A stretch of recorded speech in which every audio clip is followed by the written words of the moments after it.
Good morning. ಎಲ್ಲರಿಗೂ ಶುಭ ಮುಂಜಾನೆಯ ಸ್ವಾಗತವನ್ನು ಕೋರ್ತಾ ಈ ದಿನ ಒಂದು ವಿಶೇಷವಾಗಿ ಕರ್ನಾಟಕ ವಸತಿ ಶಿಕ್ಷಣ ಸಂಸ್ಥೆಗಳ ಸಂಘದ ವ್ಯಾಪ್ತಿಯಲ್ಲಿ ಇರ್ತಕ್ಕಂತಹ ಎಲ್ಲ ವಸತಿ ಶಾಲೆಗಳ ಕನ್ನಡ, ಇಂಗ್ಲೀಷ್ ಹಾಗೂ ಹಿಂದಿ ವಿಷಯಗಳ ಶಿಕ್ಷಕರುಗಳು, ಹಾಗೆ ದೈಹಿಕ ಶಿಕ್ಷಣ ಶಿಕ್ಷಕರು, ನಿಲಯ ಪಾಲಕರು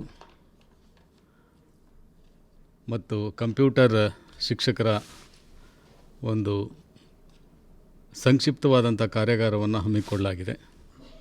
ನಿನ್ನೆ ದಿನ ಕೋರ್ ಸಬ್ಜೆಕ್ಟ್ ಟೀಚರ್ಸ್ ಮತ್ತು ಪ್ರಾಂಶುಪಾಲರ ಒಂದು ಟೆಲಿಕಾನ್ಫರೆನ್ಸನ್ನು ನಿರ್ವಹಿಸಲಾಗಿದೆ. ಇವತ್ತು ಸಹ ನಿನ್ನೆ ಇದ್ದಂತಹ ನೋಡಲ್ ಅಧಿಕಾರಿಗಳು ಆಯಾಯ ಸ್ವೀಕೃತಿ ಕೇಂದ್ರದಲ್ಲಿ ಈ ಈ ಟೆಲಿಕಾನ್ಫರೆನ್ಸ್ ಮೂಲಕ ನಡೆಯುವಂತಹ ಕಾರ್ಯಾಗಾರವನ್ನು ಆ ಒಂದು ಕೇಂದ್ರದಲ್ಲಿ ನಿರ್ವಹಣೆ ಮಾಡ್ತಾ ಇದ್ದಾರೆ. ಅವರಿಗೆ ನಿನ್ನೆ ನೀಡಲಾಗಿದ್ದಂಥ ಸೂಚನೆಯನ್ನು ಮುಂದುವರಿಸ್ತಾ ಕೆಲವು ವಿಶೇಷವಾಗಿ ಎಲ್ಲ ಶಿಕ್ಷಕರಿಗೂ ಒಂದು ಗ್ರೌಂಡ್ ರೂಲ್ಸ್ ಏನಿದೆ ಅದನ್ನು ತಮ್ಮ ಗಮನಕ್ಕೆ ತರಬಯಸ್ತೇನೆ. ಮೊದಲನೇದಾಗಿ ಇವತ್ತು ಏನು ಎಲ್ಲ language teachers as well as other teachers ಯಾರಿದ್ದೀರಿ, ತಾವು ಮಾನಸಿಕವಾಗಿ ಬೆಳಗ್ಗೆ 10 ಗಂಟೆಯಿಂದ 4:15, 4:45 ತನಕ ತಾವೆಲ್ಲರೂ ಕಡ್ಡಾಯವಾಗಿ ಹಾಜರಿರತಕ್ಕದ್ದು. ಮುಂದೆ ಹೇಳ್ತಾರೆ, ಏಕೆಂತಂದರೆ ಶಾಲೆ ಒಂದು ಘಟಕವಾಗಿರೋದ್ರಿಂದ ಶಾಲೆಯಲ್ಲಿ ನಡೆದಿರ್ತಕ್ಕಂತಹ ನಡೆಯುವಂಥ ಎಲ್ಲ ಪ್ರಕ್ರಿಯೆಗಳ ಬಗ್ಗೆ ತಾವು ವಿವಿಧ ರೋಲನ್ನು ಅಲ್ಲಿ ಮಾಡಬೇಕಾಗಿರೋದ್ರಿಂದ ಪಾತ್ರ ನಿರ್ವಹಣೆಯಲ್ಲಿ ಎಲ್ಲ ವಿಷಯನೂ ತಿಳ್ಕೊಳ್ಳುವಂಥ ಒಂದು ಸದಾವಕಾಶ ತಮಗೆ ಸಿಕ್ಕಿದೆ. ಜೊತೆಗೆ ಸ್ವೀಕೃತಿ ಕೇಂದ್ರದಲ್ಲಿ ಬೇರೆ ಬೇರೆ ಶಾಲೆಗಳಿಂದ ಬಂದಂತಹ ತಮ್ಮ ಎಲ್ಲ ಸ್ನೇಹಿತರುಗಳು ಅಲ್ಲಿ ಇದ್ದಾರೆ. ಅವರ ಒಂದು ಪರಿಚಯನೂ ಆಗುತ್ತೆ ಮತ್ತು ಒಂದು ಇಲ್ಲಿ ನೀಡುವಂಥ ಒಂದು ಸಲಹೆ ಸೂಚನೆಗಳು ಸಹ ಮುಂದೆ ಕಾರ್ಯನಿರ್ವಹಣೆ ಮಾಡೋದಕ್ಕೆ ಅನುಕೂಲ ಆಗುತ್ತೆ. ಈ ದಿಸೆಯಲ್ಲಿ ಮಾನ್ಯ ಕಾರ್ಯನಿರ್ವಾಹಕ ನಿರ್ದೇಶಕರವರ ಆದೇಶದ ಮೇರೆಗೆ ಬೆಳಿಗ್ಗೆ 10:30 ಏನು ಪ್ರಾರಂಭ ಆಗುತ್ತೆ, 4:15, 4:45 ತನಕ ತಾವಿರಬೇಕು. ಇದು ಒಂದು ಕಡ್ಡಾಯವಾದಂಥ ಸೂಚನೆ. ಎರಡನೇ ಸೂಚನೆ, ತಾವು ಏನು ಅಲ್ಲಿ ಸ್ವೀಕೃತಿ ಕೇಂದ್ರದಲ್ಲಿ ಯಾವ ರೀತಿಯಾಗಿ ನಡೀತಾ ಇದೆ ಅಂತಕ್ಕಂಥದ್ದನ್ನು ನಾವು ಬೇರೆ ಮೂಲಗಳಿಂದ ಮಾಹಿತಿಯನ್ನು ಪಡಿತಾ ಇದ್ದೀವಿ. ನಿನ್ನೆ ಕೆಲವು ಕೇಂದ್ರಗಳಲ್ಲಿ ಕೆಲವು ಶಿಕ್ಷಕರು ಬೇರೆ ಒಂದು ಆ ಕಡೆ ಓಡಾಡೋವಂಥದ್ದನ್ನು ಸಹ ಗಮನಿಸಲಾಗಿದೆ. ಅವ್ರಿಗೆ ಸೂಚನೆಯನ್ನು ನಾವು ನೀಡಿದ್ದೀವಿ. ಸೊ ಹಾಗಾಗಿ ನಮಗೆ ಕೋವಿಡ್ ಹಿನ್ನೆಲೆಯಲ್ಲಿ ಈ ಒಂದು ತಂತ್ರಜ್ಞಾನವನ್ನು ಬಳಸ್ಕೊಂಡು ತರಬೇತಿಯನ್ನು ನಡೆಸ್ತಾ ಇರೋದ್ರಿಂದ ದಯಮಾಡಿ ಸಹಕರಿಸಿ ಎಲ್ಲರೂ ಎಲ್ಲ ವಿಷಯಗಳ ಬಗ್ಗೆ ತಿಳುವಳಿಕೆ ಪಡಿಬೇಕು. ವಿಶೇಷವಾಗಿ ಇವತ್ತು ಲ್ಯಾಂಗ್ವೇಜಸ್ ಇರೋದ್ರಿಂದ, ಲ್ಯಾಂಗ್ವೇಜ್ನಲ್ಲಿ ಒಂದು ಸಾಮ್ಯತೆ ಇರೋದ್ರಿಂದ ಮತ್ತು ನಮ್ಮ ಎಲ್ಲ ಶಾಲೆಗಳಲ್ಲಿ ಆಂಗ್ಲ ಮಾಧ್ಯಮ ಇರೋದ್ರಿಂದ ಲ್ಯಾಂಗ್ವೇಜ್ ಪ್ರೊಫಿಷಿಯನ್ಸಿ ಎಲ್ಲಿರುತ್ತೋ ಪರ್ಫಾರ್ಮೆನ್ಸ್ ಅಲ್ಲಿ ಚೆನ್ನಾಗಿರುತ್ತೆ. ಹಾಗಾಗಿ ಲ್ಯಾಂಗ್ವೇಜ್ನಲ್ಲಿ ಇರೋವಂತಹ ಒಂದು ಏನು ಸೆಷನ್ಸ್ ಇದೆ ಅದನ್ನು ಕಡ್ಡಾಯವಾಗ, ಇನ್ನು 2-3 ಕಾಮನ್ ಸಬ್ಜೆಕ್ಟ್ಸ್ ಇದೆ. ಒಂದು ಕಂಪ್ಯೂಟರ್ ಇದು. ಕಂಪ್ಯೂಟರ್ ಶಿಕ್ಷಕರು ರಿಸೋರ್ಸ್ ಪರ್ಸನ್ಸ್ ಇಲ್ಲಿ ಹೇಳೋದ್ರಿಂದ ಏನಾಗುತ್ತೆ, ತಾವು ತಂತ್ರಜ್ಞಾನವನ್ನು ಹೇಗೆ ಬಳಸ್ಕೊಳ್ಬೋದು ಅನ್ನೋದ್ರ ಬಗ್ಗೆ ಮತ್ತು ತಮ್ಮ ಬೇರೆ ಬೇರೆ ಇದನ್ನು ಹೇಗೆ ಮಾಡ್ಬೋದು ಅನ್ನೋದ್ರ ಬಗ್ಗೆ ವಿಶೇಷವಾದಂಥ ಜ್ಞಾನವನ್ನು ಬೇರೆ ಶಿಕ್ಷಕರು ಪಡಿಬೋದಾಗಿದೆ. ದೈಹಿಕ ಶಿಕ್ಷಣ ಶಿಕ್ಷಕರು ಹಾಗೆ ನಿಲಯ ಪಾಲಕರು ಇದ್ದೀರಿ. ಒಂದು ಕ್ರೈಸ್ನ ಒಂದು ಬಲ ಏನಂತಂದರೆ, ನಿಲಯ ಪಾಲಕರು BEd ಆಗಿರೋದ್ರಿಂದ ಅವರು ಒಂದು ರೀತಿಯಲ್ಲಿ ಶಿಕ್ಷಕರು. ಹೇಗೆ ಶಾಲಾ ಪ್ರಕ್ರಿಯೆಗಳಲ್ಲಿ ಅವರು ಭಾಗಿಯಾಗಬೇಕು, ಮಕ್ಕಳ ಪ್ರಗತಿಯಲ್ಲಿ ಶಿಕ್ಷಣದ ಒಂದು ದೃಷ್ಟಿಯಲ್ಲಿ ನಿಲಯ ಪಾಲಕರು ಹೇಗಿರಬೇಕು ಅನ್ನೋದು ಸಹ ಒಂದು ಆಶಯ ಇದೆ. ತಮಗೆಲ್ಲ ಜಾಬ್ ಚಾರ್ಟ್ ಇದೆ. ಅದ್ರ ಜೊತೆಗೆ ಹೆಚ್ಚು ಮಾಹಿತಿಯನ್ನು ಹೇಳೋದಕ್ಕೆ ಇಲ್ಲಿ ನಮ್ಮ RPs ಇರ್ತಾರೆ. ಇದನ್ನು ಹೇಳ್ತಾ ವಿಶೇಷವಾಗಿ ಇವತ್ತು ನಿನ್ನೆ ಹೇಗೆ ನಿರ್ವಹಣೆ ಮಾಡಿದ್ರಿ ಅದೇ ರೀತಿಯಲ್ಲಿ ಸಂಜೆ ತನಕನೂ ತಾವು ನಿರ್ವಹಣೆ ಮಾಡಿರಿ. ಮತ್ತು ಟೈಮಿಂಗ್ಸನ್ನು ನಾವು ಏನು ಹೇಳ್ತಿದ್ದೀವಿ ಆ ಟೈಮಿಂಗ್ಸನ್ನು ದಯಮಾಡಿ ಅದಕ್ಕೆ ಅಡ್ಹೇರ್ ಆಗಬೇಕು. ಮತ್ತು ಕಾಫಿ ಟೀ ವ್ಯವಸ್ಥೆ ಮತ್ತು ಊಟದ ವ್ಯವಸ್ಥೆ ಏನಿದೆ ಮೊದಲೇ ಚಿಂತನೆ ಮಾಡ್ಕೊಂಡಿದ್ದೀರಿ, ಅದನ್ನು ಆ ಟೈಮ್ ಪ್ರಕಾರವಾಗಿ ಅವ್ರಿಗೆ ನೀಡಿ ಈ ಟೆಲಿಕಾನ್ಫರೆನ್ಸನ್ನು ತಾವು ಯಶಸ್ವಿಗೊಳಿಸಬೇಕು ಅಂತ ಕೋರ್ತಾ ಈ ಒಂದು ಪ್ರಾರಂಭಿಕ ಉದ್ಘಾಟನಾ ಸಮಾರಂಭಕ್ಕೆ ಮಾನ್ಯ ಕಾರ್ಯನಿರ್ವಾಹಕ ನಿರ್ದೇಶಕರವರು ಜಾಯ್ನ್ ಆಗ್ತಾರೆ. ಸೊ ಅವರು ಈ ಕಾರ್ಯಕ್ರಮದಲ್ಲಿ ಮುಂದಿನ ಅವಧಿಗಳಲ್ಲಿ ಭಾಗವಹಿಸ್ತಾರೆ. ಪ್ರಾರಂಭಿಕವಾಗಿ ಈ ಒಂದು ಪ್ರಾರಂಭ ಮಾಡುವಂಥ ಈ ಅವಧಿಗೆ ಮಾನ್ಯ ಜಂಟಿ ನಿರ್ದೇಶಕರಾಗಿರ್ತಕ್ಕಂಥ SS ನಾಗೇಶ್ ಸರ್ ಅವರು ಇದ್ದಾರೆ. ಅವರಿಗೆ ಎಲ್ಲರ ಪರವಾಗಿ ಸ್ವಾಗತವನ್ನು ಕೋರ್ತಾ ಈ ಲ್ಯಾಂಗ್ವೇಜ್ ಟೀಮ್ ಏನಿದೆ ಅದನ್ನು ಅವರು ಲೀಡ್ ಮಾಡಲಿ ಅಂತೇಳಿ ನಾನು ಅವರಿಗೆ ಸ್ವಾಗತವನ್ನು ಕೋರ್ತೇನೆ.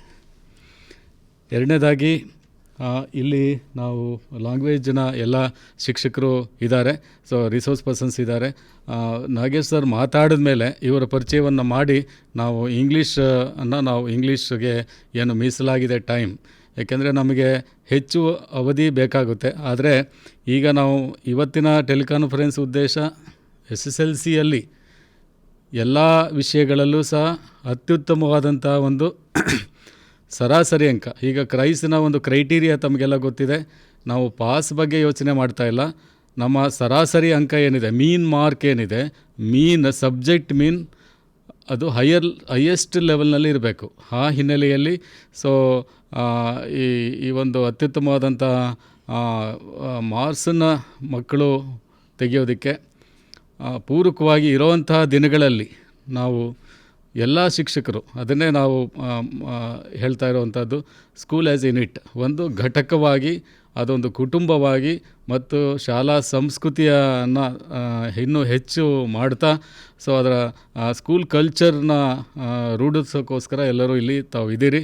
ಸೊ ಹಾಗಾಗಿ ಮುಂಬರುವ SSLC ಪರೀಕ್ಷೆಯನ್ನು ನಮ್ಮ ವಿದ್ಯಾರ್ಥಿಗಳು ಅತ್ಯಂತ ಸಂಭ್ರಮದಿಂದ ನಮ್ಮ ಕ್ಯಾಂಪಸ್ ಬಿಟ್ಟು ಹೋಗುವಂಥ ಸಂದರ್ಭದಲ್ಲಿ ನಮಗೆ ಹೇಗೆ ಒಳಗಡೆ ಬರುವಾಗ ಕೆಲವರು ಆತಂಕದಿಂದ ಬರ್ಬೋದು, ಬಟ್ ಹೊರಗಡೆ ಹೋಗುವಂಥ ಸಂದರ್ಭದಲ್ಲಿ ಹಬ್ಬದ ರೀತಿಯಲ್ಲಿ ಆಚರಣೆ ಮಾಡ್ತಾ ಹೊರಗಡೆ ಹೋಗೋದಕ್ಕೆ ಪೂರಕವಾಗಿ ಇನ್ನೂ ನಮಗೆ ಟೈಮ್ ಇದೆ. ಸೊ ಹಾಗಾಗಿ ಯಾವುದೇ ವಿಷಯದಲ್ಲಿ ಯಾವುದೇ ರೀತಿಯಾದಂಥ ಒಂದು ಕೊರತೆ ಆಗದೇ ಇರೋ ಹಾಗೆ ಕ್ರಮ ತೆಗೆದುಕೊಳ್ಳೋದಕ್ಕೆ ಈಗ ಇರೋವಂಥ ದಿನಗಳಲ್ಲಿ ವಿಶೇಷವಾಗಿ SSLC ನಮಗೆ ತುಂಬ ಆಸೆ ಇದೆ. ನಿಲಯ ಪಾಲಕರು ಏನು ಮಾಡಬೇಕು, ಕಂಪ್ಯೂಟರ್ ಶಿಕ್ಷಕರು ಏನು ಮಾಡಬೇಕು, ಮತ್ತು ದೈಹಿಕ ಶಿಕ್ಷಣ ಶಿಕ್ಷಕರು ಅಂತ ಅನ್ನೋದು ಮುಂದಿನ ದಿನಗಳಲ್ಲಿ ನೋಡೋಣ. ಆದರೆ ನಿಲಯ ಪಾಲಕರಾಗಿ ಇರೋವಂಥ 45 ದಿನಗಳಲ್ಲಿ ಹೇಗೆ ಅವ್ರಿಗೆ ಸಪೋರ್ಟ್ ಮಾಡಬೇಕು, ಕಂಪ್ಯೂಟರ್ ಶಿಕ್ಷಣ ಶಿಕ್ಷಕರಾಗಿ ಹೇಗೆ ಸಪೋರ್ಟ್ ಮಾಡಬೇಕು, ಹಾಗೆಯೇ ಇದು ನಮ್ಮ ದೈಹಿಕ ಶಿಕ್ಷಣ ಶಿಕ್ಷಕರಾಗಿ ಹೇಗೆ ಸಪೋರ್ಟ್ ಮಾಡಬೇಕು, ಆರೋಗ್ಯದ ಬಗ್ಗೆ ಹೇಗೆ ಗಮನ ತೆಗೆದುಕೊಳ್ಬೇಕು, ಈ ರೀತಿಯಾದಂಥ ಒಂದು ಇದನ್ನು ನಮ್ಮ ಟಾರ್ಗೆಟ್ ಇದನ್ನು ಮುಗಿಸೋಣ.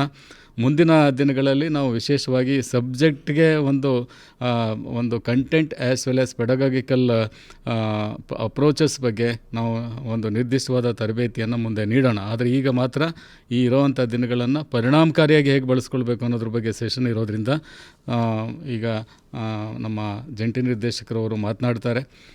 ಇಲ್ಲಿ ಕ್ರೈಸ್ನ ನಮ್ಮ ಉಪನಿರ್ದೇಶಕರು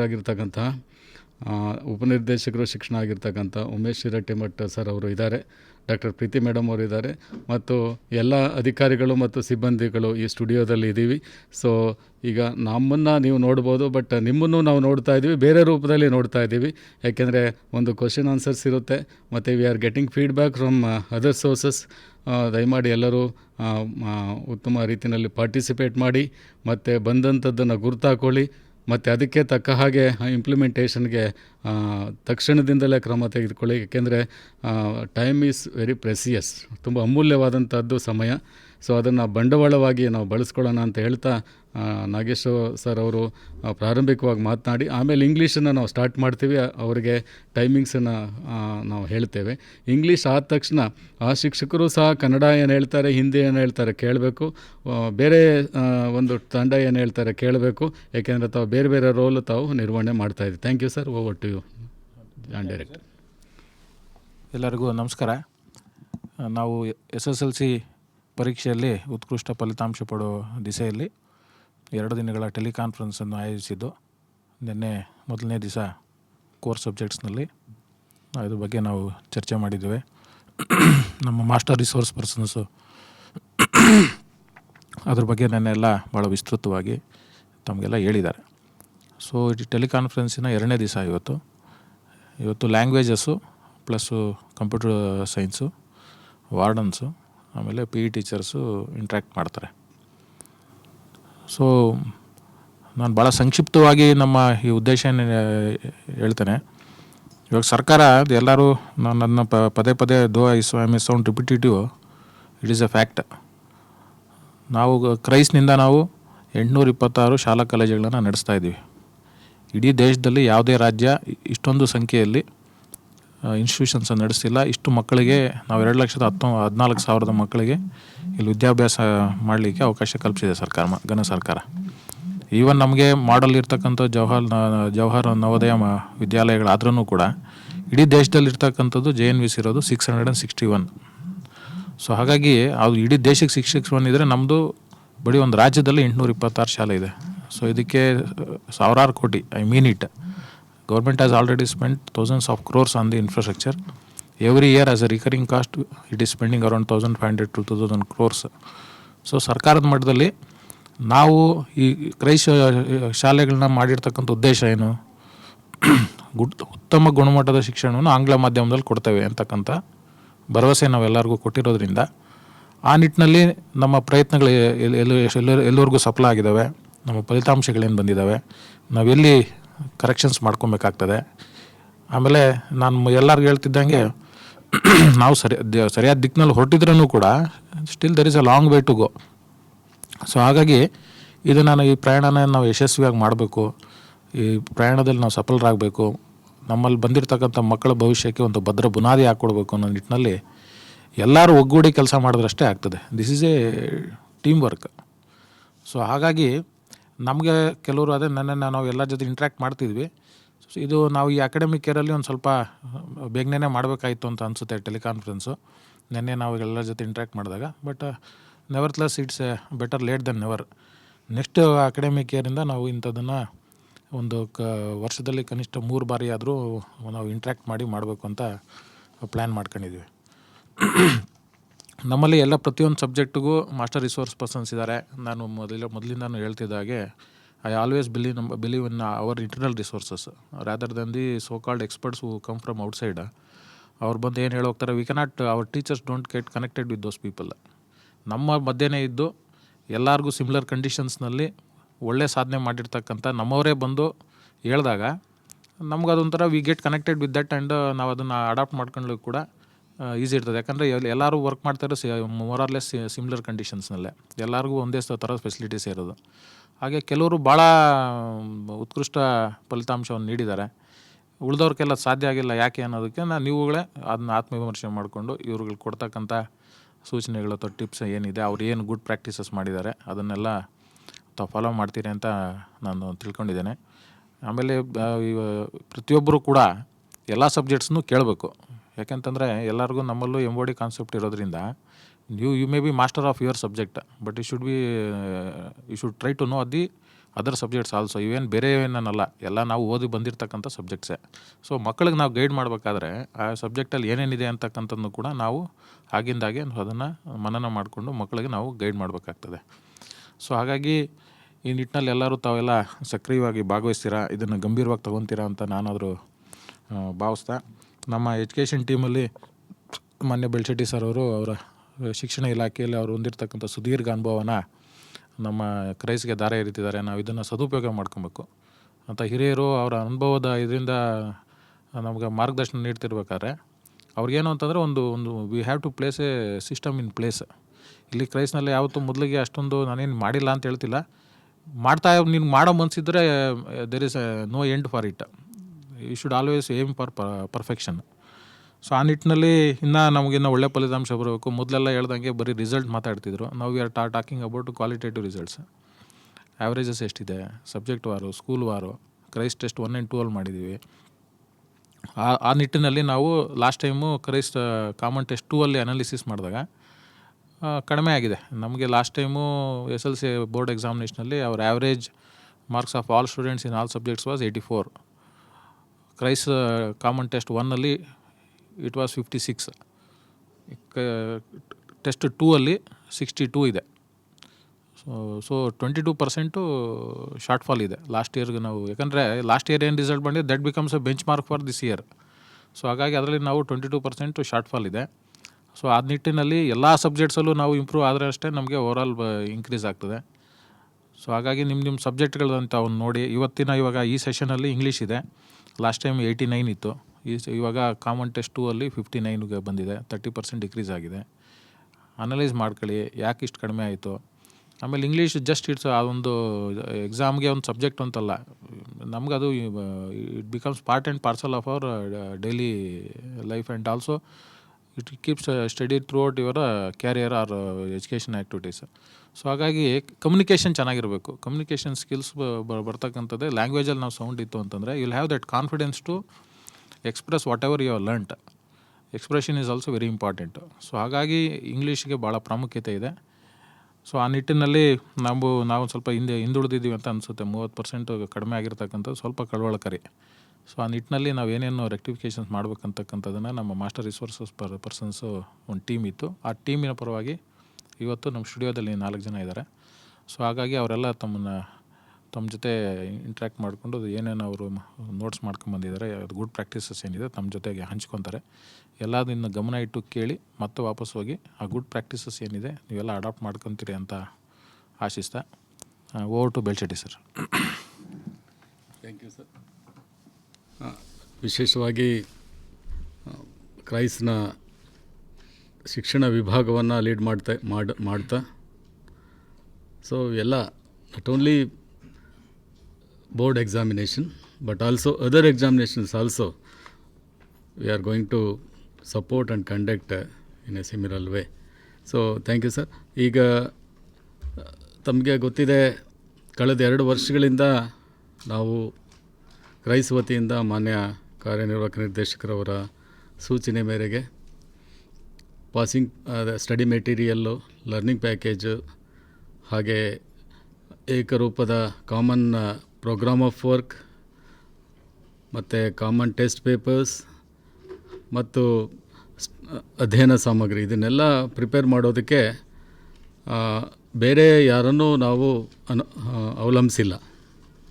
ಒಂದು ಸಂತೋಷ ಆಗುವಂಥ ಹೆಮ್ಮೆಯ ವಿಚಾರ ಅಂದರೆ ಏನು ನಮ್ಮ ರಿಸೋರ್ಸ್ ಪರ್ಸನ್ಸ್ ಇದ್ದಾರೆ ಇವ್ರನ್ನ ಆಯ್ಕೆ ಹೇಗಿದೆ ಅಂತ ಅನ್ನೋದು ತಮಗೆ ಅನೇಕರಿಗೆ ಪ್ರಶ್ನೆ ಇರ್ಬೋದು. ನಾವೆಲ್ಲ ಕೆಲವರೆಲ್ಲ ಹೇಗೆ ಅಂತೇಳಿ ಬಹುಶಃ 2 ವರ್ಷಗಳ ಬಿಫೋರ್ ಕೋವಿಡ್ ಆ 2 ವರ್ಷಗಳ ಪರ್ಫಾರ್ಮೆನ್ಸಲ್ಲಿ ಅವರೇಜ್ ಮಾರ್ಕ್ಸಲ್ಲಿ ಅತ್ಯಂತ ಹೆಚ್ಚು ಸ್ಕೋರ್ ಮಾಡಿದಂತಹ ಶಿಕ್ಷಕರ ತಂಡವನ್ನು ರಚನೆ ಮಾಡಿ ಅವರ ಮೂಲಕ ಈ ಎಲ್ಲ ಕ್ರಮಗಳನ್ನು ತೆಗೆದುಕೊಳ್ಳಲಾಗ್ತಾಯಿದೆ. ಅವರಿಗೆ ಬಹುಶಃ ಅವರ ತ್ಯಾಗ ಅಂತ ನಾವು ಹೇಳ್ಬೋದು. ವಿಶೇಷವಾದಂಥ ಯಾವುದೇ ಸೌಲಭ್ಯವನ್ನು ನೀಡದೆ ಅವರ ತ್ಯಾಗದ ಫಲವಾಗಿ ಅನೇಕ ಕೆಲಸಗಳನ್ನು ಮಾಡಲಾಗ್ತಾಯಿದೆ. ನಮ್ಮ ಜೆ ಡಿ ಅವರು ಹೇಳಿದಾಗೆ ನಮ್ಮ ಇಂಟರ್ನಲ್ ಎಫಿಷಿಯನ್ಸಿಯನ್ನು ಇಂಪ್ರೂವ್ ಮಾಡುವಂಥದ್ದು, ನಮ್ಮ ಅಂತಃಶಕ್ತಿಯನ್ನು ಜಾಸ್ತಿ ಮಾಡಿಕೊಂಡ್ರೆ ನಮ್ಮಲ್ಲೇ ಅದು ಒಂದು ಕಲ್ಚರ್ ಆಗುತ್ತೆ. ಅದು ಮುಂದಿನ ದಿನಗಳಲ್ಲಿ ಸಸ್ಟೈನಬಿಲಿಟಿನೂ ಆಗುತ್ತೆ. ಈ ದಿಸೆಯಲ್ಲಿ ಒಳ್ಳೆಯ ಕ್ರಮವನ್ನು ತೆಗೆದುಕೊಳ್ತಾ ಇದ್ದಾರೆ. ಇಂಗ್ಲೀಷ್ ಟೀಮ್ನಲ್ಲಿ ಇರುವಂಥ ಎಲ್ಲ ನಮ್ಮ ರಿಸೋರ್ಸ್ ಪರ್ಸನ್ಸ್ ಪಟ್ಟಿಯನ್ನು ನಾವು ಅಲ್ಲಿ ಡಿಸ್ಪ್ಲೇ ಮಾಡ್ತೀವಿ. ಸೊ ಅವರು ಈ ಎಲ್ಲ ಪ್ರಕ್ರಿಯೆಗಳಲ್ಲಿ ಅವರು ನಮ್ಮ English team English resource persons team ಮಾಡಿದ್ದಾರೆ. ಅವ್ರಿಗೆಲ್ಲ ಧನ್ಯವಾದಗಳನ್ನು ಹೇಳ್ತಾ ಅವರ ಪರವಾಗಿ, ಏಕೆಂದರೆ ಈ ಸ್ಟುಡಿಯೋಕ್ಕೆ ಎಲ್ಲರನ್ನೂ ಕರೆಸಲಿಕ್ಕಾಗಲ್ಲ, ಅದರಿಂದ ನೀವು ನಿಮ್ಮ ಟೀಮಲ್ಲಿ ಚರ್ಚೆ ಮಾಡಿ ಮುಂದಿನ ಒಂದು ಇರುವಂಥ ದಿನಗಳನ್ನು ಸಮರ್ಪಕವಾಗಿ ಬಳಸ್ಕೊಳ್ಳೋದಕ್ಕೆ ನಮ್ಮ ಇಂಗ್ಲೀಷ್ನ ಎಲ್ಲ ಟೀಚರ್ಸ್ಗೆ ಮಾಹಿತಿಯನ್ನು ನೀಡಬೇಕು ಅನ್ನೋ ಹಿನ್ನೆಲೆಯಲ್ಲಿ ಅವರ ತಂಡದಿಂದ 4 ಜನ ಇಲ್ಲಿ ಬಂದಿದ್ದಾರೆ. 4 ಟೀಚರ್ಸ್ ಇದ್ದಾರೆ. ಜೊತೆಗೆ ಎಲ್ಲ ಆಂಗ್ಲ ರಿಸೋರ್ಸ್ ಟೀಮ್ಗೆ ಧನ್ಯವಾದಗಳನ್ನು ಹೇಳ್ತಾ ಈಗ ನಮ್ಮ ಸ್ಟುಡಿಯೋನಲ್ಲಿರ್ತಕ್ಕಂಥ ಸಂತೋಷ್ ಅವರಿಗೆ ಸ್ವಾಗತವನ್ನು ಕೋರ್ತೇನೆ. ಇವರ average around 88% of before Covid. ಇದು ಅಂದರೆ 88% ಅವರೇಜ್ ಎಲ್ಲ ಮಕ್ಕಳು ಸಹ ಡಿಸ್ಟಿಂಕ್ಷನಲ್ಲಿ ಇದ್ದಾರೆ ಅಂತಕ್ಕಂಥದ್ದು ಇಂಡಿಕೇಶನ್. ಎರಡನೇದಾಗಿ ಪ್ರವೀಣ್ ಪಾಟೀಲ್ ಪ್ರಾಣೇಶ್ ಪಾಟೀಲ್ ಅವರಿಗೆ ಸ್ವಾಗತವನ್ನು ಕೋರ್ತಾ ಬಹುಶಃ ನಮ್ಮ ಅವರ ಅವರೇಜ್ ಸ್ಕೋರ್ ನಮಗೆ ತುಂಬ 84% ಜಾಸ್ತಿ ಇರೋವಂಥದ್ದನ್ನು ನಾವು ನೋಡಿದ್ದೀವಿ. ನೆಕ್ಸ್ಟ್ ರಾಜಶೇಖರ್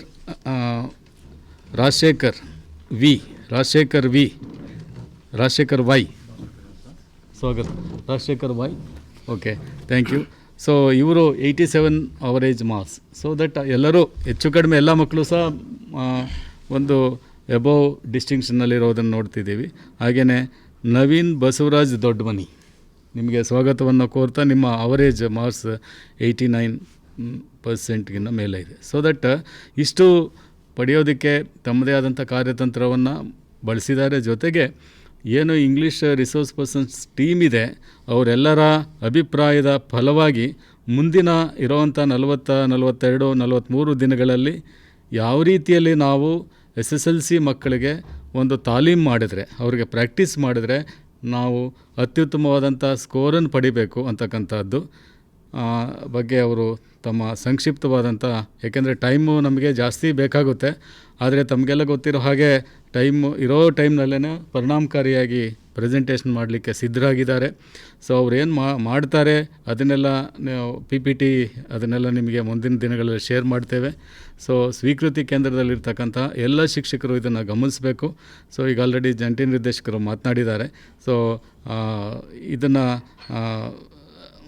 ಈ ಒಟ್ಟಾರೆ ಕಳೆದ ವರ್ಷದ ನಮ್ಮ ಏನು ಇಂಗ್ಲೀಷ್ನ ಅವರೇಜ್ ಸ್ಕೋರ್ ಏನಿತ್ತು ಅದಕ್ಕೆ ಕಡಿಮೆ ಇಲ್ಲದ ಹಾಗೆ ಅದನ್ನು ಉಳಿಸ್ಕೊಳ್ತಾ ಇನ್ನೂ ಹೆಚ್ಚಿನ ಅವರೇಜ್ ಸ್ಕೋರ್ ತೆಗೆಯೋದಕ್ಕೆ ತಾವು ತಮ್ಮ ಶಾಲಾ ಹಂತದಲ್ಲಿ ಮತ್ತು ತಮ್ಮ ವಿವಿಧ ಒಂದು ಕಾರ್ಯಕ್ಷೇತ್ರದ ಹಂತದಲ್ಲಿ ಅದನ್ನು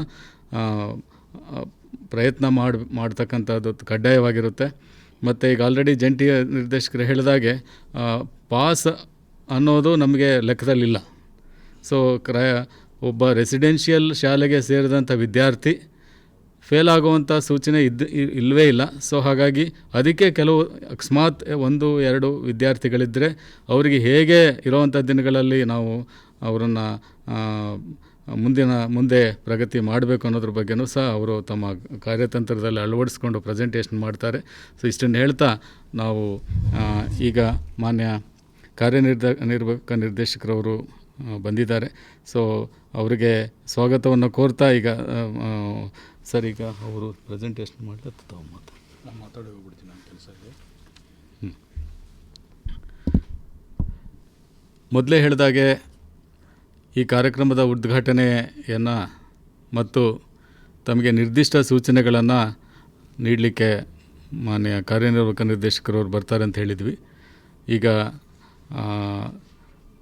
ಇತ್ತೀಚೆಗೆ ಕ್ರೈಸ್ನಲ್ಲಿ ಅಧಿಕಾರ ಸ್ವೀಕರಿಸಿಕೊಂಡು ವಿಶೇಷವಾಗಿ ಶಿಕ್ಷಣದ ಬಗ್ಗೆ ಮತ್ತು ಶೈಕ್ಷಣಿಕ ಗುಣಮಟ್ಟದ ಶಿಕ್ಷಣದ ಬಗ್ಗೆ ಹೆಚ್ಚು ಕಾಳಜಿಯನ್ನು ಹೊಂದಿರತಕ್ಕಂತಹ, ಜೊತೆಗೆ ನಾನು ಎಲ್ಲ ಶಿಕ್ಷಕರನ್ನು ಒಂದು ಸಾರಿ ಭೇಟಿ ಮಾಡಬೇಕಂದ್ರೆ ಕೋವಿಡ್ ಹಿನ್ನೆಲೆಯಲ್ಲಿ ಮತ್ತು ಇರೋವಂಥ ಕಾಲದ ಒಂದು ಹಿನ್ನೆಲೆಯಲ್ಲಿ ಎಲ್ಲರನ್ನೂ ಭೇಟಿ ಮಾಡಲಿಕ್ಕೆ ಕಷ್ಟ ಆಗ್ಬೋದು. ಆದರೆ ಈ ಒಂದು ತಂತ್ರಜ್ಞಾನವನ್ನು ಬಳಸ್ಕೊಂಡು ಎಲ್ಲ ಶಿಕ್ಷಕರಿಗೂ ಮಾತನಾಡಬೇಕು, ನನ್ನ ಒಂದು ಸೂಚನೆಯನ್ನು ನೀಡಬೇಕು ಅಂತೇಳಿ ಅವರು ಸಂದೇಶ ಮತ್ತು ಆದೇಶ ನೀಡಿದರು. ಅದರ ಹಿನ್ನೆಲೆಯಲ್ಲಿ ನಿನ್ನೆ ಕೋರ್ ವಿಷಯಗಳು ಮತ್ತು ಪ್ರಾಂಶುಪಾಲರ ಬಗ್ಗೆ ಮಾತನಾಡಿದ್ದಾರೆ. ಇವತ್ತು ಎಲ್ಲ ಲ್ಯಾಂಗ್ವೇಜ್ ಟೀಚರ್ಸ್ ಇದ್ದಾರೆ, ಹಾಸ್ಟೆಲ್ ವಾರ್ಡನ್ಸ್ ಇದ್ದಾರೆ, ಫಿಸಿಕಲ್ ಎಜುಕೇಷನ್ ಟೀಚರ್ಸ್ ಇದ್ದಾರೆ ಮತ್ತು ಕಂಪ್ಯೂಟರ್ ಟೀಚರ್ಸ್ ಇದ್ದಾರೆ. ಇವತ್ತು ಸುಮಾರು ಒಂದು 4,000 ಮೇಲೆ ಶಿಕ್ಷಕರು ಸ್ವೀಕೃತಿ ಕೇಂದ್ರಗಳಲ್ಲಿ ಅವರು ಇದ್ದಾರೆ. ಸೊ ಹಾಗಾಗಿ ತಮ್ಮನ್ನು ಉದ್ದೇಶಿಸಿ ಮಾತನಾಡಬೇಕು ಅಂತೇಳಿ ಈ ಒಂದು ಟೆಲಿಕಾನ್ಫರೆನ್ಸ್ಗೆ ಹೃತ್ಪೂರ್ವಕವಾಗಿ ಕ್ರೈಸ್ನ ಎಲ್ಲ ಅಧಿಕಾರಿಗಳ ಪರವಾಗಿ ಸ್ವಾಗತವನ್ನು ಕೋರ್ತಾ ತಾವು ಪ್ರಾರಂಭ ಮಾಡ್ಬೋದು. Thank you very much. ಮೊದಲನೇದಾಗಿ ನಮ್ಮ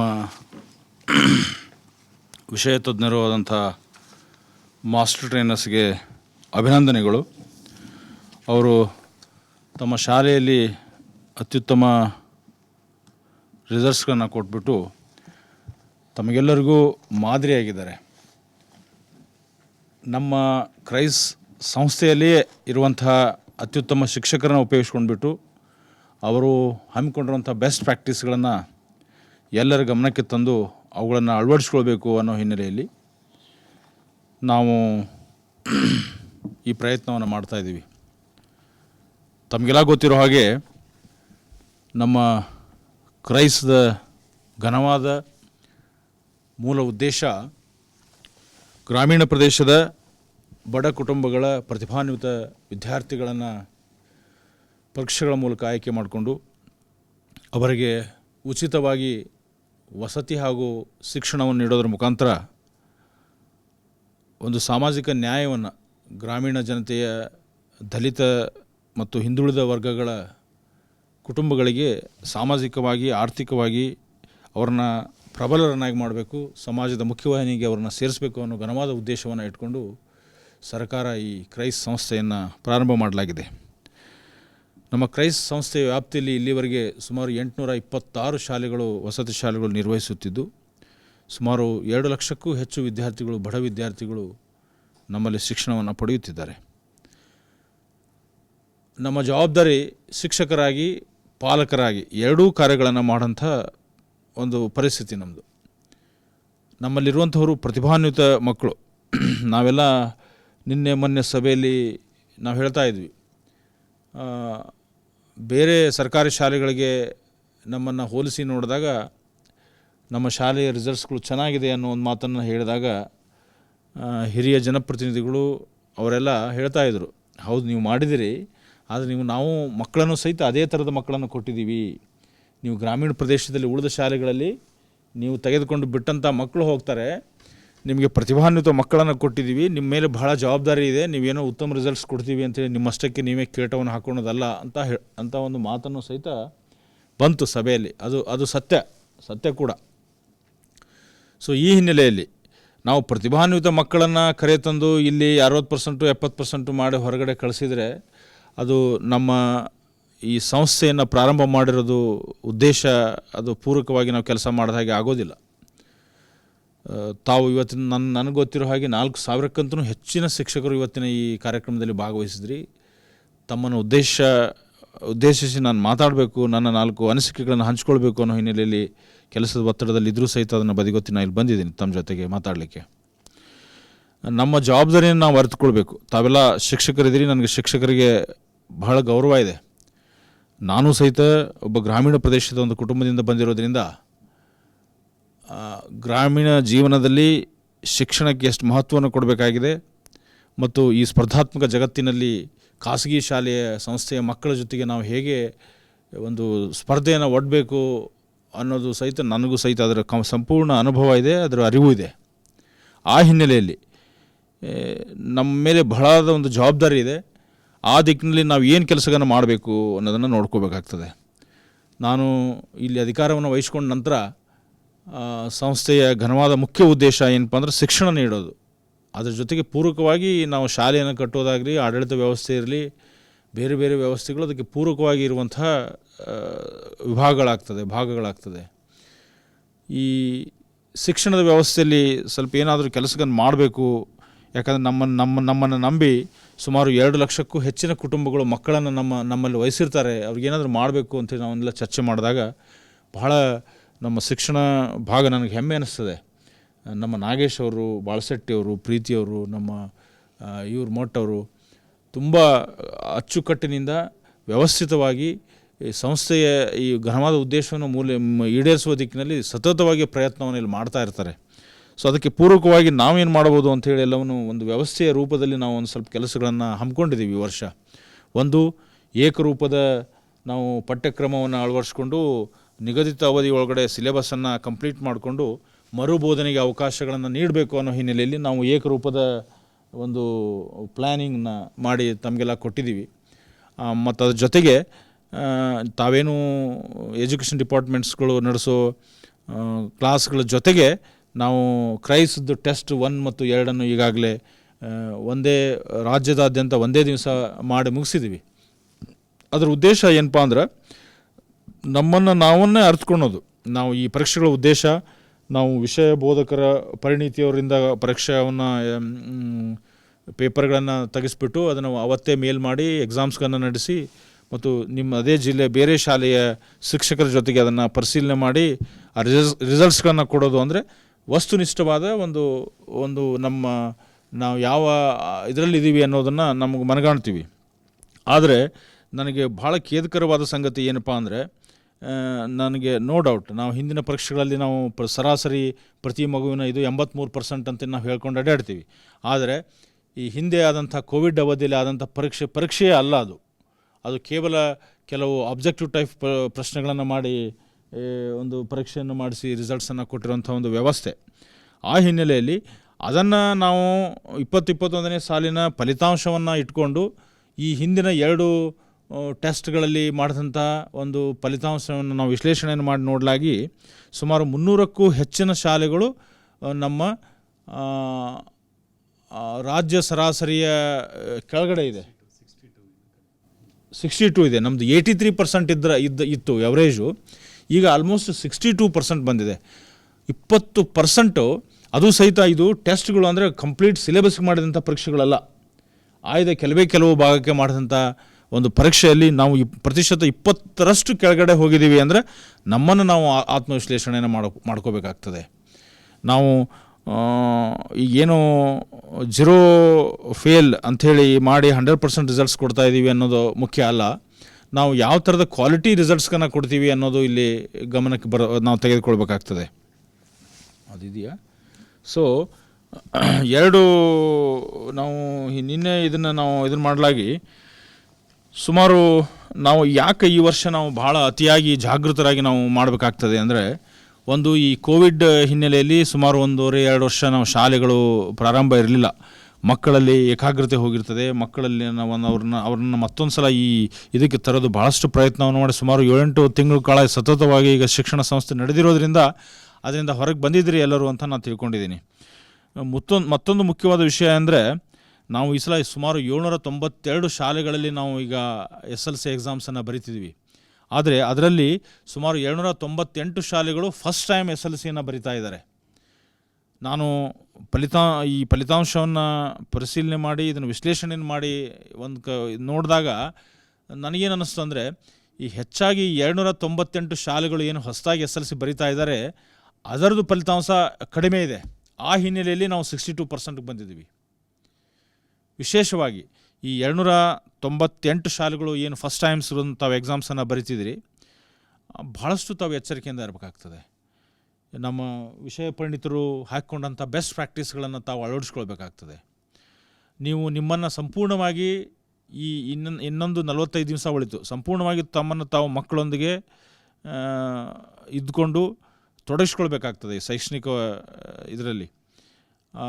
ನೀವು ಬೇರೆ ಶಾಲೆಗಳಲ್ಲಿ ನಮ್ಮನ್ನು ನಾವು ಕಂಪೇರ್ ಮಾಡಿ ನೋಡಲಾಗಿ ನಮ್ಮದು ವಸತಿ ಶಾಲೆಗಳು ಇರೋದರಿಂದ 24 ತಾಸು ಮಕ್ಕಳುಗಳು ಇರೋದರಿಂದ ಅರ್ಲಿ ಮಾರ್ನಿಂಗ್ ಕ್ಲಾಸಸ್ಗಳನ್ನು ಮತ್ತು ಈ ಶಾಲೆಯ ಮುಗಿದ ನಂತರ ನಾವು ಕ್ಲಾಸ್ಗಳನ್ನು ತೆಗೆದ್ರ ಮುಖಾಂತರ MOD ಅಂತೇಳಿ ಸಿಸ್ಟಮ್ ಮಾಡಿದ್ದೀವಿ ನಾವು, ಮಾಸ್ಟರ್ ಆನ್ ಡ್ಯೂಟಿ ಅಂತ. ಸೊ ಆ ಹಿನ್ನೆಲೆಯಲ್ಲಿ ತಾವು ಎಲ್ಲಿದ್ದೀರಿ ಈಗ ಸದ್ಯ ರಿಸಲ್ಟ್ಸ್ಗಳನ್ನು ನನ್ನ ಟೇಬಲ್ ಮೇಲೆ ಪ್ರತಿ ಶಾಲೆಯ ವಿಷಯವಾರು ನನಗೆ ಯಾವ ಶಾಲೆಯ ಶಿಕ್ಷಕರು ಎಷ್ಟು ಮಾರ್ಕ್ಸ್ಗಳನ್ನು ತಮ್ಮ ಮಕ್ಕಳಿಗೆ ತಂದು ಕೊಟ್ಟಿದ್ದಾರೆ ಅನ್ನೋ ಮಾಹಿತಿ ನನ್ನಲ್ಲಿದೆ. ಆ ಹಿನ್ನೆಲೆಯಲ್ಲೇ ಇವತ್ತಿನ ಈ ಕಾರ್ಯಕ್ರಮಗಳನ್ನು ನಾವು ನಡೆಸ್ತಾ ಇರೋದು. ನಿನ್ನೆ ಕೋರ್ ಸಬ್ಜೆಕ್ಟ್ಸ್ಗಳನ್ನು ಮಾಡಿದ್ವಿ, ಇವತ್ತು ಲ್ಯಾಂಗ್ವೇಜ್ಗಳನ್ನು ಮತ್ತು ವಾರ್ಡನ್ಸ್ಗಳನ್ನು ನಾವೆಲ್ಲ ಕರೆದಿದ್ದೀವಿ. ಸೊ ನನ್ನ ಉದ್ದೇಶ ಏನಪ್ಪ ಅಂದ್ರೆ, ಇನ್ನೂ 45 ದಿವಸ ಇದೆ. ತಾವು ಇವತ್ತಿನಿಂದ ಸಂಪೂರ್ಣವಾಗಿ ತಮ್ಮನ್ನು ತಾವು ತೊಡಗಿಸಿಕೊಂಡು ವಿಷಯ ಪರಿಣಿತರು ಹೇಳಿದಂಥ ಬೆಸ್ಟ್ ಪ್ರಾಕ್ಟೀಸ್ಗಳನ್ನು ಅಳವಡಿಸಿಕೊಂಡು ಮಕ್ಕಳನ್ನು 3 ಗುಂಪುಗಳಾಗಿ ಮಾಡಬೇಕು. ಒಂದು ಅತಿ ಪ್ರತಿಭಾನ್ವಿತ ಮಕ್ಕಳು, that is above average and below average. ಹೆಚ್ಚಿನ ಗಮನವನ್ನು ಬಿಲೋ ಎವರೇಜ್ ಮಕ್ಕಳಿಗೆ ಉತ್ತೀರ್ಣರಾಗೋ ಹಾಗೆ ನೋಡ್ಕೊಳ್ಬೇಕು. ಒಂದು ಗ್ರೇಡ್ ಅವ್ರು ಎಲ್ಲೇ ಇದ್ದರೆ ಬಿಗಿದ್ರೆ ಎಗೆ ಹೋಗೋ ಹಾಗೆ, ಎಗಿದ್ರೆ A+ ಹೋಗೋ ಹಾಗೆ ಪ್ರಯತ್ನವನ್ನು ಮಾಡೋದು. ಮತ್ತು ಪ್ರತಿಭಾನ್ವಿತ A ದರ್ಜೆಯಲ್ಲಿರುವಂಥ ಮಕ್ಕಳನ್ನ A+ಗೆ ಒಯ್ದುಬಿಟ್ಟು ಅತಿ ಹೆಚ್ಚಿನ ಅಂಕಗಳನ್ನು ಬರೋ ಹಾಗೆ ಮಾಡೋಂಥ ಜವಾಬ್ದಾರಿ ನಿಮ್ಮ ಮೇಲೆ ಇದೆ. ಸೊ ಆ ಹಿನ್ನೆಲೆಯಲ್ಲಿ ನಾವೇನು ಎವರೇಜ್ ಮಕ್ಕಳು ಅಂಥೇಳಿ ಏನು ಗುಂಪುಗಳನ್ನು ಬಿಲೋ ಎವರೇಜ್ ಅಂತ ಮಾಡ್ತೀವಿ, ಅವರ ವ್ಯಕ್ತಿಗತವಾಗಿ ತಾವೊಂದು ಯೋಜನೆಯನ್ನು ಮಾಡಬೇಕಾಗ್ತದೆ. ಅವರ ಕಲಿಕಾ ಮಟ್ಟವನ್ನು ಅರಿಬೇಕಾಗ್ತದೆ. ಯಾಕೆ ಇವರು ಯಾವ ವಿಷಯದಲ್ಲಿ ಹಿಂದುಳಿತಾ ಇದ್ದಾರೆ, ಯಾಕೆ ಉಳಿತಾ ಇದ್ದಾರೆ. ಯಾವಾಗಲೂ ನೋಡಿ, ನೀವು ಪಾಠವನ್ನು ಮಾಡುವಾಗ ಸಬ್ಜೆಕ್ಟ್ ಲಿಂಕ್ ಇರ್ತದೆ I think in other subjects, ಯಾವುದು ಕೋರ್ ಸಬ್ಜೆಕ್ಟ್ಸ್ನಲ್ಲಿ. ಬಟ್ ಈ ಸಬ್ಜೆಕ್ಟ್ಸ್ಗಳಲ್ಲಿ ನಿಮ್ಮದು ಲ್ಯಾಂಗ್ವೇಜ್ ಸಬ್ಜೆಕ್ಟ್ಸ್ಗಳಲ್ಲಿ ಏನು ತೊಂದರೆ ಆಗೋದಿಲ್ಲ ಅಂತ ನನ್ನ ಅನಿಸಿಕೆ. ಒಂದಕ್ಕೊಂದು ಸಬ್ಜೆಕ್ಟ್ಗಳು ಲಿಂಕ್ ಬರೋದಿಲ್ಲ. ಸೈನ್ಸ್ನಲ್ಲಿ ಅಥವಾ ಮ್ಯಾಥ್ಸ್ನಲ್ಲಿ ಮೊದಲನೇದು ಇದ್ದರೆ ಅದ್ರ ಮೇಲೆ ಉಳಿದ ಚಾಪ್ಟರ್ಸ್ಗಳು ಡಿಪೆಂಡ್ ಆಗಿರ್ತದೆ. ಮೊದಲನೇದು ಅರ್ಥ ಆಗೋದಿಲ್ಲ ಅಂದರೆ ನೆಕ್ಸ್ಟೂ ಅರ್ಥ ಆಗೋದಿಲ್ಲ. ಅಂಥ ಸಂದರ್ಭದಲ್ಲಿ ಆ ಕೋರ್ ಸಬ್ಜೆಕ್ಟ್ನವರು ಆ ಹಿಂದಿನ ಚಾಪ್ಟರ್ಗೆ ಹೋಗಿಬಿಟ್ಟು ಅಲ್ಲಿರುವಂಥ ಡೌಟ್ಸ್ಗಳನ್ನ ಕ್ಲಿಯರ್ ಮಾಡಿ ಅವರನ್ನು ಹೊರ ತಂದುಬಿಟ್ರೆ ಮುಂದೆ ನಡ್ಕೊಂಡು ಹೋಗಿಬಿಡ್ತದೆ. ಅದೇ ರೀತಿ ತಾವು ವ್ಯಾಕರಣಕ್ಕೆ ಒತ್ತನ್ನು ಕೊಡಬೇಕಾಗ್ತದೆ. ಮತ್ತು ಹೆಚ್ಚಾಗಿ ಅವರ ಕಲಿಕಾ ಮಟ್ಟವನ್ನು ಅರಿತುಕೊಂಡು ಅವರ ಕಲಿಕಾ ಮಟ್ಟದ ಲೆವೆಲ್ಗೆ ಹೋಗಿ ನಾವು ಶಿಕ್ಷಣವನ್ನು ನೀಡಿದಾಗ ಮಾತ್ರ ಅವರನ್ನು ಮೇಲ್ತರಲಿಕ್ಕೆ ಸಾಧ್ಯತೆ ಇನ್ನೂ ಇದೆ ಅಂಥೇಳಿ ನನ್ನ ಅಭಿಪ್ರಾಯ. ಆ ಹಿನ್ನೆಲೆಯಲ್ಲಿ ತಾವು ಮನಸ್ಸು ಮಾಡಿದರೆ ಬೇಕಾದ ಮಾಡ್ಬೋದು. ತಾವು ಸಹಿತ ನಾನು ಹೆಚ್ಚಿನ 100ಕ್ಕೆ 90ರಷ್ಟು ಶಿಕ್ಷಕರು ಗ್ರಾಮೀಣ ಪ್ರದೇಶದಿಂದ ಬಂದವರು, ರೈತಾಪಿ ಕುಟುಂಬದಿಂದ ಬಂದವರು ಅಂತ ನಾನು ತಿಳ್ಕೊಂಡಿದ್ದೀನಿ. ಸೊ ತಮಗೆಲ್ಲ ಗೊತ್ತು, ಗ್ರಾಮೀಣ ಪ್ರದೇಶದಲ್ಲಿ ಒಂದು ಕುಟುಂಬ, ಒಬ್ಬ ಮಗುವಿನ ಶಿಕ್ಷಣ, ಅವನ ಅಭಿವೃದ್ಧಿ ಅವನ ಮೇಲೆ ಡಿಪೆಂಡ್ ಆಗಿರ್ತದೆ. ತನ್ನೆಲ್ಲ ಒಂದು ಸಾಮರ್ಥ್ಯವನ್ನು ಸಹಿತ ಆ ಮಗುವಿನ ಮೇಲೆ ಇನ್ವೆಸ್ಟ್ ಮಾಡ್ತಾರೆ ಗ್ರಾಮೀಣ ಪ್ರದೇಶದಲ್ಲಿ. ಸೊ ಅಂತಹ ಮಕ್ಕಳನ್ನು ನಮ್ಗೆ ಕೊಟ್ಟಾಗ ನಾವು ಅವ್ರನ್ನ ವ್ಯಕ್ತಿತ್ವವನ್ನು ಮೌಲ್ಡ್ ಮಾಡಿಬಿಟ್ಟು ಅವರು ತಮ್ಮ ಕಾಲ ಮೇಲೆ ತಾವು ನಿಲ್ಲೋ ಹಾಗೆ ಮಾಡೋಂಥ ಜವಾಬ್ದಾರಿ ನಮ್ಮ ಮೇಲೆ ಇರೋದ್ರಿಂದ, ಆ ಹಿನ್ನೆಲೆಯಲ್ಲಿ ನಾವು ಒಂದು ಪಾಠವನ್ನು ಮಾಡ್ತಾಯಿದ್ದೀವಿ ಅಂದರೆ ಸುಮ್ಮನೆ ಸಿಲೆಬಸ್ ಮುಗಿಸ್ಬೇಕು, ನಮ್ಮ ಜವಾಬ್ದಾರಿನ ಮಾಡಬೇಕು ಅಂತ ಹೇಳಲ್ಲ. ನಮ್ಮ ಮುಂದೆ ಇರುವಂಥ ಮಕ್ಕಳ ಜೀವನವನ್ನು ನಾವು ಕಟ್ತಾಯಿದ್ದೀವಿ ಅಂತ ಅರ್ಥಕೊಂಡ್ಬಿಟ್ಟು ಇವತ್ತು ಅವರು ಕಲಿಯೋ ಪಾಠ ಮುಂದೆ ಅವರ ಭವಿಷ್ಯಕ್ಕೆ ಒಂದು ಹೆಜ್ಜೆಯಾಗಿ ಮಾರ್ಪಡ್ತದೆ. ಅದರಲ್ಲಿ ಯಾವುದೇ ಥರದ ನಮ್ಮಿಂದ ಬೇಜವಾಬ್ದಾರಿತನ ಆಗಬಾರ್ದು ಅಂತ ತಾವು ಮನದಟ್ಟು ಮಾಡಿಕೊಂಡ್ರೆ ಮೋಸ್ಟ್ ಪ್ರಾಬಬಲಿ ನಾವು 100ಕ್ಕೆ 100 ರಿಸಲ್ಟ್ಸ್ಗಳನ್ನು ಕೊಡಲಿಕ್ಕೆ ಸಾಧ್ಯತೆ ಇದೆ ಅಂಥೇಳಿ ನನ್ನ ಅನಿಸಿಕೆ. ನನಗೆ ಅಪಾರವಾದ ಗೌರವ ಇದೆ ಶಿಕ್ಷಕರ ಮೇಲೆ. ನಿಮ್ಗೆ ನಾನು ಕಳಕಳೆ ಮನವಿಯನ್ನು ಮಾಡ್ಕೋತೀನಿ. ನಾನು ಒಬ್ಬ ಎಕ್ಸಿಕ್ಯೂಟಿವ್ ಡೈರೆಕ್ಟರಾಗಿ ತಮ್ಮ ಡಿಸಿಪ್ಲಿನರಿ ಅಥಾರಿಟಿ ಮತ್ತು ಅಪಾಯಿಂಟಿಂಗ್ ಅಥಾರಿಟಿಯಾಗಿ ನಾನು ಆದೇಶದ ಮೂಲಕ ಈ ಮಾತುಗಳನ್ನು ಹೇಳ್ತಾ ಇಲ್ಲ. ತಮಗೆ ಪ್ರಾರ್ಥನೆಯನ್ನು ಮಾಡ್ತೀನಿ, ತಾವು ಪ್ರಯತ್ನ ಮಾಡಿದರೆ ಏನಾದರೂ ಮಾಡಲಿಕ್ಕೆ ಸಾಧ್ಯತೆ ಇದೆ. ಯಾಕೆ ಅಂದರೆ ನಾನಂತರೂ ಇತ್ತೀಚಿನ ದಿನಗಳಲ್ಲಿ ಇದನ್ನು ವಿಷಯವನ್ನು ತಿಳಿದುಕೊಂಡು ಹೆಚ್ಚಿನ ಆದ್ಯತೆಯನ್ನು ನಾನು ಶೈಕ್ಷಣಿಕ ವಿಭಾಗಕ್ಕೆ ಕೊಡ್ತಾ ಇದ್ದೀನಿ. ನನ್ನ ಅವಧಿಯಲ್ಲಿ ನಾನು ಸಂಪೂರ್ಣವಾಗಿ ಶಿಕ್ಷಣದ ವ್ಯವಸ್ಥೆಗೆ ಒಂದು ಅವಕಾಶವನ್ನು ಕೊಡ್ತೀನಿ. ಈ ಹಿನ್ನೆಲೆಯಲ್ಲಿ ತಮ್ಮ ಮೇಲೆ ನಾನು ಭಾಳಷ್ಟು ನಂಬಿಕೆಯನ್ನು ಇಟ್ಕೊಂಡಿದ್ದೀನಿ. ಯಾಕಂದರೆ ನಮಗೆ ಇದೊಂಥರ ಟೆಸ್ಟಿಂಗ್ ಪೀರಿಯಡ್. ಕೋವಿಡ್ ಮುಗಿದ ನಂತರ ನಾವು ಫಸ್ಟ್ ಟೈಮ್ ನಾವು ಪೂರ್ಣ ಪ್ರಮಾಣದ ಪರೀಕ್ಷೆಗಳಿಗೆ ಹೋಗ್ತಾ ಇರೋದರಿಂದ ನಮಗೊಂಥರ ಟೆಸ್ಟ್ ಇದು. ನಾವು ಖಾಸಗಿ ಸಂಸ್ಥೆಗಳಿಗೆ ಸ್ಪರ್ಧೆಯನ್ನು ಕೊಡಬೇಕಾಗಿದೆ. ನನಗೆ ಭಾಳ ಅಭಿಮಾನ ಬರ್ತದೆ, ನಮ್ಮ ಶಿಕ್ಷಣ ಪರಿಣಿತರು ನಮಗೆ ಸ್ಟಡಿ ಮಟೀರಿಯಲ್ ಮಾಡಿದ್ದಾರೆ. ಆ ಸ್ಟಡಿ ಮಟೀರಿಯಲ್ಗೆ ಖಾಸಗಿ ಸಂಸ್ಥೆಗಳಲ್ಲಿ ಭಾಳಷ್ಟು ಬೇಡಿಕೆ ಇದೆ ಅಂತ ನನ್ನ ಗಮನಕ್ಕೆ ಬಂತು. I feel proud my self that I am having such kind of master trainers here. So ನನ್ನ ಅವಧಿಯಲ್ಲಿ ನಾನು ಏನು ಸರ್ವಿಸ್ ಮ್ಯಾಟ್ರಸ್ಗೆ ಮಹತ್ವವನ್ನು ಕೊಡಬೇಕು ನಾನು ಕೊಡ್ತೀನಿ. ನಾನು ಏನು ಎಲ್ಲೆಲ್ಲಿ ಹಳೇದು ಏನು ಬಾಕಿ ಇದೆ ನಿಮ್ದು ಎಲ್ಲ ಸರ್ವಿಸ್ ಮ್ಯಾಟ್ರಸ್ಗಳನ್ನ ಬೆನಿಫಿಟ್ಸ್ಗಳನ್ನ ನನ್ನಿಂದ ಏನಾಗ್ತದೆ ಅದನ್ನು ಮಾಡಿಕೊಡ್ತೀನಿ. ಮತ್ತು ಏನೇನು ನಿಮ್ಮ ಬೇಡಿಕೆಗಳಿದಾವಲ್ಲ ಮುಂಬರೋ ದಿನಗಳಲ್ಲಿ ಈಡಿಸೋ ಪ್ರಯತ್ನವನ್ನು ಮಾಡ್ತೀನಿ. ನಾನು ಒಂದು ಹೆಜ್ಜೆ ಮುಂದೆ ಹೋಗಿ ನಮ್ಮ ಶಿಕ್ಷಕರನ್ನ ಫಾರಿನ್ ಕಳಿಸ್ಬೇಕು ಅಂತ ಇದೆ. ನಾನು ನಿನ್ನೆ ಗುರುರಾಜ್ ಕುಲಕರ್ಣಿ ಸಾಹೇಬ್ರ ಜೊತೆಗೆ ಖರ್ಗೆ ಸಾಹೇಬ್ರ ಜೊತೆಗೆ ಮಾತಾಡ್ತಾ ಇದ್ದೆ. ಅವರು ಯೂನಿವರ್ಸಿಟೀಸ್, ಅಮೇರಿಕನ್ ಯೂನಿವರ್ಸಿಟಿಯಲ್ಲಿ ಕೆಲಸವನ್ನು ಮಾಡ್ತಾ ಇರೋದ್ರಿಂದ ಒಂದು ಮೆಮೊರಾಂಡಮ್ ಆಫ್ ಅಂಡರ್ಸ್ಟ್ಯಾಂಡಿಂಗ್ ಮಾಡಿಕೊಂಡು ನಮ್ಮ ಶಿಕ್ಷಕರು ಕೆಲವು ಜನ ಹೋಗಿ ಒಂದು ಶಿಕ್ಷಣ ವ್ಯವಸ್ಥೆ ಹೊರದೇಶದಲ್ಲಿ ಯಾವ ಥರ ಇದೆ ಅನ್ನೋದು ಒಂದು ಗಮನವನ್ನು ಮಾಡಿ ಇಲ್ಲಿ ಬಂದು ಮಾಡಬೇಕು, ಆ ಒಂದು ಕಾಳಜಿ ನನಗೆ ಇದೆ. ಸೊ ಆ ದಿಕ್ಕಿನಲ್ಲಿ ನಾವು ಈ ಪರೀಕ್ಷೆಯಿಂದ ಹೊರಬರಬೇಕಾಗಿದೆ. ಈಗ ನಾವೇನಾದರೂ ಸರಾಸರಿ 83%ಗಿಂತ ಹೋದ್ಸಲ ತಾವು ಹೇಗೆ ಮಾಡಿಸಿದ್ರು, ಅದು ಯಾವ ಥರ ಟೆಸ್ಟ್ ಮಾಡಿದ್ರು 83 ಸರಾಸರಿ ಬಂದುಬಿಟ್ಟಿದೆ. ಆ 83 ಸರಾಸರಿಗಿಂತ ಕೆಳಗಡೆ ಏನಾದರೂ ಹೋಗಿಬಿಟ್ರೆ ನಮ್ಮದು ಭಾಳ ಕಷ್ಟ ಇದೆ. ಸೊ ನನಗೆ ಫಸ್ಟ್ ಎಲ್ಲ ರಾಜ್ಯ ಮಟ್ಟದ ಎಲ್ಲ ಪರೀಕ್ಷೆಗಳಲ್ಲಿ ಸಹಿತ ಎಲ್ಲ ವಿಷಯಗಳಲ್ಲಿ ಸಹಿತ ಕ್ರೈಸ್ ಸಂಸ್ಥೆಯವರು ಮೊದಲಿಗರಿರಬೇಕು. ಮತ್ತು ಹಿಂದಿನ ಸರಾಸರಿ ಇದಕ್ಕಿಂತ ಯಾವ ಶಾಲೆಯೂ ಸಹಿತ ಕಡಿಮೆ ಇರಬಾರ್ದು. ನಾನು ನಿಮಗೆ ಒಂದು ವಾರ 15 ದಿವಸದ ಪರೀಕ್ಷೆಗಳ ಹಿಂದೆ ಹೇಳ್ತಾ ಇಲ್ಲ, ಸುಮಾರು 45 ದಿವಸದ ವೇಳೆ ಇದೆ. 45 ದಿವಸ ಅಂದರೆ ಬೇಕಾದಷ್ಟು ಆಯಿತು ನಾವು ಮಾಡಲಿಕ್ಕೆ. ತಾವೊಂದು ಮನಸ್ಸನ್ನು ಮಾಡಿಬಿಟ್ರೆ ಇವತ್ತು ನಾನು ಸಂಪೂರ್ಣವಾದ ನನ್ನ ವೇಳೆಯನ್ನು ನಾನು ನನ್ನ ಮಕ್ಕಳಿಗೆ, ನನ್ನ ವಿದ್ಯಾರ್ಥಿಗಳಿಗೆ ಕೊಡ್ತೀನಿ ಅಂಥೇಳಿ ತಾವೇನಾದರೂ ಒಂದು ಪ್ರಮಾಣವನ್ನು ಮಾಡಿದರೆ ನಾವು ನಮ್ಮ ಕ್ರೈಸ್ ಸಂಸ್ಥೆಯನ್ನು ಹಿಂದೆ ಎಂದೆಂದೂ ಆಗದಂತಹ ಒಂದು ಫಲಿತಾಂಶಗಳನ್ನು ಕೊಡಲಿಕ್ಕೆ ಸಾಧ್ಯತೆ ಇದೆ. ಮೊದಲು ನೀವು ಶಿಕ್ಷಕರಾಗಿ ಪಾಠವನ್ನು ಕಲಿಸೋದ್ರ ಜೊತೆಗೆ ಶಿಕ್ಷಕರಿಗಿಂತ ಮೊದಲು ಪಾಲಕರಾಗಿ ಪಾಲಕರಾಗಿ ಮಕ್ಕಳ ಮನಸ್ಸನ್ನು ಅರಿತುಕೊಳ್ಳಿ. ಅವರ ಮನಸ್ಸನ್ನು ಅರಿತುಕೊಂಡ್ರೆ ಅವರು ತಮಗೆ ಓಪನ್ ಅಪ್ ಆಗಬೇಕು. ಮಕ್ಕಳಿಗೆ ಸುಮ್ಮನೆ ಒಂದು ಪಾಠ, ಈಗ ಎಲ್ಲರಿಗೂ ಒಂದೇ ಥರನಾಗಿ ಪಾಠ ತಾವು ಬ್ಲ್ಯಾಕ್ ಬೋರ್ಡ್ನಲ್ಲಿ ಪಾಠಗಳನ್ನು ಹೇಳಿ ಓದಿದರೆ ಕೆಲವು ಜನಕ್ಕೆ ಅರ್ಥ ಆಗಿರ್ತದೆ, ಕೆಲವು ಜನಕ್ಕೆ ಅರ್ಥ ಆಗೋದಿಲ್ಲ. ಯಾರಿಗೆ ಅರ್ಥ ಆಗೋದಿಲ್ಲ, ಪ್ರತಿಯೊಬ್ಬರ ಮಟ್ಟದಲ್ಲೂ ಸಹಿತ ನಾವು ವಿಚಾರವನ್ನು ಮಾಡಿ ನೋಡಲಾಗಿ ಮಕ್ಕಳಲ್ಲಿ ಒಂದು ಉತ್ಸಾಹವನ್ನು ಮೂಡಿಸ್ಬೇಕು. ಅವರ ಅಂತಃಶಕ್ತಿಯನ್ನು ಜಾಗೃತಗೊಳಿಸಬೇಕು. ಈಗ ಪ್ರತಿಯೊಬ್ಬ ವ್ಯಕ್ತಿಗೂ ಒಬ್ಬನು ಒಂದು ವಿಷಯ ಕಠಿಣ ಆಗ್ತದೆ, ಒಬ್ಬನು ಸರಳ ಆಗ್ತದೆ. ಯಾಕಾಗ್ತದೆ? ಅದೇ ಮ್ಯಾಥ್ಸ್ ಇರ್ತದೆ, ಅದೇ ಇಂಗ್ಲೀಷ್ ಇರ್ತದೆ. ಅವನು ಆ ವಿಷಯದ ಮೇಲೆ ಹೆಚ್ಚು ಗಮನವನ್ನು ಹರಿಸಿರ್ತಾನೆ, ಹೆಚ್ಚು ಪ್ರಯತ್ನವನ್ನು ಮಾಡಿರ್ತಾನೆ. ಅವನಿಗೆ ಸರಳವಾಗಿ ಅರ್ಥ ಮಾಡೋ ಹಾಗೆ ಅವನ ಶಿಕ್ಷಕರು ತಿಳಿಸಿರ್ತಾರೆ, ಅವರಿಗೆ ಸರಳ ಆಗಿರ್ತದೆ ಅದು. ಕೆಲವು ಶಿಕ್ಷಕರು ತಮಗೆ ತಿಳಿದಿರಂಗಿಲ್ಲ ಅಥವಾ ತಿಳಿದ ವಿಷಯಗಳನ್ನು ಸಹಿತ ಅದು ತಿಳಿಯೋ ರೀತಿಯಲ್ಲಿ ಮನನ ಮುಟ್ಟೋ ಹಾಗೆ ಮಕ್ಕಳಿಗೆ ಅದನ್ನು ವರ್ಗಾವಣೆ ಮಾಡೋದಿಲ್ಲ ವಿಷಯಗಳನ್ನು. ಆ ಸಂದರ್ಭದಲ್ಲಿ ಮಕ್ಕಳಿಗೆ ಕಠಿಣ ಆಗ್ತದೆ. ಸೊ ತಾವು ಸರಳ ರೂಪದಲ್ಲಿ ಪಾಠಗಳನ್ನು ಮಾಡೋದು, ಪ್ರತಿಯೊಬ್ಬ ಮಕ್ಕಳಿಗೆ ಪ್ರಶ್ನೆಗಳನ್ನು ಕೇಳಲಿಕ್ಕೆ ಉತ್ತೇಜನ ನೀಡೋದು ಮತ್ತು ಅವರಲ್ಲಿರುವಂಥ ಅಂತಃಶಕ್ತಿಯನ್ನು ಜಾಗೃತಗೊಳಿಸೋದು. ಪ್ರತಿಯೊಬ್ಬ ವ್ಯಕ್ತಿಯಲ್ಲಿ ಸಹಿತ ಅಂತಃಶಕ್ತಿ ಅನ್ನೋದಿರ್ತದೆ. ಅದನ್ನು ಎಲ್ಲರೂ ಸಹಿತ ಹಾರ್ಡ್ಲಿ 2 to 5% ಯೂಸ್ ಮಾಡ್ತಾರೆ. ಆ ಇಮ್ಮರ್ಸ್ಡ್ ಕೆಪಾಸಿಟಿ ಅಂತ ಏನಿರ್ತದೆ ಅದನ್ನು ಹೊರಗೆ ತಂದಿದ್ದೇ ಆದರೆ ನಾವೆಲ್ಲ ಸಾಮಾನ್ಯ ಜನರು 2%. ಸೈಂಟಿಸ್ಟ್ಗಳು ರಾಷ್ಟ್ರ ಮಟ್ಟದ ಅಂತಾರಾಷ್ಟ್ರೀಯ ವ್ಯಕ್ತಿತ್ವವನ್ನು ಮಾಡಿದವರು ಇದ್ದಾರಲ್ಲ, ಅವರು 3 to 5% ಯೂಸ್ ಮಾಡಿರ್ತಾರೆ ಅಷ್ಟೇ. ಆ 100% ಯೂಸ್ ಮಾಡಿದ್ರೆ ಏನೂ ಆಗ್ಬೋದು? ಅವರು 100% ಯೂಸ್ ಮಾಡಿದವ್ರು ಏನಾಗ್ತಾರೆ? ಹಾಂ, ಏನು ಮಹಾನ್ರಿ? ಯಾರಾಗ್ತಾರೆ? They got a salvation. ಮುಕ್ತಿಯನ್ನು ಪಡೆದಂಥ ಬುದ್ಧರು ಆಗ್ತಾರೆ, ವಿವೇಕಾನಂದರಾಗ್ತಾರೆ, ರಾಮಕೃಷ್ಣ ಪರಮಹಂಸರಾಗ್ತಾರೆ. ಸೊ ನಾವು 2% ಇದ್ದಿದ್ದು ನೀವು ಪಾಯಿಂಟ್ನಾಗ ಏರ್ಸಂತ ಹೋಗ್ರಿ ಸಾಕು. ಮಕ್ಕಳದು ಆ ಅಂತಃಶಕ್ತಿ ಹೆಂಗೆ ಹೊರ ತರಲಿಕ್ಕೆ ಸಾಧ್ಯತೆ ಇದೆ? ಯಾಕೆ ಕೆಲವು ಮಕ್ಕಳು ಶಾಣೆ ಇರ್ತಾರೆ, ಕೆಲವೊಬ್ಬರು ದಡ್ಡರಿರ್ತಾರೆ? ಯಾಕೆ ಕೆಲವೊಬ್ಬರು ವಿಜ್ಞಾನಿಗಳು ಅಷ್ಟು ಮೆಮ್ರಿ ಪವರ್ ಇರ್ತದೆ? ಸಾಮಾನ್ಯ ಮನುಷ್ಯರಿಗೆ, ಎಲ್ಲ ಮನುಷ್ಯರು ಅಷ್ಟೇ ಅಲ್ವಾ, ಎಲ್ಲರಿಗೂ ಮೆದುಳೇ ಇರ್ತದೆ, ಎಲ್ಲರಿಗೂ ಮೈಂಡೇ ಇರ್ತದೆ, ಎಲ್ಲರಿಗೂ ಎಲ್ಲ ಅವಯವಗಳಿರ್ತದೆ.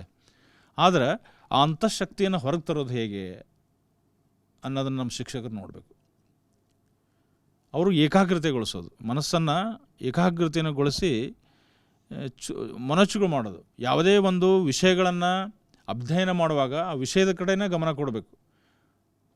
ಒಂದು ಉದಾಹರಣೆಯನ್ನು ಹೇಳಕ್ಕೆ ಇಷ್ಟಪಡ್ತೀನಿ ನಾನು. ಯಾಕೆ ಕೆಲವೊಬ್ಬರಿಗೆ ಒಂದು ವಿಷಯ ಕಠಿಣ ಆಗ್ತದೆ, ಕೆಲವೊಬ್ಬರಿಗೆ ಸರಳ ಆಗ್ತದೆ ಅನ್ನೋದಕ್ಕೆ ನಾನು ಮನಗಂಡಂತೆ ಯಾವ ಒಂದು ವಿಷಯದ ಬಗ್ಗೆ ನಮಗೆ ಆಸಕ್ತಿಯನ್ನು ಮೂಡಿಸ್ಬೇಕಾಗ್ತದೆ.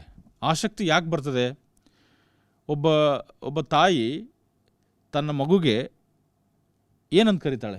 ಈ ಜಗತ್ತಿನಲ್ಲಿ ಅತಿ ಸುಂದರವಾದ ಮಗು ಅನ್ನೊಂದಂತ ಕರೀತಾಳೆ. ಅದು ಎಷ್ಟೇ ಕುರೂಪಿಯಾಗಿರಲಿ, ಆ ಪಕ್ಕದ ಮನೆಯ ಹುಡುಗ ಭಾಳ ಚೆನ್ನಾಗಿದ್ದು, ಭಾಳ ಒಂದು ಸುಂದರನಾಗಿದ್ದರೂ ಸಹಿತ ಕಂಪೇರ್ ಮಾಡಿದಾಗ ಆ ತಾಯಿ ತನ್ನ ಮಗುನೇ ಅತಿವಾದ ಶ್ರೇಷ್ಠ, ಅತಿ ಸುಂದರ ರಾಜ್ಕುಮಾರ ಅಂತ ಕರೀತಾಳೆ. ಯಾಕೆ ಹೆಂಗಾಗ್ತದೆ ಅದು? ಹಾಂ, ತನ್ನ ಮಗು ಆದರೆ ಏನಾಗಬೇಕು? ಸತ್ಯ ಸತ್ಯ ಅಲ್ಲ. 2 ಮಕ್ಕಳಿದ್ದಾರೆ, ಯಾರು ಚೆನ್ನಾಗಿ ಅನ್ಬೇಕು ಅಂದರೂ ಸಹಿತ ಅವಳಿಗೆ ಇಂಟರ್ನಲ್ ಆಗಿ ತನ್ನ ಮಗುನೇ ಹಂಗೆ ಕಾಣ್ತದೆ ಅದು. ಯಾಕೆ? ಅದೇ ಎಲ್ಲ ವಿಷಯದಲ್ಲೂ ಸಹಿತ ಈ ಸಾಮಾನ್ಯವಾಗಿ ಕಾಲೇಜು ವಿದ್ಯಾರ್ಥಿ ಜೀವನಗಳಲ್ಲಿ ಮಕ್ಕಳು ಪ್ರೀತಿ ಪ್ರೇಮ ಅಂತ ಮಾಡ್ತಾರೆ. ಯಾವುದೇ ಒಂದು ಮಗುವಿನ ಮೇಲೆ ಒಂದು ಇದ್ರ ಮೇಲೆ ಒಂದು ಮನಸ್ಸನ್ನು ಇಟ್ಟ ಮೇಲೆ that is called as a ಏಕಾಗ್ರತೆ, ದಟ್ ಈಸ್ ಅ ಮೆಡಿಟೇಷನ್. ಒಬ್ಬ ತಾಯಿ ತನ್ನ ಮಗುವನ್ನು 9 ತಿಂಗಳ ತನ್ನ ಹೊಟ್ಟೆಯಲ್ಲಿ ಹೊತ್ತು ಹೆರಿಗೆಯನ್ನು ಮಾಡ್ತಾರಲ್ಲ, ಆ 9 ತಿಂಗಳ ಕಾಲ ತನ್ನ ಮಗುವಿನ ಬಗ್ಗೆ ಚಿಂತನೆ ಮಾಡ್ತಾ ಇರ್ತದೆ. ಅದು ಮನಸ್ಸು ಅದು ಮೆಡಿಟೇಷನ್ ಮಾಡ್ತಾ ಇರ್ತದೆ ಮಗುವಿನ ಬಗ್ಗೆ. ಆ ಮೆಡಿಟೇಷನ್ ಮಾಡಿ ಮಾಡಿ ಮಾಡಿ ಮಾಡಿ ಆ ಮಗುವಿನ ಬಗ್ಗೆ ಅಷ್ಟು ಆಸಕ್ತಿಯನ್ನು ಬೆಳೆಸ್ಕೊಂಡಿರ್ತದಲ್ಲ ಆ ತಾಯಿ, ಅದು ಇಡೀ ಜಗತ್ತಿನಲ್ಲಿ ಯಾರೇ ಇದ್ದರೂ ಸಹಿತ ಅದು that is because of that meditation made during that 9 months period. ಅದೇ ರೀತಿ ಯಾವುದೇ ಒಂದು ವಿಷಯವನ್ನು ನಾವು ಅಧ್ಯಯನ ಮಾಡುವಾಗ ಆ ವಿಷಯದ ಚಂಚಲ ಮನಸ್ಸನ್ನು ಹೊರಹಾಕಿ ಏಕಾಗ್ರತೆಯಿಂದ ಮನಸ್ಸನ್ನಲ್ಲೇ ಜಾಗೃತಗೊಳಿಸಿ ಅಲ್ಲಿ ಅಧ್ಯಯನ ಮಾಡಿದಾಗ ಅದು ಪರ್ಮನೆಂಟ್ ಮೆಮ್ರಿಗೆ ಹೋಗ್ತದೆ. ನಾವು ಚಂಚಲತೆಯಿಂದ ಅಧ್ಯಯನ ಮಾಡಿದಾಗ, ಅದೇ ನೀವು ಸಹಿತ ಶಿಕ್ಷಕರಾಗಿ ಚಂಚಲತೆಯಿಂದ ಪಾಠವನ್ನು ಮಾಡಿದಾಗ ನಿಮ್ಗೆ ಚೆನ್ನಾಗಿ ಡೆಲಿವರಿ ಮಾಡಲಿಕ್ಕೆ ಆಗೋದಿಲ್ಲ, ಮಕ್ಕಳಿಗೆ ಅರ್ಥ ಆಗೋದಿಲ್ಲ. It's not only for teachers and students, it is applicable in all the field. ಒಬ್ಬ ಪ್ರೊಫೆಷನ್ ಮಾಡೋನಿರ್ಬೋದು, ಒಬ್ಬ ಬಿಸ್ನೆಸ್ ಮಾಡೋನಿರ್ಬೋದು, ತನ್ನ ಸಮಯವನ್ನು ಕೇಂದ್ರೀಕೃತವಾಗಿ ಮನಸ್ಸಿನಿಂದ ಎಲ್ಲಿ ಇನ್ವೆಸ್ಟ್ಮೆಂಟ್ ಮಾಡ್ತಾರೆ ಅಲ್ಲಿ ಪರಿಪೂರ್ಣತೆ ಅನ್ನೋದು ಬರ್ತದೆ. ಸೊ ಮನಸ್ಸು ಅದನ್ನು ನಾವು ವಿಶೇಷವಾಗಿ ಪಾಲಕರು, ವಾರ್ಡನ್ಸ್ಗಳು ಮತ್ತು ಪ್ರಾಂಶುಪಾಲರು ಈ ದಿಕ್ಕಿನಲ್ಲಿ ಮುಂದಿನ ದಿನಮಾನಗಳಲ್ಲಿ ತಮ್ಮ ಸಮಯವನ್ನು ಕೊಡಬೇಕು. ಮಕ್ಕಳಲ್ಲಿ ಏಕಾಗ್ರತೆಯನ್ನು ಮಾಡಿಸೋದು ಹೇಗೆ? ನೋ ಡೌಟ್ ಯೋಗಗಳನ್ನು ಮಾಡೋದ್ರ ಮುಖಾಂತರ, ಧ್ಯಾನವನ್ನು ಮಾಡೋದ್ರ ಮುಖಾಂತರ, ಆಟದಲ್ಲಿ ಮಕ್ಕಳನ್ನು ಭಾಗಿಸೋದ್ರ ಮುಖಾಂತರ ಏಕಾಗ್ರತೆ ಬರ್ತದೆ. ಈಗ ನೀವು ಕಬಡ್ಡಿ ಆಡುವಾಗ, ಕ್ರಿಕೆಟ್ ಆಡುವಾಗ ಎಷ್ಟು ಏಕಾಗ್ರತೆ ಇರ್ತದಲ್ಲ, ಅಧ್ಯಯನ ಮಾಡುವಾಗ ಅಷ್ಟು ಏಕಾಗ್ರತೆ ಇರೋದಿಲ್ಲ ಮಕ್ಕಳಿಗೆ. ಅದು ಬೇಡವಾದ ವಿಷಯ ಆಗ್ತದೆ. ಆದ್ದರಿಂದ ಬೇಡವಾದ ವಿಷಯವನ್ನು ಬೇಕಾದ ವಿಷಯವನ್ನಾಗಿ ಮಾಡಲಿಕ್ಕೆ ಸಾಧ್ಯತೆ ಇದೆ. ಅದಕ್ಕೆ ಆಸಕ್ತಿಯನ್ನು ಮೂಡಿಸ್ಬೇಕು. ಆಸಕ್ತಿಯನ್ನು ಹೇಗೆ ಮೂಡಿಸೋದು? ಒಂದು, ಏಕಾಗ್ರತೆಯನ್ನು ತರೋದ್ರ ಮುಖಾಂತರ ಅಂತಃಶಕ್ತಿಯನ್ನು ಜಾಗೃತಿ ಮಾಡಲಿಕ್ಕೆ ಸಾಧ್ಯತೆ ಇದೆ. ಎರಡನೇದ್ದು, ತಾವು ಪಾಠವನ್ನು ಮಾಡುವಾಗ ಆಸಕ್ತಿಯನ್ನು ಬರೆಸೋದು ಹೇಗೆ ಅಂದರೆ, ತಾವು ಸಬ್ಜೆಕ್ಟ್ಸ್ಗಳನ್ನು ಟೀಚ್ ಮಾಡುವಾಗ, ಮುಂದೆ ಒಂದು ಪಾಠವನ್ನು ಮಾಡುವಾಗ ಹಿಂದಿನ ಒಂದು ಪಾಠದ ಸಾರಾಂಶವನ್ನು ಸರಳ ರೂಪದಲ್ಲಿ ಹೇಳಿ ಅದಕ್ಕೂ ಈ ಪಾಠಕ್ಕೂ ಏನು ಸಂಬಂಧ ಇದೆ, ಅದರ ಮುಂದಿನ ಪಾಠ ಏನಿದೆ ಅಂತ ಒಂದಕ್ಕೊಂದು ಲಿಂಕ್ ಮಾಡ್ಕೊತ ಹೋದರೆ ಸರಳವಾಗಿ ಅರ್ಥ ಆಗ್ತದೆ. ಇತಿಹಾಸ ಪಾಠವನ್ನು ಪ್ರಾರಂಭ ಮಾಡುವಾಗ, ಈಗ ನೀವು ಮೆಡಿವಲ್ ಹಿಸ್ಟ್ರಿಯಲ್ಲಿ ಇದ್ದೀರಿ ಅಂದರೆ medieval history, ancient history, modern history ಮೂರದ್ರ ಬಗ್ಗೆನೂ ಒಂದು 5 ನಿಮಿಷ ನೀವು ಮಾತಾಡಿಬಿಟ್ರೆ, ನಾವು ಎಲ್ಲಿದ್ದೀವಿ, ಯಾವ ಪಾಠವನ್ನು ಈಗ ಪ್ರಾರಂಭ ಮಾಡ್ತಾ ಇದ್ದೀವಿ ಅಂದರೆ ಮಗುಗೆ ಒಂದು ಬರ್ಡ್ ಐ ವ್ಯೂ ಅಂತಾರಲ್ಲ, ಅದನ್ನು ಕೊಟ್ಬಿಟ್ರೆ ಮಗು ಅದನ್ನು ಅರ್ಥ ಮಾಡ್ಕೊಂಡು ಹೋಗ್ತದೆ. ನೀವು ಯಾವುದೂ ಏನೂ ಗೊತ್ತಿಲ್ಲ, ಸುಮ್ಮನೆ ಒಂದು ಯಾವುದೋ ಪೇಜ್ ನಂಬರ್ 25 ಓಪನ್ ಮಾಡಿ ಅಕ್ಬರ ಚಲೋ ಮಾಡಿ ಏನೋ ಮಾಡಿದರೆ ಹಿಂದಿನ ಗೊತ್ತಿರೋದಿಲ್ಲ, ಮುಂದಿನ ಗೊತ್ತಿರೋದಿಲ್ಲ ಅವನಿಗೆ. ಸೊ ಆ ಹಿನ್ನೆಲೆಯಲ್ಲಿ ಮಕ್ಕಳಿಗೆ ಸರಳವಾಗಿ ಪಾಠವನ್ನು ಮಾಡೋದು ಹೇಗೆ, ಆಸಕ್ತಿಯನ್ನು ಮೂಡಿಸೋದು ಹೇಗೆ, ಅವರಲ್ಲಿ ಪರ್ಮನೆಂಟ್ ಮೆಮ್ರಿಗೆ ಮಕ್ಕಳುಗಳಿಗೆ ವಿಷಯಗಳನ್ನು ತಲುಪಿಸೋದು ಹೇಗೆ, ಈ ಮೈಂಡ್ ಮ್ಯಾಪಿಂಗ್ ಅಂತ ಕರೀತಾರಲ್ಲ, ಮೈಂಡ್ ಮ್ಯಾಪಿಂಗ್, ಅದನ್ನು ಸ್ಕೆಲ್ಟನ್ ಫಾರ್ಮ್, ಒಂದು ವಿಷಯ ಒಂದು ಪಾಠದಲ್ಲಿ ಒಂದು ಸಬ್ಜೆಕ್ಟ್ಗಳನ್ನು ನಾನು ಬೇಕಾದ್ರೆ ಕೊಟ್ಟರೆ ಯಾವುದೋ ಒಂದು ಮಗು ಕೊಡಿ, ನಾನು ಅರ್ಧ ತಾಸಿನಲ್ಲಿ ಆ ಮಗುನ ತಯಾರು ಮಾಡಿ ಆ ಪುಸ್ತಕದ ಬಗ್ಗೆನೇ ಒಂದು ತಾಸು ಮಾತಾಡೋಂಗೆ ಮಾಡಿಬಿಡ್ಬೋದು. ಇಂಡೆಕ್ಸ್ಗಳನ್ನು ಪಾಠಗಳನ್ನು ಮಾಡಿ ಸ್ಕೆಲ್ಟನ್ ಫಾರ್ಮ್ ಆಗಿ ಎಲುಬು ಹಂದಗಳ ರೂಪದಲ್ಲಿ ಮೆಮ್ರಿ ಪವರ್ನಲ್ಲಿ ಇಟ್ಕೊಳ್ಬೋದು. ಸೆಕೆಂಡ್ ರೀಡಿಂಗ್, ಥರ್ಡ್ ರೀಡಿಂಗ್ನಲ್ಲಿ ನೀನು ಬ್ಲಡ್ಡು ಮಾಂಸಗಳನ್ನು ತುಂಬೋದು ಅದಕ್ಕೆ. ಸೊ ಆ ರೀತಿಯಾಗಿ ತಾವು ಮಕ್ಕಳನ್ನು ತಮ್ಮ ಮಕ್ಕಳು ಅಂತ ತಿಳ್ಕೊಂಡು ಹೊಸ ಹೊಸ ವಿಚಾರಗಳನ್ನು ಅಳವಡಿಸಿಕೊಂಡು ಪಾಠಗಳನ್ನು ಮಾಡಬೇಕು. ದಯಮಾಡಿ ನಾನು ಹೇಳ್ತೀನಿ, ನನಗೂ ಕೆಲವೊಂದು ಸಲ ಬೇಜಾರಾಗ್ತದೆ. ನನ್ನ ಶಿಕ್ಷಣ ಸಂಸ್ಥೆಗಳಲ್ಲಿ 100ಕ್ಕೆ ಒಂದು 70-80ರಷ್ಟು ಚೆನ್ನಾಗಿದ್ದಾವೆ, ಆದರೆ ಕೆಲವು 10-20 ಇದರಲ್ಲಿ 10-20 ಇವರು ಬೇರೆ ಬೇರೆ ಇದರಲ್ಲಿ ಭಾಗವಹಿಸಿ ಶಿಕ್ಷಣ ಬಗ್ಗೆ ಗಮನವನ್ನು ಕೊಟ್ಟು ಅಲ್ಲಿ ಒಂಥರ ಕೋಆಪ್ರೇಷನ್ಸ್ ಇಲ್ಲ, ಕೋಆರ್ಡಿನೇಷನ್ಸ್ ಇಲ್ಲ. ಇವ್ರ ಮೇಲೆ ಅವ್ರ ಅಲಿಗೇಷನ್ನು, ಅವ್ರ ಮೇಲೆ ಇವ್ರ ಅಲಿಗೇಷನ್ಸ್ಗಳು, ಸಾಧ್ಯ ಇದ್ದಷ್ಟು ಯಾರನ್ನ ಸಸ್ಪೆಂಡ್ ಮಾಡಿಸ್ಬೇಕು ಅಲಿಗೇಷನ್ ಮಾಡೋದು ಅನ್ನೋದನ್ನು ಸಹಿತ ಬಂದಿದೆ. ಇದು ನನ್ನ ಗಮನಕ್ಕೆ ಬಂದಿದೆ. ಇದು ಉತ್ತಮ ಬೆಳವಣಿಗೆ ಅಲ್ಲ.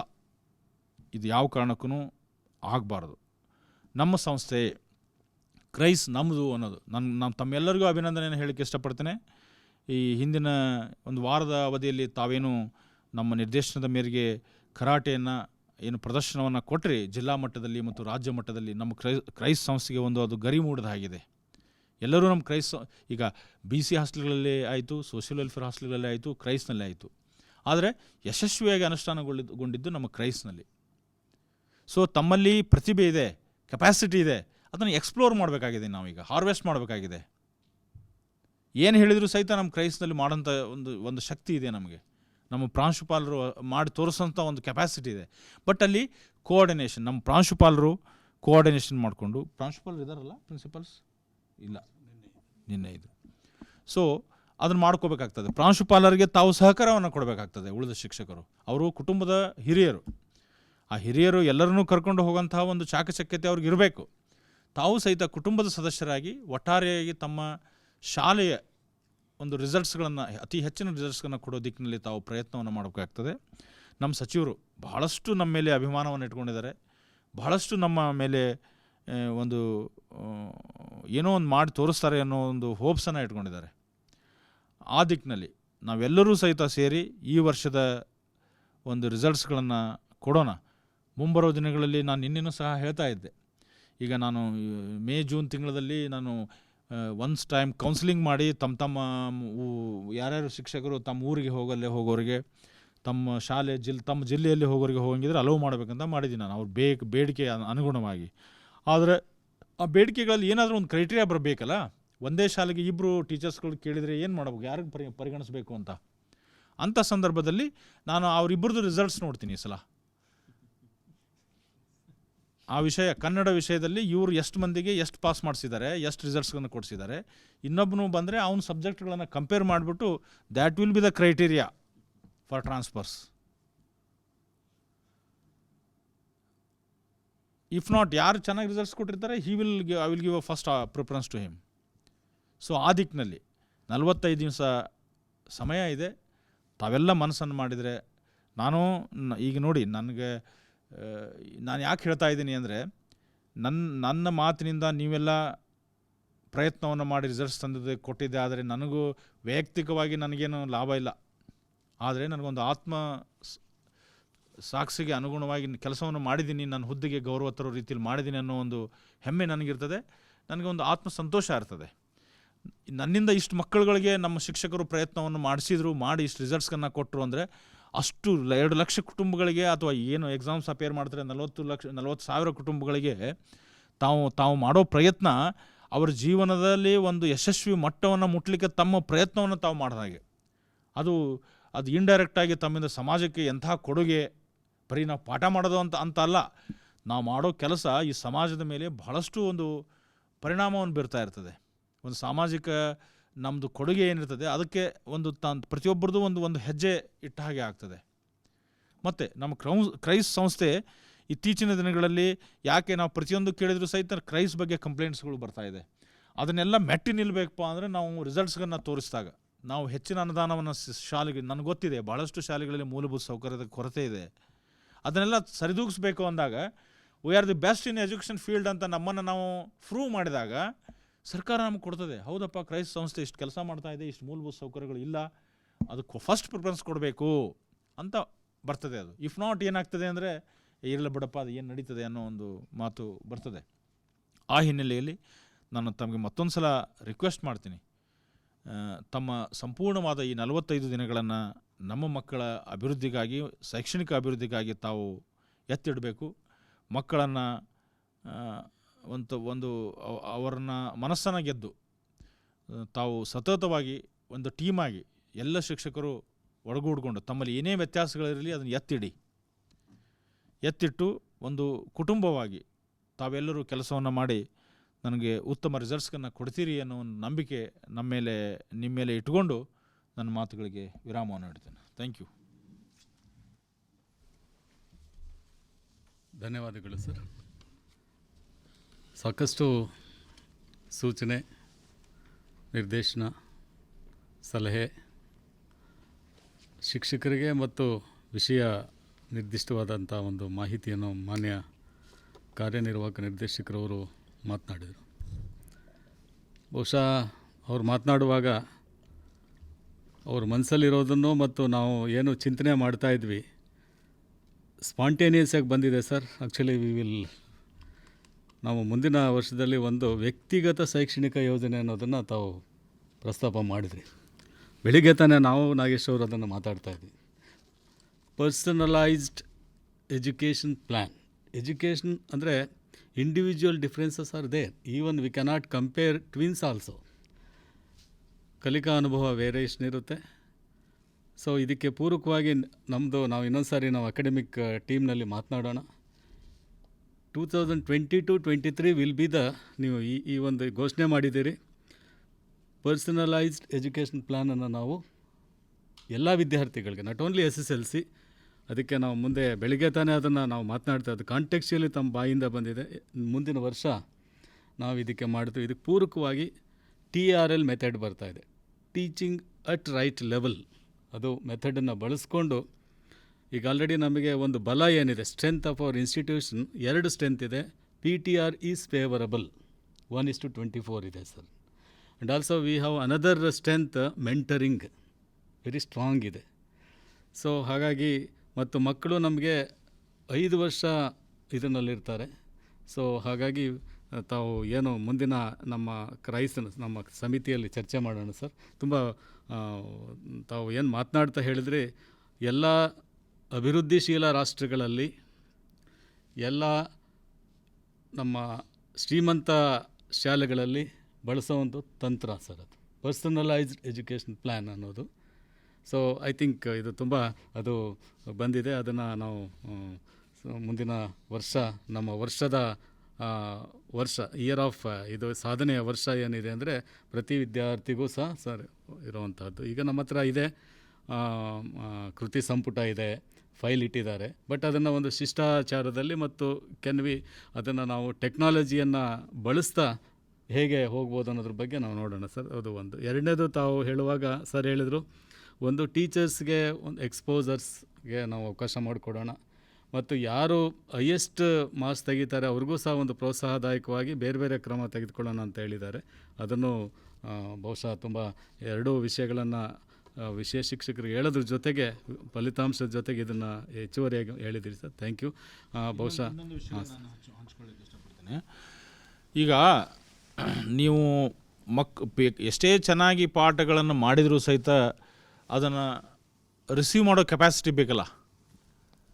ಮಕ್ಕಳು ರಿಸೀವ್ ಮಾಡ್ಕೊಳೋರಲ್ವಾ, ಅವ್ರನ್ನ ಹೇಗೆ ಆಸಕ್ತಿ ಬರೋ ಹಾಗೆ ಮಾಡಬೇಕು ಅಂದರೆ ಅವ್ರಿಗೆ ರೊಚ್ಚ ಹೇಳಬೇಕು, ನಿದ್ದೆ ಬರಬಾರ್ದು ಅವ್ರಿಗೆ. ಹಾಗೆ ನೀವು ಒಂದು ಸ್ವಲ್ಪ ಅವ್ರ ಜೊತೆಗೆ ಮಾತಾಡಬೇಕಾಗ್ತದೆ. ಅವ್ರು ಯಾರು, ಯಾವ ಕುಟುಂಬದಿಂದ ಬಂದಿದ್ದಾರೆ, ಅವರ ತಂದೆ ತಾಯಿಯ ಪರಿಸ್ಥಿತಿ ಏನಿದೆ, ತಂದೆ ತಾಯಿ ಕೂಲಿ ಮಾಡ್ತಿರ್ತಾರೆ, ಅದ್ರ ಬಗ್ಗೆ ತಾವು ಒತ್ತು ಮಾಡಿ ನೀವು ಸಹಿತ ಕೂಲಿ ಮಾಡಬೇಕಾ, ಅಥವಾ ನಿಮ್ಮ ತಂದೆ ತಾಯಿಗೆ ಕಷ್ಟದಿಂದ ಹೊರಗೆ ಬರಬೇಕು ಅಂತ ಮಕ್ಕಳು ನಿಮ್ಗೆ ಏನಾದರೂ ಇದೆಯಾ ಅಂಥೇಳಿ ಮಕ್ಕಳಲ್ಲಿ ಹೊಡೆದೆಬ್ಬಿಸ್ಬೇಕು ಅದನ್ನು.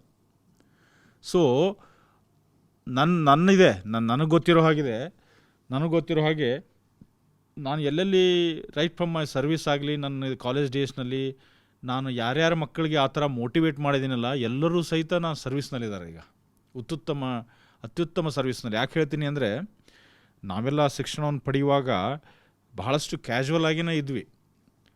ಒಂದು ದಿನ ಇಂಥ ಒಬ್ಬ ಶಿಕ್ಷಕರು ಬಂದು ನಾವು ಯಾರು, ಏನು, ಇಲ್ಲಿ ಯಾಕಿದ್ದೀವಿ, ನಮ್ದು ಏನು ಗುರುಗಳಿರಬೇಕು ಅನ್ನೋದ್ರ ಬಗ್ಗೆ ಒನ್ ಅವರ್ ಚರ್ಚೆ ಮಾಡಿದಾಗ ನಾವು ಆವಾಗ ಎಚ್ಚರಗೊಂಡ್ವಿ.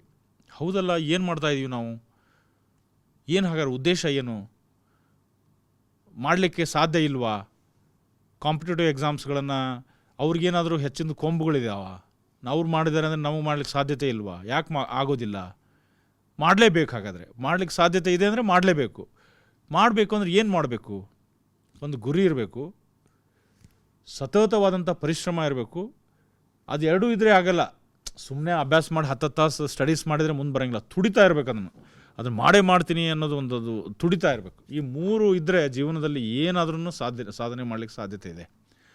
ನಮ್ಮ ಗ್ರಾಮೀಣ ಪ್ರದೇಶದ ಮಕ್ಕಳು ಒಂದು ಸಲ ಬಂದ ನಂತರ ಈ ಕಡೆ ಊಟ, ವಸತಿ, ನಿದ್ದೆ ಆಯಿತು, ಇದಕ್ಕೆ ಹೊಂದ್ಕೊಂಡು ಬಿಟ್ರಪ್ಪ ಅಂದ್ರೆ ಎಲ್ಲೋ ಒಂದು 10-20% ಮಕ್ಕಳುಗಳು ಮೋಟಿವೇಟೆಡ್ ಇರ್ತಾರೆ. ಉಳಿದು 80% ಮಕ್ಕಳು ಕ್ಯಾಶುವಲ್ ಆಗಿಬಿಟ್ಟಿರ್ತಾರೆ. ಅವ್ರಿಗೆ ನೆನಪು ಮಾಡಬೇಕು ನೀವು ಶಿಕ್ಷಕರು, ತಾವು ಯಾರು, ಎಲ್ಲಿಂದ ಬಂದಿದ್ದೀರಿ, ನೀವು ಮಾಡಿದರೆ ಏನಾಗ್ತದೆ, ಅತ್ಯುತ್ತಮವಾಗಿ ಚೆನ್ನಾಗಿ ಓದಿ ಜೀವನದಲ್ಲಿ ಚೆನ್ನಾಗಿ ಮಾಡಿದವರು ಜೀವನದಲ್ಲಿ ಏನಾಗ್ತಾರೆ, ಅಧ್ಯಯನ ಮಾಡಿ ನೀವು ಮುಂದೆ ಬರದೆ ಇಷ್ಟೇ ಮಾಡ್ಕೊಂಡು ಹೋದರೆ ನೀವೇನಾಗ್ತೀರಿ, ವಾಟ್ ಯು ವಾಂಟ್, ಇದನ್ನು ರೀಚ್ ಆಗಬೇಕಪ್ಪ ಅಂದರೆ ಏನು ಮಾಡಬೇಕು. ಒಂದು ಲಾಂಗ್ ಟರ್ಮ್ ಪ್ಲ್ಯಾನ್ ಇರ್ತದೆ ಜೀವನದಲ್ಲಿ, ಗುರಿ. ಅದಕ್ಕೆ ಅದನ್ನು ರೀಚ್ ಆಗಲಿಕ್ಕೆ ಸಣ್ಣ ಪ್ಲ್ಯಾನ್ಗಳನ್ನು ಹಾಕೋಬೇಕಾಗ್ತದೆ, ಇಯರ್ಲಿ ಪ್ಲ್ಯಾನ್ಸ್. ಮತ್ತು ಆ ಇಯರ್ಲಿ ಪ್ಲ್ಯಾನನ್ನು ರಿಸಲ್ಟ್ಸ್ಗಳನ್ನು ತರೋದು. ಆ ತರಲಿಕ್ಕೆ ನೀವು ಡೈಲಿ ಪ್ಲ್ಯಾನ್ಗಳನ್ನು ಮಾಡಬೇಕು, ಅವರ್ಲಿ ಪ್ಲ್ಯಾನನ್ನು ಮಾಡಬೇಕು. ಆ ದಿಕ್ಕಿನಲ್ಲಿ ನಿಮಗೂ ಒಂದು ಅರ್ಧ ಗಂಟೆ ನೀವು ಮಕ್ಕಳಿಗೆ ಸೇರಿಸ್ಬಿಟ್ಟು ಚೆನ್ನಾಗಿ ಬ್ರೈನ್ ವಾಶ್ ಮಾಡಿಸಿ ಅವ್ರಿಗೆ. ಅವರು ಏನಪ್ಪ ಇವತ್ತಿಂದ ನಾನು ಎಲ್ಲವನ್ನೂ ಬಿಟ್ಟು ಅಧ್ಯಯನ ಮಾಡ್ತೀನಿ ಅನ್ನೋ ಹಂಗೆ ಗ್ರೌಂಡ್ ಕ್ರಿಯೇಟ್ ಮಾಡ್ಬೇಕು ನೀವು. ಹಂಗೆ ಮಾಡಿದ ನಂತರ ನಿಮಗೆ ಪೂರಕವಾಗಿ ಅವರು ಮಾಡ್ತಾರೆ. ನೀವೇ ಹೆಚ್ಚಿನ ಸಮಯ ಕೊಡೋದು, ನೀವು ಮಕ್ಕಳನ್ನು ಅವ್ರದ್ದು ಅದನ್ನು ಕಲ್ಲನ್ನು ಕೆತ್ತಿ ಮೂರ್ತಿ ಮಾಡಬೇಕಪ್ಪ ಅಂದ್ರೆ ಹಾಗೆ ಆಗೋದಿಲ್ಲ. ಅದು ಹಿತ್ತಾಳೆ ಇದನ್ನು ಹುಣಸೆ ಹಣ್ಣು ಹಚ್ಚಿ ತೊಳೆದ ನಂತರ ನೀರು ಹಾಕೋದು. ಆ ರೀತಿಯಲ್ಲಿ ಮಕ್ಕಳಿಗೆ ಮೊದಲು ಆ ಥರ ಒಂದು ಅರ್ಧ ಗಂಟೆ ಅವ್ರ ಜೊತೆಗೆ ಮಾತಾಡಿ, ನಾ ಹೇಳಿದ ವಿಷಯಗಳನ್ನು ಮಾತಾಡಿದ ನಂತರ ಅದು ಗ್ರೌಂಡು ರೆಡಿ ಆಗ್ತದೆ, ಏನದು ಬೀಜವನ್ನು ಹಾಕಲಿಕ್ಕೆ. ಅಷ್ಟೇ. Thank you. ಮೊನ್ನೆ ಇಡಿ ಸರ್ ಮಾತನಾಡಿದ್ದಾರೆ. ಮತ್ತು ಹಿಂದೆ ನಾವು ಇಂಗ್ಲೀಷ್ ರಿಸೋರ್ಸ್ ಪರ್ಸನ್ಸ್ ಪರಿಚಯ ಮಾಡಾಗಿದೆ. ಈಗ ಅವರು ತಮ್ಮ ಪ್ರಸ್ತುತಿಯನ್ನು ಪ್ರಾರಂಭ ಮಾಡಬೇಕು ಅಂತೇಳಿ ಹೇಳ್ತಾ, over to all team English resource persons team. Okay. We are here, English team, to enlighten all our English faculty so that they can enrich their students. To get a good result, a quality result as well as a quantitative result. So we four are here, myself, Santosh from Bangalore Rural District, and Mr. Naveen Doddamani from Dharwad District, and Pranesh Patil from Tumkur District, as well as Rajashekhar from Chitradurga District. So within this span of time, what we are allotted, let us take a pledge so that we will do our best for all the students. We are going to highlight particular techniques, skills, and what tactics can be used to make our students get good marks. So we have 4 sections here. First section, prose, will be handled by Mr. Naveen Kumar, and then poetry and supplementary by Pranesh Patil, and myself, I will deal with the grammar and vocabulary. Of course, Rajashekhar will handle with composition and comprehension. So let us begin this session with the prose part. Over to Naveen Kumar Doddamani, sir. So please. Thank you, sir. So I'd like to throw a light upon the prose section.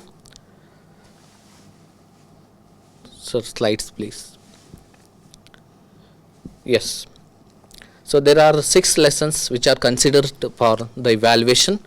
Lessons discovery and science and soap of survival are not there for evaluation. So these points must be very clear in our mind. Now let us go to the analysis of model question paper released by KSSCB. So here I would like to focus only on the prose section and the marks allotment on prose section only. So there will be 4 essay type of questions, short answer questions, and all questions carry 2 marks each. So there will be totally 8 marks, 8 short answer type of questions for 8 marks. 4 questions, 8 marks. So long answer questions.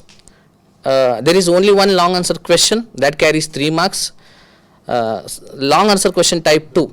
They are extracts. So they are totally 3 in number. All carry 3 marks each. Totally there will be 9 marks on the extracts. So totally we have 8 questions on prose and 20 marks have been allotted to the prose. Question number 18, 19, 20 and 21 are short answer questions.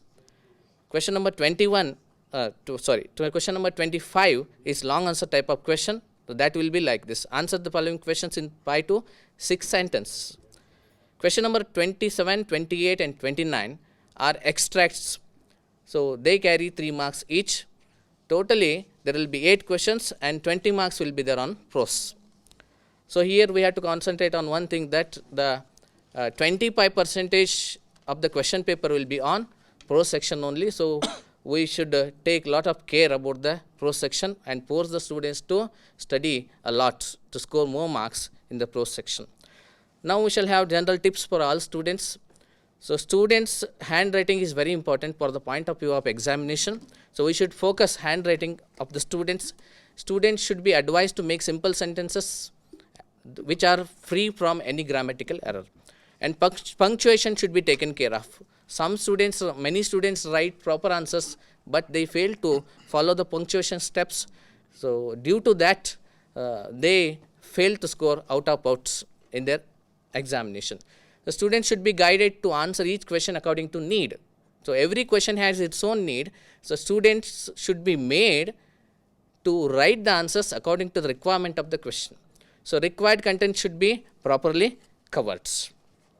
Now let us go to the short answer questions. So how to answer short answer questions for 2 marks? Here we have to consider 3 points. We should comprehend the need of the question paper properly and remember all the concerned points to the answer and write the answers within 3 or 4 sentences. Here I have taken an example of question, the short answer question from KSSCB model question paper from the lesson Dr. B.R. Ambedkar. Give some instances to show that Dr. Ambedkar was a voracious reader. Now I am displaying on the slide that how we can guide the students to different variety of the students to write the same answer according to their level. So for above average student, you are able to see on the screen. So we should tell them to cover all the key points and expand them in the form of the sentences. For average students, so we shall guide the students to leave some of the tough portion of that question, so that they can get proper marks in this question.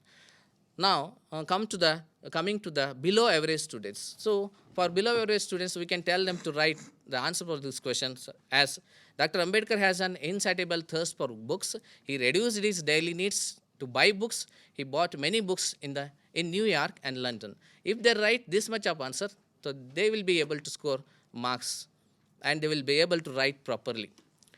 So here, we teachers have to introduce key answers for making students to retain the answers in their memory for longer period. So if we take this question as an example, so we can introduce the key words like this: insatiable thirst, daily needs, 2000 old books, New York, London, 32 boxes to India. If we introduce these key words to them, so they will be easily able to write the answer by framing the questions. So we should apply this technique to all other questions when we are preparing the students for the examination. Now we shall take up the long answer question type 1. So how to answer 3 marks long answer questions. So these type of questions expect long answers from the students. Read the question correctly and identify its need. So students should recall all the necessary information concerned to the question, set all the recalled information in a proper sequence in the mind. Then they have to write the final answer. So there should be the presence of at least 6 or 7 sentences or 5 or 6 sentences while answering such type of questions. And punctuation should be taken care of while answering such type of questions, and sentences must be free from any grammatical error. Even the little part of the content should not be left. So this point is for the above average students. Now I am taking an example from the lesson Hero for long answer question type 1. So here we can expect these 4 questions from the lesson Hero for the long answer question type 1. Explain the argument between Swami and his father with respect to the newspaper report. Explain the tricks used by Swami to escape from his father. Narrate Swami's dreadful experience when he was lying under the bench. Narrate how Swami became a hero overnight. So by taking this example, let me explain how we can guide the different kinds of students to write the answer.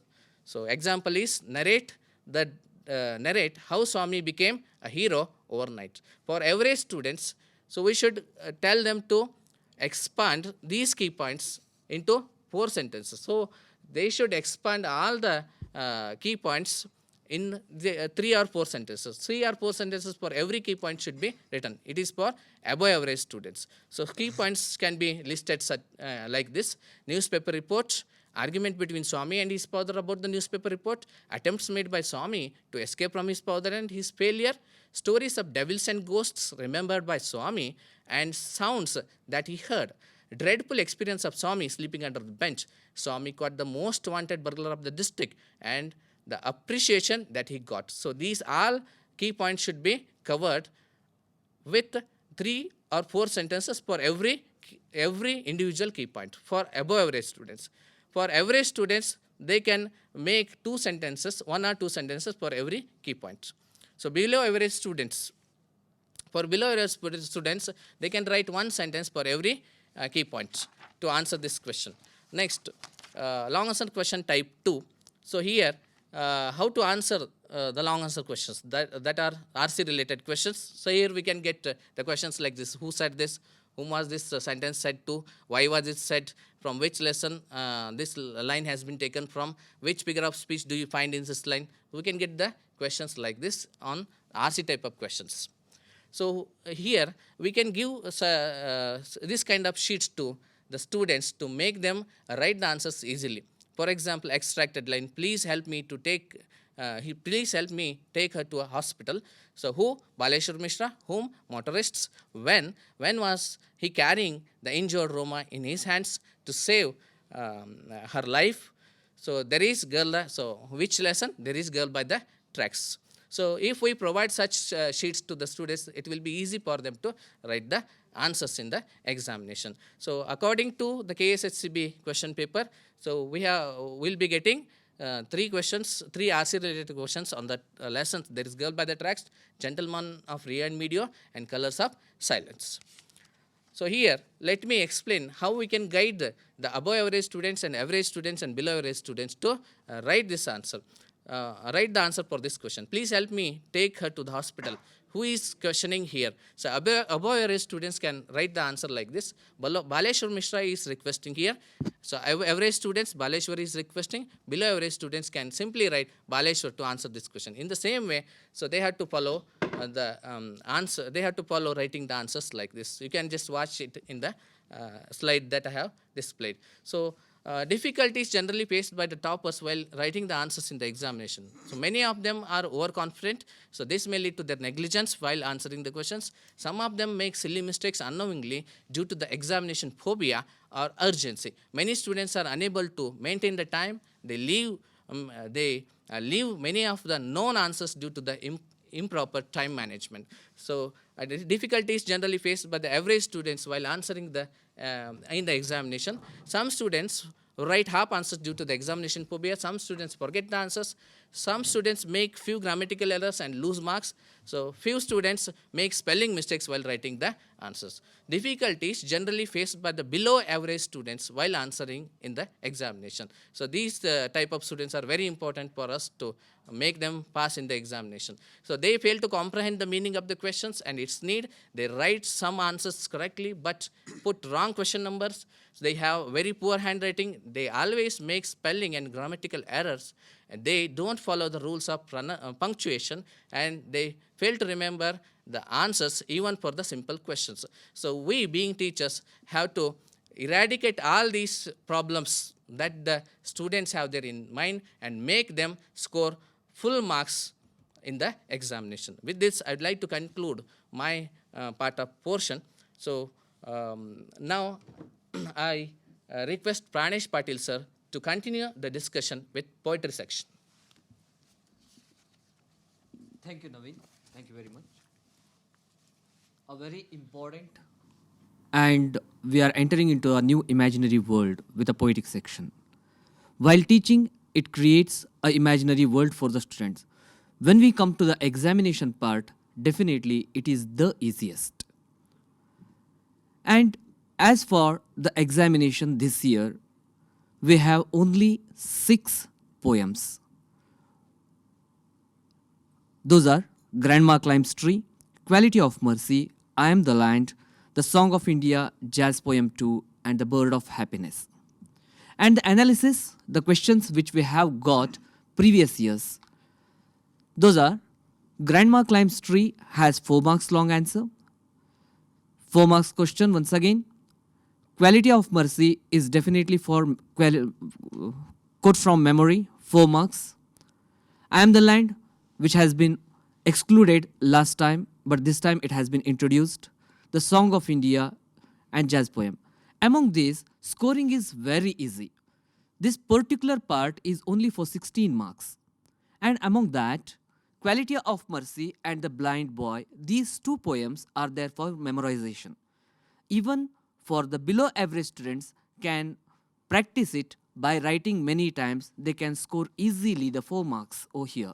And if our below average students can practice only 1 poem perfectly, then definitely they are going to score 4 marks. And next is Grandma Climbs Tree and The Song of India. These 2 are the very important poems. Grandma Climbs Tree is usually asked for 4 marks.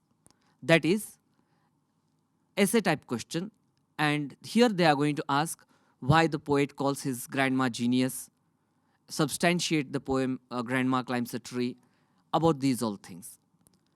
And the Jazz Poem 2 is also considered for the long type question.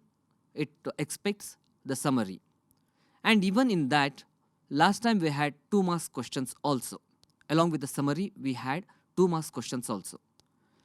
And now the question comes 3 marks, especially extract. Here we have some options. I Am the Land is having the weightage of 3 marks. And here we can expect 3 marks extract. Or 3 marks question from the same. I am the land. And jazz poem 2. The Song of India, this time we are expecting that 3 marks question most probably. Most probably we are expecting 3 marks extract from jazz poem 2 and 2 marks question also from the same poem. So next analysis I am going to move forward to supplementary reading. And supplementary reading, as we know, the last lesson, the Bird of Happiness, has been excluded from the evaluation. Only 3 we have. Last time we had only 2. Now we have one more lesson has been added, that is Top of the World. So here almost all we know, 2 marks questions only are going to be asked. And here only the knowledge and comprehension part is going to be stressed. No more extra. I mean, analysis, elaboration, those nothing is going to be asked over here. Only they are going to ask the questions to the content and to the point. Here our students can score. And even average students, below average students and above average students can score out over here. So, how to tackle, especially the challenges before us are the slow learners. And definitely I will say the pictorial method is the best one for that. They remember the picture, and a picture speaks louder than the words, as it has been said. 1,000 images it gives. So, poet calls his grandmother as genius. She learned to climb the tree at 6. Even at the age of 62, she used to climb trees. People said it was disgraceful. One day, she climbed a tree and could not come down. She was rescued. Doctor advised her 1 week bed rest. Staying in bed was the hell for her. She demanded a house in the treetop, and as soon as she recovered, her son fulfilled her wish. This is for our average, below average students. Average students can explain it in a single sentence or 2, and above average students can still more, they could explain it. And the most important poem is the Song of India, and bit challenging for our children. The mother of India and the poet are the 2 speakers, because we are expecting extract even from this. So we should make clear with this. The poem is like a dialogue. The poet wants to sing natural beauty of India, temples, atomic age, and the technology. Motherland says, sing of the beggar, leper, filth, and the dirt, and the seas, and the prophets, caste, and the classes. Mother India has to write the book of morals, cancelling all the sorrow and sufferings, make the people happy. So this is how we can make our below average students to grasp the particular gist of the particular poem, and they could remember the picture more than the words which we say. And with the help of that, those are going to write the answers and tackle the answers for the 4 marks. And all the 16 marks, among the 16 marks, we can expect 14 marks at least for below average students, and above average students will definitely score more. So this is about my presentation about the poetry. Now I am handing over the mic to Mr. Santosh T to elaborate, to throw some light over the grammar parts, which are the most important part. Thank you, one and all. Thank you, Pranesh. So myself will be dealing with the grammar and vocabulary section, which is the most difficult part in our English question paper, as most of the students feel it also. But being the teacher of English, we have to make them sure that grammar and vocabulary is not a tough part, but we made it tough. We should tell them to learn grammar like mathematics. As they keep on practicing, so they learn well. Grammar is also same here. Fine. I have listed out certain topics that may appear for our examination based on the model paper released by KSEEB. So these are the items that I have listed out. So antonyms and synonyms, collocations, jumbled spellings or words, homophones, prefixes and suffixes, syllables, passive voice, WH questions, modal verbs, language functions, question tags, linking words or conjunctions, prepositions, and of course the subject verb agreement, articles, and even the if clause, also we call conditional clause, the degrees of comparison, one word substitution, and reported speech, S. Combining the sentences using not only but also either or, neither or, and of course the infinitives. We call it 2 plus infinitives, of course bare infinitives too. Combining the sentences using 2 and 2, so that not enough, and of course framing own sentences as noun or as verb, and of course identifying the parts of the speech of the underlined word that is left out there, and one more is editing part. So these are the aspects. 24 aspects I have listed out, and whichever the topics that are marked with the star mark are an optional ones, and the remaining ones are the compulsory questions. Fine, we'll deal with one by one how easily we can make our students learn these things. So collocations, as you know, the words which go together, usually they follow one another.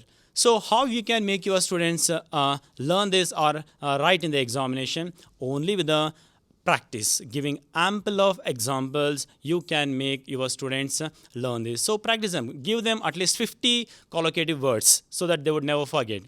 And one more thing, what you have to know is the question, sometimes it might ask which one of the following here does not collocate with. So negative words must be there. So you have to inform your students to be careful about using does not collocate with or collocate with. Okay, fine. The next topic is jumbled spelling or jumbled words. This is an optional one. So for jumbled words, you have to tell your students to concentrate on the words given in the footnote in your textbooks. Usually 5 letters or 6 letters or maximum of 7-letter words would be given for jumbled words. And of course sentences, I don't think it may ask, as per my observation, and of course the model paper released by the KCEB. Anyhow, a kind of questions that may appear might be an interrogative sentences, or it might be an exclamatory sentences. Fine. So the next topic of our discussion would be the homophones. Of course, and a compulsory question for 1 mark which would be asked in the fill in the blanks. So make practice among your students to know more and more number of homophones. Tell them how the words appear. Of course, what happens here is students know the homophones. They know both the words. They know the meanings, but they fail you to notice which means the word, which word gets the meaning. So that is the difficulty the students are facing. So you have to inform them that what is the meaning of those particular words. Of course, if it is possible, let them write it in Kannada also. Let them write the meaning of those words in Kannada so that they would be familiar with.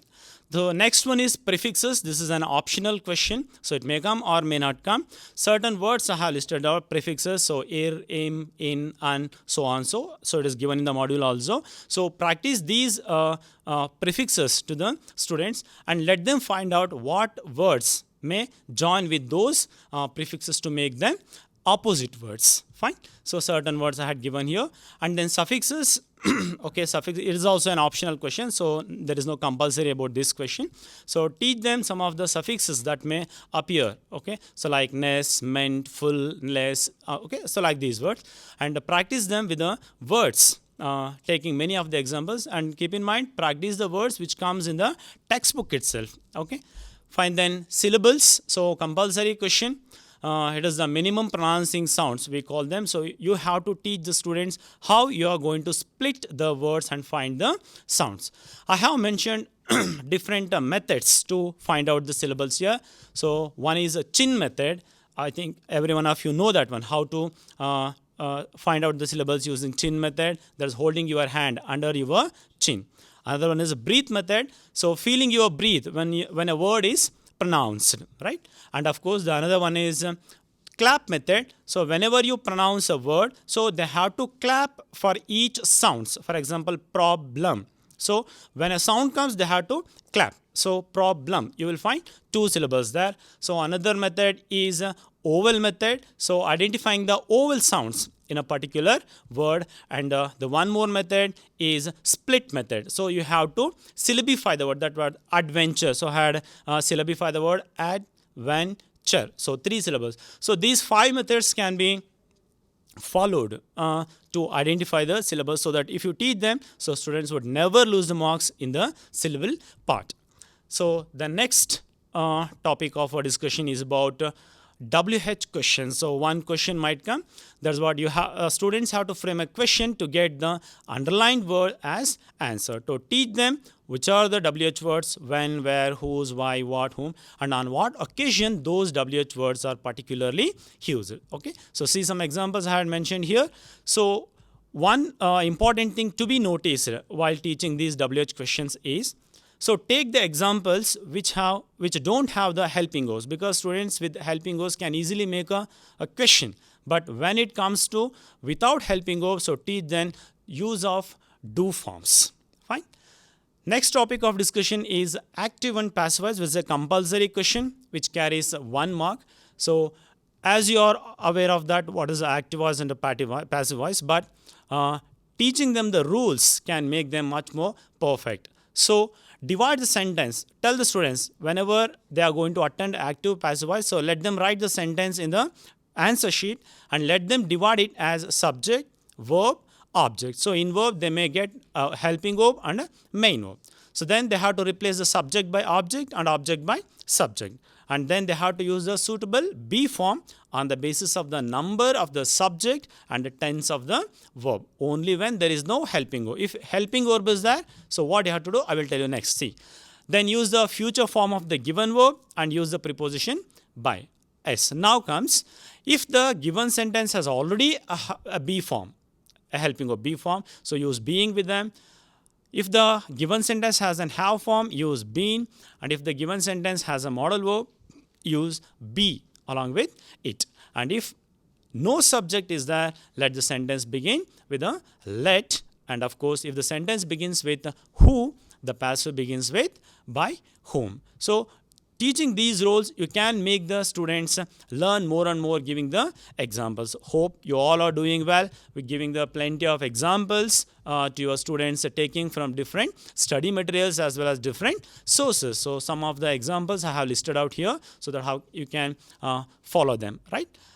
Next one is modal verbs and language functions. So language functions, they are secondary auxiliaries, we call them. They are used to indicate the language function. So one compulsory question is that. So these are some of the secondary auxiliaries which are used to find out the language function. So give them the language, these modal verbs or the secondary auxiliaries, and teach them what language function is carried by particular secondary auxiliary or modal verb. So some examples they had given for your reference there.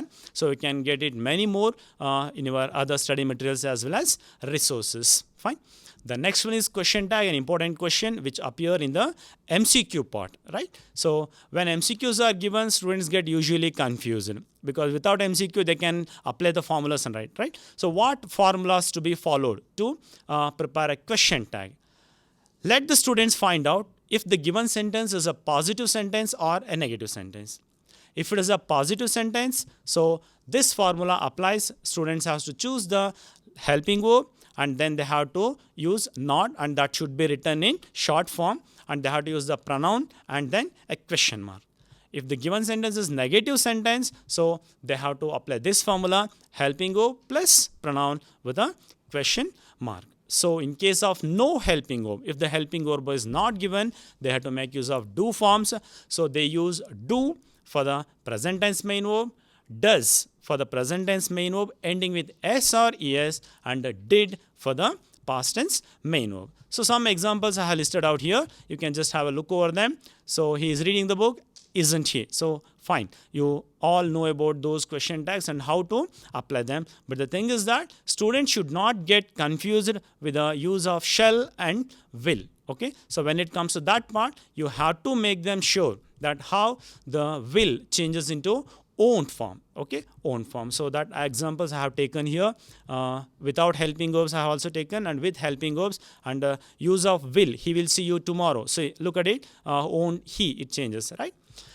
The next part is linking words or conjunction. So 1 mark compulsory question is that. So this linking word or the conjunction part can be made perfect only by giving plenty of examples. Without the examples, without the students practice them, so the students will not be able to learn. Okay, so give them examples, different examples for a single conjunction. Okay, single conjunction. So some of the examples I have given here for your reference. And of course, then another part is the prepositions. So prepositions is also another compulsory question which carries 1 mark, which appears in the fill in the blanks part, right? So give them examples for prepositions. Whichever the prepositions are, just make a list of them. So give them the list and let the students use those prepositions in their own sentences. And if they commit mistake, so teach them where it has to be used or how it has to be used. So some examples I have listed out here, and anyhow it will be shared in the group later. Fine. The next part is subject-verb agreement. As per my knowledge, one of the difficult question. So how the students are going to make an agreement between a subject and a verb, right? So this is the combination verbs with a subject. So this is to decide the tense of the verb based on the number of the subject. So how to identify the tense of the verbs? Most of the students fail to get the right answer in this part. That's why I have listed out some of the tricks. Let's see. Read the complete sentence and find out the tense of the sentence. How to find out the tense? Yes. Check the number of the subject behind the blank, whether it is singular number or plural number. Then they have to check it. Check out for the clue words which shows the tense. Yes, there will be a clue word to show whether it is a past tense one or a present tense one.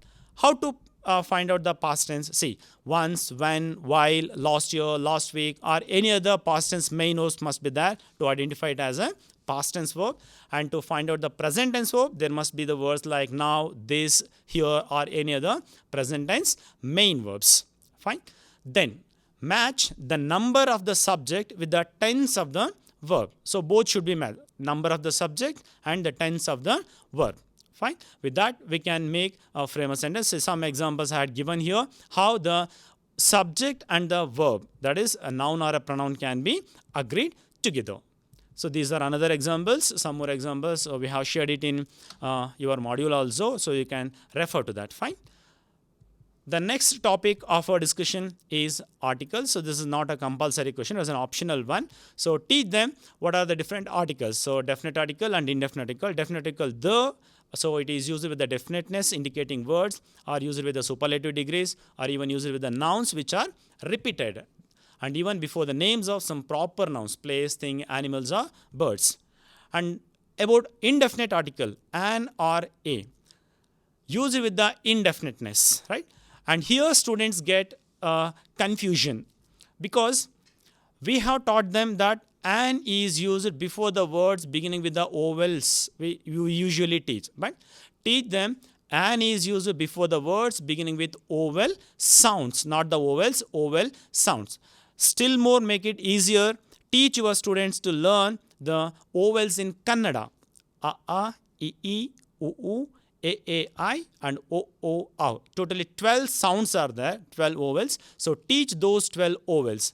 Whichever the word in English begins with those 12 vowels with an indefiniteness, so they can make use of and. So this is the easiest method that they can do. And of course, an is used before the acronyms beginning with the vowel sounds, such as MA, MCOM, IAS, something like that. Okay. So some examples I have listed out here, so that you can take more examples from the module also. So if clause, conditional clause. So we have 3 conditions here. In examination, they would definitely ask the third condition only, that is impossible condition.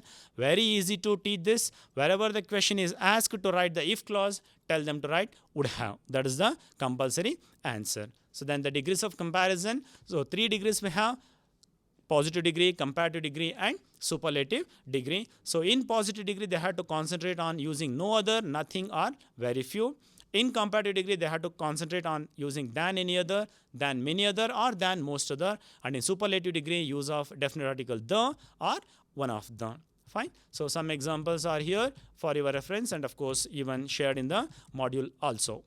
The next topic of our discussion is reported speech, where 90% of the students lose marks. If a student get 79 out of 80 marks, that 1 mark would definitely go here in reported speech. Make sure that your students feel reported speech an easier one. Yes, what rules to be followed. So first one is to remove the comma and inverted comma or even the colons and use the suitable conjunctions. So we have 4 conjunctions here, that, to, if or whether, and WH words. So teach them where these conjunctions are used. That is used in, with a simple sentence, to imperative sentence, if or whether, with a yes or no type question, and of course WH words with interrogative sentence. This is the first change. The second change is the change of the tense of the verbs. So whichever the verbs given in present form, you have to change it into past tense. So you can see that all given in present tense forms should be changed into past tense form, and if the given sentence itself is in past tense form, change it into past perfect, that is using had plus future form of the verb. And change the pronouns wherever necessary. The third change that they are going to make, change the pronouns wherever necessary. And the fourth change is change the words showing nearness in place and time into the words showing the farness. So these are the list of words where the words from nearness to farness are changed. So if the students can make these 4 changes, definitely their reported speech would be right and they would get 1 mark. Fine, some examples I have shared. Anyhow, in this examination pattern, we have only 1 sentence to report it for, right? The underlined sentence should be reported. Anyhow, they will get 1 mark for that. So this is not a compulsory question, combining sentence not only but also either or, neither nor. But anyhow, for your reference, I have mentioned here how the sentences, 2 sentences can be combined using not only but also. So infinitives, this is the important one. 1 question will be there under MCQ. So we also call it 2 plus infinitive. So very easy way to teach infinitive is, let the students read the sentence and find the word to, the preposition to. After that word to, whichever the main verb comes, so that will be the infinitive. So teach this, tell the students, find the main verb after to, so that will be the 2 plus infinitive. But sometimes bare infinitives would be asked, but anyhow, we haven't seen any questions related to bare infinitives in all the examination that we have. Our students have searched so far, and this is not a compulsory question, combining the sentences using to and to, so that not and not enough. So 1 or 2 times the question related to and to is asked, even for annual examination also, but so that not and not enough, so they have not been used till now. Fine. And the last one is editing. This is the important one, which carries 2 marks. So what hints to be given to the students to write correct answers in editing part? Read the given paragraph for editing carefully. Then read the given clues there. A and B clues will be given. Now concentrate only on what need to change, what need to edit. And for example, if you are correcting the articles, so underline all the articles in the given paragraph and check which is the wrong one and what should be the right one. So the same thing follows for other corrections also. So anyhow, I have touched all the grammar aspects here. Fine. The composition and the comprehension part will be handed over by Mr. Rajashekhar. Start. Good afternoon. Now I am going to focus on the comprehension and composition.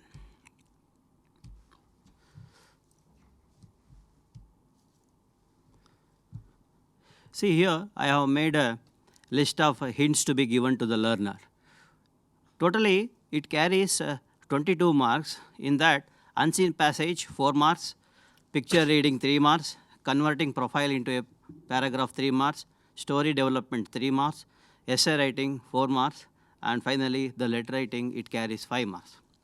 First, let me start with the unseen passage. Here, read the passage thoroughly to a paragraph to grasp the meaning here. Next one, you ask the learner while reading, pay attention or give attention to the particular names, statements, dates, events, and the words related to the questions asked for the passage to find the answer. It will be helpful for the slow learner in order to find the answers. Next, sometimes learner must be in a position to give suitable title by grasping the gist of the passage. You see, one more techniques I have made here, that is, I ask the slow learner to read reverse. First, let them read the questions, then they will come to the passage, so that they will be in a position to find the answers very easily that has to be found in the question. Next, let me go for the second aspect, picture reading. It will have 3 marks. Here, ask the learner to observe the picture carefully because they have to predict the picture and frame sentences here. So, point out the different scenes, images, and situations. By seeing those things, he has to frame the sentences. So, we can ask the learner to write 6 to 8 sentences about that picture in a para or 2. Next, instruct the learner to use suitable linkers with correct grammatical sentences to explain the theme of the picture. So, if they write at least 6 to 8 sentences, definitely they are going to get 3 marks. Next is converting a profile into a paragraph.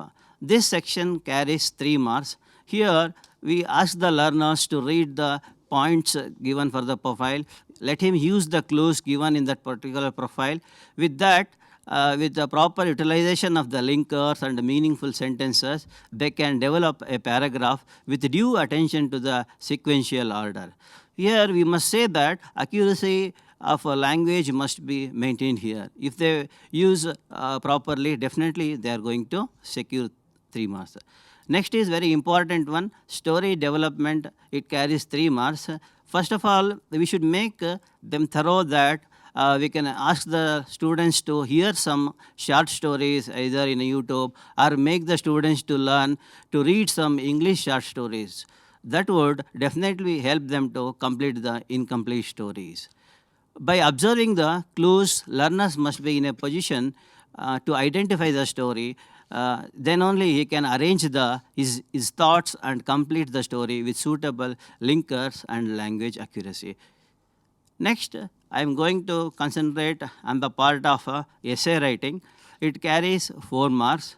The important thing is the learner must select the suitable topic for the essay writing, because what happens, there will be choice for this essay writing. Once they select the topic, they should make the proper arrangement of the ideas, so that usual mistake what they will make, they will start the essay writing. After writing few sentences, they will strike it out. Again, they will choose another topic, and it leads to the waste of time. So the important thing is they should select the best topic on which they can write very neatly. Next thing, learner can arrange these ideas with due attention to accuracy of language usage. Then he can follow steps mentioned below, because if he follows the below steps, definitely he can get at least 3 to 5 marks. The top scorer should use all these steps, like giving introduction, statement of the concept, and development of the concept, and reasons and remedies. Finally, he can give the conclusion. If that particular essay carries all these steps, definitely it will fetch him 4 marks. And the last one I am going to concentrate, it is regarding next letter writing. It carries 5 marks. Here, we need to give importance for the format of the letter, as it would fetch the 3 marks. Remaining 2 marks we have to consider for the content, and ask the learner to read the subject of the letter to write sentences in body of the letter. Next, ask the learner to read the subject of the letter because it gives complete sense in order to secure the good marks. Next, in many cases, student will lose the marks because he will omit the definite article. That's why ask the learner not to omit the definite article to the person in to address. Example, like the manager, the editor, the principal, like that. In those cases, they will omit the definite articles. So finally, I would like to, as our executive sir was telling, it is now we have the target of 45 days. Within that, we have to do smart work. Now I have made one timetable for everyday practice in a week. If we follow this particular framework, definitely our score will be improved here. See, I have taken for Monday, summary of the 2 poems and 2 poems mentioned for the memorization. if we, on every Monday, if the student, it's my humble request, ask your learners or students to donate 20 minutes. If they do this plan, definitely I assure you, out of 80, they will score 70 marks definitely. So Monday, as I told you, they can write the summary of the 2 poems and the 2 poems which are prescribed for the memorization. And every Tuesday, they have to write 3 extracts, that too 3 from prose and 1 from poetry, as they are mentioned there. And every Wednesday, they have to write 1 essay writing and converting a profile into a paragraph, and 1 letter writing they have to write here. Next, every Thursday, 1 picture reading, story development, and 1 unseen passage for practice. If they practice these things, definitely every Thursday, just they have to spend 20 minutes in order to complete these aspects. Next Friday, 2 marks questions from prose, supplementary, and poetry they have to practice. And Saturday, long answers questions from prose they have to practice. And finally, as Sunday they have a lot of time, we have made this one, solving question numbers from 1 to 16, as well as the question meant for editing, so that they can cover whole part of the syllabus in particular days, in avoiding in making the implementation of these programs. With this, I would like to conclude my presentation. Thank you. We have come to the end of the English session. So we thank our master resource person Santosh, Pranesh, Rajashekhar, and Naveen Basavaraj Doddamani for their insightful presentation. I hope this will definitely improve the marks in English language of all our CRI students. Thank you. Sir, after 15 minutes, we'll resume. So next 12:30 we will start Kannada. So we are getting information from all the blocks receiving stations. 12:30 sharp we'll start Kannada. Please take a break up to 12:30. Okay, thank you.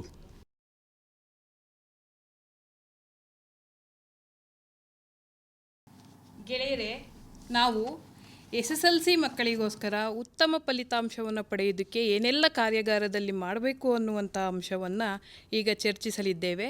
ಮೊದಲಿಗೆ ನನ್ನ ಹೆಸರು ವಸಂತಲಕ್ಷ್ಮಿ ಅಂತ. ನಾನು Kittur Rani Chennamma school, ಬೂನಹಳ್ಳಿ, Sira ತಾಲೂಕಲ್ಲಿ work ಮಾಡ್ತಾಯಿದ್ದೀನಿ. Next Shankar ಗಂಗನಗೌಡರು ಅಂತ, ಇವರು Byadgi KRCRSನಲ್ಲಿ work ಮಾಡ್ತಾಯಿದ್ದಾರೆ, ಹಾವೇರಿ ಜಿಲ್ಲೆ.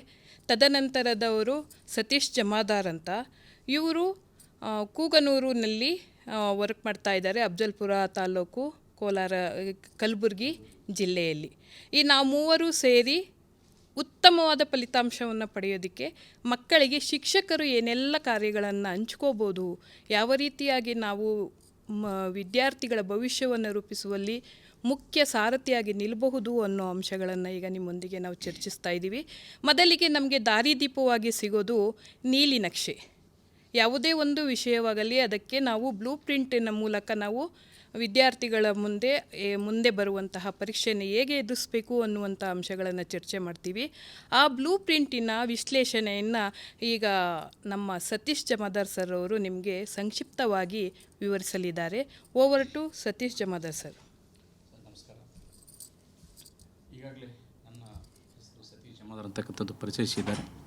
ಆರಂಭದಲ್ಲಿ ಎಲ್ಲ ಅಧಿಕಾರಿ ವರ್ಗದವರನ್ನು ನಮಸ್ಕರಿಸುತ್ತಾ, ಎಲ್ಲ ನನ್ನ ಮಾತೃ ಕನ್ನಡ ಕುಲಕೋಟಿ ಬಂಧುಗಳಿಗೆ ತುಂಬ ಹೃದಯದ ಸ್ವಾಗತವನ್ನು ಕೋರ್ತಾ ತಮ್ಮೆಲ್ಲರಿಗೂ ಕೂಡ ನಮಸ್ಕರಿಸ್ತಾ, ಈ ದಿನ ನಾವು ಕನ್ನಡ ಪ್ರಥಮ ಭಾಷೆ ಶ್ರೀ ಕನ್ನಡ ಭಾಷಾ ವಿಷಯದಲ್ಲಿ ಯಾವುದಾದ್ರೂ ಒಂದು ಕರ್ನಾಟಕ ಪ್ರೌಢಶಿಕ್ಷಣ ಪರೀಕ್ಷಾ ಮಂಡಳಿಯಿಂದ ಬಿಟ್ಟಿರ್ತಕ್ಕಂಥ ಒಂದು ಪ್ರಶ್ನೆ ಪತ್ರಿಕೆ ಆಧಾರದ ಮೇಲೆ, ಆ ಒಂದು ಬ್ಲೂ ಪ್ರಿಂಟ್ ನಿರ್ದಿಷ್ಟವಾಗಿ ಬಿಟ್ಟಿರ್ತಕ್ಕಂಥ ಒಂದು ಪ್ರಶ್ನೆ ಪತ್ರಿಕೆ ಆಧಾರದ ಮೇಲೇ ಯಾವ ರೀತಿ ಇರುತ್ತೆ ಅಂತಕ್ಕಂಥದ್ದನ್ನು ನಾವೇನಾದರೂ ನಿರ್ದೇಶಿಸ್ಕೊಂಡು ಹೇಳ್ತಕ್ಕಂಥ ವಿಚಾರ ಮಾಡಿದ್ದೆ ಆದರೆ, ಪ್ರಥಮ ಭಾಷೆ ಶ್ರೀ ಕನ್ನಡ ಭಾಷಾ ವಿಷಯದಲ್ಲಿ 2020-21 ಸೆಕ್ಷನಲ್ಲಿ ಇರ್ತಕ್ಕಂಥ ಪ್ರಶ್ನೆ ಪತ್ರಿಕೆ ಬಂದಿರ್ತಕ್ಕಂಥದ್ದು ಬಹು ಆಯ್ಕೆ ಪರೀಕ್ಷೆ.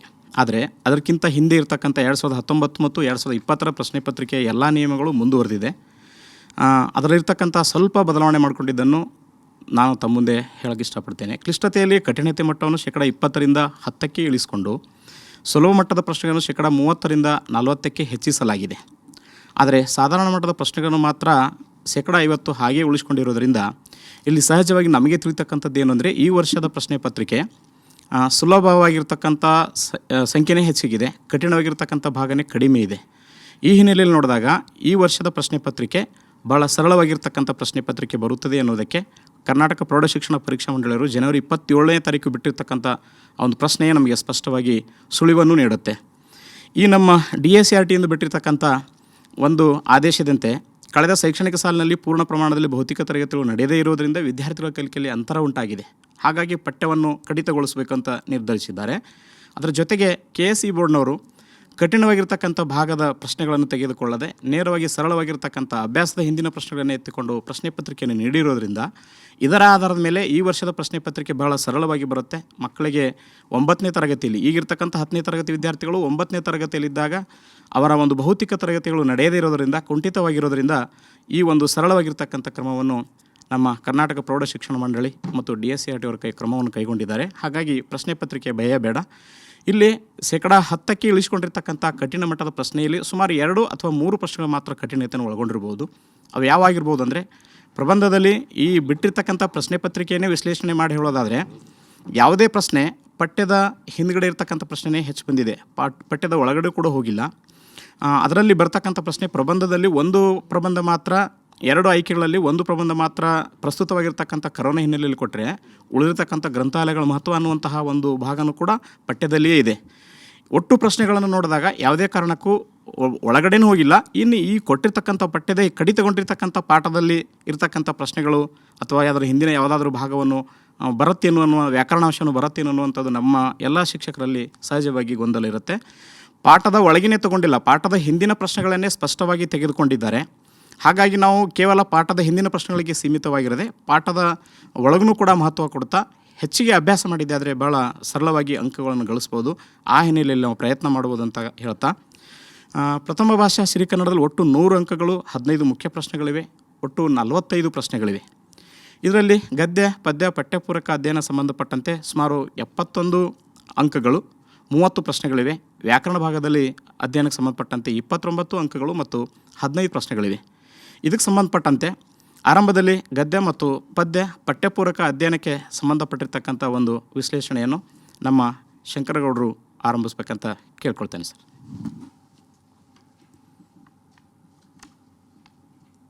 ಧನ್ಯವಾದಗಳು. ಕನ್ನಡ ಭಾಷಾ ಶಿಕ್ಷಕರಿಗೆ ಇದು ಒಂದು 100 ಅಂಕದ ಒಂದು ವಿಷಯ ಆಗಿರುವುದರಿಂದ ಮಕ್ಕಳು ಎಲ್ಲ ಸಬ್ಜೆಕ್ಟಿಗೆ ಅಂಕಗಳು ಇಲ್ಲಿ 125 ದೊರೆಯೋದ್ರಿಂದ ಹೆಚ್ಚು ಅಂಕಗಳನ್ನು ಮತ್ತು ಪ್ರತಿಶತವನ್ನು ಹೆಚ್ಚು ಮಾಡಲಿಕ್ಕೆ ಅನುಕೂಲವಾದಂಥ ಒಂದು ವಿಷಯ. ಹಾಗಾಗಿ ಈ ಒಂದು ನಾವು 71 ಅಂಕಗಳು ಎಲ್ಲಿ ಬರ್ತವೆ, ಅಲಂಕಾರ, ಛಂದಸ್ಸು ಮತ್ತು ಗಾದೆ, ಪತ್ರಲೇಖನ ಇವೆಲ್ಲವನ್ನು ಬಿಟ್ಟಂತೆ ನಾವು ನೋಡೋದಾದರೆ ಗದ್ಯ ಭಾಗ, ಇಲ್ಲಿ ಗದ್ಯ ಭಾಗವನ್ನು ತೆಗೆದುಕೊಂಡಾಗ ಈ ಬಾರಿ 7 ಗದ್ಯವನ್ನು ನಿಗದಿಪಡಿಸಿದ್ದಾರೆ. ಒಂದು ಕೊನೆಯ ಗದ್ಯ ಸುಕುಮಾರ ಸ್ವಾಮಿಯನ್ನು ತೆಗೆದುಹಾಕಿದ್ದಾರೆ. ಹಾಗಾಗಿ ಮೊದಲಿನಂತೆ ಅಂಕಗಳನ್ನು ಕಾಯ್ದುಕೊಂಡಿದ್ದಾರೆ. 7 ಗದ್ಯಗಳಿಂದ 30 ಅಂಕಗಳು, 11 ಪ್ರಶ್ನೆಗಳು ನಮಗೆ ಇಲ್ಲಿ ದೊರೀತಾ ಇದ್ದಾವೆ. ಅದೇ ರೀತಿ ಪದ್ಯ ವಿಭಾಗಕ್ಕೆ ಬಂದರೆ ಅಲ್ಲೂ ಕೂಡ ನಾವು ನೋಡೋದಾದರೆ 7 ಪದ್ಯಗಳಿದ್ದಾವೆ. ಕೆಮ್ಮನೆ ಮೀಸೆ ಒತ್ತೇನೋ ಅನ್ನುವಂಥ ಪದ್ಯವನ್ನು ತೆಗೆದುಹಾಕಿದ್ದಾರೆ. ಅಲ್ಲಿ ಕೂಡ ಎಷ್ಟು 30 ಅಂಕಗಳು, 11 ಪ್ರಶ್ನೆಗಳು ನಮಗೆ ದೊರೀತಾ ಇದ್ದಾವೆ. ಅದೇ ರೀತಿಯಾಗಿ ಪಠ್ಯ ಪೂರಕ ಅಧ್ಯಯನ ಅಂತ ಬರ್ತಾ ಇದೆ. ಇಲ್ಲಿ 4 ಪಾಠಗಳು ಸಿಗ್ತಾ ಇದ್ದಾವೆ. ಒಂದು ಮೃಗ ಮತ್ತು ಸುಂದರಿ ಅನ್ನುವುದನ್ನು ಕೈಬಿಡಲಾಗಿದೆ. ಹಾಗಾಗಿ ಮೊದಲಿನಂತೆ ಇಲ್ಲಿ ಪಠ್ಯಪೂರಕ ಅಧ್ಯಯನಕ್ಕೆ 9 ಅಂಕಗಳನ್ನು ಕಾಯ್ದುಕೊಳ್ಳಲಾಗಿದೆ. 5 ಪ್ರಶ್ನೆಗಳು ನಮಗೆ ಇಲ್ಲಿ ಸಿಗ್ತಾ ಇದ್ದಾವೆ. ಅದೇ ರೀತಿ ಅಪಠಿತ ಗದ್ಯ ಭಾಗ, ಇದು ಪಠ್ಯಪುಸ್ತಕದಿಂದ ಹೊರತಾಗಿರ್ತಕ್ಕಂಥದ್ದು. ಅಂದರೆ ಅಲ್ಲೇ ಒಂದು ಪ್ಯಾಸೇಜನ್ನು ಅಥವಾ ಒಂದು ಪ್ಯಾರಾಗ್ರಾಫನ್ನು ಕೊಟ್ಟಿರ್ತಾರೆ. ಮಗು ಅಲ್ಲೇ ಉತ್ತರಗಳನ್ನು ನೋಡಿ 2 ಅಂಕದ 2 ಪ್ರಶ್ನೆಗಳಿಗೆ ಉತ್ತರಿಸಿದರೆ ಇಲ್ಲಿ ಸುಲಭವಾಗಿ 4 ಅಂಕಗಳನ್ನು ಗಳಿಸಲಿಕ್ಕೆ ಸಾಧ್ಯ ಆಗುತ್ತೆ ಅನ್ನೋದನ್ನು ಮಗುವಿಗೆ ಮನವರಿಕೆಯನ್ನು ಮಾಡಿಕೊಡ್ಬೇಕಾಗತ್ತೆ. ಒಟ್ಟಾರೆ ಅಂಕಗಳ ವಿಂಗಡಣೆಯನ್ನು ನೋಡೋದಾದರೆ ನಾವು ಗದ್ಯ ಭಾಗದಿಂದ 28 ಅಂಕಗಳು ವಾರ್ಷಿಕ ಪರೀಕ್ಷೆಯಲ್ಲಿ ಬರ್ತವೆ ಅಂತೇಳಿ ಮಗುವಿಗೆ ತಿಳಿಸೋದು. ಪದ್ಯ ಭಾಗದಿಂದ ಒಟ್ಟು 7 ಪದ್ಯಗಳಿಂದ 30 ಅಂಕಗಳು ಬರ್ತವೆ ಅಂತೇಳಿ ಮಗುವಿಗೆ ತಿಳಿಸೋದು. ಪಠ್ಯಪೂರಕ ಅಧ್ಯಯನ ಇದು ಭಾಳ ಮಹತ್ವ. ಯಾಕೆ ಅಂದರೆ ಇಲ್ಲಿ 4 ಪಾಠಗಳಿಂದ 9 ಅಂಕಗಳದ್ದು ಸಿಗುವುದರಿಂದ ಇಲ್ಲಿ ಹೆಚ್ಚು ಮಹತ್ವವನ್ನು ಕೊಡಬೇಕಾಗುತ್ತೆ. ಯಾವ ಮಗು ಓದುವುದರಲ್ಲಿ ಅಥವಾ ಬರೆಯುವುದರಲ್ಲಿ ಅಷ್ಟು ಪಾಠ ಓದೋಕ್ಕಾಗಲ್ಲ, ಸಾಮರ್ಥ್ಯ ಕಡಿಮೆ ಇದೆಯೋ ಆ ಮಗುವಿಗೆ 14 ಅಂದರೆ ಪದ್ಯ ಮತ್ತು ಗದ್ಯ ಬಿಟ್ಟು ಇಲ್ಲಿ ನೀವು 9 ಅಂಕಗಳನ್ನು ಗಳಿಸಲಿಕ್ಕೆ ಈ 4 ಪಾಠಗಳನ್ನು ನಾವು ಕಲಿಸಿದರೆ ಮಗು ಸುಲಭವಾಗಿ 9 ಅಂಕಗಳನ್ನು ಗಳಿಸಲಿಕ್ಕೆ ಶಕ್ತ ಆಗುತ್ತೆ ಅನ್ನೋದನ್ನು ಭಾಳ ಗಮನಿಸಬೇಕಾಗುತ್ತೆ. ಜೊತೆಗೆ ಅಪಠಿತ ಗದ್ಯ ಇದು ಕೂಡ ಸುಲಭವಾಗಿರ್ತಕ್ಕಂಥದ್ದು. ಇಲ್ಲಿ ಕೂಡ 4 ಅಂಕಗಳು ಸಿಗ್ತವೆ. ಒಟ್ಟಾರೆ ಈ 71 ಅಂಕಗಳನ್ನು ನಾವು ಈ ರೀತಿಯಾಗಿ ಭಾಗವಾಗಿ ನೋಡ್ಬೋದು. ಹಾಗಾಗಿ ಗದ್ಯ ಭಾಗದಿಂದ ನಾವು ಅಂಕಗಳ ವಿತರಣೆ ಹೇಗಿದೆ? 1 ಅಂಕದ ಪ್ರಶ್ನೆಗಳು ಇಲ್ಲಿ 7 ಗದ್ಯದಿಂದ 4 ಬರ್ತವೆ. 2 ಅಂಕದ ಪ್ರಶ್ನೆಗಳು 7 ಗದ್ಯದಿಂದ 4 ಬರ್ತವೆ. ಹಾಗಾಗಿ 8 ಅಂಕಗಳು ನಮಗೆ ಸಿಗ್ತವೆ. ಇನ್ನು 3 ಅಂಕದ ಪ್ರಶ್ನೆಗಳನ್ನು ನೋಡಿದರೆ ಅದರಲ್ಲಿ ಒಂದು ಲೇಖಕರ ಪರಿಚಯ ಇರುತ್ತೆ ಮತ್ತು 3 ಸಂದರ್ಭದ ಪ್ರಶ್ನೆಗಳು ನಮಗೆ ಸಿಗ್ತವೆ. ಅಂದರೆ ಇಲ್ಲಿ 7 ಗದ್ಯದಿಂದ ಒಟ್ಟು ಒಬ್ಬ ಲೇಖಕರನ್ನು ನಾವು ಮಕ್ಕಳಿಗೆ ಬರೀಲಿಕ್ಕೆ ತಿಳಿಸ್ಬೇಕಾಗುತ್ತೆ. ಅಂದರೆ ಯಾವುದು ಪರೀಕ್ಷೆಯಲ್ಲಿ ಕೇಳಿರ್ತಾರೋ ಅಲ್ಲಿ 3 ಅಂಕಗಳನ್ನು ಗಳಿಸ್ಲಿಕ್ಕೆ. ಇನ್ನು ಸಂದರ್ಭದಲ್ಲಿ 3 ಪ್ರಶ್ನೆಗಳು 7 ಪಾಠಗಳಿಂದ ಬರ್ತಾ ಇದ್ದಾವೆ. ಜೊತೆಗೆ ಗದ್ಯ ವಿಭಾಗದಲ್ಲಿ 1 4 ಅಂಕದ ಪ್ರಶ್ನೆ ಇರುತ್ತೆ. ಒಟ್ಟು 28 ಅಂಕಗಳು ಸಿಗ್ತವೆ ಅಂತೇಳಿ ಮಗುವಿಗೆ ತಿಳಿಸ್ಕೊಡ್ಬೇಕಾಗುತ್ತೆ. ನಂತರ ಪದ್ಯ ಭಾಗದಿಂದ ನಾವು ಅಂಕಗಳ ವಿತರಣೆ ಮಾಡೋದಾದರೆ ಇಲ್ಲಿ 1 ಅಂಕದ ಪ್ರಶ್ನೆಗಳು 7 ಪದ್ಯಕ್ಕೆ 2 ಬರ್ತವೆ. 2 ಅಂಕದ ಪ್ರಶ್ನೆಗಳು 7 ಪದ್ಯಕ್ಕೆ 2 ಬರ್ತವೆ. ಒಟ್ಟು 4 ಅಂಕಗಳಾಗ್ತವೆ. 3 ಅಂಕದ ಪ್ರಶ್ನೆಗಳಿಗೆ ಬಂದರೆ ಇಲ್ಲಿ ಸಂದರ್ಭ ಮತ್ತು ಕವಿ ಪರಿಚಯ ಸಿಗುತ್ತೆ. ಹಾಗಾಗಿ 7 ಪದ್ಯಗಳಿಂದ ಕವಿಯ ಪರಿಚಯದಿಂದ 3 ಸಿಗುತ್ತೆ ಅನ್ನೋದು ಮತ್ತು ಸಂದರ್ಭ 3 ಇರ್ತವೆ. 4 ಅಂಕದ ಪ್ರಶ್ನೆಗಳಿಗೆ ಬಂದರೆ ಗದ್ಯಗಿಂತ ಇಲ್ಲಿ ಹೆಚ್ಚು ಮಹತ್ವ ಇದೆ. ಹಾಗಾಗಿ ಇಲ್ಲಿ 4 ಅಂಕದ ಪ್ರಶ್ನೆಗಳಲ್ಲಿ ಒಂದು ಪದ್ಯ ಪೂರ್ಣಗೊಳಿಸೋದು, ನಂತರ ಸಾರಾಂಶ ಮತ್ತು ಮೌಲ್ಯ ಬರೆಯೋದರಿಂದ 4 ಅಂಕಗಳು ಮತ್ತು 8-10 ವಾಕ್ಯಗಳಲ್ಲಿ ಬರೆಯೋದರಿಂದ 4 ಅಂಕಗಳು. ಒಟ್ಟು 30 ಅಂಕಗಳನ್ನು ಈ ರೀತಿ ಗಳಿಸ್ಬೋದು. ನಂತರ ಪಠ್ಯಪೂರಕ ಅಧ್ಯಯನದ ಅಂಕಗಳು ಇಲ್ಲಿ 1 ಅಂಕದ 1 ಪ್ರಶ್ನೆ ಇರುತ್ತೆ. 2 ಅಂಕದ 4 ಪ್ರಶ್ನೆಗಳು ಇಲ್ಲಿ ಬರ್ತವೆ. ಭಾಳ ಗಮನಿಸಬೇಕಾದ ವಿಷಯ ಏನು ಅಂದರೆ ಪ್ರಶ್ನೆ ಪತ್ರಿಕೆಯಲ್ಲಿ 20 ಅಂಕಗಳಿರ್ತವೆ 2 ಅಂಕದವು. ಅಂದರೆ 10 ಪ್ರಶ್ನೆಗಳಲ್ಲಿ 4 ಸಂಖ್ಯೆಗಳು ಅಂದರೆ 4 ಪ್ರಶ್ನೆಗಳು ಈ 4 ಪಾಠದಿಂದ ಬರೋದರಿಂದ ಪ್ರತಿಯೊಂದು ಪಾಠದಿಂದ 2 ಅಂಕಗಳು ಬರೋದರಿಂದ ಮಗುವಿಗೆ ಹೆಚ್ಚಾಗಿ ಈ ಭಾಗವನ್ನೇ ನಾವು ಕಲಿಸಬೇಕು. ಹಾಗಾಗಿ 4 ಪಾಠದಿಂದ 9 ಅಂಕ ಬರುತ್ತೆ ಅನ್ನೋದು ಇಲ್ಲಿ ಮಗುವಿಗೆ ಗಮನಿಸೋ ವಿಷಯವನ್ನು ತಿಳಿಸ್ಬೇಕಾಗುತ್ತೆ. ಇನ್ನು ಅಪಠಿತ ಗದ್ಯ ಅಧ್ಯಯನ ಇದು ಕೂಡ 2 ಅಂಕ 2 ಪ್ರಶ್ನೆಗಳು 4 ಅನ್ನೋದು ಈಗಾಗಲೇ ಮನವರಿಕೆ ಆಗಿದೆ. ಇನ್ನು ಸರಳವಾಗಿ ವಿದ್ಯಾರ್ಥಿಗಳು ಅಂಕ ಗಳಿಸ್ತಕ್ಕಂಥ ವಿಧಾನಗಳಲ್ಲಿ ನಾವು ನೋಡಿದರೆ ಅಪಠಿತ ಗದ್ಯ ವಿಭಾಗ ಮಗುವಿಗೆ ತಿಳಿಸ್ಬೇಕು. ಯಾವ ಕಡಿಮೆ ಅಂಕ ಗಳಿಸ್ತಾನೋ ಪಾಸ್ ಮಾಡಬೇಕು ಆ ಮಗುವಿಗೆ 43ನೇ ಪ್ರಶ್ನೆ ಪತ್ರಿಕೆಯಲ್ಲಿ ಒಂದು ಪ್ಯಾರಾಗ್ರಾಫ್ ಇರುತ್ತೆ. ಅದನ್ನು ನೋಡಿ ಅಲ್ಲೇ ಉತ್ತರ ಇರುತ್ತೆ, ಬರಿಬೇಕು ಅನ್ನೋದನ್ನು ಮಗುವಿಗೆ ನಾವು ಹೇಳಬೇಕಾಗುತ್ತೆ, ಮನದಟ್ಟು ಮಾಡಬೇಕಾಗುತ್ತೆ. ಹಾಗಾಗಿ ಸುಲಭವಾದ ವಿಧಾನವೆಂದರೆ ಪ್ರಶ್ನೆಗಳಲ್ಲಿರುವ ಶಬ್ದಗಳನ್ನು ಹುಡುಕಿ ಆ ಶಬ್ದವಿರುವ ಭಾಗವನ್ನೇ ಮಗು ಉತ್ತರವನ್ನಾಗಿ ಮಾಡ್ಕೋಬೇಕು. ಗೊತ್ತಾಗ್ತಾ ಇಲ್ಲಪ್ಪ ಅವನಿಗೆ ಉತ್ತರ ಅಂದರೆ ಆ ಪ್ರಶ್ನೆ ಇರೋ ಶಬ್ದ ಏನಿದೆ ಆ ಪ್ಯಾರಾಗ್ರಾಫ್ನಲ್ಲಿ ಎಲ್ಲಿ ಸಿಗುತ್ತೆ ಅನ್ನೋದನ್ನು ಮಗುವಿಗೆ ಗಮನಿಸುವ ಮಟ್ಟವನ್ನಾದರೂ ನಾವು ತಿಳಿಸ್ಬೇಕಾಗುತ್ತೆ. ಎರಡನೇದಾಗಿ ಇದು ಅತ್ಯಂತ ಸರಳವಾಗಿ 4 ಅಂಕ ಗಳಿಸುವ ವಿಧಾನ. ಇದು ಯಾವುದೇ ಮಗು ಆದರೂ, ಯಾಕೆಂದರೆ ಅಲ್ಲೇ ಉತ್ತರ ಇರುವುದರಿಂದ ಇದನ್ನು ಯಾವ ಮಗುನೂ ಬಿಟ್ಟು ಬರದಾಗೆ ಬರೀರಿ ಅನ್ನುವಂತೆ ಮಾರ್ಗದರ್ಶನವನ್ನು ಮಾಡಬೇಕಾಗುತ್ತೆ. ಸುಲಭವಾಗಿ 4 ಅಂಕಗಳನ್ನು ಇಲ್ಲಿ ಗಳಿಸ್ಬೋದು ಅಂತೇಳಿ. ಇನ್ನು ಪಠ್ಯಪೂರಕ ಅಧ್ಯಯನ ಈಗ ಹೇಳಿದಂತೆ 2 ಅಂಕದ ಪ್ರಶ್ನೆಗಳಲ್ಲಿ 4 ಇಲ್ಲಿ ಬರ್ತವೆ ಮತ್ತು ಒಂದು ಅಂಕದ್ದು ಒಂದು ಇಲ್ಲಿ ಬರುತ್ತೆ ಅನ್ನೋದನ್ನು ಮಗುವಿಗೆ ಖಚಿತತೆಯನ್ನು ಕೊಡ್ರಿ ನೀವು. ಯಾಕೆಂದರೆ ಇಲ್ಲಿ ಬಂದೇ ಬರ್ತವೆ. 7 ಪಾಠ ಓದಿದರೆ ಮತ್ತು 7 ಪದ್ಯ ಓದಿದರೆ ನಮಗಿಷ್ಟು ಅಂಕ ಸಿಗಲ್ಲ. ಹಾಗಾಗಿ ಕಡಿಮೆ ಪಾಠಗಳಲ್ಲಿ ಹೆಚ್ಚು ಅಂಕ ಬರ್ತಾ ಇದೆಯಲ್ಲ ಅಂತೇಳಿ ಮಗುಗೆ ಇಲ್ಲಿ ಗಮನ ಕೇಂದ್ರೀಕರಿಸಿದರೆ ನಾವು ಆರಾಮಾಗಿ 9 ಅಂಕಗಳನ್ನು, ಯಾಕೆಂದರೆ 7 ಪಾಠ 7 ಪದ್ಯ ಓದದೇ ಇಲ್ಲಿ 9 ಅಂಕಗಳನ್ನು ನಾವು ಗಳಿಸ್ಬೋದು ಅನ್ನೋದನ್ನು ಮಗುವಿಗೆ ಮೊದಲು ನಾವು ಗಮನಿಸಬೇಕಾಗುತ್ತೆ. ಇನ್ನು ಸಾಹಿತಿ ಮತ್ತು ಕವಿಗಳ ಪರಿಚಯಕ್ಕೆ ಬಂದರೆ ಒಟ್ಟು ಗದ್ಯದಿಂದ 7, ಪದ್ಯದಿಂದ 6 ಜನ ಇಲ್ಲಿ ನಮಗೆ ಸಿಗ್ತಾ ಇದ್ದಾರೆ. ಹಾಗಾಗಿ ಈ ಗದ್ಯ ವಿಭಾಗದಲ್ಲಿ ಬಂದರೆ ಸಾರಾ ಅಬೂಬ್ಕರು, DS ಜಯಪ್ಗೌಡ, ದುರ್ಗಸಿಂಹ ಇವರನ್ನು ಬಿಟ್ಟರೆ ಉಳಿದ ಎಲ್ಲರಿಗೂ ಕೇಂದ್ರ ಸಾಹಿತ್ಯ ಅಕಾಡೆಮಿ ಬಂದಿದೆ ಅಂತೇಳಿ ಮಗುವಿಗೆ ತಿಳಿಸ್ತಕ್ಕಂಥದ್ದು. ಒಂದು ಪ್ರಶಸ್ತಿ ಬರೆಯೋದ್ರಿಂದ 1 ಅಂಕ ಸಿಗುತ್ತೆ.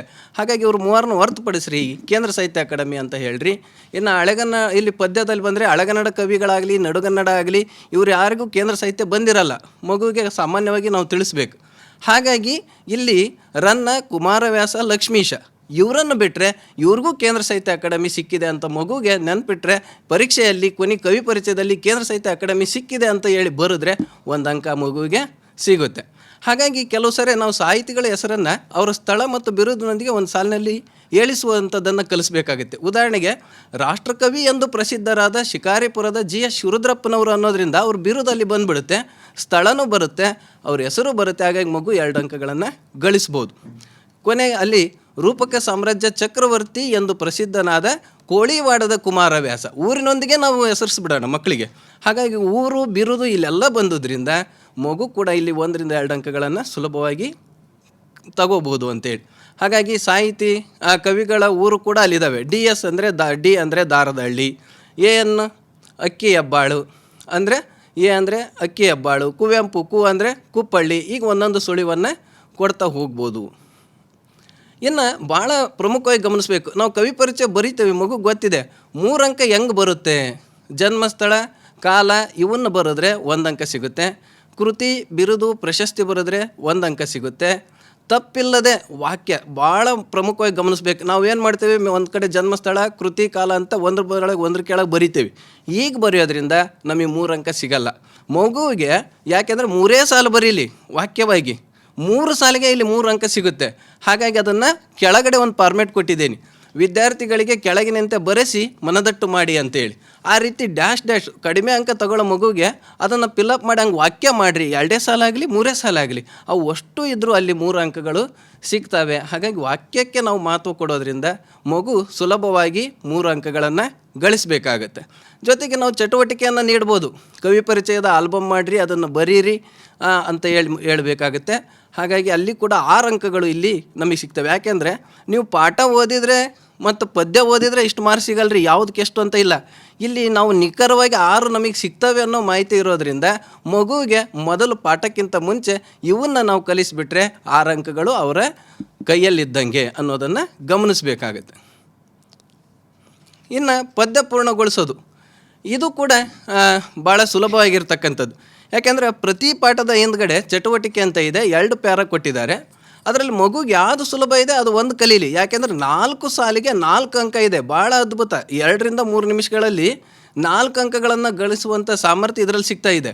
ಹಾಗಾಗಿ ನಾವು ಒಳಗಡೆ ಒಂದು ಸಂದರ್ಭ ಇವು ಕಲಿಸೋ ಬದಲು 3ಕ್ಕೆ ನಾವು 7 ಪದ್ಯದಿಂದ 7 ನುಡಿ ಅಂದರೆ 7 ನಕಲ್ಲಿ 28 ನುಡಿಗಳನ್ನು ಮಗುವಿಗೆ ಕಲಿಸಿಬಿಟ್ರೆ ಇಲ್ಲಿ ಅವರಿಗೆ 4 ಅಂಕಗಳು ಅವ್ರ ಕೈಯಲ್ಲಿ ಇರ್ತವೆ ಅನ್ನೋದನ್ನು ಗಮನಿಸಬೇಕಾಗುತ್ತೆ. ಯಥಾವತ್ತು ಬರೀಬೇಕು, ಅಲ್ಲಿ ಏನಿದೆ ಅದನ್ನು ಕಾಪಿ ಮಾಡಿರಿ, ಕೆಳಗಿನ ಸಾಲ ಮೇಲಿದು ಏನು ಬೇಡ, ಅದು ಹೆಂಗಿದೆ ಹಂಗೇ ಬರೀಲಿಕ್ಕೆ ನಾವು ದಿನ 2 ದಿನಕ್ಕೊಂದು ಪದ್ಯ ಕಲೀಲಿ, ಅದನ್ನು ಮಾಡಿರಿ. ಪ್ರತಿನಿತ್ಯ ತರಗತಿಯಲ್ಲಿ ಬೆಳಗ್ಗೆ ನಾವು ಕ್ಲಾಸ್ ಟೀಚರ್ ಹೋದ ತಕ್ಷಣ ಇವತ್ತು ದಿನ ಒಂದು ಪದ್ಯ ಹೇಳ್ರಿ, ಇವತ್ತು ಒಂದೇದು ಸುತ್ತಲೂ ಕವಿದಿದೆ ಅದ್ರ ಒಂದು ನುಡಿ ಇದೆ ಎಲ್ಲ ಕಂಠಪಟ್ಟದ್ದು ಅದನ್ನು ಹೇಳ್ರಿ, ನೆಕ್ಸ್ಟ್ ದಿನ ಹೋಗೋಣ ಅಕ್ಕಿ ಆರುತ್ತಿದೆ ಅದ್ರದ್ದು ಹೇಳೋಣ. ಪ್ರತಿದಿನ ಸಾಮೂಹಿಕವಾಗಿ ಮಕ್ಕಳಿಗೆ ಹೇಳಿಸ್ತಾ ಹೋಗೋದ್ರಿಂದ ಅವ್ರಿಗೆ ಗೊತ್ತಿಲ್ಲದೇ ಅಂಕಗಳು ಅವ್ರ ಕೈಯಲ್ಲಿ ಸೇರ್ಕೊಂಡಿರ್ತವೆ. ಹಾಗಾಗಿ ಕಂಠಪಾಠ ಪದ್ಯಗಳನ್ನು ನಾವು ಚಟುವಟಿಕೆ ಕೊಡ್ತೇವೆ, ಆಂತರಿಕ ಅಂಕಗಳಿಗೆ ಇಲ್ಲಿ ಸಿಗ್ತವೆ ಅಲ್ಲಿ ಅಂಕಗಳು ಸಿಗ್ತವೆ. ಈ ಥರ ಗಮನವನ್ನು ಕೂಡ ನಾವು ಕೊಡ್ಬೋದು. ಇಷ್ಟು ಪದ್ಯಗಳ ಫಾರ್ಮೇಟನ್ನು ಅವ್ರು ಕೊಟ್ಟರೆ ಅವ್ರು ನೋಡ್ದೇ ಫಿಲಪ್ ಮಾಡುವಂಥದ್ದು ಅಥವಾ ತುಂಬುವಂಥದ್ದನ್ನು ನಾವು ಅವರಿಗೆ ಕಲಿಸ್ಬೇಕಾಗತ್ತೆ. ಇನ್ನು ಸಾರಾಂಶ ಬರೆಯೋದು ಇದು ಕೂಡ ಭಾಳ ಮಗುವಿಗೆ ಗೊತ್ತಿದೆ. ಈಗ ಪದ್ಯ ಯಾವುದು ಅನ್ನೋದನ್ನು ಮೊದಲು ಕಲಿಸ್ಬೇಕಾಗಿದೆ. ಈ ನುಡಿ ನೋಡಿದ ತಕ್ಷಣ ಇದು ಪದ್ಯದ ಹೆಸರು ಏನು ಅನ್ನೋದನ್ನು ಮಗುವಿಗೆ ಗೊತ್ತಾಗಬೇಕು. ಈಗ ರಾಜ್ಯದ ಸಾಮ್ರಾಜ್ಯದ ಇದು ಅಕ್ಕಿ ಆರುತ್ತಿದೆ ಅನ್ನೋದು ಮಗುವಿಗೆ ನಾವು ತಿಳಿಯುವಂತೆ ಮಾಡಬೇಕು.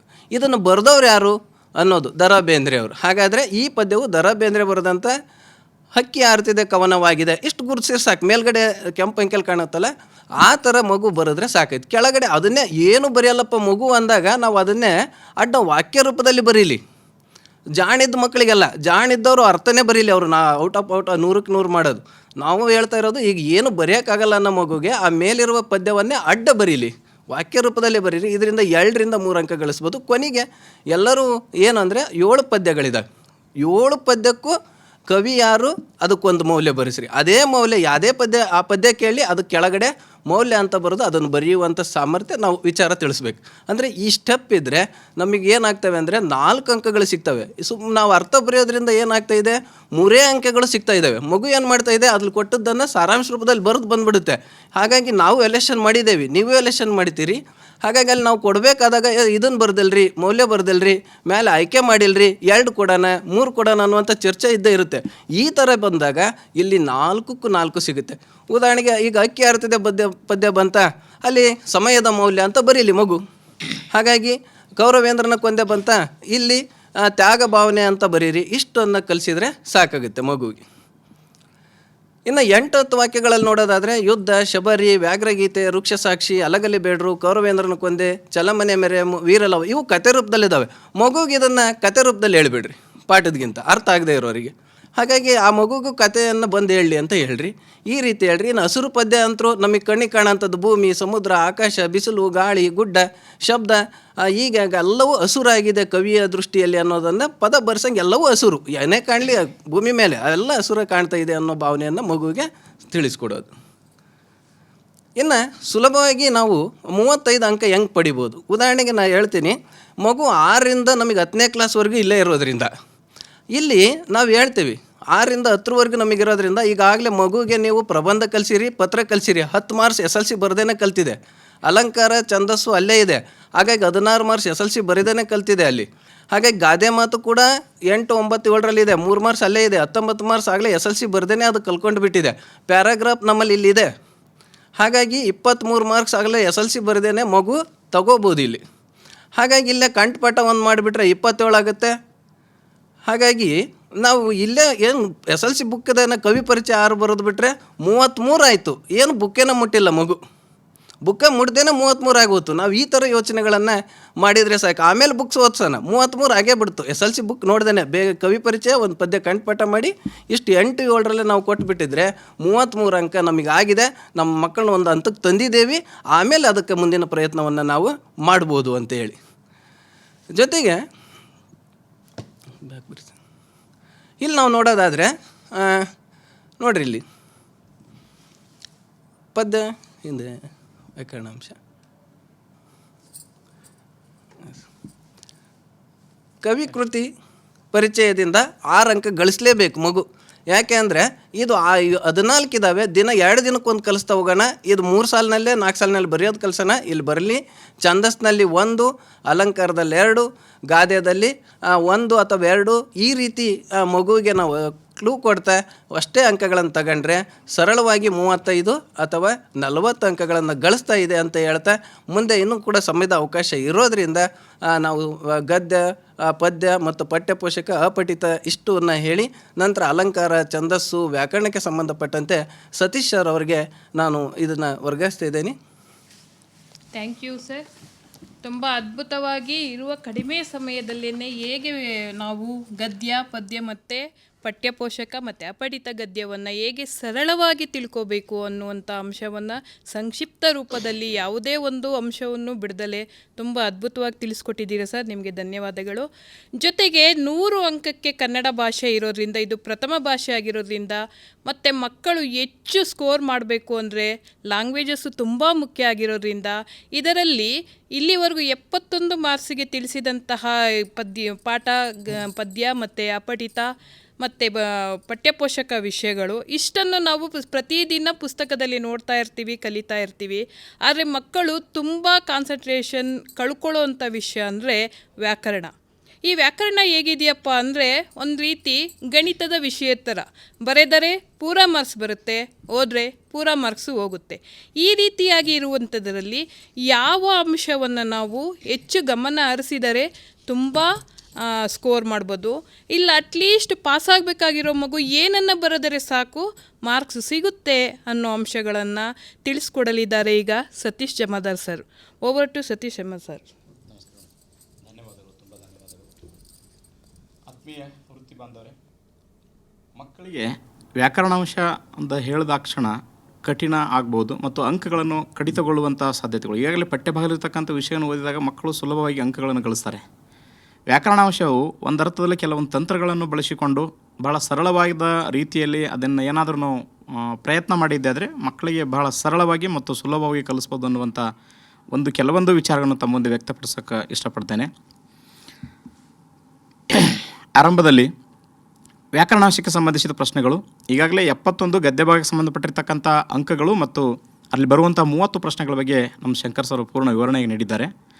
ಇಲ್ಲಿ ವ್ಯಾಕರಣಾಂಶದಲ್ಲಿ ಬರ್ತಕ್ಕಂಥ 15 ಪ್ರಶ್ನೆಗಳು, ಅದರ ಜೊತೆಗೆ 29 ಅಂಕಗಳ ಬಗ್ಗೆ ನೋಡೋದಾದರೆ 1, 3, 5 ಬೆಸ ಸಂಖ್ಯೆಯಲ್ಲಿ ಬರುವಂತಹ ಅಂಕಗಳ ಪ್ರಶ್ನೆಗಳು ಇವಾಗಿರೋದ್ರಿಂದ ಇಲ್ಲಿ ಮುಖ್ಯವಾಗಿ 1 ಮತ್ತು 3 ಅಂಕದ ಪ್ರಶ್ನೆಗಳಿಗಿಂತ ನಾವು 5 ಅಂಕದ ಪ್ರಶ್ನೆಗಳನ್ನು ಮೊದಲನೇದಾಗಿ ನೋಡಿಕೊಂಡು ಸುಲಭವಾಗಿರ್ತಕ್ಕಂಥ ಒಂದು ಪ್ರಯತ್ನವನ್ನು ಮಾಡೋಣ.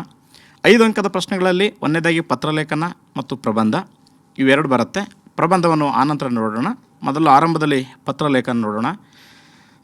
ಬಹಳ ಮುಖ್ಯವಾಗಿರ್ತಕ್ಕಂಥ ಭಾಗ. ಮಕ್ಕಳಿಗೆ ಪತ್ರವನ್ನು ಬರೆಯುವಾಗ 100ಕ್ಕೆ 100 ಅಂಕಗಳನ್ನು ಗಳಿಸುವಾಗ ಮೌಲ್ಯಮಾಪಕರು ಕಡಿತಗೊಳಿಸುವಂಥ ಭಾಗ ಇದಾಗಿರೋದ್ರಿಂದ ಎಲ್ಲ ಪತ್ರದಲ್ಲಿ ಸರಿಯಾಗಿ ಬರೆದು ಮಕ್ಕಳು ಇಂದ ವಿಳಾಸ ಮತ್ತು ಗೆ ವಿಳಾಸವನ್ನು ಹಿಂದೆ ಮುಂದೆ ಮಾಡಿದಾಗ ಸಹಜವಾಗಿಯೇ ಅಂಕಗಳು ಕಡಿತಗೊಳ್ಳುವಂಥ ಸಾಧ್ಯತೆ ಹೆಚ್ಚು. ಹಾಗಾಗಿ ಇದನ್ನು ನಾವು ಹೋಗಲಾಡಿಸಬೇಕಾದ್ರೆ ವಿಭಕ್ತಿ ಪ್ರತ್ಯಯಗಳ ಹಿನ್ನೆಲೆಯಲ್ಲಿ ತೃತೀಯ ಇಂದ ಚತುರ್ಥಿ ಗೆ ಸಂಬೋಧನೆ ಎ ಇವು ವಿಭಕ್ತಿ ಪ್ರತ್ಯಯಗಳು. ಹೀಗಾಗಿ ಇಂದ ವಿಳಾಸನೇ ಮೊದಲಿರಲಿ, ಗೆ ವಿಳಾಸನೇ ನಂತರ ಇರಲಿ, ಆಮೇಲೆ ಮಾನ್ಯರೇ ಅಂತ ವಿಷಯ ಸಂಬೋಧನೆ ಮಾಡಿ ನಾವು ವಿಷಯವನ್ನು ಬರಿತಾ ಹೊರಟರೆ ಭಾಳ ಸರಳವಾಗಿರ್ತದೆ ಅಂತಕ್ಕಂಥದ್ದು ಮನದಟ್ಟು ಮಾಡಿಸ್ಬೇಕು. ಅದ್ರ ಜೊತೆಗೆ ಪುರುಷಾರ್ಥಕ ಸರ್ವನಾಮಗಳ ಹಿನ್ನೆಲೆಯಲ್ಲಿ ಉತ್ತಮ ಪುರುಷ ಅಂದರೆ ನಾನು, ಅನ್ಯ ಪುರುಷ ಅಂದರೆ ಅವರು, ಅಂದರೆ ಮೊದಲು ನನ್ನ ವಿಳಾಸ ನಂತರ ಅವರ ವಿಳಾಸ ಬರೀಬೇಕು ಅಂತಕ್ಕಂಥದ್ದು ಸ್ಪಷ್ಟಪಡಿಸಿದಾಗ ಮಕ್ಕಳಿಗೆ ಸುಲಭವಾಗಿರ್ತಕ್ಕಂಥ ಅಂಕಗಳನ್ನು ಗಳಿಸ್ಬೋದು. ಕರ್ನಾಟಕ ಪ್ರೌಢಶಿಕ್ಷಣ ಪರೀಕ್ಷಾ ಮಂಡಳಿಯವರು ಬಿಟ್ಟಿರ್ತಕ್ಕಂಥ ಒಂದು ಪತ್ರದ ಲೇಖನವನ್ನೇ ಇಲ್ಲಿ ತೆಗೆದುಕೊಂಡು ನಾನು ತಮ್ಮ ಮುಂದೆ ವ್ಯಕ್ತಪಡಿಸ್ತಾನೆ. ಈ ಒಂದು ಪತ್ರದಲ್ಲಿ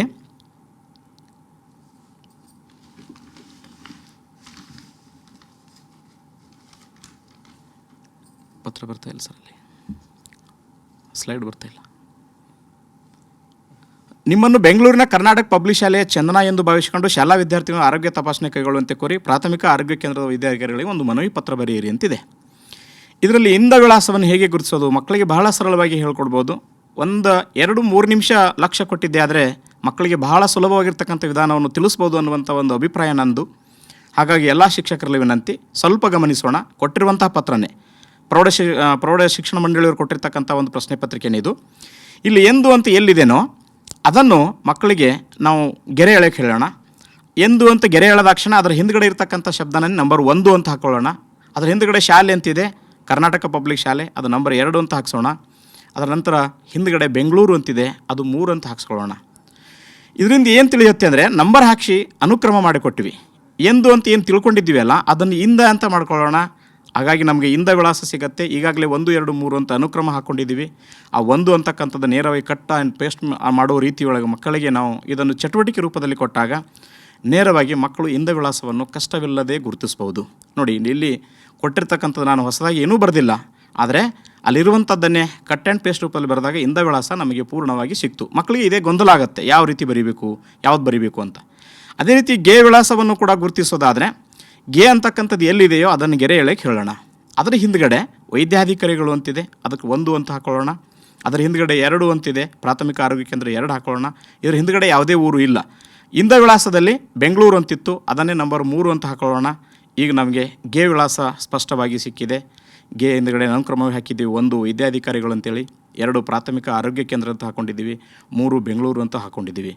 ಇಲ್ಲಿ ನೋಡಿ, ಇನ್ನೂ ಹೊಸದಾಗಿ ಏನೂ ಬರೆದಿಲ್ಲ, ಅದರ ಸುಲಭವಾಗಿರ್ತಕ್ಕಂಥ ಗೆ ವಿಳಾಸನೇ ಇಡೀ ಪತ್ರದಲ್ಲಿ ಅಲ್ಲೇ ಗುರುತಿಸಿದ್ದೀವಿ. ಎಷ್ಟೊಂದು ಸುಲಭವಾಗಿರ್ತಕ್ಕಂಥ ಮತ್ತು ಸರಳವಾಗಿರ್ತಕ್ಕಂಥ ವಿಧಾನವನ್ನು ಮಕ್ಕಳಿಗೆ ಇಷ್ಟೊಂದು ಸರಳವಾಗಿ ಸ್ಪಷ್ಟಪಡಿಸಿದಾಗ ಯಾವುದೇ ಕಾರಣಕ್ಕೂ ಮಕ್ಕಳು ಗೆ ವಿಳಾಸನ ಕೂಡ ಕಷ್ಟಪಡೋದಿಲ್ಲ.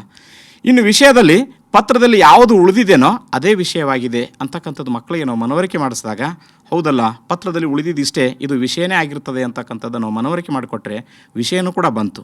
ಈಗ ಪತ್ರದಲ್ಲಿ ಉಳಿದಿದ್ದೆ ಏನು, ಎಲ್ಲನೂ ಕೂಡ ಮುಗಿದು ಹೋಗಿದೆ. ಕೇವಲ ಕೊನೆಯಲ್ಲಿ ಒಂದು ಮನವಿ ಪತ್ರ ಬರೆಯಿರಿ ಅಂತಕ್ಕಂಥ ಶಬ್ದ ಮಾತ್ರ ಉಳಿದಿದೆ. ನೋಡಿ, ಇಂದ ವಿಳಾಸ, ಗೆ ವಿಳಾಸ, ವಿಷಯ ಎಲ್ಲ ಅಲ್ಲೇ ಇದೆ. ಹೇಗೆ ಅಪಠಿತ ಗದ್ಯದಲ್ಲಿ 4ಕ್ಕೆ 4 ಅಂಕಗಳು ಗಳಿಸ್ಬೋದು ಅನ್ನುವಂಥ ವಿಚಾರ ನಮ್ಮ ಶಂಕರ್ ಸರ್ ಹೇಳಿದ್ರು, ಅದೇ ರೀತಿ ಪತ್ರದಲ್ಲಿಯೂ ಕೂಡ ಅಲ್ಲಿರುವಂಥ ಅಂಕಗಳನ್ನು ಸುಲಭವಾಗಿ ಗಳಿಸ್ಬೋದು ಅಂತಕ್ಕಂಥ ವಿಚಾರ ನಾವು ಇಲ್ಲಿ ವ್ಯಕ್ತಪಡಿಸ್ಬೋದು. ಇದಾದಮೇಲೆ ಪತ್ರದ ಒಡಲು ಬರೆಯೋದು ಹೇಗೆ? ನಮ್ಮ ಮುದ್ದು ಮಗು ಪತ್ರ ಬರೀಬೇಕಾದ್ರೆ ಕಷ್ಟಪಡತ್ತೆ, ಅದಕ್ಕೆ ನಾವು ಏನು ಪ್ರಯತ್ನ ಮಾಡಬೇಕು ಅನ್ನೋದಾದರೆ ಮಗು ಏನೂ ಬರೆಯೋಕ್ಕಾಗಲ್ಲ. ಸರ್, ಈಗಾಗಲೇ ಇಂದ ವಿಳಾಸವನ್ನು ಮಗು ಗುರುತಿಸಿದೆ, ನಾನು ಅಂತಕ್ಕಂಥ ಒಂದು ಶಬ್ದ ಆದರೂ ಬರೆಯಪ್ಪ. ಈಗಾಗಲೇ ಇಂದ ವಿಳಾಸದಲ್ಲಿ ಏನು ಬರೆದಿದೆಯೋ ಅದನ್ನೇ ಮತ್ತೆ ಹೊಳ್ಳಿ ಒಂದಕ್ಕೊಂದು ಮುಂದ್ಗಡೆ ಜೋಡಿಸ್ತಾ ಹೋಗು. ಈಗ ಆಗಿದ್ದು ಅಂತಕ್ಕಂಥ ಒಂದು ಶಬ್ದ ಬರಿ. ಈಗಾಗಲೇ ಏನು ವಿಷಯ ಬರೆದಿದೆಯೋ ಅದೇ ವಿಷಯವನ್ನು ಮತ್ತೆ ತಂದು ಜೋಡಿಸಪ್ಪ. ವಿನಂತಿಸಿಕೊಳ್ಳುತ್ತೇನೆ ಅಂತ ಒಂದು ಶಬ್ದ ನೀನು ಕೊನೆಯಲ್ಲಿ ಬರೆದುಬಿಟ್ರೆ, ನೋಡಿ, ನಾನು ಚಂದನ, ಕರ್ನಾಟಕ ಪಬ್ಲಿಕ್ ಶಾಲೆ, ಬೆಂಗಳೂರು ಆಗಿದ್ದು ಶಾಲಾ ವಿದ್ಯಾರ್ಥಿಗಳನ್ನು ಆರೋಗ್ಯ ತಪಾಸಣೆ ಕೈಗೊಳ್ಳುವಂತೆ ಕೋರಿ ತಮ್ಮಲ್ಲಿ ವಿನಂತಿಸಿಕೊಳ್ಳುತ್ತೇನೆ ಅಂತ ಮಗು ಇಷ್ಟೇ ಬರೆದ್ರೂ ಕೂಡ ನೋಡಿ, ಮಗುವಿಗೆ 4ಕ್ಕೆ 4 ಅಂಕಗಳು ಸಿಗುವಂಥ ಸಾಧ್ಯತೆ ಇದೆ. ಇದು ಪ್ರಶ್ನೆ ಸಂಖ್ಯೆ 44. ಇಲ್ಲಿ ಬಹಳ ವಿಶೇಷವಾಗಿ ಮಗು 4 ಅಂಕ ಆದರೂ ಗಳಿಸುತ್ತೆ. ಅದು ವಿಶೇಷವಾಗಿ ಇವತ್ತಿನ ಹಿಡ್ಕೊಂಡು ಉಳಿದಿದ್ದೂ ಕೂಡ 44 ದಿನಗಳು. 44ನೇ ಪ್ರಶ್ನೆ, 44 ದಿನಗಳು ಉಳಿದಿವೆ. ಮುದ್ದು ಮಗು ಕೂಡ 4 ಅಂಕಗಳನ್ನು ಇಲ್ಲಿ ಗಳಿಸ್ಬೋದು. ಇಂಥ ಸುಲಭವಾಗಿರ್ತಕ್ಕಂಥ ವಿಧಾನವನ್ನು ಪ್ರಾಯೋಗಿಕವಾಗಿ ಮಕ್ಕಳಿಗೆ ತಿಳಿಸಿದ್ದೆ ಆದರೆ ಭಾಳ ಸುಲಭವಾಗಿ ಅಂಕಗಳನ್ನು ಗಳಿಸ್ಬೋದು. ಮುದ್ದು ಮಗುವಿಗಾಯಿತು. ಇನ್ನು 100ಕ್ಕೆ 100 ಅಂಕ ಗಳಿಸ್ತಕ್ಕಂಥ ವಿದ್ಯಾರ್ಥಿಗಳಿಗೆ ಪತ್ರದಲ್ಲಿ ಬಹಳ ಮುಖ್ಯವಾಗಿ ಹೇಳ್ತಕ್ಕಂಥ ಭಾಗ, ವಿಶೇಷವಾಗಿ ಮೌಲ್ಯಮಾಪಕರ ಒಂದು ದೃಷ್ಟಿಯಲ್ಲಿ ಅವರಿಗೆ ಪರೀಕ್ಷೆ ಬರೆಸಬೇಕಾಗಿರೋದ್ರಿಂದ ವ್ಯಾವಹಾರಿಕ ಪತ್ರದಲ್ಲಿ ಹೊರ ವಿಳಾಸ ಬರೀಬೇಕು ಅಥವಾ ಬರಿಬಾರ್ದು ಅಂತಕ್ಕಂಥದ್ದು ಬಹಳ ಜನರಿಗೆ ಗೊಂದಲ. ಅದನ್ನು ಮಕ್ಕಳಲ್ಲಿ ಹೋಗಲಾಡಿಸ್ಬೇಕಾದ್ರೆ ಹೊರ ವಿಳಾಸ ಬರೆದರೆ ಪತ್ರವು ನೀನು ಅಂಚೆ ಮೂಲಕ ಕಳಿಸಿದ್ದಿ ಅಂತ ಭಾವಿಸ್ಕೊ ಅಂತ ಹೇಳಬೇಕು. ಹೊರ ವಿಳಾಸ ಬರೆಯದೇ ಇದ್ದರೆ ಪತ್ರವು ನೇರವಾಗಿ ಸಂಬಂಧಪಟ್ಟ ಅಧಿಕಾರಿಗಳಿಗೆ ಮನವಿ ರೂಪದಲ್ಲಿ ಕೊಟ್ಟಿದ್ದೀವಿ ಅಂತಕ್ಕಂಥದ್ದು ಅರ್ಥೈಸಬೇಕು. ಆದರೆ ಖಾಸಗಿ ಪತ್ರದಲ್ಲಿ ಇದಕ್ಕೆ ಅವಕಾಶ ಇಲ್ಲ. ಯಾಕಂದರೆ ತಂದೆ ತಾಯಿಗಳಿಗೆ ನೇರವಾಗಿ ನಾವು ಪತ್ರ ಕೊಡೋದಿಲ್ಲ, ಅದರಲ್ಲಿ ಅಂಚೆ ಮೂಲಕ ಕಳಿಸ್ಬೇಕಾಗತ್ತೆ. ಅಲ್ಲಿ ಹೊರ ವಿಳಾಸ ಕಡ್ಡಾಯವಾಗಿ ಬರೀಬೇಕು. ಇಲ್ಲಿ ಏನು ಅನಿಸುತ್ತೆ, ಹಾಗಾದರೆ ಖಾಸಗಿ ಪತ್ರದಲ್ಲಿ ಹೊರ ವಿಳಾಸ ಕಡ್ಡಾಯವಾಗಿ ಬರೀಲೇಬೇಕು ಖಾಸಗಿ ಪತ್ರ ಬರೆಯೋರಾದರೆ. ವ್ಯಾವಹಾರಿಕ ಪತ್ರದಲ್ಲಿ ಬರೆದರೂ ಸರಿ, ವಿಳಾಸ ಬರೆಯದಿದ್ದರೂ ಸರಿ ನಡೆಯುತ್ತೆ. ಆದರೆ ನನ್ನ ವಿಚಾರದಲ್ಲಿ ಹೇಳೋದಾದರೆ, ಮಗು 100ಕ್ಕೆ 100 ಅಂಕ ಗಳಿಸೋದಾದರೆ ಮೌಲ್ಯಮಾಪಕ ಕೊನೆಯಲ್ಲಿ ಪತ್ರದಲ್ಲಿ ವಿಳಾಸ ಬರೆದಿಲ್ಲ ಅಂತ ಅಂಕ ಕಡಿತಗೊಳಿಸುವಂಥ ಸಾಧ್ಯತೆಗಳಿರೋದರಿಂದ ಅಲ್ಲಿ ನಿರ್ದಿಷ್ಟವಾಗಿ ವಿಳಾಸಕ್ಕೆ ಅಂಕ ನಿಗದಿಗೊಳಿಸಿಲ್ಲ, ಖಾಸಗಿ ಪತ್ರದಲ್ಲಿ ಅಂಕವನ್ನು ನಿಗದಿಗೊಳಿಸಿದೆ. ಆದರೂ ಕೂಡ ಕೆಲವು ಮೌಲ್ಯಮಾಪಕರಿಗೆ ಗೊಂದಲ ಆಗ್ಬೋದು. ಆ ಕಾರಣದಿಂದ ಯಾವುದೇ ಕಾರಣಕ್ಕೂ ಆ ವಿಳಾಸವನ್ನು ಕೂಡ ಮಕ್ಕಳಿಗೆ ನಾವು ಸ್ಪಷ್ಟವಾಗಿ ಕೊನೆಯಲ್ಲಿ ಬರೆಸುವಂಥ ಪ್ರಯತ್ನ ಮಾಡಿದೆ. ಆದರೆ 100ಕ್ಕೆ 100 ಅಂಕಗಳು ಯಾವುದೇ ಕಾರಣಕ್ಕೂ ನಮಗೆ ಕಡಿತ ಆಗಲ್ಲ ಅನ್ನುವಂಥ ವಿಚಾರವನ್ನು ತಮ್ಮ ಮುಂದೆ ವ್ಯಕ್ತಪಡಿಸ್ತಾ, ಮುಖ್ಯವಾಗಿ ಮಕ್ಕಳಿಗೆ ಯಾವುದಕ್ಕೆ ಸಂಬಂಧಪಟ್ಟ ಹಾಗೆ ಅಂಕಗಳಿವೆ ಅಂತಕ್ಕಂಥದ್ದು ಕೂಡ ತಿಳಿಸ್ಕೊಡ್ಬೇಕು. ಈಗಾಗಲೇ ಇಂದ ಮತ್ತು ವಿಳಾಸ, ಗೆ ವಿಳಾಸ, ಸಂಬೋಧನೆ ವಿಷಯದ ಬಗ್ಗೆ ಹೇಳಿಕೊಟ್ಟಿದ್ದಾಗಿದೆ. ಪತ್ರದ ಒಡಲು ವಿಷಯ ನಿರೂಪಣೆ ಬಗ್ಗೆ ಹೇಳಿದಾಗಿದೆ. ಇಲ್ಲಿ ಮುಕ್ತಾಯ, ಇಂತಿ, ಸ್ಥಳ, ದಿನಾಂಕ ನಾವು ಒಂದು ಗಮನಿಸಬೇಕಾಗಿರ್ತಕ್ಕಂಥ ಸಂಗತಿ, ಪಠ್ಯಪುಸ್ತಕದಲ್ಲಿ ಸ್ಥಳ ಮತ್ತು ದಿನಾಂಕ ಮೇಲ್ಗಡೆ ಕೊಟ್ಟಿದ್ದಾರೆ, ಇಲ್ಲಿ ಕೀ ಆನ್ಸರಲ್ಲಿ ಕೆಳಗಡೆ ಕೊಟ್ಟಿದ್ದಾರೆ. ನೋಡಿ, ಮುಕ್ತಾಯ ಆದಮೇಲೆ ಇಂತಿ, ಸ್ಥಳ, ದಿನಾಂಕ ಅಂತ ಬರೀಬೇಕು. ಹಾಗಾದರೆ ಎಲ್ಲಿ ಬರೀಬೇಕು ಅಂತಕ್ಕಂಥದ್ದು ಮಕ್ಕಳಿಗೆ ಸಹಜವಾಗಿ ಗೊಂದಲ ಆಗ್ಬೋದು. ಪಠ್ಯಪುಸ್ತಕ ನಮಗೆ ಭಗವದ್ಗೀತೆ ಸರಿ ಆರಂಭದಲ್ಲಿ ಬಳಸೋಣ, ಅದರ ಸಂದರ್ಭಕ್ಕೆ ತಕ್ಕ ಹಾಗೆ ಬದಲಾಯಿಸ್ಕೊಳ್ಬೇಕಾಗಿರೋದ್ರಿಂದ ಕೊನೆಯಲ್ಲಂತೂ ಕಡ್ಡಾಯವಾಗಿ ಬರೆಯೋ ಹಾಗೆ ಪ್ರಯತ್ನವನ್ನು ಮಾಡಿಸೋಣ. ಮೇಲ್ಗಡೆ ಬರೆದ್ರೂ ಕೂಡ ತಪ್ಪೇನಿಲ್ಲ, ಪಠ್ಯಪುಸ್ತಕದಲ್ಲಿದೆ, ಎರಡೂ ಕಡೆ ಬರೆದ್ರೂ ಸರಿ. ಅದರ ಕೊನೆಯಲ್ಲಿ ಮಾತ್ರ ಸ್ಥಳ, ದಿನಾಂಕ ಬರೆಯುವಂಥ ಒಂದು ಬರೆಸುವಂಥ ಪ್ರಯತ್ನ ಕೂಡ ನಾವು ಮಾಡೋಣ. ಹೊರ ವಿಳಾಸದಲ್ಲಿ ನಾವು ಖಾಸಗಿ ಪತ್ರಕ್ಕೆ ಸಂಬಂಧಪಟ್ಟಂತೆ ಹೊರ ವಿಳಾಸವನ್ನು ಕಡ್ಡಾಯವಾಗಿ ಬರೆಸಲೇಬೇಕು ಅಂತಕ್ಕಂಥದ್ದನ್ನು ಕೂಡ ನಾವು ಉತ್ತರ ಸೂಚಿಯಂತೆ ಮಕ್ಕಳಿಗೆ ತಿಳಿಸಿದ್ದೆ ಆದರೆ ಯಾವುದೇ ಕಾರಣಕ್ಕೂ ಗೊಂದಲ ಆಗಲ್ಲ. ಈಗ ಪತ್ರಕ್ಕೆ ಸಂಬಂಧಪಟ್ಟಿರ್ತಕ್ಕಂಥ 4-5 ಅಂಕಗಳನ್ನು ಭಾಳ ಸುಲಭವಾಗಿ ಗಳಿಸ್ಬೋದು ಅನ್ನುವಂಥ ವಿಚಾರವನ್ನು ವ್ಯಕ್ತಪಡಿಸಿದ್ದೇನೆ. ಈಗ 3 ಅಂಕದ ಪ್ರಶ್ನೆಗಳಲ್ಲಿ ಅಲಂಕಾರ, ಛಂದಸ್ಸು, ಗಾದೆ ಮಾತು 3ಗಳು ಬರ್ತಿರೋದ್ರಿಂದ ಅಲಂಕಾರವನ್ನು ಈಗ ಆರಂಭದಲ್ಲಿ ನೋಡೋಣ. ಅಲಂಕಾರಗಳಲ್ಲಿ 2 ಪ್ರಕಾರಗಳು, ಒಂದು ಶಬ್ದಾಲಂಕಾರ, ಅರ್ಥಾಲಂಕಾರ ಗೊತ್ತಿರುವಂಥದ್ದೆಲ್ಲರಿಗೂ. ಶಬ್ದಾಲಂಕಾರದಲ್ಲಿ 1 ಅಂಕ ಬರ್ಬೋದು, ಬರದೇ ಇರ್ಬೋದು. ಆದರೆ ಅರ್ಥಾಲಂಕಾರದಲ್ಲಿ 3 ಅಂಕಗಳು ಸ್ಪಷ್ಟವಾಗಿ ಬರ್ತಿರೋದ್ರಿಂದ ನಾವು ನೇರವಾಗಿ ಅರ್ಥಾಲಂಕಾರಕ್ಕೆ ಹೋಗೋಣ. ಅರ್ಥಾಲಂಕಾರದಲ್ಲಿ ಬಹಳ ಮುಖ್ಯವಾಗಿ 6 ಅಲಂಕಾರಗಳಿವೆ.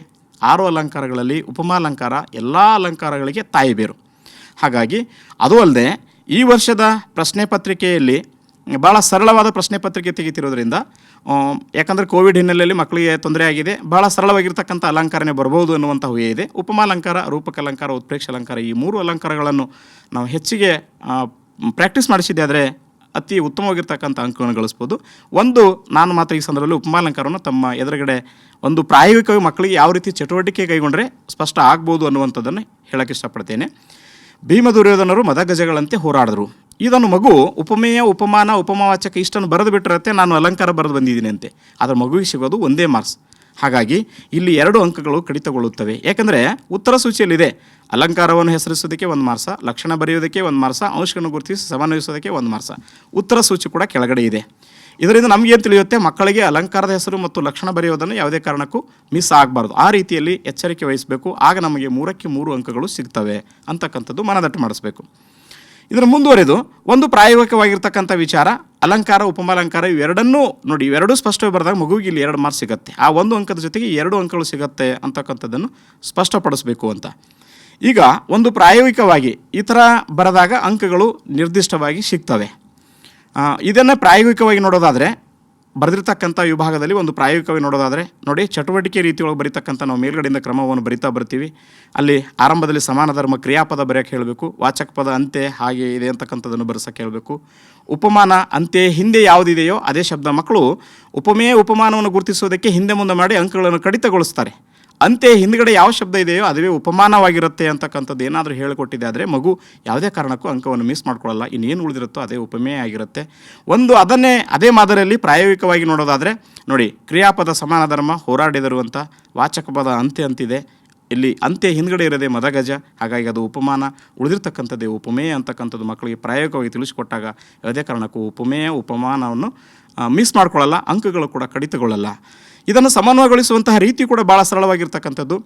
ಉಪಮೇಯ ಉಪಮಾನ ಎರಡೂ ಹೇಗಿವೆಯೋ ಹಾಗೇ ಬರೀಬೇಕು. ನೋಡಿ, ಉಪಮೇಯ ಭೀಮ ದುರ್ಯೋಧನರನ್ನು ಉಪಮಾನವಾದ ಮದಗಜಗಳಿಗೆ ಹೋಲಿಸಲಾಗಿದೆ. ಕೊನೆಯಲ್ಲಿ ಸಮನ್ವಯಗೊಳಿಸುವಾಗ ಇಲ್ಲಿ ಉಲ್ಟಾ ಬರೀಬೇಕು. ಅಂತೆ ಎಂಬ ಉಪಮಾವಾಚಕ ಪದ ಇದ್ದು ಹೋರಾಟ ಎಂಬ ಸಮಾನ ಧರ್ಮ ಇದೆ. ಈ ಥರ ಮಕ್ಕಳಿಗೆ ಹೇಳಿ ನಾವು ಸರಳಗೊಳಿಸಿದೆ ಆದರೆ ಈಗ 4 ಅಂಶಗಳು ಸ್ಪಷ್ಟವಾಗಿರೋದ್ರಿಂದ ಇದು ಉಪಮಾಲಂಕಾರದ ಉದಾಹರಣೆ ಆಗ್ತದೆ ಅಂತಕ್ಕಂಥದ್ದು ಹೇಳಬೇಕು. ಇನ್ನು ಉಪಮಾಲಂಕಾರದಲ್ಲಿ ಲಕ್ಷಣ ಬರೆಯುವಾಗ ಮಕ್ಕಳಿಗೆ ಸ್ಪಷ್ಟವಾಗಿ ತಿಳಿಸ್ಬೇಕಾಗಿರ್ತಕ್ಕಂಥದ್ದು ಹೋಲಿಕೆ ಅನ್ನುವಂಥ ಒಂದು ಶಬ್ದ ನೆನಪಿಡಕ್ಕೆ ಹೇಳಬೇಕು. ಅದರಲ್ಲಿ 2 ಮುದ್ದು ಮಗುವಾಗಿದ್ದರೆ 2 ವಸ್ತುಗಳ ನಡುವಿನ ಹೋಲಿಕೆ ಅಂತ ಹೇಳಬೇಕು. ಜಾಣ ಮಗುವಾಗಿದ್ದರೆ ಪೂರ್ಣವಾಗಿರ್ತಕ್ಕಂಥ ಪಠ್ಯಪುಸ್ತಕದಲ್ಲಿ ಕೊಟ್ಟಿರ್ತಕ್ಕಂಥ ವ್ಯಾಖ್ಯಾನವನ್ನು ಬರೆಯೋಕ್ಕೆ ತಿಳಿಸ್ಬೋದು. ರೂಪಕಲಂಕಾರದಲ್ಲಿ ಅಭೇದ ಅಂತಕ್ಕಂಥ ಶಬ್ದವನ್ನು ಯಾವುದೇ ಕಾರಣಕ್ಕೂ ನೆನಪಾರಬೇಡಿ. 2 ವಸ್ತುಗಳ ನಡುವಿನ ಅಭೇದ ಅಂತ ಮುದ್ದು ಮಗುವಿಗೆ ತಿಳಿಸಿದ್ದೆ ಆದರೆ ಪಠ್ಯಪುಸ್ತಕ ಇರುವಂತೆ ಜಾಣ ಮಗು ಬರಿತಾ ಹೋಗುತ್ತೆ. ಉತ್ಪ್ರೇಕ್ಷೆ ಅಲಂಕಾರದಲ್ಲಿ ಕಲ್ಪನೆ ಅನ್ನೋ ಶಬ್ದ ಮಾತ್ರ ಯಾವುದೇ ಕಾರಣಕ್ಕೂ ಮಿಸ್ ಆಗಬಾರ್ದು. ಮುದ್ದು ಮಗು ಉಪಮೇಯವನ್ನು ಉಪಮಾನವನ್ನಾಗಿ ಕಲ್ಪಿಸುವುದಂತೂ ಬರೆದರೆ ಸಾಕು, ಲಕ್ಷಣಕ್ಕೆ 1 ಮಾರ್ಕ್ಸ್ ಮುದ್ದು ಮಗುವಿಗೆ ಸಿಗತ್ತೆ. ಜಾಣ ಮಗು ಅಂತೂ ಬರೆಯುತ್ತೆ.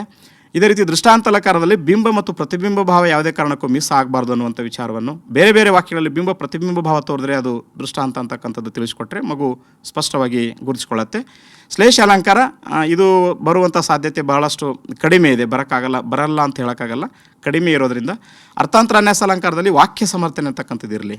ಮುದ್ದು ಮಗುವಿಗೆ ವಿಶೇಷದಿಂದ ಸಾಮಾನ್ಯ, ಸಾಮಾನ್ಯದಿಂದ ವಿಶೇಷ ಅಂತ ಬರೆದ್ರೇ ಸಾಕು, 1 ಮಾರ್ಕ್ಸ್ ನೇರವಾಗಿ ಸಿಗುವಂಥ ಸಾಧ್ಯತೆ ಇದೆ. ಅದನ್ನು ಸ್ಪಷ್ಟವಾಗಿ ನಾವು ಮಕ್ಕಳಿಗೆ ತಿಳಿಸ್ಕೊಡ್ಬೇಕು. ಎಲ್ಲದಕ್ಕಿಂತ ಮುಖ್ಯವಾಗಿ ಸಮನ್ವಯಗೊಳಿಸುವಾಗ ಉಪಮಾಲಂಕಾರದಲ್ಲಿ 4 ಅಂಶಗಳನ್ನು ಸ್ಪಷ್ಟವಾಗಿ ಬರಲೇಬೇಕು. ಉಪಮೇಯ, ಉಪಮಾನ, ವಾಚಕ ಪದ, ಸಮಾನ ಧರ್ಮ ಅಂತೇಳಿ ಇದು 4 ಅಂಶನ ಬರೆದು ಸಮನ್ವಯಗೊಳಿಸಬೇಕು. ಆದರೆ ಉಳಿದಿರ್ತಕ್ಕಂಥ 5 ಅಲಂಕಾರಗಳಲ್ಲಿ ಉಪಮೇಯ ಮತ್ತು ಉಪಮಾನವನ್ನು ಮಾತ್ರ ಬರೆಯೋ ಹಾಗೆ ನೋಡ್ಕೊಳ್ಬೇಕು.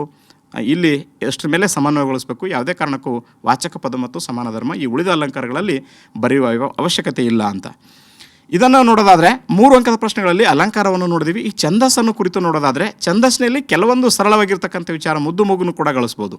ಆ ಹಿನ್ನೆಲೆ ನೋಡೋದಾದರೆ ನೋಡಿ, ಕೆಲವೊಂದು ಸಲ ನಮ್ಗೆ ಪ್ರಶ್ನೆ ಬಂದುಬಿಡತ್ತೆ, ಸರ್ ಒಂದು ಸಾಲು ಕೊಡ್ತಾರೆ, 2 ಸಾಲು ಕೊಡ್ತಾರೆ, 3 ಸಾಲು ಕೊಡ್ತಾರೆ, ಈ ಥರ ಕೊಟ್ಟಾಗ ನಾವು ಯಾವುದೇ ರೀತಿಯಿಂದ ಗುರುತಿಸಿ ಬರೀಬೇಕು ಅಂತಕ್ಕಂಥದ್ದು.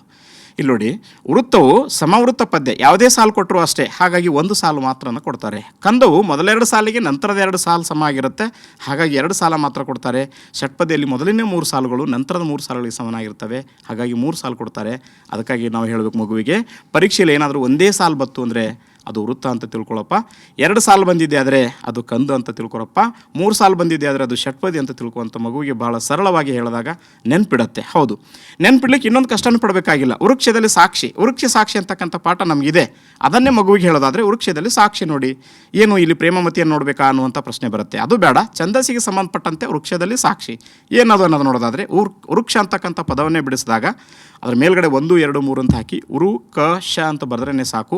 1 ಕೆಳಗಡೆ ಉರು ಇದೆ, ಅದು ವೃತ್ತ. 2 ಕೆಳಗಡೆ ಕ ಇದೆ, ಅದು ಕಂದ. 3 ಕೆಳಗಡೆ ಶ ಇದೆ, ಷಟ್ಪದಿ. ನೋಡಿ, ಅಲ್ಲೇ ಇದೆ ವೃಕ್ಷ ಅನ್ನುವಂತಹ ಇದಕ್ಕೆ ಸಾಕ್ಷಿ ಅನ್ನುವಂತೆ ಅದೇ ಪಾಠದಲ್ಲಿಯೇ ಈ ಉತ್ಪಲಮಾಲಾ ವೃತ್ತ ಮತ್ತು ಕಂದ ಪದ್ಯದ ಉದಾಹರಣೆಗಳು ಕೂಡ ಇವೆ.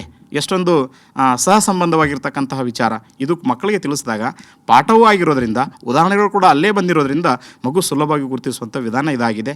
ಹಾಗಾಗಿ ಇದನ್ನು ಒಂದು ಪ್ರಾಕ್ಟೀಸ್ ಮಾಡಿಸುವಂಥ ವಿಚಾರ ಮಾಡಿದ್ದೆ ಆದರೆ ಭಾಳ ಸರಳವಾಗಿ ವ್ಯಕ್ತಪಡಿಸ್ಬೋದು. ಇದೇ ರೀತಿ ಮುಂದುವರೆದು ಅಲಂಕಾರದ ಜೊತೆಗೆ ಛಂದಸ್ಸಿನ ಬಗ್ಗೆ ಈಗಾಗಲೇ ಹೇಳಿದ ಹಾಗೆ ಮಗು ಗುರು ಲಘು ಹಾಕತ್ತೆ, ವಿಭಾಗನೂ ಕೂಡ ಮಾಡುತ್ತೆ. ಅದರ ಕೊನೆಯಲ್ಲಿ ಮಗು ಮಾಡ್ತಕ್ಕಂಥ ಒಂದು ತಪ್ಪು ಏನಂದರೆ ಪ್ರಸ್ತಾರ ಹಾಕೋದಕ್ಕೆ 1 ಅಂಕ ಇದೆ, ಗಣ ವಿಭಾಗಿಸೋದಕ್ಕೆ 1 ಅಂಕ ಇದೆ, ಛಂದಸ್ಸಿನ ಹೆಸರು ಬರಲಿಕ್ಕೆ 1 ಅಂಕ ಇದೆ. ಹೀಗೆ ಪ್ರತ್ಯೇಕವಾಗಿ ಅಂಕಗಳಿವೆ ಅಂತಕ್ಕಂಥದ್ದು ಮಗುವಿಗೆ ಗೊತ್ತುಪಡಿಸಿದಾಗ ನೋಡಿ ನೇರವಾಗಿ ಯಾವುದ್ಯಾವುದಕ್ಕೆ ಯಾವ ರೀತಿ ಗಣ ವಿಭಾಗ ಮಾಡಿದ್ದಾರೆ ಅಂತಕ್ಕಂಥದ್ದನ್ನು ಮಗುವಿಗೆ ತಿಳಿಸ್ಬೋದು. ಇದು ಬರೆದು ಕೊನೆಯಲ್ಲಿ ಯಾವುದೇ ಕಾರಣಕ್ಕೂ ಛಂದಸ್ಸಿನ ಹೆಸರು ಬರೆಯೋದನ್ನು ಮಾತ್ರ ಮರಿಬಾರ್ದು. ಇದು 100ಕ್ಕೆ 100 ಅಂಕ ಗಳಿಸುವಂಥ ಮಗುವಿಗೆ ತಿಳಿಸ್ಬೇಕಾಗಿರ್ತಕ್ಕಂಥದ್ದು. ಇದು ಮಾತ್ರ ಗಣ ಛಂದಸ್ಸಿನ ಭಾಮಿನಿ ಷಟ್ಪದಿಯಲ್ಲಿ ರಚನೆಯಾಗಿದೆ ಅಂತಕ್ಕಂಥದ್ದು ಮಾತ್ರ ಯಾವುದೇ ಕಾರಣಕ್ಕೂ ಮರೆಯದ ಹಾಗೆ 100ಕ್ಕೆ 100 ಅಂಕ ಗಳಿಸುವಂಥ ಹಿನ್ನೆಲೆಯಲ್ಲಿ 3ಕ್ಕೆ 3 ಛಂದಸ್ಸಿನಲ್ಲಿ ಗಳಿಸುವ ಹಾಗೆ ನಾವು ಪ್ರಯತ್ನ ಮಾಡ್ಬೋದು. ಷಟ್ಪದಿ ಷಟ್ ಅಂದರೆ 6, 1ರಿಂದ 6ವರೆಗೆ ಸಂಖ್ಯೆನ ಹಾಕಿದಾಗ 1 ಮಾತ್ರೆ ಲಘು, 2 ಮಾತ್ರೆ ಬೆಲೆ ಗುರು, 3, 4 ಭಾಮಿನಿ ಷಟ್ಪದಿಯಲ್ಲಿ ಬರುತ್ತೆ, 5 ವಾರ್ಧಕ ಷಟ್ಪದಿಯಲ್ಲಿ ಬರುತ್ತೆ, 6 ಅಂದರೆ ಷಟ್ಪದಿ ಅಂತಕ್ಕಂಥ ಒಂದು ಸುಲಭ ವಿಧಾನ ಕೂಡ ಮಕ್ಕಳಿಗೆ ತಿಳಿಸ್ಬೋದು. ಇದೇ ಭಾಮಿನಿ ಇದೇ ವಾರ್ಧಕ ಷಟ್ಪದಿ ಅಂತಕ್ಕಂಥದ್ದು ಮಕ್ಕಳು ಹೇಗೆ ಗುರುತಿಸ್ಬೇಕಂದ್ರೆ ಲಘು ಗುರು ಹಾಕಿದಾಗ ಮೊದಲನೇ ಸಾಲಿನಲ್ಲಿ 14 ಮಾತ್ರೆ ಬಂದರೆ ಅದು ಭಾಮಿನಿ ಷಟ್ಪದಿ ಆಗುತ್ತೆ. ಮೊದಲನೇ ಸಾಲಿನಲ್ಲಿ ಅದ್ರ ಜೊತೆಗೆ ಕೌರವೇಂದ್ರನ ಕೊಂದೆ ನೀನು ಪದ್ಯದ ಸಾಲುಗಳೇ ಆಗಿದ್ದರೆ ಅದು ಭಾಮಿನಿ ಷಟ್ಪದಿ ಆಗಿರುತ್ತೆ.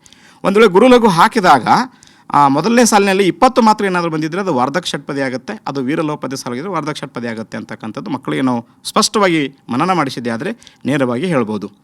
ಇನ್ನು 3 ಅಂಕದ ಪ್ರಶ್ನೆಗಳಲ್ಲಿ ಗಾದೆ ಮಾತು ಒಂದು ಉಳಿದಿದೆ. ಗಾದೆ ಮಾತು ಸಹಜವಾಗಿ ಎಲ್ಲ ಬರೆಸ್ತೀವಿ, ಬರೆದಾದ್ಮೇಲೆ ಕೊನೆಯಲ್ಲಿ ಗಾದೆಯ ಮಹತ್ವವನ್ನು ಬರೆಯಿರಿ ಅಂತ ಅವರು ಪ್ರಶ್ನೆ ಕೇಳ್ತಿರೋದ್ರಿಂದ ಕೊನೆಯಲ್ಲಿ ಮಹತ್ವವನ್ನು ಬರೆಯೋದನ್ನು ಮಾತ್ರ ಯಾವುದೇ ಕಾರಣಕ್ಕೂ ನಿಲ್ಲಿಸಬಾರ್ದು. ಹೀಗೆ ಮನುಷ್ಯನು ಯಾವ ಕಾರ್ಯ ಮಾಡಿದ್ರೂ ಯಾವುದೇ ಕಾರಣಕ್ಕೂ ಅವನ ಸಾಧನೆಗೆ ಕುಂಠಿತ ಆಗೋದಿಲ್ಲ ಅನ್ನುವಂತಹ ಕುಂಬಾರನಿಗೆ ವರುಷ ದೊಣ್ಣೆಗೆ ನಿಮಿಷ ಎಂಬ ಗಾದೆ ತಿಳಿಸ್ಕೊಡ್ತದೆ ಅಂತಕ್ಕಂಥ ಮಹತ್ವವನ್ನು ಕೊನೆಯಲ್ಲಿ ಪ್ಯಾರಾ ಮಾಡಿ ಬೆರೆಸ್ಲಿಕ್ಕೆ ತಿಳಿಸಿದ್ದೆ ಆದರೆ ಆ ಗಾದೆಗೆ ತನ್ನದೇ ಆಗಿರ್ತಕ್ಕಂಥ ಒಂದು ಮೆರುಗು ಬರುತ್ತೆ.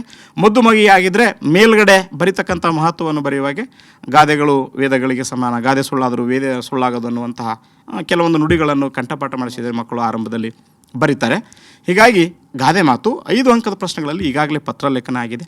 ಪ್ರಬಂಧದ ಬಗ್ಗೆ ಈಗಾಗಲೇ ತಮಗೆ ಸಾಹಿತ್ಯವನ್ನು ಒದಗಿಸಿರೋದ್ರಲ್ಲಿ 2-3 ಮಾದರಿಗಳನ್ನು ಈಗಾಗಲೇ ಕೊಟ್ಟಿರೋದ್ರಿಂದ ಸಮಯದ ಅಭಾವದಿಂದ ಈ ಪ್ರಬಂಧ ವಿಷಯವನ್ನು ಸಾಹಿತ್ಯವನ್ನು ಕೊಟ್ಟಿರೋದ್ರಿಂದ ನನ್ನ ವ್ಯಾಕರಣ ವಿಷಯದಲ್ಲಿ ಮಗು ಸುಲಭವಾಗಿ ಮತ್ತು ಬಹಳ ಸರಳವಾಗಿ ಅಂಕಗಳನ್ನು ಹೇಗೆ ಗಳಿಸ್ಬೋದು ಅನ್ನುವಂಥ ವಿಚಾರವನ್ನು ತಮಗೆಲ್ಲರಿಗೆ ತಿಳಿಸಿದ್ದೇನೆ. ಅನಂತ ಧನ್ಯವಾದಗಳು. ಧನ್ಯವಾದಗಳು ಸರ್.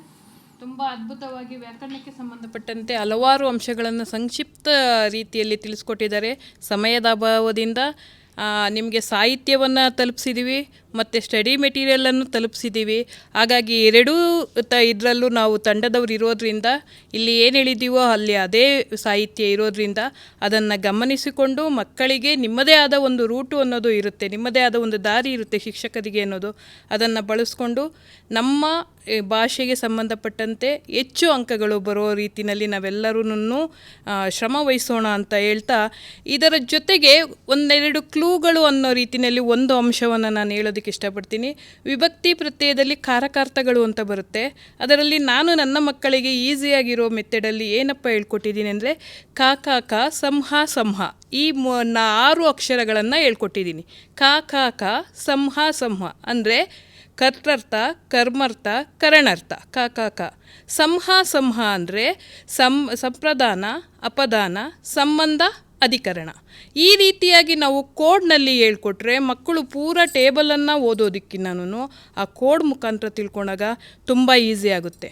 ಜೊತೆಗೆ ಇಸುವಿಗಳನ್ನು ಜ್ಞಾಪನ ಇಟ್ಕೋಬೇಕಾದ್ರೆ ತುಂಬ ಕಷ್ಟಪಡ್ತಾರೆ. ನಾವು ಜಯಪ್ಪ ಗೌಡರ ಇಸುವೆಯನ್ನು ಸ್ವತಂತ್ರ ಬಂದಂತಹ ಸಮಯ ಅಂತ ಹೇಳ್ಬೋದು. ಸ್ವತಂತ್ರ ಬಂದ ನೆಕ್ಸ್ಟ್ ವರ್ಷ 1947 ಸ್ವತಂತ್ರ, 1948ಕ್ಕೆ ದೇವನೂರು ಅವರ ಕಾಲ ಅಂತ ಹೇಳ್ಬೋದು. ಜೊತೆಗೆ ಒಂದೇ ರೀತಿ ಕಂಟಿನ್ಯೂಸ್ ಆಗಿರೋದ್ರಲ್ಲಿ 1900 ಬಂದಾಗ ಎನ್ ಮೂರ್ತಿರಾಯರು ಅಂತ, 1904 ಅಂದಾಗ ನಮ್ಮ ಕುವೆಂಪು ಅವರನ್ನು, 1905 ಅಂದಾಗ ಪೂತಿನ ಅವ್ರನ್ನ, 1909 ಅಂದಾಗ ವಿಕ್ರು ಗೋಕಾಕನ್ನು, ಹೀಗೆ ಕಂಟಿನ್ಯೂಸ್ ಆಗಿ ಬರುವುದನ್ನು ನಾವು ಮಕ್ಕಳಿಗೆ ಹೇಳ್ಕೊಟ್ಟಾಗ 3ಕ್ಕೆ 3 ಅಂಕ ತೆಗೆದುಕೊಳ್ಳಬೇಕಾದಲ್ಲಿ ಯಾವುದೇ ಅಂಕವನ್ನು ಕಳೆದುಕೊಳ್ಳದಲೇ ಮಕ್ಕಳು ತುಂಬ ಅದ್ಭುತವಾಗಿ 100ಕ್ಕೆ 100 ತೆಗೆದುಕೊಳ್ಳೋದಕ್ಕೆ ತುಂಬ ಅವಕಾಶ ಇದೆ. ಮಾತೃಭಾಷೆ ಆಗಿರೋದ್ರಿಂದ ಎಲ್ಲವನ್ನು ನಾವು ಮಾತೃಭಾಷೆಯಲ್ಲೇ ಹೇಳೋದ್ರಿಂದ ತುಂಬ ಅದ್ಭುತವಾಗಿ ಮಕ್ಕಳಿಗೆ ಕಲಿಸ್ಬೋದು. ಒಟ್ಟಾರೆ ಫಲಿತಾಂಶಕ್ಕೆ ಕನ್ನಡ ಭಾಷೆಯಿಂದ ತಮ್ಮದೇ ಆದಂತಹ ಒಂದು ಕಾಣಿಕೆಯನ್ನು ಶಿಕ್ಷಕರಾದ ನಾವೆಲ್ಲ ಕೊಡ್ಬೋದು ಅಂತ ಹೇಳ್ತಾ, ನಮಗೆ ಈ ಅವಕಾಶವನ್ನು ಮಾಡಿಕೊಟ್ಟಂತಹ ಇಲಾಖೆಯ ಎಲ್ಲ ಮುಖ್ಯಸ್ಥರಿಗೂ ಹಾಗೂ ನಮ್ಮ ಶಾಲೆಗಳ ಪ್ರಾಂಶುಪಾಲರಿಗೂ, ನಮ್ಮ ತಾಲೂಕಿನ ಜಿಲ್ಲಾ ಸಮನ್ವಯಾಧಿಕಾರಿಗಳಿಗೂ ಮತ್ತು ನಮ್ಮ ತಾಲೂಕಿನ ತಾಲೂಕು ಸಮನ್ವಯಾಧಿಕಾರಿಗಳಿಗೂ ಎಲ್ಲರಿಗೂ ವಂದಿಸುತ್ತಾ ನಮ್ಮ ಈ ಕಾರ್ಯಾಗಾರವನ್ನು ಇಲ್ಲಿಗೆ ಮುಕ್ತಾಯಗೊಳಿಸ್ತಾ ಇದ್ದೀವಿ. ಧನ್ಯವಾದಗಳು. ಇಲ್ಲಿವರೆಗೆ ನಿರರ್ಗಳವಾಗಿ ಬಹುಶಃ ಕೇಶರಾಜನ್ನ ನಮ್ಮ ಮುಂದೆ ತಂದಿಟ್ರೇನೋ ಅನ್ನುವಂಥ ರೀತಿ ಒಳಗೆ ಕನ್ನಡದ 100 ಅಂಕಗಳನ್ನು ಯಾವ ರೀತಿ ವಿಶ್ಲೇಷಣೆ ಮಾಡ್ಬೋದು, ಔಟ್ ಆಫ್ ಔಟ್ ತೆಗಿತಕ್ಕಂಥವ್ರಿಗೆ ಏನು ಸಲಹೆಗಳನ್ನು ಕೊಡ್ಬೋದು, ಮಾರ್ಜಿನಲ್ಲಿ ಪಾಸ್ ಆಗ್ತಕ್ಕಂಥವ್ರಿಗೆ ಹೆಂಗೆ ಲಿಫ್ಟ್ ಮಾಡ್ಬೋದು, ಬಹುಶಃ 10ನೇ ತರಗತಿಗೆ ಬಂದಾರಂದ್ರೆ 8-9 ಹೆಚ್ಚು ಭಾಗಗಳೇ ಅದರಲ್ಲಿ ಕೇಳಲ್ಪಡ್ತಾವೆ ಅನ್ನುವಂಥ ಅಂಶಗಳು ಬಹುಶಃ ನಮಗೂ ಕೂಡ ಇದು ಹೊಸದು. ಯಾಕಂದರೆ ನಾವು ಟೀಚಿಂಗ್ ಮಾಡೋದು ಬಿಟ್ಟೆ ಒಂದು 25 ವರ್ಷ ಆಗಿರಬೇಕು. ಈ ಹೊಸ ಅಂಶಗಳನ್ನು ಏನವರು ತಿಳಿಸಿದ್ದಾರೆ, ಆ ತಿಳಿಸೋದರಲ್ಲಿ ನಿಮ್ಮಲ್ಲಿ 3 ವರ್ಗದ ವಿದ್ಯಾರ್ಥಿಗಳನ್ನು ಬೈಫರ್ಕೇಷನ್ ಮಾಡಿಕೊಂಡು ಯಾರಿಗೆ ಯಾವ ಭಾಗದಲ್ಲಿ ನಾವು ಒತ್ತು ಕೊಡಬೇಕು ಅನ್ನೋದನ್ನು ಹೇಳೋದ್ರ ಮೂಲಕ ಅವರು ಇನ್ನಷ್ಟು ಉತ್ತೇಜನಗೊಳಿಸಿದ್ರಿ ಅಂತಂದ್ರೆ ಬಹುಶಃ ಈಗೇನು ಅವರು ಸಾಧನೆಗಳನ್ನು ಮಾಡ್ಕೊಂಡ್ರೆ 11, 35, 14, 6 ಔಟ್ ಆಫ್ ಔಟ್ ಫಸ್ಟ್ ಲ್ಯಾಂಗ್ವೇಜನ್ನ ತೆಗೆಯೋದಂದ್ರೆ ಭಾಳ ಕಷ್ಟದ ಕೆಲಸ. ಆಮೇಲೆ ನಾವು ಕನ್ನಡ ಶಿಕ್ಷಕರಿಗೂ ಕೂಡ ಔಟ್ ಆಫ್ ಕೊಡಬೇಕಂತಂದ್ರೆ ನಾವು ವಿಚಾರ ಮಾಡ್ತೇವೆ. ಒಂದು ಸಣ್ಣ ಸಲಹೆ ಏನು ಅಂತ ಕೇಳಿದ್ರೆ, ಸಾಧ್ಯವಾದ ಮಟ್ಟಿಗೆ ಪ್ರಾಚಾರ್ಯರಾಗಲಿ ಅಥವಾ ಆ ವಿಷಯ ಬೋಧನೆ ಮಾಡ್ತಕ್ಕಂಥ ಶಿಕ್ಷಕರು 100ಕ್ಕೆ 100 ತೆಗೆದಿರ್ತಕ್ಕಂಥ ಸಂದರ್ಭದೊಳಗೆ ಬೋರ್ಡ್ದಿಂದ ಆ ಸ್ಕ್ರಿಪ್ಟನ್ನು ತರಿಸಿ ತಮ್ಮ ಶಾಲೆಯೊಳಗೆ ಪ್ರಿಸರ್ವ್ ಮಾಡಿ ಇಟ್ಕೊಳ್ಳುವಂಥ ಒಂದು ಪ್ರಯತ್ನ ಮಾಡಬೇಕು. ಯಾಕಂದ್ರೆ ಮುಂದೆ ಬರುವಂಥ ಪೀಳಿಗೆ ಅಥವಾ ನೆಕ್ಸ್ಟ್ ಬ್ಯಾಚಿಗೆ ಹೋದ ಸಾರಿ ಹುಡುಗ ಮ್ಯಾಥ್ಸ್ನಲ್ಲಿ 100 ಗಳಿಸಿದ್ದ, ಕನ್ನಡದಲ್ಲಿ 100 ಗಳಿಸಿದ್ದ ಅಂತ 125 ಗಳಿಸಿದ್ದ ಅಂತ ಹೇಳ್ಕೊತಾನಂದ್ರೆ ನಿಮ್ಮ ಹತ್ರ ಏನು ಮಾಡೆಲ್ ಐತಂದ್ರೆ ನಾವು ಬರೀ ಬಾಯಿ ಮಾತಲಿಂದ ಹೇಳ್ತೀವಿ. ಆದರೆ ಅವರಿಗೆ ನಿಜವಾಗ್ಲೂ ಹಾರ್ಡ್ ಕಾಪಿ ಕೊಟ್ಟಾಗ ಆದಂಥ ಖುಷಿ ಬಹುಶಃ ಅದನ್ನು ನೋಡೋದ್ರ ಮೂಲಕ ಅವ್ರು ಇನ್ನಷ್ಟು ಇನ್ಸ್ಪಿರೇಷನ್ ಆಗ್ತಾರೆ ಅನ್ನುವಂಥ ಆಶಯ ಸಲುವಾಗಿ ಬಹುಶಃ ಅದ್ಭುತವಾಗಿ 3 ಜನ ವಸಂತಲಕ್ಷ್ಮಿ, ಶಂಕರ್, ಸತೀಶ್ ಅವರು ತಮ್ಮ ಕೊಟ್ಟಿರ್ತಕ್ಕಂಥ ಏನು ಪಾರ್ಟ್ ಐತಲ್ಲ ಅದನ್ನು ಉತ್ತಮವಾಗಿ ಪ್ರಸ್ತುತಪಡಿಸುವುದರ ಮೂಲಕ ನಮ್ಮ ಏನು ಎಲ್ಲ ಕೇಂದ್ರಗಳಲ್ಲಿ ಕೆಲಸ ಮಾಡ್ತಕ್ಕಂಥ ಅಥವಾ ಈ ಲಿಸನ್ ಮಾಡ್ತಕ್ಕಂಥ ಶಿಕ್ಷಕರಿಗೆ ಇದೊಂದು ಉಪಯುಕ್ತ ಮಾಹಿತಿ ಅಂತ ತಿಳ್ಕೊಂಡು ಭಾವಿಸ್ಕೊಳ್ತೀವಿ. ಜೊತೆಗೆ ಇದು ಕ್ರೈಸ್ ಅಕಾಡೆಮಿಕ್ ಮೌತ್ನಲ್ಲಿ ಕೂಡ ಇರ್ತೈತಿ. ಮತ್ತೊಂದು ಸರಿ ಅದನ್ನು ಕೇಳೋದ್ರ ಮೂಲಕ ನಾವು ಎಲ್ಲೆಲ್ಲಿ ತಪ್ಪುಗಳನ್ನು ಮಾಡ್ತೇವೆ ಅವುಗಳನ್ನು ಸರಿಪಡಿಸ್ಕೊಂಡು ಹೋಗ್ಲಿಕ್ಕೆ ಅವಕಾಶ ಅಂತ ತಿಳ್ಕೊಂಡು ಭಾವಿಸ್ಕೊಳ್ತೀನಿ. ಇನ್ನು ಮುಂದಿನ ಹಂತ ಹಿಂದಿದಾಗ್ತದೆ. ಇಲ್ಲಿವರೆಗೆ ನಮ್ಮ ಕರೆಗೆ ಹೋಗೊಟ್ಟು ಇಲ್ಲಿವರೆಗೆ ಬಂದು ಏನು ತಮ್ಮ ಸಲಹೆ ಸೂಚನೆಗಳನ್ನು ಒದಗಿಸಿಕೊಟ್ಟಿದ್ದಾರೆ ಅಂಥವ್ರಿಗೆಲ್ಲರಿಗೂ ಕೂಡ ನಾವು ಧನ್ಯವಾದಗಳನ್ನು ಇಲಾಖೆ ಪರವಾಗಿ ಅರ್ಪಿಸಿ ಈ ಸೆಷನ್ ಇಲ್ಲಿ ಮುಗೀತದ. ಇನ್ನು ಮುಂದಿನ ಸೆಷನ್ನು ಹಿಂದಿ ಪ್ರಾರಂಭ ಆಗುತ್ತೆ. ಓಟು sir. Okay, thank you sir. Thank you. Kannada ತಂಡದವರಿಗೆ ಧನ್ಯವಾದಗಳು. ಈಗ 1:20 ಸೊ 1:50 ತನಕ please bear with us. So half an hour ಇರ್ತದೆ. ಹಿಂದಿ ವಿಷಯ ಅರ್ಧ ಗಂಟೆ ಪ್ರಸ್ತುತಿ ಇದೆ. ದಯಮಾಡಿ ಸ್ವೀಕೃತಿ ಕೇಂದ್ರದಲ್ಲಿರ್ತಕ್ಕಂತಹ ಕೋಆರ್ಡಿನೇಟರ್ಸ್ ಅಂದರೆ ನೋಡಲ್ ಆಫೀಸರ್ಸ್ ದಯಮಾಡಿ ಅವ್ರಿಗೆ ಎಲ್ಲರೂ ಇರೋದಕ್ಕೆ ವ್ಯವಸ್ಥೆ ಮಾಡಿ. ಊಟ ಬಹುಶಃ 150ಗೆ ಅಂಥೇಳಿ ನಾವು ಹೇಳೋಣ. ಮತ್ತು ಯಾಕೆಂದರೆ ಇನ್ನೂ ಬೇರೆ ವಿಷಯಗಳಿರೋದ್ರಿಂದ ನಾವು ಈ ಅವಧಿಯನ್ನು ಮೇಡ್ಗುಡ್ ಮಾಡಬೇಕಾಗಿದೆ. ಸೊ ಹಿಂದಿ ಬಹುಶಃ ನಮಗೆ ಇರುವಂತಹ ವ್ಯವಸ್ಥೆಯಲ್ಲಿ ಲ್ಯಾಂಗ್ವೇಜಸಲ್ಲಿ ಸ್ಕೋರ್ ಮಾಡಲಿಕ್ಕೆ ಹೆಚ್ಚು ಅವಕಾಶ ಇದೆ.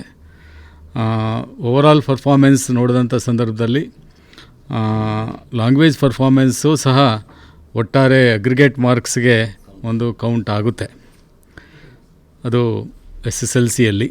ಹಾಗಾಗಿ ಎಲ್ಲ ವಿಷಯನೂ ಪ್ರಮುಖನೇ, ಬಟ್ ಸ್ಕೋರಿಂಗಿಗೆ ಸ್ವಲ್ಪ ಹೆಚ್ಚು ಶ್ರಮ ಪಟ್ಟರೆ ಭಾಷೆ ಹತ್ತಿರದಲ್ಲಿರೋದ್ರಿಂದ ಮಕ್ಕಳ ಒಂದು ಪರ್ಫಾರ್ಮೆನ್ಸ್ನಲ್ಲಿ ಸ್ವಲ್ಪ ಅವರಿಗೆ ಅನುಕೂಲ ಆಗುತ್ತೆ.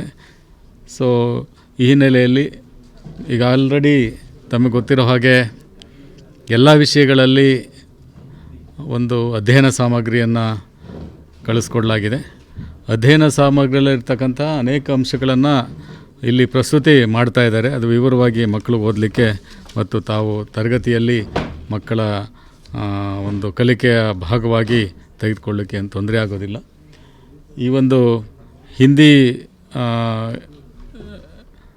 ವಿಷಯದಲ್ಲಿ ನಾವು ರಿಸೋರ್ಸ್ ಪರ್ಸನ್ಸ್ ಮಾಡುವಂಥ ಸಂದರ್ಭದಲ್ಲಿ ಆ್ಯಸ್ ಯೂಶುವಲ್ ಈ ಹಿಂದೆ ಹೇಳಿದ ರೀತಿಯಲ್ಲಿ ಹೈಯೆಸ್ಟ್ ಸ್ಕೋರ್ ಮಾಡಿರೋರನ್ನ ಗಮನದಲ್ಲಿಟ್ಕೊಂಡು ಹಿಂದಿನ ಪರೀಕ್ಷೆಗಳಲ್ಲಿ ಮಾಡಲಾಗಿದೆ.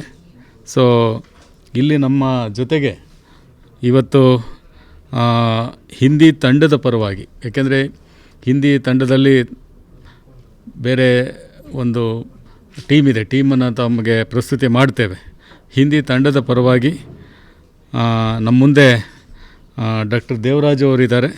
ದೇವರಾಜ್ ಅವರಿಗೆ ಸ್ವಾಗತವನ್ನು ಕೋರ್ತಾ ಅವರ ಒಟ್ಟಾರೆ ಅವರೇಜ್ ಸ್ಕೋರ್ ಕಳೆದ ಒಂದು ಪರೀಕ್ಷೆಯಲ್ಲಿ ಅಂದರೆ ಹಿಂದಿನ 1920 ಇದರಲ್ಲಿ average 86 and above, 86 average score, ತುಂಬ ಅತ್ಯುತ್ತಮವಾದಂಥ ಒಂದು ಸ್ಕೋರನ್ನು ಅವರು ಪಡೆದಿದ್ದಾರೆ.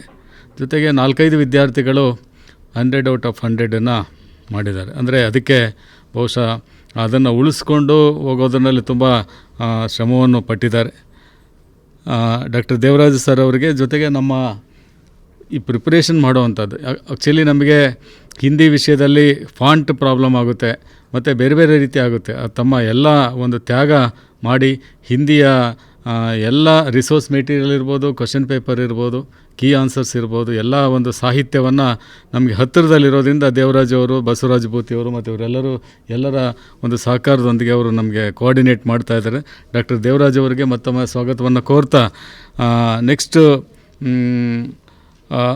ಆನಂದ್ ಇವರು MDRS ಹಂಪಸಾಗರ, ಇಲ್ಲಿ ಅವರ ಅವರೇಜ್ ಸ್ಕೋರ್ 89 ಮೀನ್ ಮಾರ್ಕ್. ನೀವು ತುಂಬ ಅದ್ಭುತವಾದಂಥ ಒಂದು ಪ್ರಗತಿ ಇದೆ. ಆನಂದ್ರವರಿಗೆ ಸ್ವಾಗತವನ್ನು ನಾನು ಕೋರ್ತೇನೆ. ನೆಕ್ಸ್ಟು ರವೀಂದ್ರ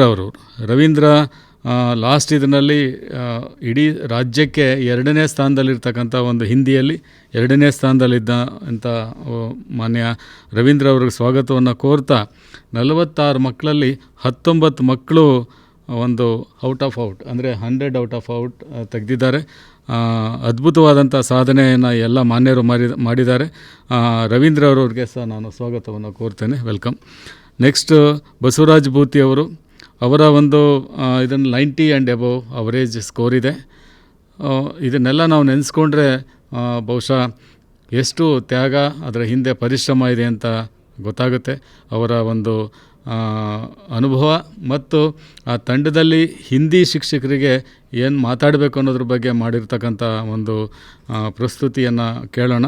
ಟೈಮ್ ಇಲ್ಲದೆ ಇರೋದ್ರಿಂದ ದಯಮಾಡಿ 1:50ಕ್ಕೆ ನಾವು ಇದನ್ನು ಈ ಸೆಷನ್ನ ಲಂಚ್ ಬ್ರೇಕ್ ಬಿಡ್ತೀವಿ. ಅಲ್ಲಿ ತನಕ ಎಲ್ಲರೂ ಸ್ವೀಕೃತಿ ಕೇಂದ್ರದಲ್ಲಿ ತಾವು ಎಲ್ಲ ವಿಷಯ ಶಿಕ್ಷಕರು ಇದನ್ನು ಕೇಳಬೇಕು ಅಂತೇಳಿ ಹೇಳ್ತಾ, over to doctor Devaraj. Sir, ಗೌರವಾನ್ವಿತ ಕಾರ್ಯನಿರ್ವಾಹಕ ನಿರ್ದೇಶಕರು ಹಾಗೂ ಎಲ್ಲ ಅಧಿಕಾರಿ ವರ್ಗದವರಿಗೆ ವಂದಿಸುತ್ತಾ, ಪ್ರಿಯ ಸ್ನೇಹಿತರೆ, ನಾವು 10 ಜನ MRPಗಳು ಹಿಂದಿ ಭಾಷಾ ವಿಷಯದಲ್ಲಿ ಕಾರ್ಯನಿರ್ವಹಿಸ್ತಾ ಇದ್ದೇವೆ. ಅವರ ಎಲ್ಲರ ಪರವಾಗಿ ಅವರ ಪ್ರತಿನಿಧಿಗಳಾಗಿ ನಾವು ಇಲ್ಲಿ 4 ಜನ ಈ ಟೆಲಿಕಾನ್ಫರೆನ್ಸ್ ಕಾರ್ಯಕ್ರಮದಲ್ಲಿ ಭಾಗವಹಿಸಿದ್ದೀವಿ. ನನ್ನ ಜೊತೆಗೆ ಶ್ರೀ ಬಸವರಾಜ್ ಅವರು, ಆನಂದ್ ಸರ್ ಮತ್ತು ರವೀಂದ್ರ ಸರ್ ಇಲ್ಲಿ ಭಾಗವಹಿಸ್ತಾ ಇದ್ದೇವೆ. ಮೊದಲಿಗೆ ನಾವು ಇದರಲ್ಲಿ ಹಿಂದಿ ವಿಚಾರದಲ್ಲಿ ಗಮನಿಸಬೇಕಾದ್ರೆ, 10वीं कक्षा के हिंदी भाषा विषय में अंकों का विभाजन किस प्रकार हुआ है। गद्य भाग में 8 गद्य पाठ है, उसमें अभी 3 नहीं है. आप लोगों को मालूम है, शायद ही अध्यापक जो पढ़ाए हैं उन लोगों ने बच्चों को बताया होगा. गद्य जो है 32 अंकों के लिए है और पद्य भाग 20 अंकों के लिए, पूरक वाचन 4 अंकों के लिए है और व्याकरण 8 अंकों के लिए, रचना भाग 16 अंकों के लिए है. इस प्रकार कुल 80 अंकों के लिए अंकों का विभाजन हुआ है. इसके अलावा प्रश्न पत्र का विन्यास जो है उसको अगर हम लोग देखेंगे तो पहले 1 अंक वाले जो प्रश्न हैं वो 8 प्रश्न हैं, 1 अंक वाले 8 प्रश्न हैं और अनुरूपता के लिए 4 अंकों के लिए प्रश्न पूछा जाएगा. एक वाक्य में उत्तर लिखने के लिए जो है वो 4 अंकों का प्रश्न है. 2-3 अंक वाले जो प्रश्न हैं वो 8 प्रश्न पूछेंगे, 16 अंकों के लिए होगा और 3-4 वाक्य में उत्तर लिखने के लिए 9 प्रश्न होंगे और फिर 5-6 वाक्य में उत्तर लिखने के लिए 2 प्रश्न होंगे 8 अंकों के लिए। गद्यांश जो है वो 1 रहेगा 4 अंकों के लिए।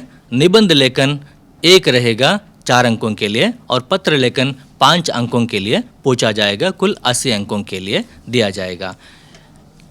ಕ್ರೈಸ್ ಶಾಲೆಗಳಲ್ಲಿ ಓದ್ತಾ ಇರುವಂತಹ ಪ್ರತಿಯೊಬ್ಬ ವಿದ್ಯಾರ್ಥಿಯೂ ಉತ್ತೀರ್ಣನಾಗಬೇಕು ಅನ್ನೋದು ಎಲ್ಲ ಶಿಕ್ಷಕರ ಅಭಿಲಾಷೆ ಆಗಿರುತ್ತೆ. ಅದಕ್ಕೋಸ್ಕರ ಕೆಲವೊಂದು ವಿಚಾರಗಳನ್ನು ನಾವು ಮನಗಂಡ್ರೆ ಪ್ರತಿಯೊಬ್ಬ ವಿದ್ಯಾರ್ಥಿಯೂ ಕೂಡ ಉತ್ತೀರ್ಣನಾಗಬಹುದು. ಅಂದರೆ ಓದಿನಲ್ಲಿ ಹಿಂದುಳಿದ ವಿದ್ಯಾರ್ಥಿಗಳನ್ನು ಹೇಗೆ ಉತ್ತೀರ್ಣಗೊಳಿಸಬಹುದು ಅನ್ನೋದ್ರ ಕಡೆ ಮೊದಲು ನಾವು ಗಮನ ಕೊಡ್ತಾ ಹೋದರೆ, ಮೊದಲಿಗೆ ಒಂದು ಕವಿತೆ ಇದೆ. ಹಿಂದಿನಲ್ಲಂತೂ ಒಂದೇ ಕವಿತೆಯನ್ನು ಕೋಶಿಶ್ ಕರ್ನೆ ವಾಲೋಂ ಕಿ ಕಭಿ ಹಾರ್ ನಹಿ ಹೋತಿ ಅನ್ನೋ ಒಂದು 6 ಸಾಲಿನ ಪದ್ಯ ಇದೆ. ಅದನ್ನು ನಾವು ಮೊದಲಿನಿಂದ ಪ್ರತಿ ತರಗತಿಗಳಲ್ಲೂ ಕೂಡ ಹೇಳಿಸ್ತಾ ಹೋದರೆ ಮನನ ಆಗುತ್ತೆ. 4 ಅಂಕಗಳನ್ನು ಅವರು ಸುಲಭವಾಗಿ ಪಡಿಬಹುದು. ಮತ್ತು ಪತ್ರಲೇಖನ ಇದೆ. ಪತ್ರಲೇಖನವನ್ನು ಈಗಾಗಲೇ ನಾವು ಬಹಳ ವರ್ಷಗಳಿಂದ 8, 9, 10ನೇ ತರಗತಿಗಳಿಂದ 8, 9, 9ನೇ ತರಗತಿಗಳಿಂದನೂ ಕಲಿಸ್ಕೊಟ್ಟಿರೋದ್ರಿಂದ ಅವ್ರಿಗೆ ಸುಲಭ ಆಗುತ್ತೆ. ಎಲ್ಲಿ ಪ್ರೇಷಕ್ ಬರೀಬೇಕು, ಎಲ್ಲಿ ಸೇವಾಮ್ಯ ಬರೀಬೇಕು ಅನ್ನೋದ್ರ ಕಡೆ ಗಮನ ಕೊಡ್ತಾ ಸಂಬೋಧನೆ ಹೇಗೆ ಬರೀಬೇಕು, ಅಭಿವಾದನೆ ಹೇಗೆ ಮಾಡಬೇಕು, ವಿಷಯ ಹೇಗೆ ಬರೀಬೇಕು, ಮತ್ತು ಪತ್ರ ಕಲೆವರೆ ಹೇಗಿರಬೇಕು, ಧನ್ಯವಾದ ಸಮರ್ಪಣೆ ಹೇಗಿರಬೇಕು, ಮತ್ತು ಛಾತ್ರ ಏನು ಆಪ್ಕಾ ಪ್ರಿಯ ಛಾತ್ರ ಅನ್ನೋದು ಅಥವಾ ಆಪ್ಕಾ ಆಜ್ಞಾಕಾರಿ ಛಾತ್ರ ಅನ್ನೋದು ಇವುಗಳನ್ನು ಬರೆಯೋದ್ರಿಂದ ಅವನಿಗೆ ಒಟ್ಟು 5 ಅಂಕಗಳನ್ನು ಹೇಗೆ ಗಳಿಸ್ಕೊಳ್ಬೋದು ಅನ್ನೋದ್ರ ಬಗ್ಗೆ ತಿಳುವಳಿಕೆ ಕೊಡಬೇಕಾಗತ್ತೆ. ಅದ್ರ ಜೊತೆಗೆ ಅನುವಾದ ಲೇಖನ ಇರುತ್ತೆ. 3 ಅಂಕಗಳಿಗೆ ಅನುವಾದ ಇದೆ. ಒಂದು ಭಾವಾರ್ಥ ಇರುತ್ತೆ. ಆ ಭಾವಾರ್ಥ ತುಳಸಿಕೆ ದೋಹೆ ಅನ್ನುವ ಪದ್ಯದಲ್ಲೇ ಕೇಳೋದ್ರಿಂದ ಅದು 5 ದೋಹೆಗಳಿರುತ್ತೆ. 5 ದೋಹೆಗಳನ್ನ ಅವರು ಪ್ರತಿನಿತ್ಯ ಬರೆದು ಅಭ್ಯಾಸ ಮಾಡಿಸಿದ್ದೆ ಆದರೆ 3 ಅಂಕಗಳನ್ನು ಸುಲಭವಾಗಿ ಪಡಿತಾರೆ. ಅತಿ ಹೆಚ್ಚು ಬಾರಿ ಕೇಳಿರೋದು ತುಳಸಿಕೆ ದೋಹೆಯಿಂದಲೇ. ಹಾಗಾಗಿ ತುಳಸಿಕೆ ದೋಹೆ ಕವಿತೆ ಏನಿದೆ, ಭಾವಾರ್ಥ ಏನಿದೆ, ಅದರ ಕಡೆ ಹೆಚ್ಚು ಗಮನವನ್ನು ಕೊಡಿಸಿ. ಮತ್ತು ವ್ಯಾಕರಣ ಅದು 8 ಅಂಕಗಳಿಗಿರುತ್ತೆ. ಅನುರೂಪತ 4 ಅಂಕಗಳಿಗಿದೆ. ಮತ್ತು 1 ಅಂಕದ ಪ್ರಶ್ನೆಗಳು 4 ಇರುತ್ತೆ. ಹೀಗೆ ಒಟ್ಟು 35 ಅಂಕಗಳನ್ನು ವಿದ್ಯಾರ್ಥಿಗಳು ಸುಲಭವಾಗಿ ಪಡ್ಕೊಳ್ಬೋದು. ಈ ನಿಟ್ಟಿನಲ್ಲಿ ಅಧ್ಯಾಪಕರು ಮೊದಲಿಂದಲೂ ಅಭ್ಯಾಸ ಮಾಡಿಸಿದ್ದೆ ಆದರೆ ಯಾವ ವಿದ್ಯಾರ್ಥಿಯೂ ಕೂಡ ಅನುತ್ತೀರ್ಣನಾಗಲು ಸಾಧ್ಯವೇ ಇಲ್ಲ ಅನ್ನೋದು ನನ್ನ ಭಾವನೆ. ಹೀಗೆ ನಾವು ಸಾಮಾನ್ಯ ಉತ್ತೀರ್ಣವಾಗೋದು ಹೇಗೆ ಅನ್ನೋದನ್ನು ಇಲ್ಲಿ ನಾವು ಈಗಾಗಲೇ ನೋಡ್ಕೊಂಡ್ವಿ. ಹಾಗೆ ಇದ್ರ ಜೊತೆಗೆ ವಿದ್ಯಾರ್ಥಿಗಳು ಹೆಚ್ಚು ಅಂಕಗಳನ್ನು ಪಡೀಲಿಕ್ಕೆ ಅಂದರೆ ಬೇರೆ ಬೇರೆ ಸಬ್ಜೆಕ್ಟ್ನಲ್ಲಿ ಅಂದರೆ ಹಿಂದಿ ಭಾಷೆಯಲ್ಲಿ ಅತಿ ಹೆಚ್ಚು ಅಂಕಗಳನ್ನು ಗಳಿಸೋದು ಹೇಗೆ ಅನ್ನೋದ್ರ ಬಗ್ಗೆ ಈಗ ಅಂದರೆ ಅತ್ಯುನ್ನತ ದರ್ಜೆಯಲ್ಲಿ ಉತ್ತೀರ್ಣನಾಗಲಿಕ್ಕೆ ಏನೇನು ಮಾಡಬಹುದು ಅನ್ನೋದ್ರ ಬಗ್ಗೆ ರವೀಂದ್ರ ಕುಮಾರ್ ಸರ್ ಅವರು ಗದ್ಯದ ವಿಚಾರದಲ್ಲಿ ಅತಿ ಹೆಚ್ಚು ಅಂಕಗಳನ್ನು ಅಥವಾ ಅತ್ಯುನ್ನತ ದರ್ಜೆಯಲ್ಲಿ ಹೇಗೆ ಉತ್ತೀರ್ಣರಾಗಬಹುದು ಅನ್ನೋದ್ರ ಬಗ್ಗೆ ತಿಳಿಸ್ಕೊಡ್ತಾರೆ. ರವೀಂದ್ರ ಸರ್. आज के हिंदी तृतीय भाषा पर आधारित इस टेलीकॉन्फ्रेंस में शामिल सभी अधिकारी तथा सभी शिक्षकों को मेरा प्रणाम तथा इस कार्यक्रम में शामिल सभी अध्यापक बंधु भगिनियों का मैं स्वागत करता हूँ. मैं आपसे गद्य इस विषय पर बात करना चाहूँगा. इस गद्य पाठ में इस वर्ष के लिए 8 पाठ हैं. 3 पाठों को निकाल दिया गया है जिनके नाम है रोबोट, दुनिया में पहला मकान और बाल शक्ति. यह 3 पाठ इस वर्ष के लिए नहीं है. तो इस गद्य भाग में हमको वार्षिक परीक्षा में 32 अंक के लिए प्रश्न आएंगे जो कुल प्रश्न पत्रिका का 40% का वह भाग होगा. इसलिए इन व्याकरण, पद्य, गद्य, पूरक वाचन इन सभी को अगर हम कंपेयर करते हैं तो ये सबसे बड़ा भाग होता है. अब सभी शिक्षकों ने हमने शाला स्तर पर हमारा सिलेबस यानी पाठ्यक्रम पूर्ण किया हुआ है. अभी हमारे पास परीक्षा के लिए 45 दिन यानी 45 डेज बचे हुए हैं.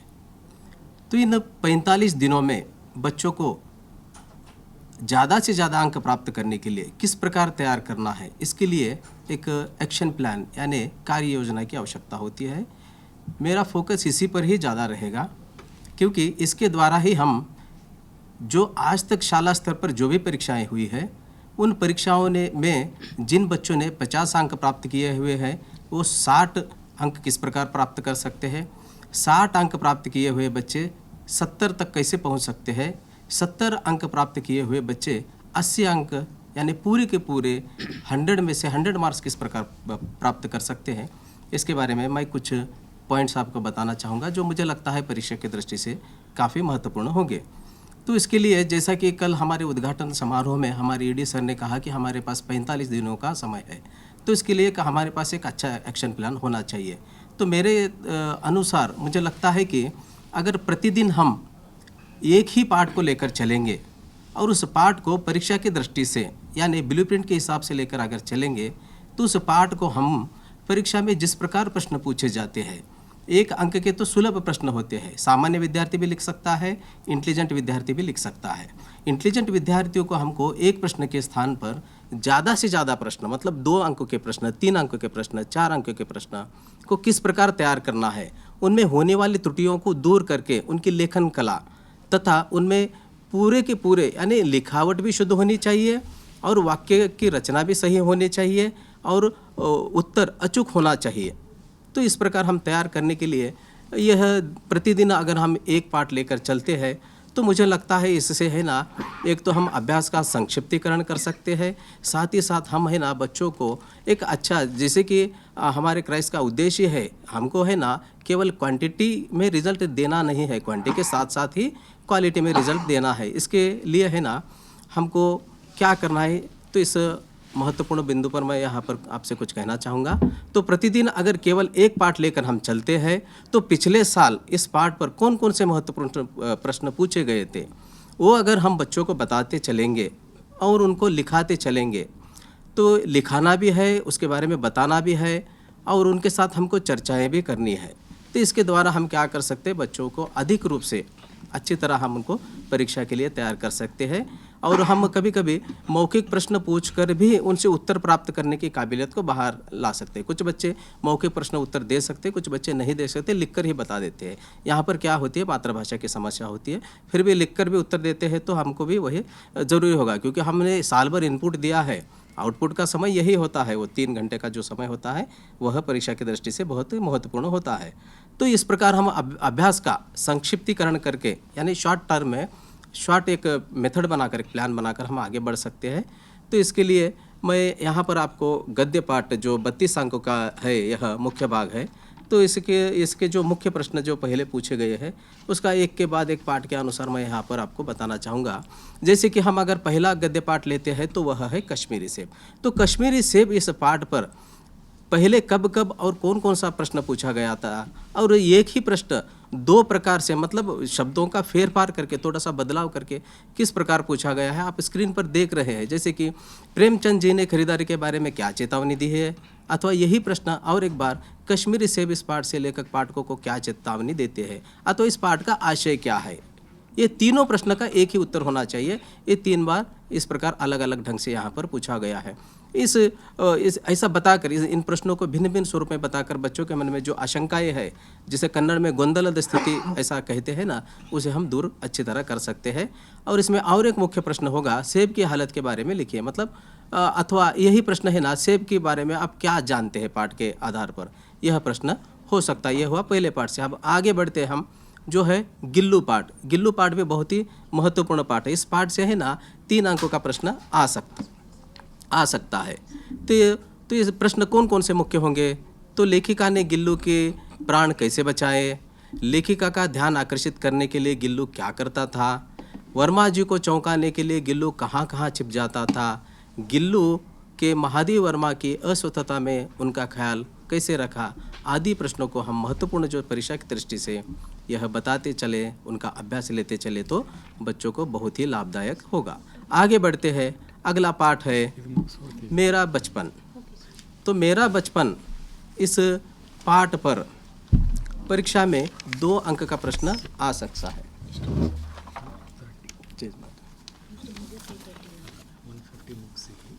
तो इस मेरा बचपन पाठ से है ना, कलाम जी का बचपन बड़ी निश्चिंतता और सादगी में बीतने के कारण क्या है, अथवा कैसे बीता, यह दोनों ही प्रश्न एक ही है, जिसका उत्तर एक ही है। यह हम बच्चों को बताकर बच्चों को और अधिक परीक्षा के लिए सुलभ रूप से हम उन्हें परीक्षा लिखने के लिए प्रेरित कर सकते हैं। उसके साथ साथ जैनुल अब्दीन नमाज की प्रासंगिकता के बारे में क्या कहते हैं, कलाम जी को जलालुद्दीन ने नई दुनिया का बोध कैसे कराया, जलालुद्दीन जलालुद्दीन कलाम को किन किन विषय के बारे में बताते थे। इन प्रश्न ये बहुत ही महत्वपूर्ण प्रश्न होते हैं। और आशिमा जी अब्दुल कलाम को खाने में क्या क्या देती थी, यह प्रश्न परीक्षा की दृष्टि से महत्वपूर्ण है। इनका अभ्यास करवाकर हम बच्चों को और अच्छे रूप से हम उनको तैयार कर सकते हैं। आगे बढ़ते हैं, पाठ है बसंत की सच्चाई। इस पाठ से 3 अंक का प्रश्न आएगा। तो यह बसंत एक ईमानदार लड़का है कैसे, अथवा बसंत की ईमानदारी का परिचय दीजिए, अथवा बसंत एक ईमानदार और स्वाभिमानी लड़का है। यह प्रश्न 3 प्रकार से अलग अलग प्रकार से यह पूछा गया है, जिसका उत्तर एक ही होता है। अथवा बसंत के बारे में आप क्या जानते हैं, आपने शब्दों में लिखिए, मतलब उसकी ईमानदारी के बारे में लिखना है तो उसके स्वाभिमानता के बारे में लिखना है। इस प्रकार इसे प्रश्न को हम 4 प्रकार से जो पहले पूछा गया था, यह बताकर बच्चों के मन में जो भी दुविधाएं हैं उसे दूर करके हम उनसे अच्छा उत्तर प्राप्त कर सकते हैं। आगे चलकर इसी पाठ से एक महत्वपूर्ण प्रश्न है, वह है पंडित राजकिशोर जी के बारे में। उनके अंदर जो मानवीय गुण है उसके बारे में, अथवा मानवीय व्यवहार का परिचय दीजिए। ये दोनों प्रश्न का उत्तर एक ही है। इसे भिन्न भिन्न समय में भिन्न भिन्न प्रकार से पूछा गया है, उसका उत्तर एक ही होता है। ये हम बच्चों को अच्छी तरह समझा देंगे तो उनको अच्छे अंक प्राप्त करने के लिए बहुत ही लाभदायक होगा। केवल हमको पाठ के पीछे जो प्रश्न है उसके उत्तर लिखाकर उसी प्रकार हमको तैयार करना नहीं है, साथ ही साथ इस प्रकार के भिन्न भिन्न प्रकार के जो प्रश्न है वो बताकर हम उनको अच्छी तरह तैयार कर सकते हैं। आगे बढ़ते हैं तो पाठ है इंटरनेट क्रांति। यह पाठ बहुत ही महत्वपूर्ण पाठ है। मुझे लगता है अगर निबंध में इंटरनेट क्रांति पाठ से संबंधित अगर निबंध नहीं पूछा गया तो 4 अंक के लिए इस पाठ पर प्रश्न आ सकता है। और अगर इसमें निबंध में पूछा गया तो यह 3 अंक के लिए पूछेगा। ಮೊದಲಿನ साइड तो ಮೊದಲಿಂದ ಹಾಕ್ರಿ इंटरनेट क्रांति। तो इंटरनेट क्रांति इस पाठ से ई गवर्नेंस का परिचय दीजिए, ये 2 अंक का प्रश्न है। अथवा प्रशासन पारदर्शी कैसे बनता है, यह दोनों एक ही प्रश्न है जिसका उत्तर आप ऊपर स्क्रीन पर देख रहे हैं। बच्चों को यह हमको बताना है। व्यापार और बैंकिंग में इंटरनेट से कौन सी मदद मिलती है, यह भी एक 2 अंक का प्रश्न पहले 2 बार पूछा गया है। आगे बढ़ते हैं तो हम प्रश्न देख रहे हैं, सोशल नेटवर्किंग एक क्रांतिकारी खोज है, इस कथन का समर्थन कीजिए। अथवा सोशल नेटवर्किंग साइटों के कारण समाज पर क्या प्रभाव पड़ा है, यह इसका उत्तर दोनों का एक ही होता है जो हमको बच्चों को बताना है। आगे बढ़ते हैं तो वीडियो कॉन्फ्रेंस के बारे में भी प्रश्न पूछा गया है। तो वीडियो कॉन्फ्रेंस के बारे में जो भी हम पाठ में देखते हैं वह हमको लिखवाना है बच्चों को। और आगे बढ़ते हैं तो संचार व सूचना के क्षेत्र में इंटरनेट का क्या महत्व है, अथवा इंटरनेट के कारण संचार व सूचना के क्षेत्र में एक नई क्रांति आई है, कैसे स्पष्ट कीजिए। यह भी हम बच्चों को बताकर उनसे अच्छा उत्तर प्राप्त कर सकते हैं लिखवा कर। आगे बढ़ते हैं तो यह पाठ है ईमानदारों के सम्मेलन में। तो यह पाठ है ना, परीक्षा में 3 अंक के लिए इस पाठ से प्रश्न पूछा जाएगा, जिसमें यह जो आप स्क्रीन पर देख रहे हैं ये सभी मुख्य प्रश्न है। तो हरिशंकर परसाई जी को सम्मेलन में क्यों बुलाया गया था, उसका कारण क्या है, यह बच्चों को बताना है, साथ ही साथ उनसे लिखवाना भी। अथवा ईमानदारों के सम्मेलन में हरिशंकर परसाई जी को क्यों आमंत्रित किया गया था, ಅಂದರೆ ಯಾಕೆ ಅವರಿಗೆ निमंत्रण ಕೊಡಲಾಯಿತು, ಅದರ ಬಗ್ಗೆ ನಾವು ಅಲ್ಲಿ ಮಕ್ಕಳಿಂದ ಬರೆಸಬಹುದು। आगे बढ़ते हैं तो यहाँ पर और एक महत्वपूर्ण प्रश्न हमको दिखाई दे रहा है, वह है ईमानदारों के सम्मेलन में इस पाठ में मुख्य अतिथि की बेईमानी कैसे व्यक्त हुई है। तो इस बेईमानी के बारे में हम जो पाठ में है वह बताकर लिखवा सकते हैं। अथवा चप्पलों की चोरी होने पर ईमानदार डेलीगेट ने लेखक को क्या सुझाव दिया, यह मुझे लगता है यह बहुत ही महत्वपूर्ण प्रश्न है परीक्षा के दृष्टि से। यह हम बच्चों को बताकर उनसे बार बार लिखवा कर उनसे चर्चा करके इसे हम परीक्षा की दृष्टि से अच्छी तरह उनको तैयार कर सकते हैं। आगे बढ़ते हैं तो पाठ है महिला की साहस गाथा। इस पाठ से 3 अंकों का प्रश्न आएगा। मैं यहाँ पर 2 अंक के कुछ बहुत ही कम प्रश्न बता रहा हूँ, क्योंकि मुझे है ना फोकस ज़्यादा किस पर है, ज़्यादा अंक प्राप्त करने के लिए जो इंटेलिजेंट बच्चे होते हैं, जो मीडियम बच्चे होते हैं, उनके मार्क्स से ज़्यादा स्कोर कैसे हो सकते हैं, इस पर ही फोकस करके हमने यह पीपीटी बनाई हुई है जो आपको दिखाई दे रही है। तो महिला की साहस गाथा, इस पाठ में जो महत्वपूर्ण प्रश्न है, बिचेंद्री पाल का बचपन कैसे बीता, बिचेंद्री ने पहाड़ पर जाने की पूर्व तैयारी कैसे की, एवरेस्ट की चोटी पर पहुंचकर बिचेंद्री ने क्या किया, महिला की साहस गाथा पाठ से क्या संदेश मिलता है, आदि यह महत्वपूर्ण प्रश्न है। इनका अभ्यास हमको बच्चों से करवाना है। आगे बढ़ते हैं तो जो 8वां पाठ है, अंतिम पाठ है, क्योंकि यह जो गद्य पाठ है इसमें 8 ही पाठ है, आप सबको पता है, क्योंकि सरकार ने है ना समय अभाव के कारण 3 पाठों को निकाल दिया है, इसलिए 8 पाठों का ही हमको बच्चों से अभ्यास करवाना है, वही लिखवाना है, हम सबको पता है। तो आगे जब हम बढ़ते हैं, कर्नाटक संपदा यह बहुत ही बड़ा पाठ है। इसमें है ना अगर व्याकरण में कर्नाटक संपदा व्याकरण में नहीं सॉरी निबंध में कर्नाटक संपदा से अगर निबंध आता है तो यह प्रश्न 3 अंकों के लिए आता है। अगर दूसरा कोई निबंध आता है तो इस पाठ पर 4 अंक के लिए प्रश्न अवश्य आएगा। यह ध्यान में रखते हुए हमको इसे 3 अंक के लिए अथवा 4 अंक दोनों में एक अवश्य ही आएगा, इसे गृहीत धरकर ही हमको बच्चों से अभ्यास करवाना है। तो इस पाठ से महत्वपूर्ण कौन कौन से प्रश्न है? कर्नाटक के प्राकृतिक सौंदर्य का वर्णन कीजिए, अथवा इसी प्रश्न को ही थोड़ा सा बदलाव करके कर्नाटक की प्राकृतिक सुषमा का वर्णन कीजिए, क्योंकि सुषमा का अर्थ ही सौंदर्य होता है। यह भिन्न भिन्न समय पर भिन्न भिन्न प्रकार से पूछा गया है, इसका एक ही उत्तर होता है, वह बच्चों को हमको पहले ही बता देना चाहिए, जिससे वे अच्छे ढंग से तैयारी कर सके। तो दूसरा महत्वपूर्ण प्रश्न इस प्रकार है, कर्नाटक की शिल्पकला और वास्तुकला का वर्णन कीजिए, अथवा कर्नाटक की शिल्पकला और वास्तुकला अनोखी है, यह स्पष्ट कीजिए। तो दोनों का उत्तर एक ही होता है, तो यह बच्चों को हमको पहले ही बता देना है, ताकि परीक्षा में वे किसी प्रकार की दुविधा में पढ़कर प्रश्नों को लिखने से वंचित न रहे, इसलिए पहले ही बता देना है। आगे बढ़ते हैं तो इसी पाठ से महत्वपूर्ण प्रश्न होगा, वह है कन्नड़ भाषा और संस्कृति को कर्नाटक के साहित्यकारों के बारे में लिखिए। तो उनके बारे में हमको लिखना है, संस्कृति के बारे में साहित्यकारों ने क्या क्या किया, तथा कन्नड़ भाषा और संस्कृति को कर्नाटक के साहित्यकारों की देन क्या है। ये दोनों ही एक ही प्रश्न है, जिनका उत्तर एक ही होता है, अलग अलग रूप से पूछा जाता है। तो इस प्रकार अगर हम बच्चों को अच्छी तरह तैयार करेंगे तो मुझे लगता है बच्चे 32 में से 32 अंक अवश्य रूप से प्राप्त करेंगे। तो यह 45 दिन का महत्वपूर्ण समय हमारे पास है, तो हम इसके किसी प्रकार यूटिलाइज़ करते हैं, यह हमारे हाथ में है। मुझे लगता है हमारे बच्चे रेसिडेंशियल स्कूल में होने के कारण हमारे पास रविवार का भी अवकाश होगा। जो शिक्षक बच्चों के साथ रहते हैं उनके लिए मुझे लगता है यह सुवर्ण अवकाश होगा। इसका सदुपयोग करके हम बच्चों के अच्छे भविष्य के लिए उनसे ज़्यादा अंक प्राप्त करने के लिए प्रेरित कर सकेंगे, यह मुझे आशा है। मुझे यह अवकाश दिया, इसलिए मैं सबका आभारी हूँ। ಗದ್ಯ ಭಾಗದಲ್ಲಿ ಅತಿ ಹೆಚ್ಚು ಅಂಕಗಳನ್ನು ಗಳಿಸೋದು ಹೇಗೆ ಅನ್ನೋದ್ರ ಬಗ್ಗೆ ತಿಳಿಸ್ಕೊಟ್ಟಂತಹ ರವೀಂದ್ರ ಸರ್ ಅವರಿಗೆ ಧನ್ಯವಾದಗಳು. ಈಗ ಪದ್ಯ ಭಾಗದಲ್ಲಿ ಹೆಚ್ಚು ಅಂಕಗಳನ್ನ ಗಳಿಸೋದು ಹೇಗೆ ಅನ್ನೋದ್ರ ಬಗ್ಗೆ ಶ್ರೀ ಬಸವರಾಜ್ ಭೂತಿ ಸರ್ ಅವರು ತಿಳಿಸ್ಕೊಡ್ಲಿದ್ದಾರೆ. ಬಸವರಾಜ್ ಭೂತಿ ಸರ್. सभी शिक्षकगण को मेरे प्रणाम तथा सभी का स्वागत करता हूँ. मैं इस टेलीकॉन्फ्रेंस के द्वारा आपसे पद्य विषय पर बात करना चाहता हूँ. जैसे कि आप सभी को पता है, परीक्षा में पद्य भाग से 20 अंकों के लिए प्रश्न पूछे जाएंगे. यह प्रश्न पत्रिका 25% अंक बार होगा. अब हम सभी शिक्षक बंधु 45 दिनों की कार्य योजना माध्यम से पद्य भाग का पूर्ण अभ्यास करना होगा.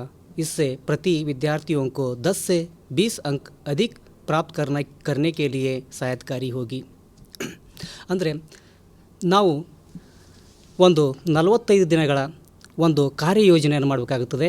ಕಾರ್ಯಯೋಜನೆ ಅಂತಂದರೆ ನಾವು ಈ 3 ವಿದ್ಯಾರ್ಥಿಗಳನ್ನು ಗಮನದಲ್ಲಿ ಇಟ್ಕೊಂಡು ಒಂದು ಕಾರ್ಯಯೋಜನೆ ಮಾಡಬೇಕು. 3 ವಿದ್ಯಾರ್ಥಿಗಳು ಅಂತಂದರೆ ಕಾಮನ್ ಓದಿನಲ್ಲಿ ಹಿಂದುಳಿದವರು ಮತ್ತು ಮಧ್ಯಮ ಮತ್ತು ಹುಷಿಯಾರ್ ಅಂತಕ್ಕಂಥ 3 ವಿದ್ಯಾರ್ಥಿಗಳನ್ನು ಗಮನದಲ್ಲಿಟ್ಟುಕೊಂಡು ಒಂದು ಕಾರ್ಯಯೋಜನೆ ಮಾಡಿ ಇಲ್ಲಿಂದ 45 ದಿನಗಳವರೆಗೆ ನಾವು ಮಕ್ಕಳಿಗೆ ಏನನ್ನು ಕೊಡಬೇಕು ಮತ್ತು ಅವರಿಂದ ನಾವು ಏನನ್ನು ಪಡ್ಕೊಳ್ಬೇಕಂತಕ್ಕಂಥದ್ದು ಈ 3 ವಿಭಾಗದ ವಿದ್ಯಾರ್ಥಿಗಳಿಗೆ ಒಂದು ಕಾರ್ಯಯೋಜನೆ ಮಾಡಿಕೊಂಡು ಅವರಿಗೆ ನಾವು ಪ್ರಶ್ನೆಗಳನ್ನು ಕೊಡ್ತಾ ಮತ್ತು ಅವರಿಂದ ನಾವು ಅದರ ಉತ್ತರವನ್ನು ಪಡ್ಕೊತ ಹೋದಾಗ ನಾವು ಮಕ್ಕಳನ್ನು ನಾವು ಪರೀಕ್ಷೆ ಬರುವಷ್ಟರಲ್ಲಿ ಏನಪ್ಪ ಸಜ್ಜುಗೊಳಿಸಬಹುದು ಅಂತಕ್ಕಂಥದ್ದು ನನ್ನ ಒಂದು ಅನಿಸಿಕೆ. ಈ ರೀತಿಯಾಗಿ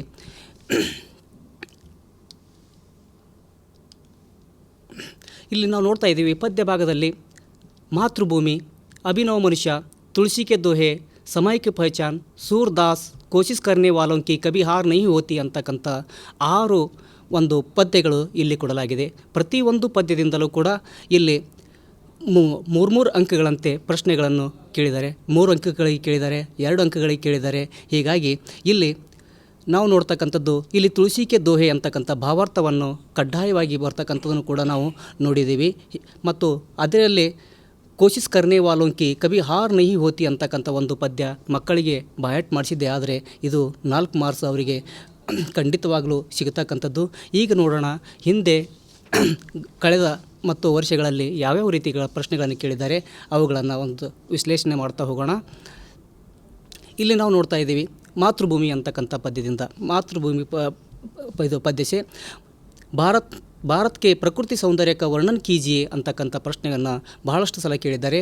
ಅದೇ ಪ್ರಶ್ನೆಯನ್ನು ಸ್ವಲ್ಪ ಅಪ್ಲೈಡ್ ಮಾಡಿ ಮಾತೃಭೂಮಿ ಕವಿತಾ ಮೇ ಪ್ರಾಕೃತಿಕ ಸೌಂದರ್ಯ ಕೈಸೇ ವರ್ಣಿತ ಹೈ ಅಂತಕ್ಕಂಥದ್ದನ್ನು ಕೂಡ ನಾವು ಕೇಳಿರ್ತಕ್ಕಂಥದ್ದು ಗಮನಿಸ್ತೀವಿ. ಈ ರೀತಿಯಾಗಿ ಪ್ರಶ್ನೆಗಳನ್ನು ಮಕ್ಕಳಿಗೆ ನಾವು ಇದು ಪ್ರಾಕ್ಟೀಸ್ ಮಾಡಿಸಿದ್ದೆ. ಆದರೆ ಇಲ್ಲಿ 3 ಅಂಕಗಳು ಮಗು ಸುಲಭವಾಗಿ ಪಡೆದುಕೊಳ್ಬಹುದು. ಅದೇ ರೀತಿಯಾಗಿ ಇದೇ ಪಾಠದಿಂದ ಇನ್ನೊಂದು ಪ್ರಶ್ನೆಗಳನ್ನು ಕೇಳಬಹುದು. ಅದು ಏನಂತಂದರೆ ಮಾತೃಭೂಮಿ ಕಾ ಸ್ವರೂಪ್ ಕೈಸೇ ಸುಶೋಭಿತ ಹೈ ಅಂತಕ್ಕಂಥದ್ದು. ಮಾತೃಭೂಮಿ ಕವಿತಾ ಮೇ ಭಾರತ್ ಮಾ ಕಾ ಸ್ವರೂಪ್ ಕೈಸೇ ವರ್ಣಿತ ಹೈ ಅಂತಕ್ಕಂಥದ್ದು ಪ್ರಶ್ನೆಯನ್ನು ಇದು ಅಥವಾ ಇದು ಒಂದು ಪ್ರಶ್ನೆ ಮಕ್ಕಳಿಗೆ ಕಡ್ಡಾಯವಾಗಿ ಬರ್ತದೆ ಅಂತಕ್ಕಂಥದ್ದನ್ನು ತಿಳಿಸಿ 2 ಪ್ರಶ್ನೆಗಳನ್ನು ನಾವು ಅಧ್ಯಯನ ಮಾಡಿಸಿದ್ದೆ. ಆದರೆ ಇಲ್ಲಿ ಈ ಪಾಠದಿಂದ ಮಗು 3 ಮಾರ್ಕ್ಸನ್ನು ಖಂಡಿತವಾಗಲೂ ಪಡೆದುಕೊಳ್ತದೆ ಅಂತಕ್ಕಂಥ ಒಂದು ಆತ್ಮವಿಶ್ವಾಸವನ್ನು ನಾವು ಮಗುವಿನಲ್ಲಿ ಮೂಡಿಸಬೇಕು. ಈಗ ನಂತರ ಅಭಿನವ ಮನುಷ್ಯ ಅಂತಕ್ಕಂಥದ್ದು. ಈ ಅಭಿನವ ಮನುಷ್ಯ ಅಂತಕ್ಕಂಥದ್ದು ಈ ಪಾಠದಲ್ಲಿ ಬಹಳಷ್ಟು ಸಲ ಪ್ರಶ್ನೆಗಳನ್ನು ಕೇಳಿರ್ತಕ್ಕಂಥದ್ದು ನಾವು ನೋಡ್ತಾ ಇದ್ದೀವಿ. ಪ್ರಕೃತಿ ಪರ್ ಸರ್ವತ್ರ ಹೈ ವಿಜಯ ಪುರುಷ ಆಶೀನ ಇಸ್ ಪಂಕ್ತಿ ಕಾ ಆಶೆ ಸಮಜಾಯಿ ಅಂತಕ್ಕಂಥ ಒಂದು ಪ್ರಶ್ನೆಯನ್ನು ಭಾಳ ಸಲ ಕೇಳಿದ್ದಾರೆ. ಅದೇ ಪ್ರಶ್ನೆಯನ್ನು ಸ್ವಲ್ಪ ಅಪ್ಲೈಡ್ ಮಾಡಿ ಕೇಳ್ತಾರೆ. ಆಧುನಿಕ ಮಾನವಕ್ಕೆ ಭೌತಿಕ ಸಾಧನ ಕಾ ವಿವರಣ ಕವಿತಾಕ್ಕೆ ಆಧಾರ ದೀಜಿ ಅಂತಕ್ಕಂಥ ಈ ಪ್ರಶ್ನೆಯನ್ನು ಕೂಡ ಈ ರೀತಿಯಾಗಿ ಹಲವಾರು ಸಲ ಕೇಳಿದ್ದಾರೆ. ಈ ಪಾಠದಿಂದ ಕೇವಲ 2 ಪ್ರಶ್ನೆಗಳು ಬಹಳಷ್ಟು ಸಲ ಬಂದಿರೋದ್ರಿಂದ ಈ 2 ಪ್ರಶ್ನೆಗಳನ್ನು ನಂತರ ಪದೇ ಪದೇ ಮಕ್ಕಳಿಗೆ ಮನನ ಮಾಡಿಸಬೇಕಾಗುತ್ತದೆ. ಇನ್ನೊಂದು ಪ್ರಶ್ನೆ ದಿನಕರ್ಜಿಕೆ ಅನುಸಾರ ಮಾನವ ಕಾ ಸಹಿ ಪರಿಚಯ ಕ್ಯಾ ಹೈ ಅಂತಕ್ಕಂಥ ಒಂದು ಪ್ರಶ್ನೆ, ಇದನ್ನು ಕೂಡ ಭಾಳಷ್ಟು ಸಲ ಕೇಳಿದ್ದಾರೆ. ಅದೇ ರೀತಿಯಾಗಿ ಅಭಿನವ್ ಮನುಷ್ಯ ಕೆ ಆಧಾರ್ ಪರ್ ಮನುಷ್ಯ ಕಾ ಸಹಿ ಪರಿಚಯ ಕೈಸೆ ಸ್ಥಾಪಿತ್ ಕಿಯಾ ಗಯಾ ಹೈ ಅಂತಕ್ಕಂಥದ್ದು ಕೂಡ ಕೇಳಿದ್ರಿಂದ ಈ ಎರಡು ಪ್ರಶ್ನೆಗಳು ಅಭಿನವ ಮನುಷ್ಯ ಪಾಠದಿಂದ ಭಾಳಷ್ಟು ಇಂಪಾರ್ಟೆಂಟ್ ಆಗಿರ್ತಕ್ಕಂಥದ್ದು ನಾವು ಕೂಡ ಕಾಣ್ತಾ ಇದ್ದೀವಿ. ಆ ನಂತರ ನಾವು ನೋಡ್ತಾ ಇದ್ದೀವಿ ತುಳಸಿ ಕೆ ದೋಹೆ ಮೇ ಸಭಿ ದೋಹೆ 5 ದೋಹೆ ಹೈ ಸಭಿ ದೋಹೆ ಬಚ್ಚೋಂ ಕೆ ಲಿಯೇ ಅವಶ್ಯಕ ಹೈ. ಇಲ್ಲಿ ಬರ್ತಕ್ಕಂಥ 5 ದೋಹೆಗಳು ಭಾಳಷ್ಟು ಅವಶ್ಯವಾಗಿರ್ತಕ್ಕಂಥದ್ದು ನಾವು ಕಾಣ್ತಾ ಇದ್ದೀವಿ. ಇದರಲ್ಲಿ ಯಾವುದು ಕೇಳ್ತಾನೆ ಅಂತಕ್ಕಂಥದ್ದು ಕೂಡ ನಮಗೆ ಹೇಳೋಕ್ಕಾಗಂಗಿಲ್ಲ. ಹೀಗಾಗಿ 5 ದೋಹೆಗಳನ್ನು ನಾವು ಮಕ್ಕಳಿಗೆ ಮನನ ಮಾಡಿಸಬೇಕಾಗುತ್ತದೆ. ಇಲ್ಲಿ ನೋಡ್ತಾ ಹೋದರೆ ಇಲ್ಲಿ 5 ದೋಹೆಗಳ ಮೇಲೆ ಏನಪ್ಪ ಪ್ರಶ್ನೆಗಳನ್ನು ಕೇಳಿದ್ದಾನೆ ಇಲ್ಲಿ ಪ್ರತಿಯೊಂದು ದೋಹೆಯ ಮೇಲೆ. ಹೀಗಾಗಿ ಬಹಳಷ್ಟು ಸಲ ಏನಪ್ಪ ಕೇಳಿರ್ತಕ್ಕಂಥ ಒಂದು ದೋಹೆ ಮೇಲೆ ಯಾವ ದೋಹೆ ಮೇಲೆ ಕೇಳಿದ್ರು ಅಂತಂದರೆ ದಯಾ ಧರ್ಮ ಕಾ ಮೂಲ ಹೈ ಪಾಪ ಮೂಲ ಅಭಿಯಾನ ತುಳಸಿ ಜಾಣಿಯ ಜಗ್ ತಪ್ ಕಟ್ಕೆ ಪ್ರಾಣ ಅಂತಕ್ಕಂಥ ಒಂದು ಇದ್ರ ಮೇಲೆ ಮತ್ತು ಈ ತುಳಸಿ ಸಾತಿ ಪತ್ತಿ ಅಂತಕ್ಕಂಥ ಒಂದು ದೋಹದ ಮೇಲೆ ಬಹಳಷ್ಟು ಸಲ ಇಲ್ಲಿ ಪ್ರಶ್ನೆಗಳು ಕೇಳಿರ್ತಕ್ಕಂಥದ್ದನ್ನು ನಾವು ಕಾಣ್ತಾ ಇದ್ದೀವಿ. ಅದೇ ರೀತಿಯಾಗಿ ಮುಂದಿನ ಪಾಠಕ್ಕೆ ಹೋಗೋಣ. ಸಮಯಕ್ಕೆ ಪಹಚಾನ್ ಅಂತಕ್ಕಂಥ ಒಂದು ಪಾಠ. ಸಮಯಕ್ಕೆ ಪಹಚಾನ್ ಅಂತಕ್ಕಂಥ ಒಂದು ಪಾಠದ ಮೇಲೆ 2 ರೀತಿಯಲ್ಲಿ ಪ್ರಶ್ನೆಗಳನ್ನು ಕೇಳಿದು ನಾವು ಕಾಣ್ತಾ ಇದ್ದೀವಿ. ಮಾನವ ಕೇಲಿಯೇ ಸುಖಿ ಪ್ರಾಪ್ತಿ ಕಬ್ ಸಂಭವ ಹೈ ಅಂತಕ್ಕಂಥ ಒಂದು ಪ್ರಶ್ನೆಯನ್ನು ಕೇಳ್ತಾರೆ. ಅದೇ ರೀತಿಯಾಗಿ ಇನ್ನೊಂದು ಪ್ರಶ್ನೆ ಭಾಳಷ್ಟು ಸಲ ಕೇಳ್ತಕ್ಕಂಥ ಒಂದು ಪ್ರಶ್ನೆ ಅಂತಂದರೆ ಇಲ್ಲಿ ಸಮಯಕ ಸದುಪಯೋಗ ಅಂತಕ್ಕಂಥ ಪ್ರಶ್ನೆ ಹಲವಾರು ಸಲ ರಿಪೀಟ್ ಆಗ್ತಾ ಇರುತ್ತೆ. ಹೀಗಾಗಿ ಈ ಪ್ರಶ್ನೆಯನ್ನು ನಾವು ಮಕ್ಕಳಿಗೆ ಏನಪ್ಪ ಅಂತಂದ್ರೆ ಪದೇ ಪದೇ ನಾವು ಮನನ ಮಾಡಿಸ್ಬೇಕಾಗುತ್ತದೆ. ಆ ನಂತರ ಮುಂದಿನ ಪಾಠ ನೋಡೋಣ ಸೂರ್ ಶ್ಯಾಮ್ ಅಂತಕ್ಕಂಥದ್ದು. ಸೂರ್ ಶ್ಯಾಮದಲ್ಲಿ ಇಲ್ಲಿ ಎಲ್ಲವೂ ಪ್ರಶ್ನೆಗಳು ಪ್ರಮುಖವಾಗಿರ್ತಕ್ಕಂಥವೆ. ಇಲ್ಲಿ 2 ಮಾರ್ಕ್ಸಿಗೆ ಭಾಳಷ್ಟು ಸಲ ಈ ಪಾಠದಲ್ಲಿ 2 ಮಾರ್ಕ್ಸಿಗಾಗಿ ಕೇಳ್ತಾನೆ. ಹೀಗಾಗಿ ಎಲ್ಲವೂ ಪ್ರಶ್ನೆಗಳು ಭಾಳಷ್ಟು ಇಂಪಾರ್ಟೆಂಟ್ ಆಗಿದ್ದಾವೆ. ಒಂದೊಂದು ಸಲ ಒಂದೊಂದು ಪ್ರಶ್ನೆಗಳನ್ನು ಕೇಳ್ಕೊತ ಹೋಗಿದ್ದೇನೆ. ಇದೇ ಪಾಠವನ್ನು ತಿಳ್ಕೊಂಡು ಇಲ್ಲಿ ಇದೇ ಪ್ರಶ್ನೆ ಅಂತಕ್ಕಂಥದ್ದು ಇಲ್ಲಿ ಹೇಳೋಕ್ಕಾಗಂಗಿಲ್ಲ. ಹೀಗಾಗಿ ಈ ಪಾಠದಲ್ಲಿ ನಾವು ಎಲ್ಲ ಪ್ರಶ್ನೆಗಳಿಗೆ ಮಕ್ಕಳಿಗೆ ಏನಪ್ಪ ಅಂತಂದ್ರೆ ನಾವು ಮನನ ಮಾಡಿಸ್ಬೇಕು ಅಂತ ತಿಳ್ಕೊಂಡು ನಾನು ಹೇಳ್ತಾ ಇದ್ದೀನಿ. ಅದೇ ರೀತಿಯಾಗಿ ಇನ್ನು ಪದ್ಯ ಭಾಗ. ಈ ಪದ್ಯ ಭಾಗ ಅಂದರೆ ಇಲ್ಲಿ ಈ ಪದ್ಯ ಭಾಗವನ್ನು ನಾವು ಮೊದಲಿಂದು ಮಕ್ಕಳಿಗೆ ಪಾಠವನ್ನು ಮಾಡಿಸುತ್ತಾ ಬಂದಿದ್ದೆ. ಆದರೆ ಅದೇ ರೀತಿಯಾಗಿ ಈ ಕಂಠಪಾಠ ಮಾಡೋದ್ರ ಜೊತೆಗೆ ಮಕ್ಕಳನ್ನು ತಪ್ಪಿಲ್ಲದೆ ಬರೆಯುವಂತೆ ನಾವು ಪ್ರೇರೇಪಿಸಿದರೆ ಈ ಒಂದು ಪದ್ಯ ಭಾಗದಿಂದ 4 ಮಾರ್ಕ್ಸ್ಗಳು ಮಕ್ಕಳಿಗೆ ಕಟ್ಟಿಟ್ಟು ಬುತ್ತಿ ಅಂತಕ್ಕಂಥದ್ದನ್ನು ನಾನು ಹೇಳಲು ಇಚ್ಛಿಸ್ತಾ ಇದ್ದೀನಿ. ಇದೇ ರೀತಿಯಾಗಿ ನನಗೆ ಈ ಒಂದು ಪದ್ಯ ಭಾಗದ ಒಂದು ಇದನ್ನು ಹೇಳೋದಕ್ಕೆ ನನಗೆ ಅವಕಾಶ ಮಾಡಿಕೊಟ್ಟಿರ್ತಕ್ಕಂಥ ಇಲ್ಲಿ ಎಲ್ಲರಿಗೂ ನಾನು ಧನ್ಯವಾದವನ್ನು ತಿಳಿಸುತ್ತಾ ನನಗೆ ಬಂದಿರತಕ್ಕಂಥ ಒಂದು ಪಾಲಿನ ವಿಷಯವನ್ನು ಹೇಳಿ ಇಲ್ಲಿಗೆ ನಾನು ನನ್ನ ವಿಷಯವನ್ನು ಸಮಾಪ್ತಿ ಮಾಡ್ತಾ ಇದ್ದೀನಿ. ಪದ್ಯ ಭಾಗದ ವಿಚಾರದಲ್ಲಿ ಅತಿ ಹೆಚ್ಚು ಅಂಕಗಳನ್ನ ಗಳಿಸೋದು ಹೇಗೆ ಎಂದು ತಿಳಿಸಿಕೊಟ್ಟಂತಹ ಬಸವರಾಜ್ ಭೂತಿ ಸರ್ಗೆ ಧನ್ಯವಾದಗಳು. ಇಲ್ಲಿವರೆಗೆ ನಾವು ಗದ್ಯ ಪದ್ಯ ವಿಷಯಗಳಲ್ಲಿ ಅತಿ ಹೆಚ್ಚು ಅಂಕಗಳನ್ನ ಹೇಗೆ ಗಳಿಸೋದು ಅಂತ ತಿಳ್ಕೊಂಡ್ವಿ. ಈಗ ಆನಂದ್ ಸರ್ ಅವರು ಪೂರಕ ವಾಚನ, ವ್ಯಾಕರಣ ಮತ್ತು ರಚನಾ ಭಾಗದಲ್ಲಿ ಹೇಗೆ ಹೆಚ್ಚು ಅಂಕಗಳನ್ನು ಗಳಿಸಬಹುದು ಅನ್ನೋದ್ರ ಬಗ್ಗೆ ತಿಳಿಸ್ಕೊಡ್ತಾರೆ. ಆನಂದ್ ಸರ್. सभी शिक्षकगण को मेरा प्रणाम. आप सभी को टेलीकॉन्फ्रेंस कार्यशाला में स्वागत है. मैं पूरक वाचन, व्याकरण और रचना भाग से संबंधित अपने विचारों को आपके सामने रखना चाहता हूँ. ये सभी अंश अभ्यास करने से कमज़ोर और होशियार सभी छात्र अच्छे से अच्छे अंक प्राप्त कर सकते हैं. अंक भर की दृष्टि से पूरक वचन 4 अंकों के लिए रखा गया है, व्याकरण 8 अंकों के लिए रखा गया है, रचना भाग से 16 अंकों के लिए रखा गया है. पूरक वचन में कुल 3 है. उनमें से शनि सबसे सुंदर ग्रह, सत्य की महिमा, नागरिक के कर्तव्य. लेकिन समय के अभाव के कारण नागरिक के कर्तव्य इस पूरक वचन को निकाला गया है. सिर्फ 2 पूरक वचन, शनि सबसे सुंदर ग्रह और सत्य की महिमा, इन 2 पूरक वचनों में से कुल 4 प्रश्न पूछा जाता है. इनमें से 2 प्रश्नों के लिए उत्तर लिखना पड़ता है. ये दोनों प्रश्न 2 अंकों के लिए रखा गया है. इन पूरक वचनों में हर एक पूरक वचन में 2 प्रश्न निकाला जाता है. इनमें सिर्फ 1 प्रश्न का उत्तर लिखना पड़ता है. यानी कुल 4 प्रश्न, इनमें 2 प्रश्नों का उत्तर लिखना पड़ता है. इनमें ज़्यादा पूछे गए महत्वपूर्ण प्रश्न ऐसे हैं. शनि का वायुमंडल किस प्रकार है? शनि वायुमंडल का सर्वाधिक सुंदर ग्रह है, कैसे? शनिश्चर का अर्थ क्या है? शनि किसका पुत्र है? शनि एक अत्यंत ठंडा ग्रह है, क्यों? शनि का उपग्रह टाइटन के बारे में लिखिए. ये बहुत ही महत्वपूर्ण प्रश्न है. पिछले सालों में इन प्रश्नों को पूछा गया है. अगर हम इन प्रश्नों पर ध्यान दिए तो आसानी से 2 अंक बच्चे प्राप्त कर सकते हैं. और दूसरा है सत्य की महिमा. इस सत्य की महिमा पूरक वचन में बहुत ही महत्वपूर्ण प्रश्न ऐसे हैं. सत्य क्या है? सत्य का स्वरूप कैसे होता है? महात्मा गांधी का सत्य की शक्ति के बारे में क्या कथन है? शास्त्र में सत्य बोलने का तरीका कैसे समझाया गया है? झूठ बोलने वालों की हालत कैसी होती है? संसार में महान व्यक्तियों ने सत्य का सहारा लिया है, उदाहरण समझाइए. ये सभी प्रश्न महत्वपूर्ण होते हैं. इन प्रश्नों को अभ्यास कराने से बच्चे 2 अंक आसानी से प्राप्त कर सकते हैं. और हम आगे बढ़ेंगे कि व्याकरण.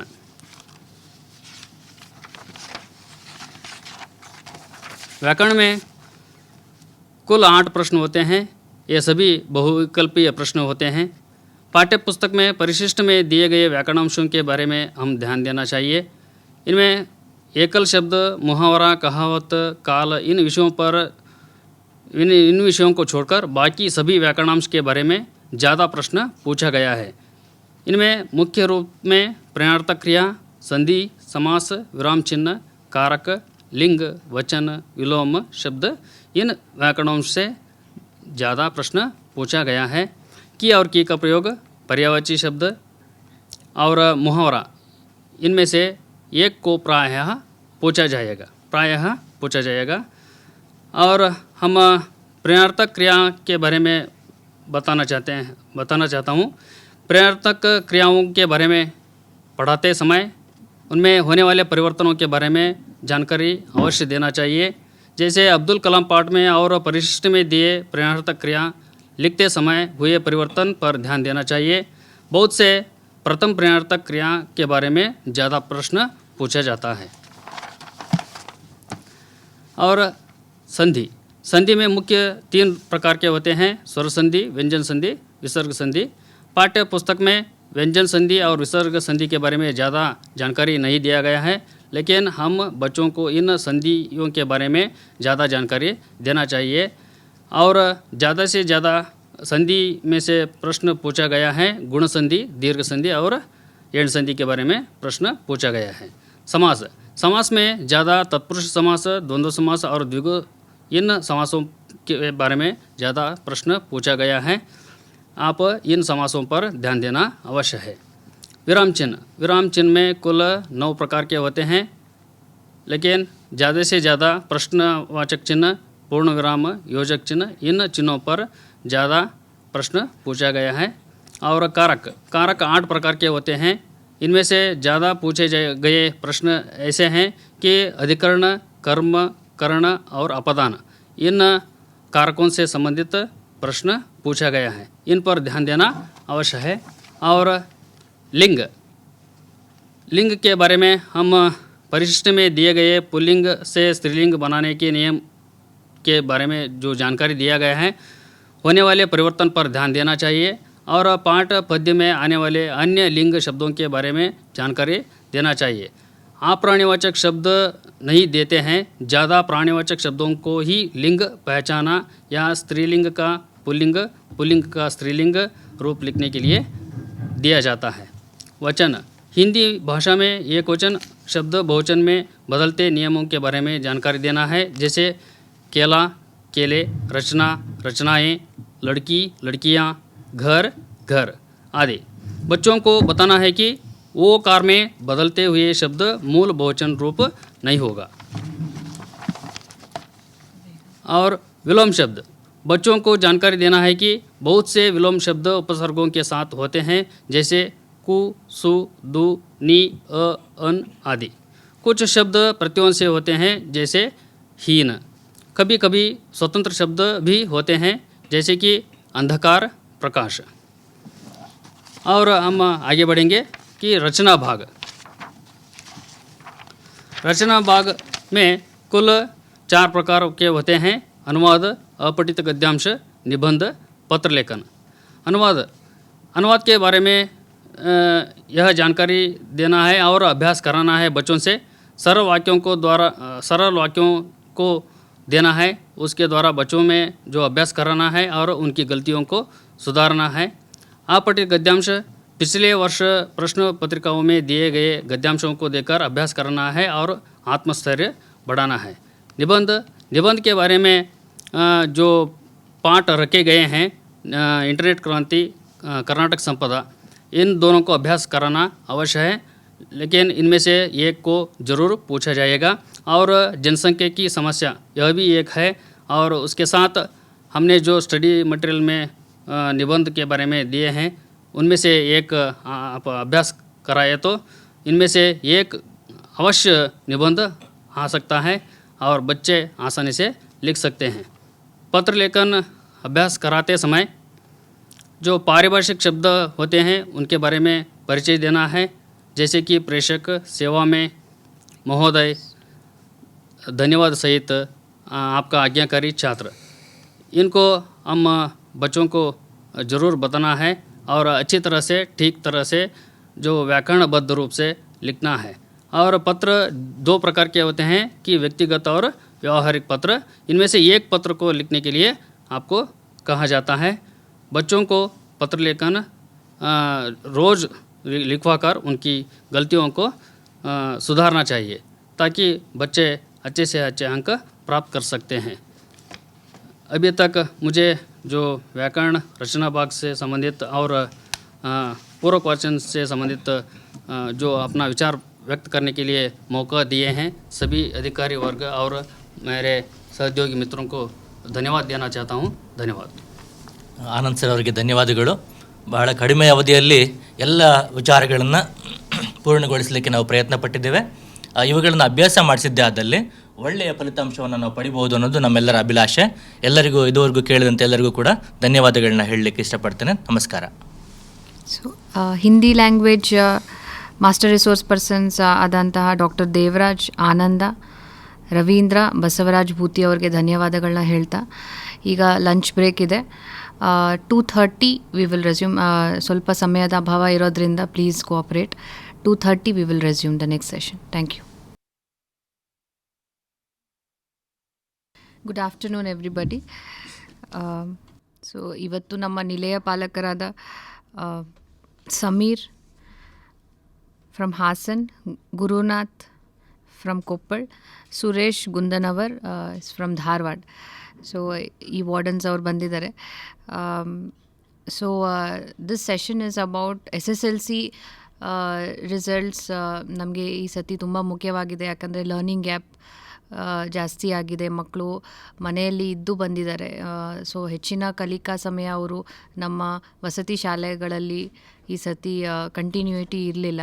ಸೊ ಅದರಿಂದ ಈ ಮಕ್ಕಳ ಮಾನಸಿಕ ಆರೋಗ್ಯ ಹೇಗೆ ನಾವು we have to ensure that they have good mental health to face this exams, stress free environment during their preparation, health which is most important.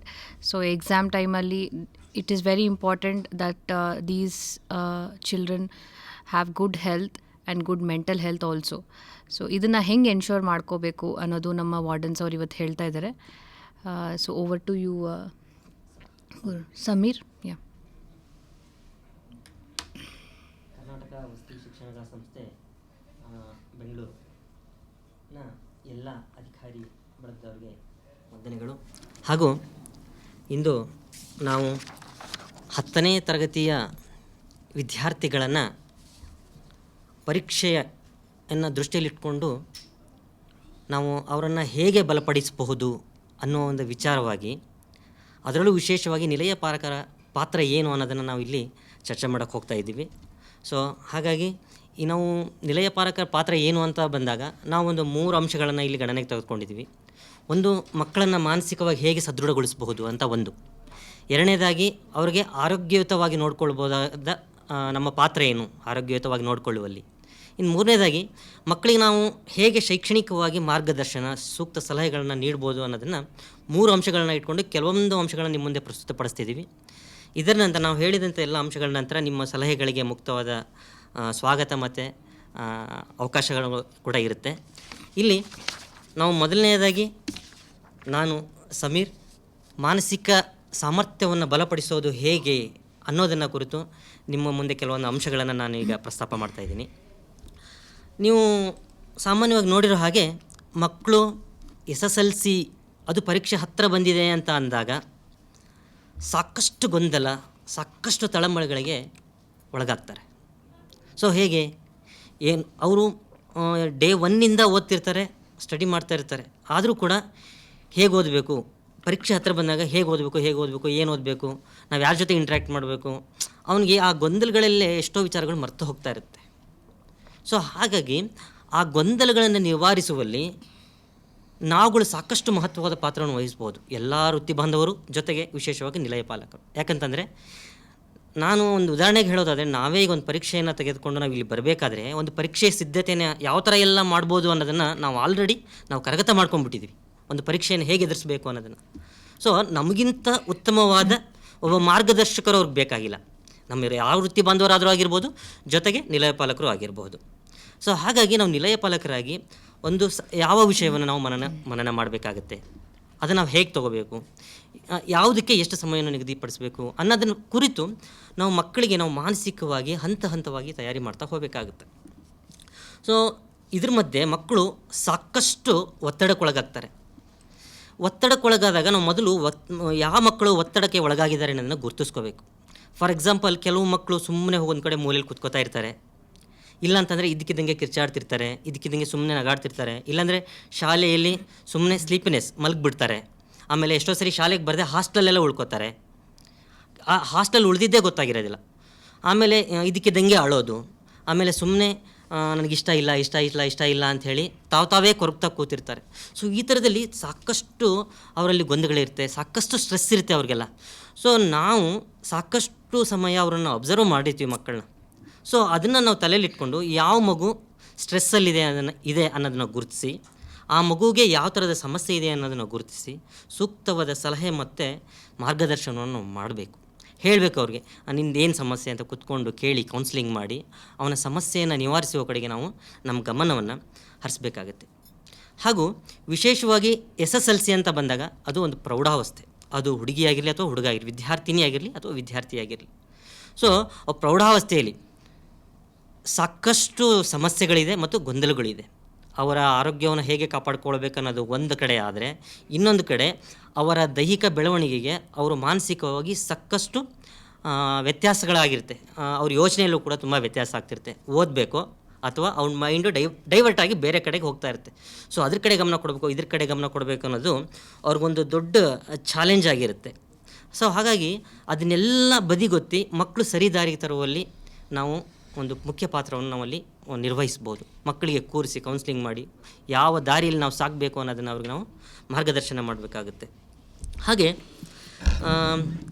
ಶಿಕ್ಷಕರು, ಪೋಷಕರು ಹಾಗೂ ಸ್ಟೂಡೆಂಟ್, ವಿದ್ಯಾರ್ಥಿ, ಈ 3 ಜನರ ಒಂದು ಮನೋಧೋರಣೆ, ವಿದ್ಯಾರ್ಥಿ ಹಾಗೂ ಶಿಕ್ಷಕರು ಹೇಗಿದ್ದಾರೆ, ಅವರ ಸಂಬಂಧ ಹೇಗಿದೆ, ಹಾಗೆ ಪೋಷಕರು ಹಾಗೂ ವಿದ್ಯಾರ್ಥಿಯ ಸಂಬಂಧ ಹೇಗಿದೆ, ಪೋಷಕರು ಹಾಗೂ ಶಿಕ್ಷಕರು ಅಂದ್ರೆ ನಾವೆಲ್ಲ ಸಿಬ್ಬಂದಿಗಳು, ನಾವು ಬರೀ ಶಿಕ್ಷಕರು ಅಂತ ಹೇಳ್ತಿಲ್ಲ, ಶಿಕ್ಷಕರು, ನಿಲಯ ಪಾಲಕರು, ನರ್ಸ್ ಆಗಿರ್ಬೋದು, FD ಆಗಿರ್ಬೋದು, ಪ್ರಾಂಶುಪಾಲ ಆಗಿರ್ಬೋದು, ಎಲ್ಲರೂ ಅಷ್ಟೇ. ಅವ್ರ ಜೊತೆಗೆ ವಿದ್ಯಾರ್ಥಿಗಳ ಸಂಬಂಧ ಹೇಗಿದೆ, ವಿದ್ಯಾರ್ಥಿಗಳ ಸಂಬಂಧ ಪೋಷಕರ ಜೊತೆ ಹೇಗಿದೆ, ಅದನ್ನೆಲ್ಲನೂ ನಾವು ಗಮನದಲ್ಲಿಟ್ಕೊಂಡು ಮಕ್ಕಳು ಯಾವಾಗ ಡೈವರ್ಟ್ ಆಗ್ತಿದ್ದಾರೆ, ಅವ್ರ ಸಮಸ್ಯೆ ಏನು, ಪೋಷಕರಿಂದ ಅವ್ರಿಗೇನು ಸಮಸ್ಯೆ ಆಗ್ತಿದೆ, ಅಥವಾ ಪೋಷಕರ ಜೊತೆ ಸಂಬಂಧ ಹೇಗಿದೆ, ಸೊ ಈ ಕಾರಣಕ್ಕೆ ಏನಾರು ಅವನು ವಿಚಲಿತನಾಗಿರ್ಬೋದಾ ಅನ್ನೋದನ್ನು ನಾವು ಗುರುತಿಸ್ಕೊಂಡು ಮಗುವಿಗೆ ಕೂರಿಸ್ಕೊಂಡು ಸೂಕ್ತ ಮಾರ್ಗದರ್ಶನವನ್ನು ನೀಡಿ ಈ ವಿಶೇಷವಾಗಿ SSLC ಮಕ್ಕಳನ್ನು ನಾವು ಅವರ ಫಲಿತಾಂಶವನ್ನು ಧನಾತ್ಮಕದ ಕಡೆಗೆ ಕೊಂಡೊಯ್ಬೋದು ಅಂತ ನಾನು ಹೇಳೋಕ್ಕೆ ಇಷ್ಟಪಡ್ತೀನಿ. ಆಮೇಲೆ ವಿಶೇಷವಾಗಿ ಮಾನಸಿಕವಾಗಿ ವಿಚಲಿತಗೊಂಡಂಥ ಮಕ್ಕಳಿಗೆ ಏನು ಮಾರ್ಗದರ್ಶನ ಮಾಡ್ಬೋದು, ಯಾರು ಹಾಗೆ ಮಾನಸಿಕವಾಗಿ ವಿಚಲಿತರು ಅಂದರೆ ಯಾರು? ನಾನು 4 ಪಾಯಿಂಟ್ನ ಗುರ್ತು ಹಾಕ್ಕೊಂಡಿದ್ದೀನಿ. ಏನಪ್ಪ ಅಂದರೆ ವಿಶೇಷವಾಗಿ ಈ ಕೋವಿಡ್ ಬಂದಾಗಿನಿಂದ ಈಚೆ ಸಾಕಷ್ಟು ಮಕ್ಕಳು ಡೈವರ್ಷನ್ ತೊಗೊಂಡಿದ್ದಾರೆ. ಯಾವ ಥರ ಅಂತಂದರೆ ಮೊಬೈಲು ಹಾಗೂ TVಗೆ ಅಡಿಕ್ಟಾಗಿ ಒಂದು ಬೇರೆ ಬೇರೆ ವಿಚಾರಗಳಿಗೆ, ಈ ಪ್ರೌಢಾವಸ್ಥೆಯಲ್ಲಿ ಇರೋದ್ರಿಂದ ಬೇರೆ ಹುಡುಗ ಹುಡುಗಿಯರ ವಿಚಾರ ಆಗಿರ್ಬೋದು, ಅಥವಾ ಮೊಬೈಲ್ ಅಡಿಕ್ಷನ್, ಒಂದು ಗೇಮ್, ಇನ್ನೊಂದು ಬಂದು ಟಿಕ್ಟಾಕು, ಈ ಥರ ಸಾಕಷ್ಟು ಅಡಿಕ್ಷನ್ ಆಗಿಬಿಟ್ಟು ಅವ್ರಿಗೆ ವಿದ್ಯಾಭ್ಯಾಸದ ಕಡೆ ಗಮನ ತುಂಬ ಕಡಿಮೆ ಆಗೋಗಿದೆ. ಸೊ ಹಾಗಾಗಿ ಅವ್ರನ್ನ ನಾವು ಸರಿಯಾದ ದಾರಿಗೆ ತರಬೇಕಾಗಿದೆ. ಸೊ ಅಲ್ಲಿಂದ ಅವ್ರನ್ನ ಡೈವರ್ಟ್ ಮಾಡ್ಬೇಕಂದ್ರೆ ಸಡನ್ನಾಗಿ ನಾವು ಡೈವರ್ಟ್ ಮಾಡೋಕ್ಕಾಗೋದಿಲ್ಲ. ಸೊ ಹಾಗಾಗಿ ನಾವು ಸ್ವಲ್ಪ ಸೂಕ್ತ ಕ್ರಮಗಳನ್ನ ತೆಗೆದುಕೊಳ್ಬೇಕು. ಏನು ಅಂತಂದರೆ ಆ ವಿದ್ಯಾರ್ಥಿಗಳನ್ನು ಕೌನ್ಸಿಲಿಂಗ್ ಮಾಡೋದ್ರ ಜೊತೆಗೆ ಆ ಡೈವರ್ಟ್ ಆಗಿರೋ ಮಕ್ಕಳು ಓದಿನ ಕಡೆ ಗಮನ ಕೊಡೋಕ್ಕೆ ಸ್ವಲ್ಪ ಚಟುವಟಿಕೆಗಳನ್ನು ಹಾಕೋಬೇಕು. ನಾವು ಸಾಂಸ್ಕೃತಿಕ ಚಟುವಟಿಕೆ ಅಂತ ಮಾಡ್ತೀವಲ್ವ, ಅದನ್ನು ಸ್ವಲ್ಪ ವಿಭಿನ್ನವಾಗಿ ಏರ್ಪಾಡು ಮಾಡಬೇಕು, ಅದು ಸಬ್ಜೆಕ್ಟಿವ್ ಆಗಿ ಏರ್ಪಾಡು ಮಾಡಬೇಕು. ನಾನು ನಿಮಗೊಂದು ಎಕ್ಸಾಂಪಲ್ ಹೇಳಬೇಕಂತಂದರೆ, ನಮ್ಮ ಶಾಲೆಯಲ್ಲಿ ಒಂದು ಟ್ರೆಜರ್ ಹಂಟಿಂಗ್ ಅಂತ ಮಾಡ್ತೀವಿ. ಸೊ ಟ್ರೆಜರ್ ಹಂಟಿಂಗ್ ಅಂದರೆ ಏನು? ನಿಧಿ ಶೋಧನೆ ಅಂತ. ನಿಧಿ ಶೋಧನೆ ಮೀನ್ಸ್ ಒಂದು ಯಾವುದೋ ನಿಧಿ ಶೋಧನೆ ಮಾಡಬೇಕಾದ್ರೆ ಅವನು ಸುಮ್ಮನೆ ಅದನ್ನು ಶೋಧನೆ ಮಾಡೋ ಹಾಗಿಲ್ಲ, ಅವನು ಸಾಕಷ್ಟು ಪ್ರಯತ್ನ ಮಾಡಬೇಕು. ಅದಕ್ಕೆ ಏನು ಮಾಡಬೇಕು, ಸಬ್ಜೆಕ್ಟ್ ವೈಸ್ ಅವ್ರಿಗೆ ಟಾಸ್ಕ್ಗಳನ್ನ ಕೊಡ್ತಾ ಹೋಗಬೇಕು. ಟಾಸ್ಕ್ಗಳು ಕೊಡ್ತಾ ಹೋದಾಗ ಏನಾಗುತ್ತೆ, ಆ ಟಾಸ್ಕ್ ಕಂಪ್ಲೀಟ್ ಮಾಡಿ ಅವ್ನು ನೆಕ್ಸ್ಟ್ ಹೋಗಬೇಕು. ಸೊ ಅವನು ಆ ಟಾಸ್ಕ್ ಕಂಪ್ಲೀಟ್ ಮಾಡ್ಬೇಕಂದ್ರೆ ಫಸ್ಟ್ ಪ್ರಿಪೇರ್ ಆಗಿ ಬರಲೇಬೇಕು. ಸೊ ಒಂದು ಕಡೆ ಎಂಟರ್ಟೈನ್ಮೆಂಟ್ ಆಯಿತು, ಇನ್ನೊಂದು ಕಡೆ ಸಬ್ಜೆಕ್ಟಿವ್ ಆಯಿತು. ಸೊ ಈ ಥರದ ನಾವು ಕೊನೆಗೆ ಅವನು ಅದನ್ನು ಮಾಡ್ತಾ ಹೋದಾಗ ಇಂಟ್ರೆಸ್ಟ್ ಜಾಸ್ತಿ ಆಗ್ತಾ ಹೋಗುತ್ತೆ. ಜೊತೆಗೆ ಅವನು ಸಬ್ಜೆಕ್ಟನ್ನು ಪ್ರಿಪೇರ್ ಆದಂಗೆ ಆಗುತ್ತೆ, ಜೊತೆಗೆ ಕಲ್ಚರಲ್ ಆ್ಯಕ್ಟಿವಿಟೀಸಲ್ಲಿ ಅವನು ಪಾರ್ಟಿಸಿಪೇಟ್ ಮಾಡಿ ಖುಷಿಯಾಗಿ ಅವನು ಸಬ್ಜೆಕ್ಟಲ್ಲಿ ಅವನು ಇಂಟ್ರ್ಯಾಕ್ಟ್ ಮಾಡೋಕ್ಕೆ ಅನುಕೂಲ ಆಗುತ್ತೆ. ಆಮೇಲೆ ಈ ವಿಚಲಿತ ಮಕ್ಕಳಲ್ಲಿ ಸ್ವಲ್ಪ ಈ ಕಾರ್ಮಿಕರು ಸಹ ಇದ್ದಾರೆ. ಯಾಕಂದರೆ ಈ ಕೋವಿಡ್ ಟೈಮಲ್ಲಿ ಸಾಕಷ್ಟು ಜನ ಮನೆಗಳಲ್ಲಿ ತೊಂದರೆ ಆಗಿ ಸಾಕಷ್ಟು ಕೆಲಸಗಳಿಗೆ ಹೋಗ್ತಿದ್ರು. ಅವ್ರಿಗೆ ಒಂದು ದುಡ್ಡು ಸಣ್ಣ ಕಾಸು ಅಂತ ನೋಡಿದಾಗ ಸಾಕಷ್ಟು ಮಕ್ಕಳು ಡೈವರ್ಟ್ ಆಗಿರೋದುಂಟು. ಎಷ್ಟೋ ಮಕ್ಕಳು ನಾನು ಶಾಲೆಗೇ ಹೋಗೋದಿಲ್ಲ ಅಂತ ಕೂತಿರೋದುಂಟು. ಆಮೇಲೆ ಎಷ್ಟೋ ತಂದೆ ತಾಯಿಗಳು ಅವ್ರು ಹಠ ಮಾಡಿ ಸ್ಕೂಲಿಗೆ ತಂದುಬಿಟ್ಟಿರ್ತಾರೆ.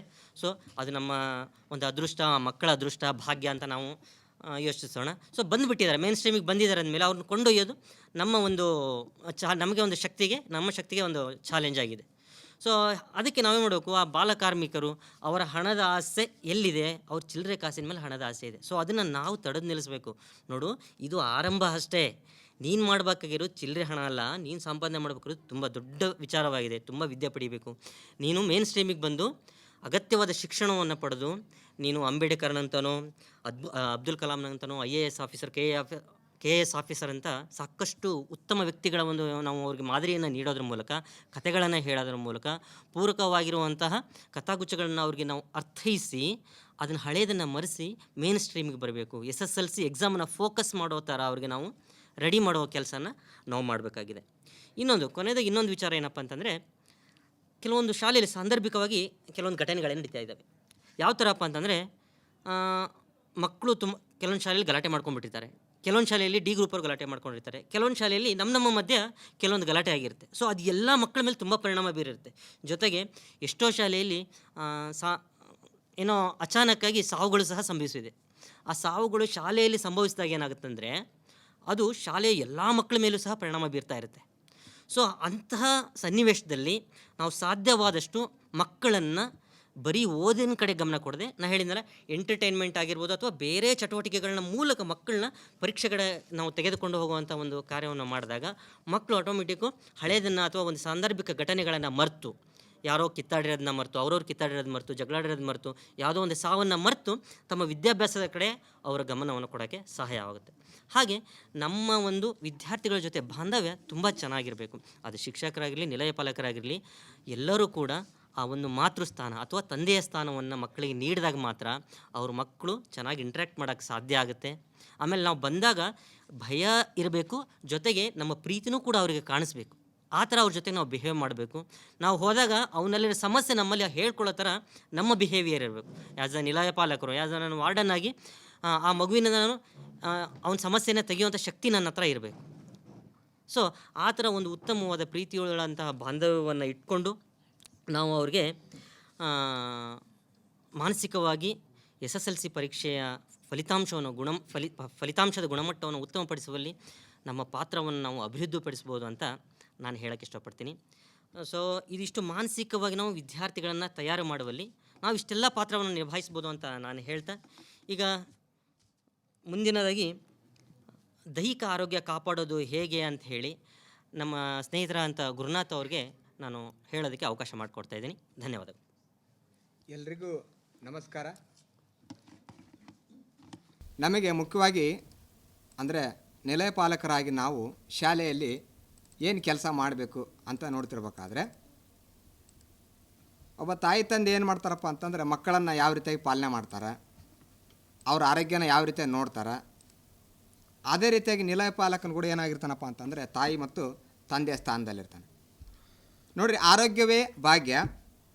ಒಂದು ವೇಳೆ ನಾವು ಸಂಪತ್ತು ಕಳೆದುಕೊಂಡೆ ಅಂತಂದ್ರೆ ನಮಗೇನು ನಷ್ಟ ಇರಲ್ರಿ, ಆದರೆ ಆರೋಗ್ಯ ಕಳ್ಕೊಂಡೆ ಅಂತಂದ್ರೆ ಎಲ್ಲ ರೀತಿಯ ನಷ್ಟವನ್ನು ನಾವು ಅನುಭವಿಸ್ಬೇಕಾಗತ್ತೆ. ಸೊ ಆ ನಿಟ್ಟಿನಲ್ಲಿ ಸ್ವಾಮಿ ವಿವೇಕಾನಂದರವರು ಒಂದು ಮಾತನ್ನು ಹೇಳಿದ್ದಾರೆ. ಅದೇನಂತಂದರೆ ಸದೃಢವಾದ ದೇಹದಲ್ಲಿ ಸದೃಢವಾದ ಮನಸ್ಸನ್ನು ತುಂಬತಕ್ಕಂಥದ್ದು. ಸದೃಢವಾದ ದೇಹ ನಮಗೆ ಬೇಕು ರೀ, ನಮಗಂತಂದರೆ ನಮ್ಮ ಎಲ್ಲ ಮಕ್ಕಳಿಗೆ ಬೇಕು. ವಿಶೇಷವಾಗಿ ಪರೀಕ್ಷೆ ಹತ್ತಿರ ಆದಂತೆ ಮಕ್ಕಳು ಏನಾಗ್ತಾರಪ್ಪ ಅಂತಂದರೆ ಸಾಮಾನ್ಯವಾಗಿ ಅವರು ಓದೋದು, ಜಾಸ್ತಿ ಹೊತ್ತು ಓದೋದು, ಊಟವನ್ನು ಕಡಿಮೆ ಮಾಡ್ತಕ್ಕಂಥದ್ದು, ಮತ್ತು ಬೇಸಿಗೆ ಕಾಲ ಬರುತ್ತೆ. ಬೇಸಿಗೆ ಕಾಲ ಬಂದಾಗ ಸಾಮಾನ್ಯವಾಗಿ ಮಕ್ಕಳಲ್ಲಿ ಊಟ ಮಾಡ್ಬೇಕನ್ನುವಂಥ ಮನೋಭಾವನೆ ಕಡಿಮೆ ಆಗುತ್ತೆ, ನೀರನ್ನು ಕುಡಿತಾ ಇರ್ತಾರೆ. ಈ ರೀತಿಯಾಗಿ ಅವರು ಪರೀಕ್ಷಾ ಒತ್ತಡದಿಂದ ಊಟವನ್ನು ಕಡಿಮೆ ಮಾಡ್ತಾ ಹೋದಾಗ ಅದು ಮುಂದೆ ಏನಾಗುತ್ತಪ್ಪ ಅಂತಂದ್ರೆ ಅಪೌಷ್ಟಿಕತೆಗೆ ಕಾರಣ ಆಗುತ್ತೆ. ಇನ್ನು ಕೆಲವು ಮಕ್ಕಳನ್ನು ನೋಡ್ತಿರ್ಬೇಕಾದ್ರೆ ನಾವು ಅವರು ಹೆಚ್ಚೆತ್ತು ಓದ್ತಾ ಇರ್ತಾರೆ. ಅಂದರೆ ರಾತ್ರಿ 11 ಗಂಟೆ 12 ಗಂಟೆ 1 ಗಂಟೆ ಅಲ್ಲಿವರೆಗೆ ಓದೋದು, ಮತ್ತು ಬೆಳಿಗ್ಗೆ ಬೇಗನೆ ಎದ್ದೇಳೋದು. ಈ ರೀತಿಯಾಗಿ ಪರೀಕ್ಷಾ ಸಮಯ ಹತ್ತಿರ ಆದಂತೆ ಎಷ್ಟು ದಿನಗಳ ಕಾಲ ಅವ್ರ ರೀತಿಯಾಗಿ ಓದ್ತಾರೋ ಅದು ಕೊನೆಗಳಿಗೆಲ್ಲಿ ಏನಾಗುತ್ತಪ್ಪ ಅಂತಂದರೆ ಅವರಲ್ಲಿ ಯಾವುದಾದ್ರೂ ಒಂದು ಅನಾರೋಗ್ಯಕ್ಕೆ ಕಾರಣ ಆಗುತ್ತೆ. ಈಗ ಮುಖ್ಯವಾಗಿ ಸೈನಿಕರು ನೋಡ್ಬೇಕಾದ್ರೆ ಅವರು ಒಂದು ಯುದ್ಧಕ್ಕೆ ಹೋಗ್ಬೇಕಪ್ಪ ಅಂತಂತಂದರೆ ಅವರು ಮಾನಸಿಕವಾಗಿ ತಯಾರಾಗಿರ್ತಾರೆ, ಅದ್ರ ಜೊತೆಯಾಗಿ ದೈಹಿಕವಾಗಿ ಸಶಕ್ತರಾಗಿ ಅವ್ರು ಏನು ಮಾಡ್ತಾರೆ, ಯುದ್ಧ ಮಾಡಲಿಕ್ಕೆ ಹೋಗ್ತಾರೆ. ಅದರಂತೆ ಮಕ್ಕಳ ಜೀವನದಲ್ಲಿ ಕೂಡ SSLC ಪರೀಕ್ಷೆ ಕೂಡ ಏನಾಗಿದೆ ಅಂತಂದರೆ ಬಹು ಮುಖ್ಯವಾಗಿದೆ. ಹಾಗಾಗಿ ಆ ಮಕ್ಕಳನ್ನು ನಾವು ಪರೀಕ್ಷೆಗೆ ತಯಾರಿಗೊಳಿಸ್ಬೇಕಪ್ಪ ಅಂತಂದರೆ ಅವರಲ್ಲಿ ಮೊದಲನೇದಾಗಿ ಉತ್ತಮವಾಗಿರ್ತಕ್ಕಂಥ ಆರೋಗ್ಯವನ್ನು ನಾವು ಉಂಟು ಮಾಡಬೇಕಾಗತ್ತೆ.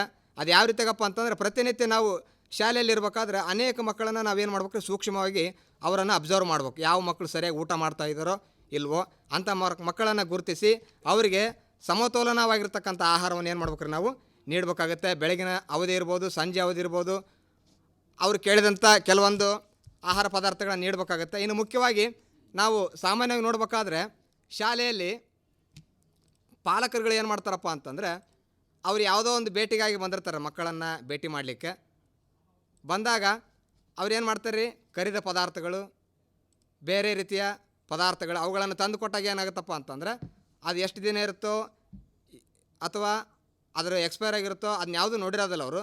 ಅದನ್ನು ತಿನ್ನುವಂಥ ಮಕ್ಕಳು ಏನಾಗುತ್ತಪ್ಪ ಅಂತಂದ್ರೆ ಅವರಲ್ಲಿ ಅನಾರೋಗ್ಯ ಕಾರಣ ಕೂಡ ಉಂಟಾಗುತ್ತೆ. ಒಟ್ಟಾರೆಯಾಗಿ ನಾವೇನು ಮಾಡ್ಬೇಕಪ್ಪ ಅಂತಂದ್ರೆ ಮಕ್ಕಳ ದೈನಂದಿನ ಊಟೋಪಚಾರ ಇರ್ಬೋದು ರೀ, ಇನ್ನು ಮುಖ್ಯವಾಗಿ ಅವರು ಮಲಗುವಂಥ ಸ್ಥಳ ಇರ್ಬೋದು, ಅಲ್ಲಿ ಗಾಳಿ ಇರ್ಬೋದು, ಬೆಳಕಿರ್ಬೋದು. ಎಷ್ಟೋ ಸಾರಿ ಮಕ್ಕಳು ಓದ್ತಿರ್ತಾರೆ, ನಮಗೆ UPS ಕೆಟ್ಟಿರೋದು ಗೊತ್ತಿರಲ್ಲ, ಜನ್ರೇಟರ್ ಕೆಟ್ಟಿರೋದು ಗೊತ್ತಿರಲ್ಲ, ಕರೆಂಟ್ ಹೋಗಿಬಿಡುತ್ತೆ. ಆಗ ಮಕ್ಕಳು ಓದಲಿಕ್ಕೆ ಏನಾಗುತ್ತಪ್ಪ ಅಂತಂದ್ರೆ ತೊಂದರೆ ಆಗುತ್ತೆ. ಹಾಗಾಗಿ ನಾವೇನು ಮಾಡ್ಬೇಕು ರೀ, 10ನೇ ತರಗತಿ ಮಕ್ಕಳಿಗೆ ಪರೀಕ್ಷಾ ಸಮಯದಲ್ಲಿ ಅವ್ರಿಗೆ ಎಲ್ಲ ರೀತಿಯಲ್ಲಿ ಅಂದರೆ ಶುದ್ಧವಾದ ಕುಡಿಯುವ ನೀರಿನ ವ್ಯವಸ್ಥೆ ಇರ್ಬೋದು, ಮತ್ತು ಗಾಳಿ ವ್ಯವಸ್ಥೆ ಇರ್ಬೋದು, ಮತ್ತು ಬೆಳಕಿನ ವ್ಯವಸ್ಥೆ ಇರ್ಬೋದು, ಇನ್ನಿತರ ಅನೇಕ ಮೂಲಭೂತ ಸೌಲಭ್ಯಗಳನ್ನು ನಾವೇನು ಮಾಡ್ಬೇಕಾಗತ್ತೆ ರೀ ಅಲ್ಲಿ ಮಕ್ಕಳಿಗೆ ಒದಗಿಸಿಕೊಡ್ಬೇಕಾಗತ್ತೆ.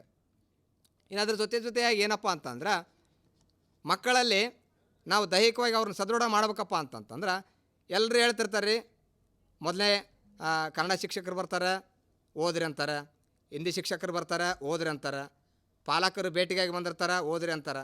ಮಕ್ಕಳಲ್ಲಿ ಏನಿರ್ತಂದ್ರೆ ಯಾರು ಬಂದ್ರೆ ನನಗೇನಂತಾರೆ, ಓದು ಓದು ಓದು ಓದು, ನನಗೆ ಆಟ ಆಡೋಣಲ್ಲ, ನನಗೆ ಒಂದು ಸ್ವಲ್ಪ ಹೊತ್ತು ಸಂತೋಷವಾಗಿರು ಅಂತ ಹೇಳಲ್ಲ. ಈ ರೀತಿಯಾದ ಭಾವನೆಗಳು ಮಕ್ಕಳಲ್ಲಿ ಕಾಡ್ತಿರ್ತಾವೆ ರೀ.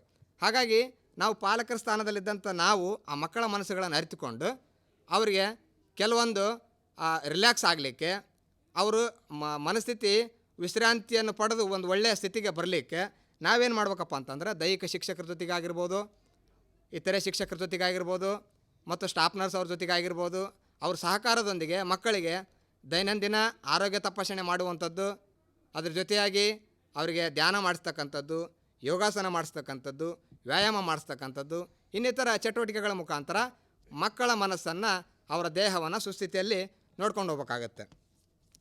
ಇನ್ನು ಕೊನೆಯದಾಗಿ ಹೇಳ್ಬೇಕಪ್ಪ ಅಂತಂದರೆ ಪರೀಕ್ಷೆಗಳು ಹತ್ರ ಆದಂತೆ ಏನಾಗುತ್ತೆ ರೀ, ಅವರಲ್ಲಿ ಒಂದು ಏನೋ ರೀತಿಯ ಭಾವನೆಗಳು ಹುಟ್ತಾ ಹೋಗುತ್ತೆ ರೀ. ಕೊನೆಯದಾಗಿ ಏನು ಮಾಡ್ತಾರಂತಂದರೆ ನಾಳೆ ಅಂತ ಪರೀಕ್ಷೆ ಇರುತ್ತೆ, ದೈಹಿಕವಾಗಿಯೂ ಮಾನಸಿಕವಾಗಿ ಅಶಕ್ತರಾಗಿ ಹಾಸ್ಪಿಟ್ಲಿಗೆ ಹೋಗಿ ಅಡ್ಮಿಟ್ ಆಗಿಬಿಡ್ತಾರೆ. ಆ ಹುಡುಗ 100ಕ್ಕೆ 100ರಷ್ಟು ಓದ್ತಾ ಇರ್ತಾನೆ, ಆ 100ಕ್ಕೆ 100 ಅಂಕಗಳನ್ನು ಪಡಿತಾ ಇರ್ತಾನೆ. ಆದರೆ ಆಸ್ಪತ್ರೆಯಲ್ಲಿ ಅವನು ಅಡ್ಮಿಟ್ ಆದ ತಕ್ಷಣ ಏನಾಗುತ್ತೆ ರೀ, ಅವ್ನು 20 ಅಂಕಗಳನ್ನ ಹೋಗ್ಬಿಡುತ್ತೆ ರೀ. ಯಾಕಂತಂದ್ರೆ ಅವ್ನು ಒತ್ತಡಕ್ಕೊಳಗಾಗಿರ್ತಾನೆ, ಅವನು ಅನಾರೋಗ್ಯಕ್ಕೊಳಗಾಗಿರ್ತಾನೆ. ಎಲ್ಲ ಇದ್ರೂ ನಾನು ಮೊದಲೇ ಹೇಳಿದೆ ಏನಂತಂದರೆ ಸಂಪತ್ತನ್ನು ನಾವು ಕಳ್ಕೊಬೋದು, ಅದರಿಂದ ನಮಗೇನು ನಷ್ಟ ಆಗಲ್ಲ.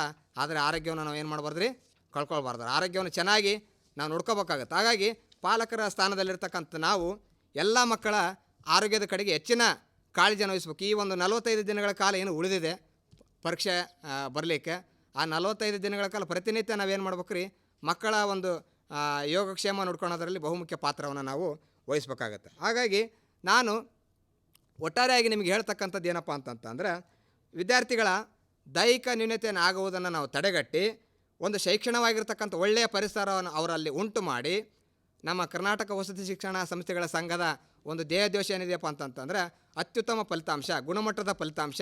ಆ ಒಂದು ಫಲಿತಾಂಶವನ್ನು ಪಡೆಯೋದರಲ್ಲಿ ನಿಲಯ ಪಾಲಕರಾಗಿ ನಾವು ಒಂದು ಒಳ್ಳೆಯ ಪಾತ್ರವನ್ನು ಮಾಡೋಣ ಅಂತ ಹೇಳಿ ಎಲ್ರಿಗೂ ನಾನು ನಮಸ್ಕರಿಸುತ್ತಾ ನನ್ನ 2 ಮಾತುಗಳನ್ನು ಮುಗಿಸ್ತೀನಿ ರೀ.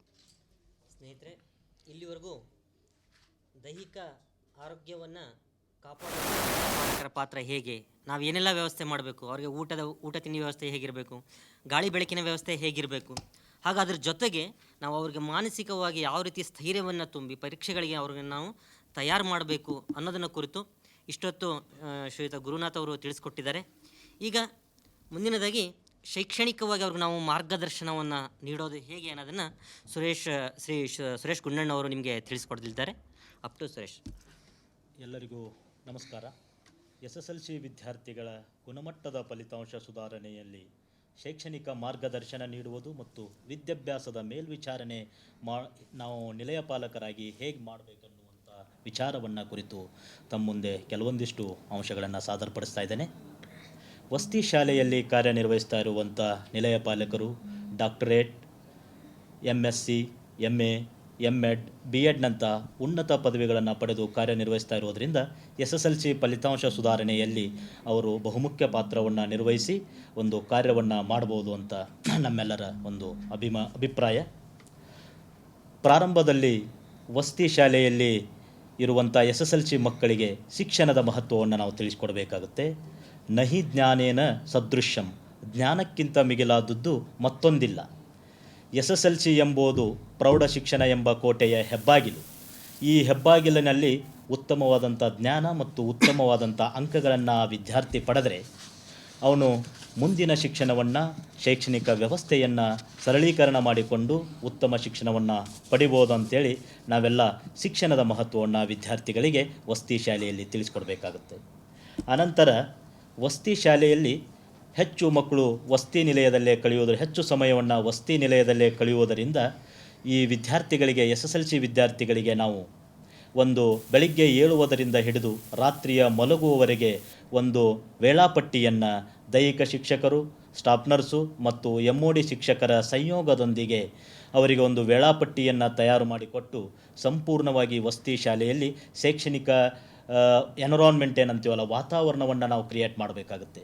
ಇದರಿಂದ ವಸತಿ ಶಾಲೆಯಲ್ಲಿ ಮಗು ಎಲ್ಲೇ ಹೋದರೂ ಕೂಡ ಓದುವುದು ಮತ್ತು ಶೈಕ್ಷಣಿಕವಾಗಿ ಚರ್ಚೆಗೆ ಒಳಪಡುವಂಥ ವ್ಯವಸ್ಥೆಯನ್ನು, ಉದಾಹರಣೆಗೆ ಭೋಜನಾಲಯಕ್ಕೆ ಮಗು ಪ್ರವೇಶ ಮಾಡಿದರೆ ಅಲ್ಲಿ ಊಟೋಪಚಾರವನ್ನು ಸ್ವೀಕರಿಸುವಂಥ ಸಮಯದಲ್ಲಿ ಅಲ್ಲಿರುವಂಥ ಅಡುಗೆಯವರಾಗಿರ್ಬೋದು, ಸ್ವಚ್ಛತಾ ಸಿಬ್ಬಂದಿಗಳಾಗಿರ್ಬೋದು, ಕಾವಲುಗಾರರಾಗಿರ್ಬೋದು, ಇವರುಗಳು ಅಲ್ಲಿ ಆ ಮಕ್ಕಳಿಗೆ ತಂದೆಯ ಪ್ರೀತಿಯನ್ನು, ತಾಯಿಯ ಪ್ರೀತಿಯನ್ನು, ಸಹೋದರ ಸಹೋದರಿಯರ ವಾತ್ಸಲ್ಯವನ್ನು ಅವರಿಗೆ ಕೊಡುವಂತೆ ನಾವು ಸಿಬ್ಬಂದಿಗಳನ್ನು ತಯಾರು ಮಾಡಿದರೆ ಆ ಮಕ್ಕಳು ತಮ್ಮ ಮನೆಯ ಪರಿಸರದಿಂದ ಹೊರಬಂದು ವಸತಿ ಶಾಲೆಯಲ್ಲೇ ತಮ್ಮ ಕೌಟುಂಬಿಕ ಒಂದು ಭಾವನಾತ್ಮಕ ಸಂಬಂಧವನ್ನು ಆ ಮಕ್ಕಳು ಬೆಳೆಸ್ಕೊಳ್ಳಿಕ್ಕೆ ಸಹಕಾರಿಯಾಗುತ್ತದೆ. ನಂತರ ವಿದ್ಯಾರ್ಥಿಗಳ ಘಟಕ ಪರೀಕ್ಷೆ, ಪ್ರಾಯೋಗಿಕ ಪರೀಕ್ಷೆ, ಪೂರ್ವ ಸಿದ್ಧತಾ ಪರೀಕ್ಷೆಯಲ್ಲಿ ಪಡೆದ ವಿಷಯವಾರು ಅಂಕಗಳನ್ನು ವಿಷಯ ಶಿಕ್ಷಕರೊಂದಿಗೆ ಚರ್ಚಿಸಿ ಮಗು ಯಾವ ವಿಷಯದಲ್ಲಿ ಹಿಂದಿದ್ದಾನೆ, ಯಾಕೆ ಆ ಮಗು ಆ ವಿಷಯದಲ್ಲಿ ಅಂಕಗಳನ್ನು ಕಡಿಮೆ ತೆಗೆದುಕೊಂಡ, ಮತ್ತು ಅವನಿಗೆ ನಾವು ಯಾವ ರೀತಿ ಮಾರ್ಗದರ್ಶನವನ್ನು ಮಾಡಬೇಕು ಮತ್ತು ವಿಷಯ ಶಿಕ್ಷಕರಿಂದ ಯಾವ ರೀತಿ ವಿಷಯವನ್ನು ಪಠ್ಯಕ್ರಮ ಪೂರ್ಣವಾಗಿದೆಯೋ ಅಥವಾ ಇನ್ನೂ ಜಟಿಲವಾದಂಥ ಪಾಠ ಬೋಧನೆ ಉಳಿದಿದೆಯೋ ಅನ್ನುವಂಥ ವಿಷಯವನ್ನು ನಾವು ಆ ಮಕ್ಕಳಿಗೆ ಬಿಡುವಿನ ವೇಳೆಯಲ್ಲಿ ಅವರ ಮೇಲುಸ್ತುವಾರಿಯನ್ನು ನಿಲಯ ಪಾಲಕರು ಮಾಡಬೇಕು. ಜೊತೆಗೆ ಪರಿಹಾರ ಬೋಧನೆ ಮತ್ತು ವಿಶೇಷ ತರಗತಿಗಳನ್ನು ತೆಗೆದುಕೊಂಡು ಮಾನಸಿಕ ಸಾಮರ್ಥ್ಯ, ಅವರ ದೈಹಿಕ ಸಾಮರ್ಥ್ಯವನ್ನು ಹೆಚ್ಚಿಸಿ ಅವರಿಗೆ ವಸತಿ ನಿಲಯ ಮತ್ತು ವಸತಿ ಶಾಲೆಯಲ್ಲಿ ಯಾವ ಮೂಲಭೂತ ಪರಿಕರಗಳು, ಫಾರ್ ಎಕ್ಸಾಂಪಲ್ ಅವ ಎಕ್ಸಾಮ್ಗೆ ಹೋಗ್ತಾನಂದ್ರೆ ಅವ ಎಕ್ಸಾಮ್ಗೆ ಯಾವ ರೀತಿ ತಯಾರಾಗಿರಬೇಕು, ಅವನಿಗೆ ನಮ್ಮ ವಸತಿ ಶಾಲೆಯಿಂದ ಯಾವ ರೀತಿ ದಾಖಲೆಗಳು ಅಥವಾ ಅವನಿಗೆ ಪರಿಕರಗಳು ಬೇಕು ಅವುಗಳನ್ನು ನಾವು ಒದಗಿಸುವಂಥ ಕಾರ್ಯವನ್ನು ಮಾಡಬೇಕು. ಬಹುಮುಖ್ಯವಾದಂಥ ಮತ್ತೊಂದು ಅಂಶ ಏನಪ್ಪ ಅಂದ್ರೆ ಪರೀಕ್ಷಾ ಸಮಯ. ಈಗ ಸದ್ಯ 45 ದಿನ ಉಳಿದಿದೆ. ಈ ಪರೀಕ್ಷಾ ಸಮಯದಲ್ಲಿ ಮಕ್ಕಳು ಕೆಲವೊಂದಿಷ್ಟು ಚಟುವಟಿಕೆಗಳಿಗೆ ಅಥವಾ ಕೆಲವೊಂದಿಷ್ಟು ಸಭೆ ಸಮಾರಂಭಗಳು, ಜಾತ್ರೆ, ಮದುವೆ ಮುಂಜಿ ಅಂಥ ಕಾರ್ಯಕ್ರಮಗಳಿಗೆ ಅಥವಾ ಕೌಟುಂಬಿಕ ಕಾರ್ಯಕ್ರಮಗಳಿಗೆ ಬಹಳ ಬೇಗ ಆಕರ್ಷಕರಾಗಿಬಿಡ್ತಾರೆ. ವಸತಿ ಶಾಲೆಯ ನಿಲಯ ಪಾಲಕರಾದ ನಮಗೆ ಒಂದು ಗುರುತರವಾದಂಥ ಜವಾಬ್ದಾರಿ ಇರ್ತದೆ. ಏನಂದರೆ ಮಕ್ಕಳು ಪೂರ್ಣ ಪ್ರಮಾಣದಲ್ಲಿ ಶಾಲೆಯಲ್ಲಿರಬೇಕು, ವಸತಿ ನಿಲಯದಲ್ಲಿರಬೇಕು. ಆ ಒಂದು ದಿಶೆಯೊಳಗೆ ನಾವು ಅವ್ರನ್ನ ಪರಿವೀಕ್ಷಣೆ ಮಾಡಬೇಕು. ಜಾತ್ರೆ ಮದುವೆ ಸಮಾರಂಭಗಳಿಗೆ ಅವರು ಹೋಗ್ತಾ ಇದ್ದರೆ ಅವರಿಗೆ ನಾವೇನು ಮಾಡಬೇಕಪ್ಪ ಅಂತೇಳಿ ಅಂದರೆ ತಿಳಿ ಹೇಳಬೇಕು. ಜಗತ್ತಿನಲ್ಲಿ ಎಲ್ಲರಿಗೂ ಸಮಾನವಾಗಿ ಹಂಚಿರುವ ಏಕೈಕ ಆಸ್ತಿ ಅಂತೇಳಿ ಅಂದರೆ ಅದು ವೇಳೆ. ಆ ವೇಳೆಯನ್ನು ಈ ಅವಧಿಯೊಳಗೆ ನಾವೆಲ್ಲರೂ ಏನು ಮಾಡಬೇಕಪ್ಪ ಅಂತೇಳಿ ಅಂದರೆ ಸದುಪಯೋಗ ಪಡಿಸ್ಕೋಬೇಕು. ಮುಂದೆ ನೀ ಜಾತ್ರೆನೂ ಮಾಡ್ಬೋದು, ಮದುವೆನೂ ಮಾಡ್ಬೋದು, ನೀನು ಏನು ಅಂದ್ಕೊಂಡಿಯಲ್ಲ ಎಲ್ಲವನ್ನ ಮಾಡಬೇಕು. ಬಟ್ ಈ ಟೈಮು ನಿನಗೆ ಪರೀಕ್ಷಾ ಅವಧಿ, ನಿನ್ನ ತಪಸ್ಸಿದ್ದಂಗಿದು. ಈ ತಪಸ್ಸಿನೊಳಗೆ ನೀ ಯಶಸ್ವಿ ಆದರೆ ಮುಂದೆ ನೀನು ಬೇಕಾದಂಥ ದೊಡ್ಡ ವ್ಯಕ್ತಿ ಆಗ್ತಿ ಅಂತೇಳಿ ಪಾಲಕರು ಮತ್ತು ವಿದ್ಯಾರ್ಥಿಗಳನ್ನು ಕುರಿತುಕೊಂಡು ನಾವು ತಿಳಿ ಹೇಳಿದಾಗ ಅವರು ನಮ್ಮ ಕರೆ ಅಥವಾ ನಮ್ಮ ತಿಳುವಳಿಕೆಗೆ ಬದ್ಧರಾಗಿ ಮಕ್ಕಳನ್ನು ಶಾಲೆಯಲ್ಲಿ ಇರಿಸುವಂಥ ವ್ಯವಸ್ಥೆಯನ್ನು ನಾವು ಮಾಡಬೇಕಾಗುತ್ತೆ. ಜೊತೆಗೆ ಕೆಲವೊಂದಿಷ್ಟು ಮಕ್ಕಳು ಅಥವಾ ಅಲ್ಲಿ ಓದ್ತಾ ಇರುವಂಥ SSLC ಮಕ್ಕಳಲ್ಲಿ ಒಂದು ಪ್ರಶ್ನೆ ಕಾಡ್ತಿರ್ತದೆ. ಏನು ಆ ಪ್ರಶ್ನೆ ಅಂತೇಳಂದರೆ, ಹೌದು ನಾನು SSLCಯನ್ನು ಇಲ್ಲಿ ಓದ್ತಾ ಇದ್ದೇನೆ, ಇಲ್ಲಿ ಓದಿ ನಾನು ಅಥವಾ ಪಾಸ್ ಆಗ್ತಾನೋ ಫೇಲ್ ಆಗ್ತಾನೋ, ನಾನು ಮುಂದೆ ಏನು ಮಾಡಬೇಕು, ಮುಂದಿನ ಶಿಕ್ಷಣದ ವ್ಯವಸ್ಥೆ ಹೆಂಗೆ, ನನಗೆ ನಾನು ಕೌಟುಂಬಿಕವಾಗಿ ದುರ್ಬಲನಾಗಿದ್ದೇನೆ, ಆರ್ಥಿಕವಾಗಿ ಸದೃಢ ಇಲ್ಲ, ನನಗೆ ಹಾಗಾದರೆ ಕಾಲೇಜು ಶಿಕ್ಷಣವನ್ನು ಪಡೀಲಿಕ್ಕಾಗುತ್ತೋ ಅಥವಾ ಕಾಲೇಜು ನನಗೆ ಪ್ರವೇಶ ಸಿಗ್ತದೋ ಇಲ್ಲೋ, ಹಾಗಾದರೆ ನಾನು ಎಲ್ಲಿರಬೇಕು ಎಂಬಿತ್ಯಾದಿಯ ಪ್ರಶ್ನೆಗಳಿಗೆ ಮಗು ಈ ಅವಧಿಯೊಳಗೆ ವಿಚಾರ ಮಾಡ್ತಿರ್ತದೆ. ಅಂಥ ಸಮಯದೊಳಗೆ ನಾವು ಈ ರೀತಿಯ ವ್ಯವಸ್ಥೆಯನ್ನು ಉನ್ನತ ಶಿಕ್ಷಣ ಪಡೆದ ನಾವು ಯಾವ ರೀತಿ ಸ್ಪರ್ಧಾತ್ಮಕ ಪರೀಕ್ಷೆಗಳನ್ನು ಬರೆದು ಬಂದೀವಿ, ನಾವು ಯಾವ ರೀತಿ ಹೇಗೆ ನಾವಿಲ್ಲಿ ಸೇವೆಗೆ ಸೇರಿದ್ದೀವಿ, ಇಂಥ ವಿಚಾರಗಳು ನಮಗೆಲ್ಲ ಗೊತ್ತಿರ್ತದೆ. ನಾವು ಸಮೂಹ ಮಾಧ್ಯಮಗಳನ್ನು ಅಥವಾ ಸಾಮಾಜಿಕ ಅಂತರ್ಜಾಲಗಳ ಸಹಾಯದಿಂದ SSLC ನಂತರ ಆ ಮಗು ಅವನ ಆಸಕ್ತಿಗೆ ಅನುಗುಣವಾಗಿ ಅಥವಾ ಅವನ ಬೌದ್ಧಿಕ ಸಾಮರ್ಥ್ಯಕ್ಕನುಗುಣವಾಗಿ ಅವನು ಕಲಾ ವಿಭಾಗಕ್ಕೆ ಹೋಗ್ಬೋದು, ಅಥವಾ ವಾಣಿಜ್ಯ ವಿಭಾಗಕ್ಕೆ ಹೋಗ್ಬೋದು, ಅಥವಾ ವಿಜ್ಞಾನ ವಿಭಾಗಕ್ಕೆ ಹೋಗ್ಬೋದು, ಅಥವಾ ವೃತ್ತಿಪರ ಕೌಶಲ್ಯಗಳಾದ ITI ಅಥವಾ ಡಿಪ್ಲೊಮಾ ಕೋರ್ಸ್ಗಳಿಗೆ ಅವ ಪ್ರವೇಶ ಪಡಿಬೋದು.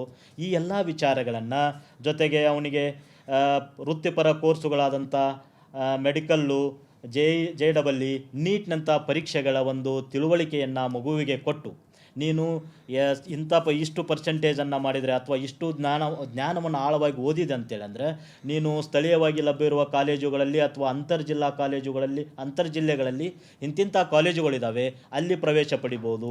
ಅಲ್ಲಿ ಪ್ರವೇಶ ಪಡೆದಿದ್ದಾದರೆ ನಿನ್ನ ಮುಂದಿನ ಭವಿಷ್ಯ ಉಜ್ವಲವಾಗುತ್ತದೆ. ಜೊತೆಗೆ ನಿನಗೆ ಅಲ್ಲಿ ಅವರಿಗೆ ಸವಲತ್ತುಗಳು ನಮಗೆ ಗೊತ್ತಿರ್ತದೆ. ಸಮಾಜ ಕಲ್ಯಾಣ ಇಲಾಖೆಯಿಂದ ವಸತಿ ನಿಲಯಗಳಿರ್ತವೆ ಅಥವಾ BCM ಇಲಾಖೆಯಿಂದ ವಸತಿ ನಿಲಯಗಳಿರ್ತವೆ. ನಮ್ಮ ಕ್ರೈಸ್ಟ್ನಿಂದ ನಡೀತಾ ಇರುವಂಥ ಮೊರಾರ್ಜಿ PU ಕಾಲೇಜುಗಳಿದೆ, ವಿಜ್ಞಾನ ಕಾಲೇಜುಗಳಿದ್ದಾವೆ, ಅವುಗಳ ಪರಿಚಯವನ್ನು ಆ ಮಕ್ಕಳಿಗೆ ನಾವು ತಿಳಿ ಹೇಳಿದರೆ ಆ ಮಕ್ಕಳು ಏನು ಮಾಡ್ತಾರಪ್ಪ ಅಂತೇಳಿ ಅಂದರೆ, ಹೌದು ನಾನು SSLCಯನ್ನು ಇಷ್ಟು ಗಂಭೀರವಾಗಿ ತೆಗೆದುಕೊಂಡು ಓದಿದರೆ ನನ್ನ ಫಲಿತಾಂಶ ಉತ್ತಮವಾದಂಥ ಅಂಕಗಳು ಅಥವಾ ಫಲಿತಾಂಶ ಉತ್ತಮವಾದರೆ ನಾನು ಏನು ಮಾಡ್ಬೋದಪ್ಪ ಅಂದರೆ ಬೇರೆ ಬೇರೆ ಕಾಲೇಜುಗಳಲ್ಲಿ ಪ್ರವೇಶ ಪಡೆದು ಉನ್ನತ ಶಿಕ್ಷಣವನ್ನು ಪೂರೈಸ್ಬೋದು ಅನ್ನುವಂಥ ಮನೋಭಾವ ಮತ್ತು ಆಸಕ್ತಿ ಆ ಮಕ್ಕಳಲ್ಲಿ ಮೂಡ್ತದೆ. ಈ ಕೆಲಸವನ್ನು ನಾವು ನಿಲಯ ಪಾಲಕರು ಬಿಡುವಿನ ವೇಳೆಯಲ್ಲಿ ಆ ವಿದ್ಯಾರ್ಥಿಗಳಿಗೆ ತಿಳಿ ಹೇಳಬೇಕಾಗುತ್ತೆ. ನಂತರ ಸ್ಪರ್ಧಾತ್ಮಕ ಪರೀಕ್ಷೆಗಳ ಪರಿಚಯ ಮಾಡಿಕೊಡ್ಬೇಕು. ಇಲಾಖಾ ಅಧಿಕಾರಿಗಳು ಅಥವಾ ನಮ್ಮ ಕ್ರೈಸ್ತ ಅಧಿಕಾರಿಗಳು ಶಾಲೆಗೆ ಭೇಟಿ ನೀಡಿದಾಗ ಈ ಅಧಿಕಾರಿಗಳು ಹೀಗೆ ಇವರು ಇಂಥ ಹುದ್ದೆಯೊಳಗಿದ್ದಾರೆ, ಸಮಾಜದೊಳಗೆ ಅವರಿಗೆ ಇಷ್ಟೆಲ್ಲ ಸವಲತ್ತುಗಳನ್ನು ಕೊಡಲಿಕ್ಕೆ ಅವಕಾಶಗಳಿದ್ದಾವೆ, ಅದೇ ರೀತಿ ಅವರನ್ನು ಹೇಗೆ ಅವರು ಇಷ್ಟೆಲ್ಲ ಸಮಾಜದೊಳಗೆ ಉನ್ನತ ಹುದ್ದೆಗೆ ಬಂದರು ಅನ್ನುವಂಥ ಅಂಶಗಳನ್ನು ಅವರಿಗೆ ಮಕ್ಕಳಿಗೆ ತಿಳಿ ಹೇಳಿದಾಗ, ಎಸ್ ನಾನು ಕೂಡ ಸಮಾಜದೊಳಗೆ ಉನ್ನತ ಹುದ್ದೆಗೆ ಹೋಗಬೇಕು, ನಾನು ಕೂಡ ಸಮಾಜದೊಳಗೆ ಒಂದು ಏನಾದರೂ ಸೇವೆ ಸಲ್ಲಿಸಬೇಕಾದ್ರೆ ನಾನು ಈಗಿರುವಂಥ ಈ 45 ದಿನ SSLC ಓದುವ ಅಧ್ಯಯನದೊಳಗೆ ನಾನು ಗಂಭೀರವಾಗಿ ಮತ್ತು ಅತ್ಯಂತ ಚಾಣಾಕ್ಷತೆಯಿಂದ ಓದಿದರೆ ನಾನು ಕೂಡ ಉತ್ತಮ ಫಲಿತಾಂಶವನ್ನು ಮಾಡ್ಬೋದು ಅಂಥೇಳಿ ಆ ವಿದ್ಯಾರ್ಥಿಗಳಲ್ಲಿ ನಾವು ಆತ್ಮಸ್ಥೈರ್ಯವನ್ನು ತುಂಬಿ ಅವರಿಗೆ ನಾವು ವಸತಿ ನಿಲಯವನ್ನು, ವಸತಿ ಶಾಲೆಯ ಅನುಭವಗಳನ್ನು ಹಳೆಯ ವಿದ್ಯಾರ್ಥಿಗಳಿಂದ ಮತ್ತು ಬಂದಂಥ ವಿಶೇಷ ಪರಿಣಿತ ಪಡೆದಂಥ ವ್ಯಕ್ತಿಗಳಿಂದ ತಿಳಿ ಹೇಳಿಸುವಂಥ ಕಾರ್ಯವನ್ನು ನಾವು ಮಾಡಬೇಕಾಗುತ್ತೆ. ಜೊತೆಗೆ ಆ ಮಕ್ಕಳು SSLC ಪರೀಕ್ಷೆಗೆ ಹೋಗಬೇಕಾದಂಥ ಸಂದರ್ಭದೊಳಗೆ ಪರೀಕ್ಷಾ ಕೇಂದ್ರಕ್ಕೆ ಆ ಮಕ್ಕಳನ್ನು ಕರೆದುಕೊಂಡು ಹೋಗಬೇಕು ಮತ್ತು ಪರೀಕ್ಷಾ ಕೊಟ್ಟೊಳಗೆ ಅವರಿಗೆ ಆತ್ಮಸ್ಥೈರ್ಯವನ್ನು ತುಂಬಬೇಕು. ನೀನು ಯಾವುದೇ ಭಯ ಪಡುವ ಅವಶ್ಯಕತೆ ಇಲ್ಲ, ನೀನು ನಿರಾಳವಾಗಿ ಮತ್ತು ನಿಸ್ಸಂದೇಹವಾಗಿ ಪರೀಕ್ಷೆಯನ್ನು ಬರೀ. ನೀನು ಪ್ರಶ್ನೆ ಪತ್ರಿಕೆಯನ್ನು ನೋಡಿದಾಗ ನಿನಗೆ ಎಂಥ ಒಂದು ಆತ್ಮಸ್ಥೈರ್ಯ ಇರಬೇಕಂದ್ರೆ, ಪ್ರಶ್ನೆ ಪತ್ರಿಕೆಯನ್ನು ನೋಡಿದಾಗ ನನಗೆ ಇದರೊಳಗೆ ಯಾವುದೂ ಗೊತ್ತಿಲ್ಲ ಅಂತ ಅನಿಸ್ಬಾರ್ದು, ಎಲ್ಲವೂ ಗೊತ್ತಿದೆ, ಪ್ರತಿ ಪ್ರಶ್ನೆಗೂ ನಾನು ಉತ್ತರಿಸಬಲ್ಲೆ ಎನ್ನುವಂಥ ಆತ್ಮಸ್ಥೈರ್ಯವನ್ನು ವಿದ್ಯಾರ್ಥಿಗಳಲ್ಲಿ ನಾವು ತುಂಬಿದ್ದೇ ಆದರೆ ನಮ್ಮ ಈ ಕರ್ನಾಟಕ ವಸತಿ ಶಿಕ್ಷಣ ಸಂಸ್ಥೆಗಳ ಸಂಘದಿಂದ ನಡೆಯುತ್ತಿರುವಂಥ ಪ್ರತಿ ಮೊರಾರ್ಜಿ ಶಾಲೆ ಮತ್ತು ಕಿತ್ತೂರು ರಾಣಿ ಚೆನ್ನಮ್ಮ ವಿವಿಧ ಶಾಲೆಗಳಲ್ಲಿ ಉತ್ತಮವಾದಂಥ ಫಲಿತಾಂಶವನ್ನು ಹೊರಹೊಮ್ಮಿಸಿ ಇಡೀ ರಾಜ್ಯಕ್ಕೆ ನಾವು ಉತ್ತಮವಾದಂಥ ಫಲಿತಾಂಶವನ್ನು ನೀಡಲಿಕ್ಕೆ ನಾವು ನಿಲಯ ಪಾಲಕರು ಬಹುದೊಡ್ಡ ಗುರುತರವಾದ ಜವಾಬ್ದಾರಿಯನ್ನು ನಿರ್ವಹಿಸ್ತಾ ಇರುವಂಥ ನಿಲಯ ಪಾಲಕರು, ವಸತಿ ನಿಲಯದ ಒಂದು ಅಂಗವಾಗಿರುವ ನಾವುಗಳು ಈ ವಸತಿ ಶಾಲೆಗೆ ಒಂದು ಸೇವೆಯನ್ನು ಸೇವಿಸಲಿಕ್ಕೆ ನಮಗೊಂದು ಸುವರ್ಣ ಅವಕಾಶ ಸಿಕ್ಕಿದೆ. ಕಾರ್ಯಕ್ರಮದಲ್ಲಿ ನನಗೆ ಮಾತನಾಡಲಿಕ್ಕೆ ಅವಕಾಶ ಮಾಡಿಕೊಟ್ಟಂಥ ಎಲ್ಲರಿಗೆ ವಂದಿಸಿ ನನ್ನ 4 ಮಾತು ಮುಗಿಸ್ತೇನೆ. ಧನ್ಯವಾದಗಳು. ಸ್ನೇಹಿತರೆ, ಶ್ರೀಯುತ ಸುರೇಶ್ ಗುಂಡಣ್ಣವರು ನಮಗೆ ವಿದ್ಯಾರ್ಥಿಗಳಿಗೆ ನಾವು ನಿಲಯ ಪಾಲಕರಾಗಿ ಏನೆಲ್ಲ ಶೈಕ್ಷಣಿಕವಾಗಿ ಮಾರ್ಗದರ್ಶನ ನೀಡಬಹುದು, ಅವರಿಗೆ ಉತ್ತಮ ದಾರಿಯಲ್ಲಿ ಕೊಂಡೊಯ್ಯಲಿಕ್ಕೆ ಏನೆಲ್ಲ ಸಾಧ್ಯತೆಗಳಿದೆ ಅನ್ನೋದನ್ನು ಅವರು ನಮಗೆಲ್ಲರೂ ಮನವರಿಕೆ ಮಾಡಿಕೊಟ್ಟಿದ್ದಾರೆ. ಜೊತೆಗೆ ನಾವು ಎಲ್ಲ ನಿಲಯ ಪಾಲಕರು ಸೇರಿ ಮಾಡಬೇಕಂತ ಜವಾಬ್ದಾರಿ ಏನಪ್ಪ ಅಂತಂದರೆ, ನಾವು ಶಾಲೆ ನೋಡ್ಕೋತಿದ್ದೀವಿ, ಹಾಸ್ಟೆಲ್ ನೋಡ್ಕೋತಿದ್ದೀವಿ, ಒಳ್ಳೆ ಊಟ ಹಾಕ್ತಿದ್ದೀವಿ ಅನ್ನೋದಕ್ಕಿಂತ ಹೆಚ್ಚಾಗಿ ಎಲ್ಲ ನೋಡಿ, ಒಬ್ಬರು ಶಿಕ್ಷಕರು ಒಂದು ವಿಷಯವನ್ನು ಮಾತ್ರ ಪಾಠ ಮಾಡಲಿಕ್ಕೆ ಸಾಧ್ಯ ಇದೆ. ಆದರೆ ನಾವು ನಿಲಯ ಪಾಲಕರಾಗಿ ನಮಗೆ ವಿಷಯದ ಮಿತಿ ಇಲ್ಲ. ಎಲ್ಲ ವಿಷಯದ ಬಗ್ಗೆ ನಮಗೆ ಯಾವ ವಿಷಯದ ಜ್ಞಾನ ಇದೆಯೋ ಆ ಎಲ್ಲ ಜ್ಞಾನವನ್ನು ಕೂಡ ನಾವು ಮಕ್ಕಳಿಗೆ ನಾವು ದಾರೆ ಎರಿಬೋದು. ಸೊ ಹಾಗಾಗಿ ಕೆಲವೊಂದು ಅಂಶಗಳನ್ನು ನಾವು ಬದಿಗಿಡೋಣ. ಏನಪ್ಪ ಅಂದರೆ, ಈ ಕೆಲಸ ನಂದು ಅಲ್ಲ ಅನ್ನುವಂಥ ಒಂದು ಅಂಶವನ್ನು ನಾವು ಮೊದಲು ಸೈಡ್ಗಿಟ್ಟು, ನಾವು ಕೂಡ ಒಂದು ಶಾಲೆಯ ಭಾಗವಾಗಿ, ಒಂದು ಫಲಿತಾಂಶದ ಭಾಗವಾಗಿ, ಒಂದು ಇಲಾಖೆಯ ಭಾಗವಾಗಿ ನಾವೆಲ್ಲರೂ ಒಟ್ಟಾಗಿ ಕೆಲಸ ಮಾಡೋಣ. ನಾನು ಬರೀ ನಿಲಯ ಪಾಲಕರು ಅಂತ ಹೇಳ್ತಿದ್ದಿಲ್ಲ, ನಿಲಯ ಪಾಲಕರು ಎಲ್ಲರನ್ನೂ ಒಟ್ಟುಗೂಡಿಸ್ಕೊಳ್ಳಿ, ಶಿಕ್ಷಕರನ್ನು ಒಟ್ಟುಗೂಡಿಸ್ಕೊಳ್ಳಿ, ಡಿ ಗ್ರೂಪ್ ಸಿಬ್ಬಂದಿಗಳನ್ನ ಒಟ್ಟುಗೂಡಿಸ್ಕೊಳ್ಳಿ, ನರ್ಸ್ ಆಗಿರ್ಬೋದು, FDAಗಳಾಗಿರ್ಬೋದು, ಎಲ್ಲರೂ ಕೂಡ. ಯಾಕಂದರೆ ನಮ್ಮ ಒಂದು ಶಾಲೆ ಮತ್ತು ಶಾಲೆಯ ಫಲಿತಾಂಶ ಉತ್ತಮವಾಗಬೇಕಂದ್ರೆ ಯಾರು ಒಬ್ಬರಿಂದ ಅದು ಆಗದೇ ಇರುವಂಥ ಕೆಲಸ. ನೋಡಿ, ಬೇಕಾದ್ರೆ ನೀವು ಯಾವುದೇ ಒಂದು ಶಾಲೆ ಉತ್ತಮವಾದ ಫಲಿತಾಂಶವನ್ನು ಪಡೆದಿದೆ ಅಂದರೆ ಅದಕ್ಕೆ ಆ ಶಾಲೆಯಲ್ಲಿರುವ ಪ್ರತಿಯೊಂದು ಸಿಬ್ಬಂದಿಯೂ ಕೂಡ ಅಲ್ಲಿ ಕಾರಣೀಕರ್ತರಾಗಿರ್ತಾರೆ. ಯಾಕಂದರೆ ಅವರ ಶ್ರಮ ಒಬ್ಬರಿಗೊಬ್ಬರು ಕೈ ಜೋಡಿಸ್ತಾ ಹೋದಾಗ ಶ್ರಮನೂ ಜಾಸ್ತಿ ಆಗಿರುತ್ತೆ, ವಿದ್ಯಾಭ್ಯಾಸನೂ ಕೂಡ ತುಂಬ ಕುತೂಹಲಕಾರಿಯಾಗಿರುತ್ತೆ, ಅಷ್ಟೇ ನಿರಾಳವಾಗಿಯೂ ಇರುತ್ತೆ. ಸೊ ಉತ್ತಮವಾದ ಒಂದು ಫಲಿತಾಂಶವನ್ನು ಪಡಿಬೇಕಂದ್ರೆ ನಮ್ಮ ಎಲ್ಲರ ಒಗ್ಗಟ್ಟು ತುಂಬ ಮುಖ್ಯವಾಗಿರುತ್ತೆ. ಆಮೇಲೆ ಈ ಕೆಲಸ ನಂದು ಅಲ್ಲ ಅನ್ನುವಂಥ ಮನೋಭಾವನ ಮೊದಲು ನಾವು ಕೈ ಬಿಡಬೇಕು. ಹಾಗೆ ನಮ್ಮ ಕೆಲಸದ ಮಧ್ಯೆ ನಾವು ಇನ್ನೊಂದು ಕೆಲಸ ಮಾಡಬೇಕಾಗಿರೋದು ಏನಪ್ಪ ಅಂದರೆ, ಆರೋಗ್ಯ ಇಲಾಖೆಯವ್ರನ್ನೂ ಸಹ ನಾವು ಸ್ವಲ್ಪ ಗಮನದಲ್ಲಿ ತೊಗೋಬೇಕು. ಅವ್ರನ್ನ ನಾವು ತುಂಬ ಕಾಂಟ್ಯಾಕ್ಟಲ್ಲಿ ಇಟ್ಕೋಬೇಕು. ಅಥವಾ ನಮ್ಮ ಶುಶ್ರೂಷಕರನ್ನು ಬಳಸ್ಕೊಂಡು ಅವ್ರ ಕಡೆಯಿಂದ ಅಥವಾ ನಮ್ಮ ಕಡೆ ನೇರವಾಗಿ ನಮ್ಮಿಂದ ಅಥವಾ ಪ್ರಾಂಶುಪಾಲರಿಂದ ಅವರ ಒಂದು ಒಳ್ಳೆಯ ಸಂಬಂಧವನ್ನು ಅವ್ರ ಜೊತೆಗೆ ಇಟ್ಕೊಂಡು ಇಂತಹ ಸಂದರ್ಭದಲ್ಲಿ ಸೂಕ್ತ ಮಾರ್ಗದರ್ಶನ ನೀಡೋದಕ್ಕೆ ಅವ್ರು ನಾವು ಸಹಾಯ ತೊಗೋಬೇಕು. ಯಾಕಂದರೆ ಡಾಕ್ಟರ್ ಬರೀ ಒಬ್ಬೊಂದು ಟ್ರೀಟ್ಮೆಂಟ್ ಮಾಡ್ತಾರೆ ಅನ್ನೋ ದೃಷ್ಟಿಯಿಂದ ನೋಡಬೇಡಿ, he is a best psychologist doctor ಅನ್ನೋರು. ಯಾಕಂತಂದರೆ ಎಷ್ಟೋ ಟೈಮ್ ಏನಾಗುತ್ತೆ ಗೊತ್ತಾ, ಶಂಕದಿಂದನೇ ಬಂದರೆ ತೀರ್ಥ ಅನ್ನೋ ಅರ್ಥದಲ್ಲಿ ಎಷ್ಟೋ ಸರಿ ನಾವು ಹೇಳೋ ವಿಚಾರ ಡಾಕ್ಟ್ರ್ ಹೇಳಿದಾಗ ಮಾತ್ರ ವ್ಯತ್ಯಾಸ ಆಗುತ್ತೆ. ಸೊ ಹಾಗಾಗಿ ನಾವು ಕೆಲವೊಂದು ಅಧಿಕಾರಿ ವರ್ಗದವ್ರನ್ನೂ ಸಹ ನಾವು ನಮ್ಮ ಒಳ್ಳೆಯ ಸಂಬಂಧದಲ್ಲಿ ಇಟ್ಕೋಬೇಕಾಗತ್ತೆ. ಅಗತ್ಯ ಬಿದ್ದಾಗ ಅವ್ರನ್ನೆಲ್ಲ ಕೌನ್ಸಿಲಿಂಗ್ ಕರೆಸಬೇಕಾಗತ್ತೆ. ನಮ್ಮ ಜಿಲ್ಲಾಧಿಕಾರಿಗಳಾಗಿರ್ಬೋದು ಅಥವಾ ಶಿಕ್ಷಣ ಇಲಾಖೆಯಲ್ಲೂ ಸಹ ಸಾಕಷ್ಟು ಜನ ಉತ್ತಮ ಶಿಕ್ಷಕರು, ಉತ್ತಮ ಮಾರ್ಗದರ್ಶಕರು, ಉತ್ತಮ ಮನೋವಿಜ್ಞಾನಿಗಳು ಸಾಕಷ್ಟು ಜನ ಇದ್ದಾರೆ. ಅವರನ್ನೆಲ್ಲ ಇಂತಹ ಸಂದರ್ಭದಲ್ಲಿ ನಾವು ಬಳಸಿಕೊಂಡು ಪ್ರಫುಲ್ಲಕವಾದ ಭಾಷಣಗಳನ್ನ ಅವ್ರ ಕಡೆ ಮಾಡಿಸೋದ್ರ ಮೂಲಕ ಅಥವಾ ಚಟುವಟಿಕೆಗಳನ್ನು ಮಾಡಿಸೋದ್ರ ಮೂಲಕ ಸಾಕಷ್ಟು ಕಾರ್ಯಕ್ರಮಗಳನ್ನು ಹಮ್ಮಿಕೊಂಡು, ಅಂದರೆ ಉಲ್ಲಾಸದಾಯಕವಾಗಿರಬೇಕು, ವಿಷಯಾತ್ಮಕವಾಗಿರಬೇಕು, ಹಾಗೂ ಕೂಡ ವಿದ್ಯಾರ್ಥಿಗಳನ್ನು ಪುಟ್ಟುದೆಬ್ಬಿಸುವ ಹಾಗಿರಬೇಕು ಪರೀಕ್ಷೆಯೆಡೆಗೆ. ಇವರಿಷ್ಟೆಲ್ಲ ಮಾತಾಡಿದೆ ಅಂದರೆ ಸೊ ನಾನು ಸಮಥಿಂಗ್ ಡೂ ಇಟ್ ಹಿಯರ್, ನಾನು ಏನೋ ಒಂಚೂರು ಮಾಡಬೇಕು, ನಾನು ಏನಾದ್ರು ಮಾಡಬೇಕು, ಶಾಲೆಗೋಸ್ಕರ ಏನೋ ಮಾಡಬೇಕು, ನನಗೋಸ್ಕರ ಏನೋ ಮಾಡಬೇಕು, ಚೆನ್ನಾಗಿ ಓದಬೇಕು, ಇಲ್ಲಿಂದ ಓದಿ ನಾವು ಹೊರಗಡೆ ಹೋದರೆ ಒಳ್ಳೆಯ ವೃತ್ತಿಯಲ್ಲಿ ನಾನು ತೊಡಗಬೇಕು, ಶಾಲೆಗೆ ಕೀರ್ತಿ ತರಬೇಕು ಅನ್ನುವಂತಹ ವಿಚಾರಗಳನ್ನು ಮಂಡಿಸುವಂಥ ಉತ್ತಮ ವ್ಯಕ್ತಿಗಳನ್ನು ನಾವು ಶಾಲೆಗೆ ಕರೆತಂದು ಅವರಿಂದ ಸಾಕಷ್ಟು ಮಾರ್ಗದರ್ಶನ ನೀಡುವಂಥ ಕೆಲಸ ನಾವು ಮಾಡಬಹುದು. ಸೊ ನಿಲಯ ಪಾಲಕರಾಗಿ ಸಾಕಷ್ಟು ಕಾರ್ಯಗಳನ್ನು ಈ ನಿಟ್ಟಿನಲ್ಲಿ ಮಾಡಬಹುದು ಅಂತ ಹೇಳ್ತಾ, ನಮಗೆ ಇಲ್ಲಿ 10ನೇ ತರಗತಿಯ ವಿದ್ಯಾರ್ಥಿಗಳ ಗುಣಮಟ್ಟ ಫಲಿತಾಂಶ ಸುಧಾರಣೆಯ ಕಾರ್ಯದಲ್ಲಿ ನಿಲಯ ಪಾಲಕರ ಪಾತ್ರ ಏನೆಲ್ಲ ಇರಬಹುದು ಅನ್ನೋದನ್ನು ಮಂಡನೆ ಮಾಡೋದಕ್ಕೆ ನಮಗೆ ಇಲ್ಲಿ ಅವಕಾಶವನ್ನು ಮಾಡಿಕೊಟ್ಟಂತಹ ನಮ್ಮ ಇಲಾಖೆಯ ಎಲ್ಲ ಅಧಿಕಾರಿ ಬಳಗದವ್ರಿಗೂ ಹಾಗೂ ಇಷ್ಟೊತ್ತು ಆಲಿಸಿದಂಥ ನಮ್ಮ ಎಲ್ಲ ಸಿಬ್ಬಂದಿ ವರ್ಗದವ್ರಿಗೂ ಎಲ್ಲರಿಗೂ ಸಹ ಧನ್ಯವಾದಗಳನ್ನು ಹೇಳ್ತಾ ನಮ್ಮ ಒಂದು ಅಂಶಗಳನ್ನು ಇಲ್ಲಿಗೆ ಮುಕ್ತಾಯ ಮಾಡ್ತಾಯಿದ್ದೀವಿ. ಧನ್ಯವಾದಗಳು.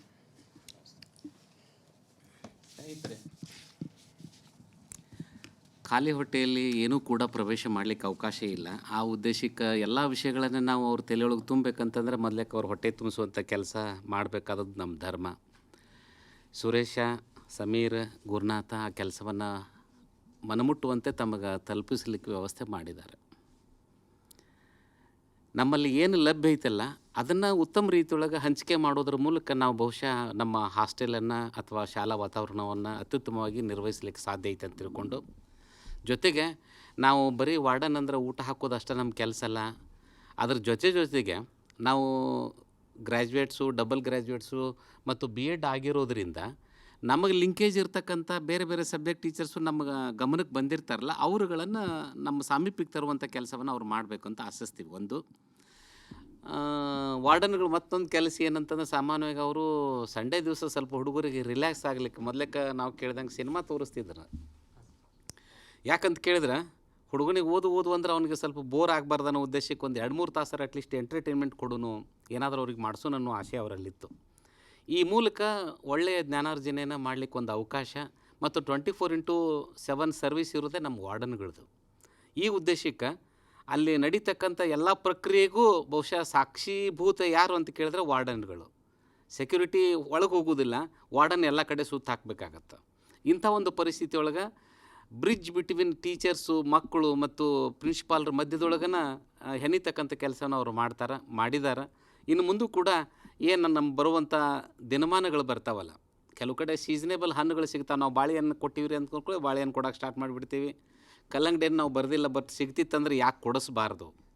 ಒಂದು ಸರಿ ನಾನು ಸೊಲ್ಲಾಪುರ ಹೈದರಾಬಾದ್ ರೂಟ್ನಲ್ಲಿ ಒಂದು ಹುಡುಗಿ ಅಂತ ಒಂದು ಊರು ಬರ್ತದೆ, ಅಲ್ಲಿ ಒಂದು ಹಾಸ್ಟೆಲ್ಗೆ ಹೋಗಿದ್ದೆ. ಅಲ್ಲಿ ಒಬ್ಬರು ತಾಂಡಾದ ಅಜ್ಜಿ ಬಂದಿದ್ದರು, ಅವ್ರ ಜೊತೆಗೆ ಊಟ ಮಾಡುವಂಥ ಅವಕಾಶ ತೊಗೊಂಡ್ವಿ. ಅವರು ತಮ್ಮ ಮೊಮ್ಮಕ್ಕಳಿಗೆ ಸೀತಾಫಲ ಹಣ್ಣು ತಂದಿದ್ರು. ಅವರು ಅಲ್ಲಪ್ಪ, ನೀವು ಬರೀ ನಿಮ್ಮ ಮೊಮ್ಮಕ್ಕಳಿಗೆ ತಂದ್ರೆ ಉಳಿದ ಮೊಮ್ಮಕ್ಕಳಿಗೆ ಯಾರು ತರಬೇಕಂದ್ರೆ ಮುಂದಿನ ವಾರದೊಳಗೆ ಅವರು ಒಂದು ಬುಟ್ಟಿ ಹಣ್ಣು ತಂದು ಕೊಟ್ಟು ಹೋದರು. ಬಹುಶಃ ಭಾಳ ಬಡವರು, ಅವ್ರು ಸೀರೆ ನೋಡಿದ್ರೆ ನಮ್ಗೆ ಗೊತ್ತಾಕಿತ್ತು ಅವ್ರು ಎಷ್ಟು ಬಡವರು ಅದಾರ ಅಂಥೇಳಿ. ಅಂದ್ರೆ ನೀವು ಪೇರೆಂಟ್ಸಿಗೆ ಏನು ಇನ್ಸ್ಪೈರ್ ಮಾಡ್ತೀರಲ್ಲ, ನಮ್ಮಲ್ಲಿ ಬರ್ತಕ್ಕಂಥ ಮಕ್ಕಳು ಎಲ್ಲರೂ ಬಡವರು ಅದಾರ ಅಂತ ನಾವು ಸರ್ಟಿಫೈ ಮಾಡೋದು ಬೇಡ. ಬೇರೆ ನಮಗೆ ಅವೈಲಬಿಲಿಟಿ ಇರ್ತಕ್ಕಂಥ ಬೇರೆ ಬೇರೆ ವ್ಯವಸ್ಥೆಯನ್ನು ಮಾಡಿಕೊಡ್ಲಿಕ್ಕೂ ನಮಗೆ ಸಾಧ್ಯತೆ ಐತಿ. ದುಡ್ಡೇನು ಬೇಕಾಗಿಲ್ಲ, ನಿಮ್ಮ ಮಾತುಗಳು ಸುಮಧುರ ಇತ್ತಂತಂದ್ರೆ, ಅವ್ರ ಮನಸ್ಸು ಮುಟ್ಟುವಂಗಿತ್ತಂತಂದ್ರೆ, ಉಳಿದ ಮಕ್ಕಳು ನಿಮ್ಮ ಮಕ್ಕಳು ಅಂತಂತಂದ್ರೆ ಒಂದು ಬಿಸ್ಕಿಟ್ ಬಂಡಲ್ ಥರ ಒಂದು 20 ಥರ ತಂದು ಕೊಟ್ಟು ಹೋಗ್ತಾನೆ. ಅವುಗಳನ್ನು ಸರ್ಕಾರಿ ಚೌಕಟ್ಟು ನೀವು ಫಾಲೋ ಮಾಡಿಕೊಡ್ರಿ, ನಿಮ್ಮ ರಿಜಿಸ್ಟರ್ ಬರ್ಕೊಡ್ರಿ. ಇದನ್ನು ಮೀರಿನೂ ಕೂಡ 10ನೇ ತರಗತಿ ಮಕ್ಕಳಿಗೆ ಬಿಯಾಂಡ್ ಲಿಮಿಟ್ ನಮಗೇನು ಮಾಡ್ಲಿಕ್ಕೆ ಸಾಧ್ಯತೆಗಳದಾವೆ ಅವುಗಳನ್ನು ನೀವು ಮಾಡಬೇಕಂತ ತಿಳ್ಕೊಂಡು ಆಶಿಸಿ, ಬಹುಶಃ ಈ ಸೆಷನ್ನು ನಮ್ಮ ವಾರ್ಡನ್ಗಳಿಗೆ ಮತ್ತು ಇನ್ನುಳಿದಿರ್ತಕ್ಕಂಥ ಸಿಬ್ಬಂದಿಗೂ ಕೂಡ ಸಹಾಯಕಾರಿ ಆಗಿದೆ ಅಂತ ತಿಳ್ಕೊಂಡು ಭಾವಿಸ್ಕೊಳ್ತೀನಿ. ಇಲ್ಲಿವರೆಗೆ ಬಂದು ಸಮೀರ, ಗುರುನಾಥ ಮತ್ತು ಸುರೇಶ್ ಅವರು ಒಳ್ಳೆಯ ಮಾತುಗಳನ್ನು ಹೇಳೋದ್ರ ಮೂಲಕ ಬಹುಶಃ ನಮ್ಮದು ಕೂಡ ಶೇರ್ ಐತಿ ಆ ಸ್ಕೂಲಿನ ಬೆಳವಣಿಗೆಗಳಿಗೆ ಅಂತ ತಿಳ್ಕೊಂಡು ಹೇಳಿದ್ದಕ್ಕೆ ನಮ್ಮ ಇಲಾಖೆ ಪರವಾಗಿ ಎಲ್ಲ ಹಿರಿಯ ಅಧಿಕಾರಿಗಳ ಪರವಾಗಿ ಅವರಿಗೆ ಹೃತ್ಪೂರ್ವಕವಾದಂಥ ಧನ್ಯವಾದಗಳನ್ನು ಅರ್ಪಿಸ್ತೀವಿ. ಮುಂದೆ ಬರುವಂಥ ಕಾಲಮಾನಗಳಲ್ಲಿ ಅವ್ರನ್ನ ಬಳಸ್ಕೊಳ್ಳಿಕ್ಕೆ ಕೂಡ ನಾವು ಪ್ರಯತ್ನ ಮಾಡೋಣ ಅಂತ ಹೇಳಿ ಇಲ್ಲಿವರೆಗೆ ಬಂದಿದ್ದಕ್ಕೆ ಅವರಿಗೆ ಮತ್ತೊಮ್ಮೆ ಧನ್ಯವಾದಗಳು ಹೇಳ್ತೀನಿ. ನಮಸ್ಕಾರ. ಸ್ನೇಹಿತರೆ, ಇನ್ನೊಂದು ಮುಖ್ಯವಾದಂಥ ಭಾಗ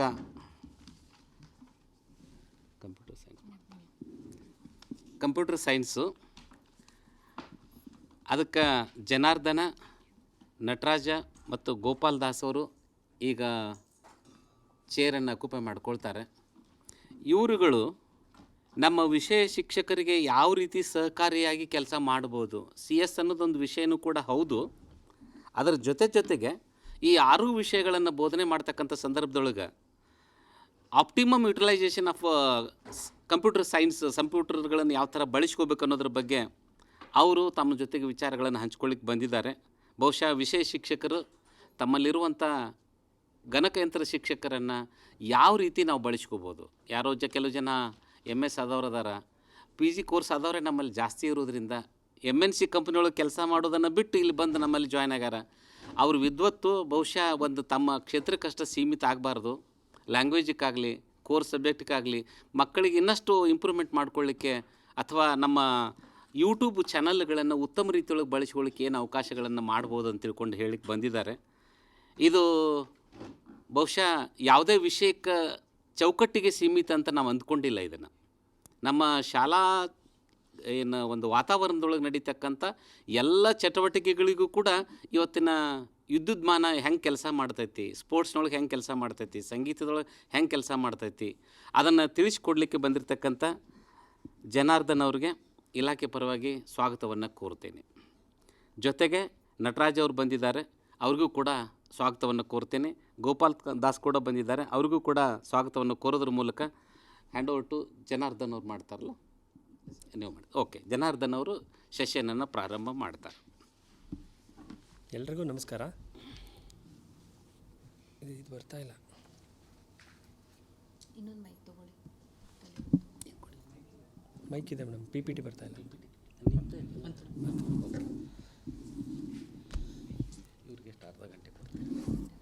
ಎಲ್ರಿಗೂ ನಮಸ್ಕಾರ. SSLC ಫಲಿತಾಂಶನ ವೃದ್ಧಿಸೋದಕ್ಕೆ ಗಣಕ ವಿಜ್ಞಾನ ಶಿಕ್ಷಕರ ಪಾತ್ರ ಏನು ಅಂತ ಹೇಳಿ ಇವತ್ತು ನಾವು ನಿಮ್ಮ ಮುಂದೆ ಒಂದು ವಿಷಯನ ಮಂಡಿಸೋದಕ್ಕೆ ಬಂದಿದ್ದೇವೆ. ನಮ್ಮ ಜೊತೆ ನಟರಾಜ್ ಅವರಿದ್ದಾರೆ ಚಿಕ್ಕಬಳ್ಳಾಪುರದಿಂದ, ಹಾಗೆ ಗೋಪಾಲ್ ದಾಸ್ ಅವರು ಕಲಬುರಗಿಯಿಂದ ಇದ್ದಾರೆ. ಮೊದಲಿಗೆ ನಮಗೆ ಮೊದಲನೇ ಚಾಲೆಂಜೇ SSLC ರಿಸಲ್ಟ್ನಲ್ಲಿ ಏನು ಮಾಡಬೇಕು, ಕಂಪ್ಯೂಟರ್ ಸೈನ್ಸನ್ನು ಟೀಚರು ಹೇಗೆ ಅದರ ಜೊತೆಗೆ ವರ್ಕ್ ಮಾಡಬೇಕು ಅಂಥೇಳಿ ನಮಗೆ ಇರ್ತಕ್ಕಂಥ ಚಾಲೆಂಜಸ್ಸು. ಮೊದಲನೇದಾಗಿ ಇವತ್ತು ನಾವು ಡಿಸ್ಕಸ್ ಮಾಡ್ತಕ್ಕಂಥ ಪಾಯಿಂಟ್ಸ್ಗಳು ಈ ರೀತಿ ಇದೆ. ಇವತ್ತಿನ ಪ್ರಸ್ತುತ ಕಾಲದಲ್ಲಿ ರೋಲ್ ಆಫ್ ಇನ್ಫಾರ್ಮೇಷನ್ ಟೆಕ್ನಾಲಜಿ ಏನಿದೆ, ಹಾಗೆ ಟೆಕ್ನಾಲಜಿನ ಹೇಗೆ ಟೀಚಿಂಗಲ್ಲಿ ನಾವು ಇನ್ಕ್ಯೂಬ್ ಮಾಡ್ಕೊಳ್ಬೋದು, ಹಾಗೆ ಅಟ್ರಾಕ್ಟಿವ್ ಪ್ರೆಸೆಂಟೇಷನ್ಸನ್ನು ಹೇಗೆ ಮಾಡ್ಬೋದು, ಹಾಗೆ importance of videos for teaching, ಹೇಗೆ ಅದು ವೀಡಿಯೋಗಳು ಟೀಚಿಂಗಿಗೆ ತುಂಬ ಉಪಯುಕ್ತ ಆಗ್ತವೆ ಅನ್ನೋದನ್ನು ಹೇಳ್ತೀವಿ.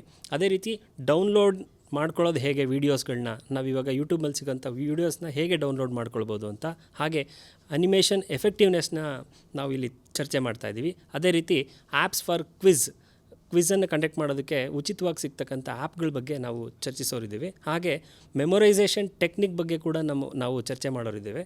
ತದನಂತರ ಯಾವುದಾದ್ರೂ ಪ್ರಶ್ನೆಗಳು ಇದ್ದರೆ ನಾವು ಸ್ವೀಕರಿಸ್ತೇವೆ. ಮೊದಲಿಗೆ ಇವತ್ತಿನ ಟ್ರೆಂಡ್ಗೆ ನಿಮಗೆಲ್ರಿಗೂ ಗೊತ್ತಿರುತ್ತೆ, ಕೋವಿಡ್ ಅನ್ನೋದು ನಮ್ಮನ್ನು ಒಂದು ಹೊಸ ಚಾಲೆಂಜಿಗೆ ತಂದು ನಿಲ್ಲಿಸಿದೆ. ಏನಪ್ಪ ಅಂತಂದರೆ, ನಾವೆಲ್ಲರೂ ರೆಗ್ಯುಲರಾಗಿ ನಡೀತಿದ್ದಂಥ ಶಾಲೆಗಳೆಲ್ಲ ಮುಚ್ಚಿ ಹೋಯಿತು. 2 ವರ್ಷಗಳ ಕಾಲ ಬಹುತೇಕ ಶಾಲೆಗಳಿಂದ ದೂರ ಉಳಿದಂಥ ವಿದ್ಯಾರ್ಥಿಗಳು ಈ ಇಂಟರ್ನೆಟ್ಟಿಗೆ ಮತ್ತು ಮೊಬೈಲ್ಗೆ ಅಡಿಕ್ಟ್ ಆಗಬೇಕಾದಂಥ ಅನಿವಾರ್ಯತೆ ಕ್ರಿಯೇಟ್ ಆಯಿತು. ನಮಗೆ ಮೊದಲು ಎಲ್ಲ ನಾವು ಯಾರು ಮೀಟಿಂಗ್ಸನ್ನು ಎಲ್ಲೋ ಇರೋರು ಎಲ್ಲಿಂದನೋ ಮೀಟಿಂಗ್ ಮಾಡೋಕ್ಕಾಗ್ತಾ ಇರಲಿಲ್ಲ. ಇವಾಗ ಝೂಮ್ ಮತ್ತು ಗೂಗಲ್ ಮೀಟ್ಸು ಹಾಗೆ ಟೀಚ್ ಮಿಂಟ್ನ ಯೂಸ್ ಮಾಡಿಕೊಂಡು ಆನ್ಲೈನ್ ಕ್ಲಾಸಸನ್ನು ನಾವು ಈ ಕೋವಿಡ್ ಸಂದರ್ಭದಲ್ಲೂ ಅತ್ಯಂತ ಯಶಸ್ವಿಯಾಗಿ ನಡೆಸಿದ್ವಿ. ಬಹುತೇಕ ಎಲ್ಲ ಶಿಕ್ಷಕರು ಈ ಒಂದು ನಾಲೆಡ್ಜ್ಗೆ ಅಪ್ಗ್ರೇಡ್ ಆಗಿದ್ದು ಒಂದು ವಿಶೇಷತೆ ಅಂತ ನಾವು ಕೂಡ ಇದರಲ್ಲಿ ಸ್ಮರಿಸ್ಬೋದು. ಅದೇ ರೀತಿ ನಾವು ಇನ್ಫಾರ್ಮೇಷನ್ ಟೆಕ್ನಾಲಜಿಯನ್ನು ಉಪಯೋಗಿಸ್ಕೊಂಡು ಯಾವ ರೀತಿ ನಮ್ಮ ಎಜುಕೇಷನ್ನ ಕ್ವಾಲಿಟಿಯನ್ನು ಇನ್ಕ್ರೀಸ್ ಮಾಡ್ಬೋದು ಅನ್ನೋದು ನಮ್ಮ ಮುಂದೆ ಇರತಕ್ಕಂಥ ಪ್ರಮುಖವಾದಂಥ ಚಾಲೆಂಜು. ಹೇಗೆ ಅಂತಂದರೆ, ನಮ್ಮ ಎಲ್ಲ ಶಿಕ್ಷಕರಿಗೂ ಇವತ್ತಿನ ವಿಷಯ ಶಿಕ್ಷಕರು ಸೇರಿ ಎಲ್ಲ ಶಿಕ್ಷಕರಿಗೂ ಇವತ್ತು ಟೆಕ್ನಾಲಜಿ ಮತ್ತು ಇನ್ಫಾರ್ಮೇಷನ್ ಟೆಕ್ನಾಲಜಿ ಚಿರಪರಿಚಿತವಾಗಿದೆ. ಎಲ್ಲರ ಹತ್ರನೂ ಸ್ಮಾರ್ಟ್ ಮೊಬೈಲ್ ಇದೆ, ಆಂಡ್ರಾಯ್ಡ್ ಮೊಬೈಲ್ಸ್ ಇದೆ. ಸೊ ಎಲ್ಲರೂ ಅದರ ಜೊತೆ ಒಡನಾಟದಲ್ಲಿದ್ದೀವಿ. ಬಟ್ ಅದನ್ನು ಹೇಗೆ ನಾವು ಎಜುಕೇಷನ್ಗೆ ಕನ್ವರ್ಟ್ ಮಾಡ್ಕೊಳ್ಬೇಕು, ಅದನ್ನು ಎಜುಕೇಷನ್ ಆಪರ್ಚುನಿಟೀಸ್ ಆಗಿ ಹೇಗೆ ಕನ್ವರ್ಟ್ ಮಾಡಬೇಕು ಅನ್ನೋದು ಇವತ್ತಿನ ನಮ್ಮ ಚರ್ಚೆ ಅಂತ ವಿಷಯ. ಹಾಗೆ ಟೀಚರ್ಸ್ಗಳು ಈ ಇಂಟರ್ನೆಟ್ನಲ್ಲಿ ಮತ್ತು ಈ ನಮ್ಮ ಹೊರಗಡೆ ಪ್ರಪಂಚದಲ್ಲಿರ್ತಕ್ಕಂಥ ಇನ್ಫಾರ್ಮೇಷನನ್ನು ಎಕ್ಸ್ಟ್ರಾಕ್ಟ್ ಮಾಡಿ ಹೇಗೆ ಅದನ್ನು ಮಕ್ಕಳಿಗೆ ಪ್ರೆಸೆಂಟ್ ಮಾಡ್ತೀವಿ ಅನ್ನೋದು ಇವತ್ತು ನಮಗಿರ್ತಕ್ಕಂಥ ಪ್ರಮುಖವಾದಂಥ ಚಾಲೆಂಜಲ್ಲಿ ಅದು ಕೂಡ ಒಂದು. ಹಾಗಾಗಿ ನಾವಿವತ್ತು ಒಂದಷ್ಟು ಸರಳವಾದಂಥ ವಿಧಾನಗಳನ್ನು ಈಗ ಉಳಿದಿರ್ತಕ್ಕಂಥ 45 ದಿನಕ್ಕೆ ನಾವು ಲಾಂಗ್ ಟರ್ಮ್ ಪ್ಲ್ಯಾನ್ ಮಾಡಿಲ್ಲ, 45 ದಿನಗಳ ಬೇಕಾಗಿರೋವಂಥ ಮೆಟೀರಿಯಲ್ಸ್ನ ಹೇಗೆ ನಾವು ಸ್ಟೂಡೆಂಟ್ಸ್ಗಳಿಗಾಗಲಿ ಮತ್ತು ಟೀಚರ್ಸ್ಗಳಿಗಾಗಲಿ ಹೇಗೆ ಅದನ್ನು ನಾವು ಕನೆಕ್ಟ್ ಮಾಡ್ಬೋದು ಅನ್ನೋದನ್ನು ನಾವಿವತ್ತು ನಿಮ್ಮ ಮುಂದೆ ಚರ್ಚೆ ಮಾಡ್ತಾಯಿದ್ದೇವೆ. ಹಾಗೆ ಆನ್ಲೈನ್ ಎಜುಕೇಷನ್ನು ನಮಗೆಲ್ರಿಗೂ ಗೊತ್ತಿರೋವಂಥದ್ದೇ. ಇವತ್ತಿನ ಆನ್ಲೈನ್ ಎಜುಕೇಷನ್ನು ಯಾವ ರೀತಿಯಾಗಿದೆ ಅಂತಂದರೆ ನಮಗದ್ರ ಪ್ರಮುಖವಾದ ಭಾಗ ಆಗಿದೆ ಎಜುಕೇಷನ್ಗೆ. ಮೊದಲೆಲ್ಲ ನಮ್ಗೆ ಯಾವುದೋ ಒಂದು ಟಾಪಿಕ್ ಗೊತ್ತಿಲ್ಲ ಅಂತಂದರೆ ನಾವು ಅದನ್ನು ಯಾರಾದರೂ ಬುಕ್ ತೆಗೆದು ಓದಬೇಕಾಗಿತ್ತು ಅಥವಾ ಯಾವುದಾದ್ರೂ ನೋಟ್ಸ್ ನೋಡಬೇಕಾಗಿತ್ತು. ಇವತ್ತು ಹಾಗಿಲ್ಲ. ನಮಗೇನಾದರೂ ಗೊತ್ತಾಗಿಲ್ಲ ಅಂತಂದರೆ ನಾವು ಇಮಿಡಿಯೇಟಾಗಿ ಅದನ್ನು ಗೂಗಲಲ್ಲಿ ಸರ್ಚ್ ಮಾಡಿದ್ರೆ ನಮ್ಗೆ ಅದ್ರ ಕಂಪ್ಲೀಟ್ ರಿಲೇಟೆಡ್ ಇನ್ಫಾರ್ಮೇಷನ್ಸು ನಮ್ಮ ಕಣ್ಣು ಮುಂದೆ ಬಂದ್ಬಿಡುತ್ತೆ. ಸೊ ಈ ರೀತಿಯಾದಂಥ ಟೆಕ್ನಾಲಜಿ ಇವತ್ತು ಟೀಚಿಂಗಿಗೆ ಸಪೋರ್ಟ್ ಮಾಡ್ತಾ ಇದೆ. ಹಾಗೆ ವೀಡಿಯೋಸ್ಗಳು ಸಪೋರ್ಟ್ ಮಾಡ್ತಾ ಇದೆ. ಹಲವಾರು ವಿಚಾರಗಳನ್ನ ನಾವಿನ್ನು ಮುಂದೆ ಚರ್ಚೆ ಮಾಡೋರಿದ್ದೀವಿ. ಈಗ ನಮ್ಮ ಮುಂದಿನ ವಿಚಾರವನ್ನು ನಮ್ಮ ನಟರಾಜ್ ಅವರು ನಿಮ್ಮ ಮುಂದೆ ಪ್ರಸ್ತುತಗೊಳಿಸಿದ್ದಾರೆ. Over to you sir.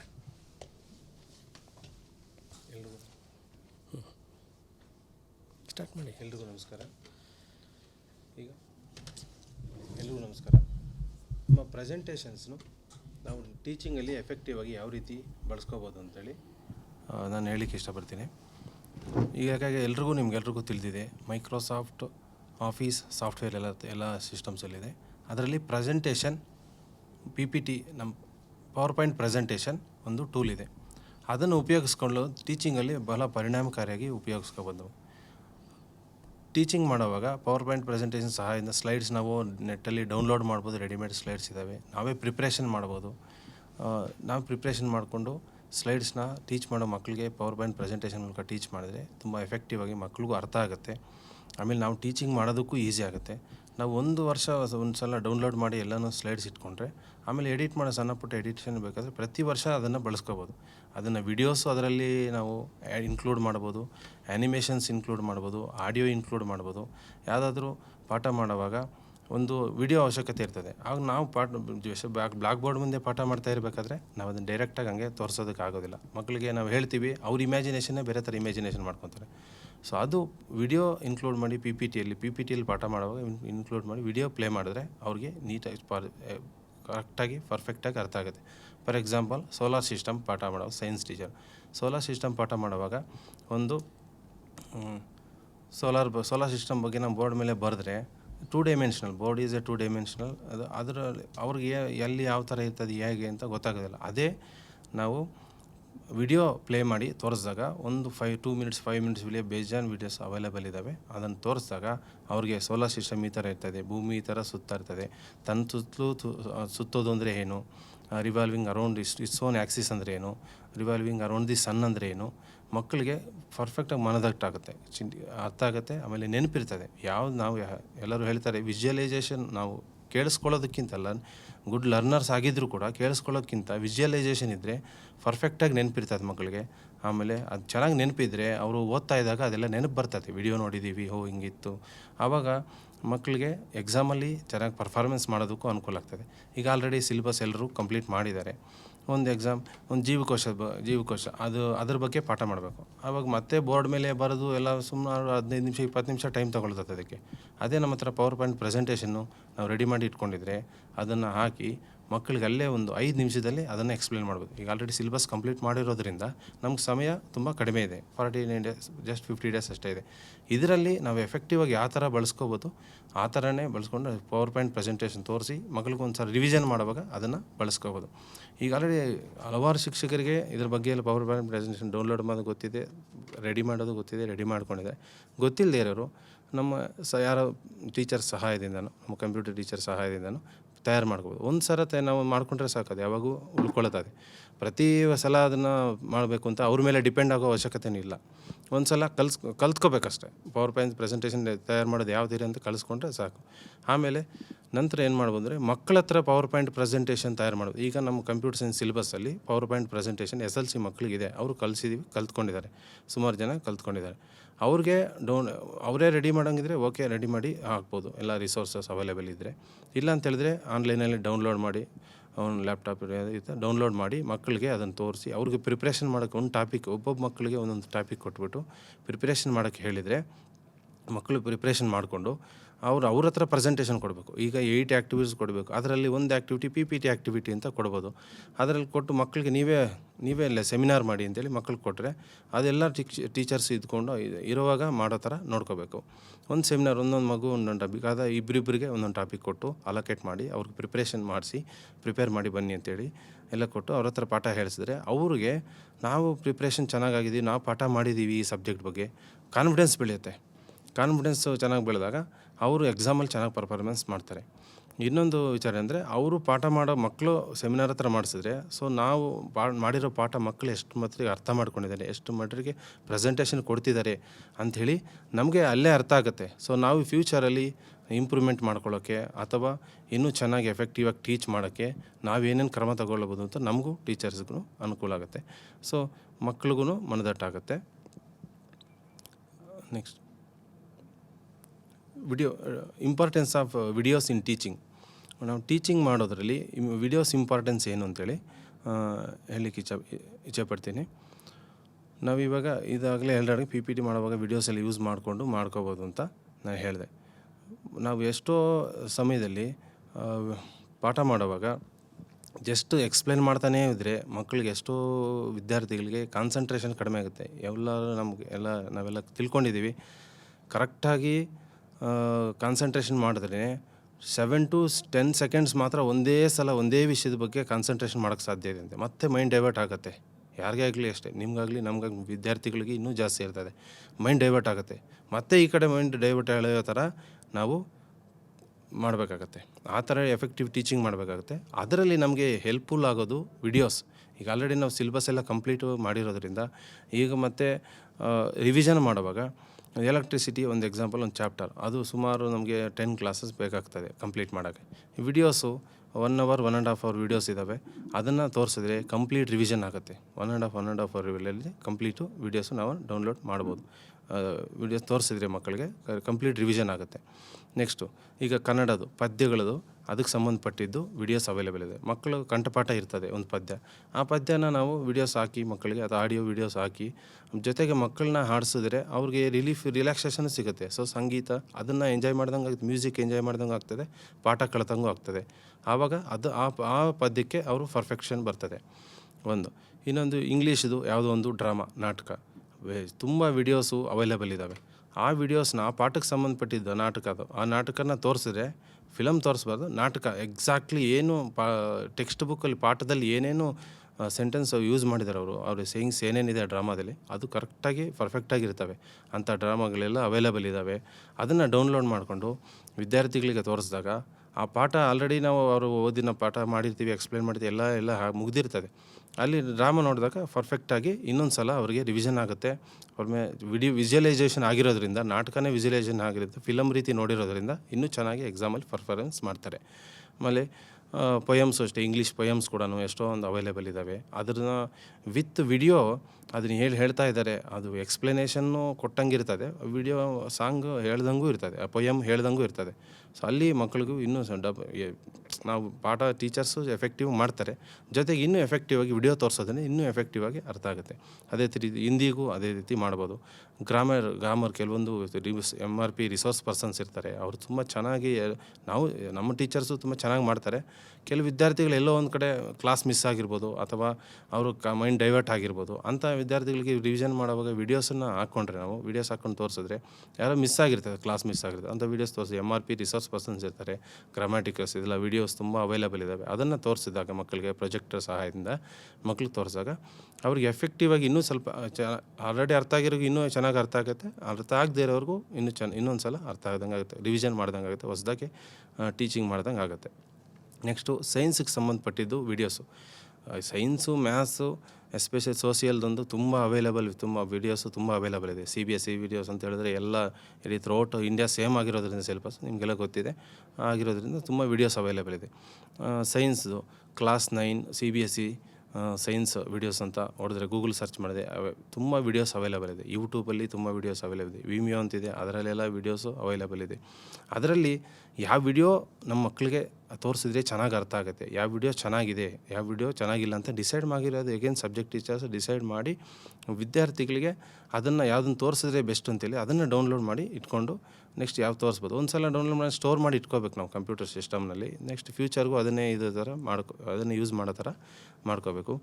ಸೈನ್ಸಿಗೆ ಸಂಬಂಧಪಟ್ಟಿದ್ದು ವೀಡಿಯೋಸ್ ಎಲ್ಲ ಅವೈಲೇಬಲ್ ಇದ್ದಾವೆ. ಮ್ಯಾಥಮೆಟಿಕ್ಸ್ ಸಂಬಂಧಪಟ್ಟಿದ್ದು ವೀಡಿಯೋಸ್ ಎಲ್ಲನೂ ಅವೈಲೇಬಲ್ ಇದೆ. ಪ್ರಯೋಗ ಎಕ್ಸಾಂಪಲ್ ಸೈನ್ಸ್ದು ಯಾವುದೋ ಒಂದು ಪ್ರಯೋಗ, ಅದು ಮಕ್ಕಳಿಗೆ ನಾವು ಎಕ್ಸ್ಪ್ಲೇನ್ ಮಾಡಿ ಹೇಳಿದ್ರೆ ಅದು ಅರ್ಥ ಆಗುತ್ತೆ. ಅವ್ರ ವಿಜುವಲೈಸೇಷನ್ ಬೇರೆ ಇರ್ತದೆ. ನಾವು ವಿಜುವಲೈಸೇಷನ್ ವಿಡಿಯೋ ಮೂಲಕ ಹೇಳಿದಾಗ ವಿಜುವಲೈಸೇಷನ್ ಎಲ್ಲರಿಗೂ ಒಂದೇ ಥರ ಇರ್ತದೆ. ಪರ್ಫೆಕ್ಟ್ ಯಾವ ಥರ ರಿಯಾಕ್ಷನ್ ಆಗಿದೆ ಸೈನ್ಸ್ದು ಒಂದು ಎಕ್ಸಾಂಪಲ್, ಒಂದು ಐಸ್ ಮೇಲೆ ಸೋಡಿಯಂ ಹಾಕಿದಾಗ ಯಾವ ಥರ ಐಸ್ ಯಾವ ಥರ ಬ್ಲಾಸ್ಟ್ ಆಗೋದು ಅಂತ ವೀಡಿಯೋಸ್ ಇದೆ. ಅಂಥ ವೀಡಿಯೋಸ್ ತೋರಿಸಿದಾಗ ಅವ್ರಿಗೆ ಚೆನ್ನಾಗಿ ನೆನಪಿರ್ತದೆ. ಅದನ್ನು ಎಕ್ಸಾಮಲ್ಲಿ ಪರ್ಫಾರ್ಮೆನ್ಸ್ ಹಂಗೆ ಇರ್ತದೆ. ಈಗ ನಮಗೆ ಕಡಿಮೆ ಸಮಯದಲ್ಲಿ ಇದು ರಿವಿಷನ್ ಮಾಡುವಾಗ ಈ ವಿಡಿಯೋಸ್ನ ಆಲ್ರೆಡಿ MRP ರಿಸೋರ್ಸ್ ಪರ್ಸನ್ಸ್ ಮಾಡಿರೋ ವೀಡಿಯೋಸ್ನೆಲ್ಲ ತೋರಿಸಿದ್ರೆ ತುಂಬ ಎಫೆಕ್ಟಿವ್ ಆಗಿ ಅರ್ಥ ಆಗುತ್ತೆ. ಜೊತೆಗೆ ಅವರು ಎಕ್ಸಾಮಲ್ಲಿ ಪ್ರೆಸೆಂಟೇಷನ್ ಮಾಡೋಕ್ಕೂ ಅವ್ನು ಚೆನ್ನಾಗಿ ನೆನಪಿರ್ತದೆ. ನಾವು ನಂತರ ಶಿಕ್ಷಕರು ಕಲಿಯೋಕ್ಕೂ ಕೂಡ ಈ ವಿಡಿಯೋಸ್ ಎಲ್ಲ ನಮಗೆ ಎಷ್ಟೊಂದು ಸಹಕಾರಿ. ಇನ್ಫಾರ್ಮೇಷನ್ ಟೆಕ್ನಾಲಜಿ ಈ ರೀತಿ ಎಲ್ಲರಿಗೂ ಫಿಂಗರ್ ಟಿಪ್ಸಲ್ಲಿ ರೀಚ್ ಆಗಿದೆ.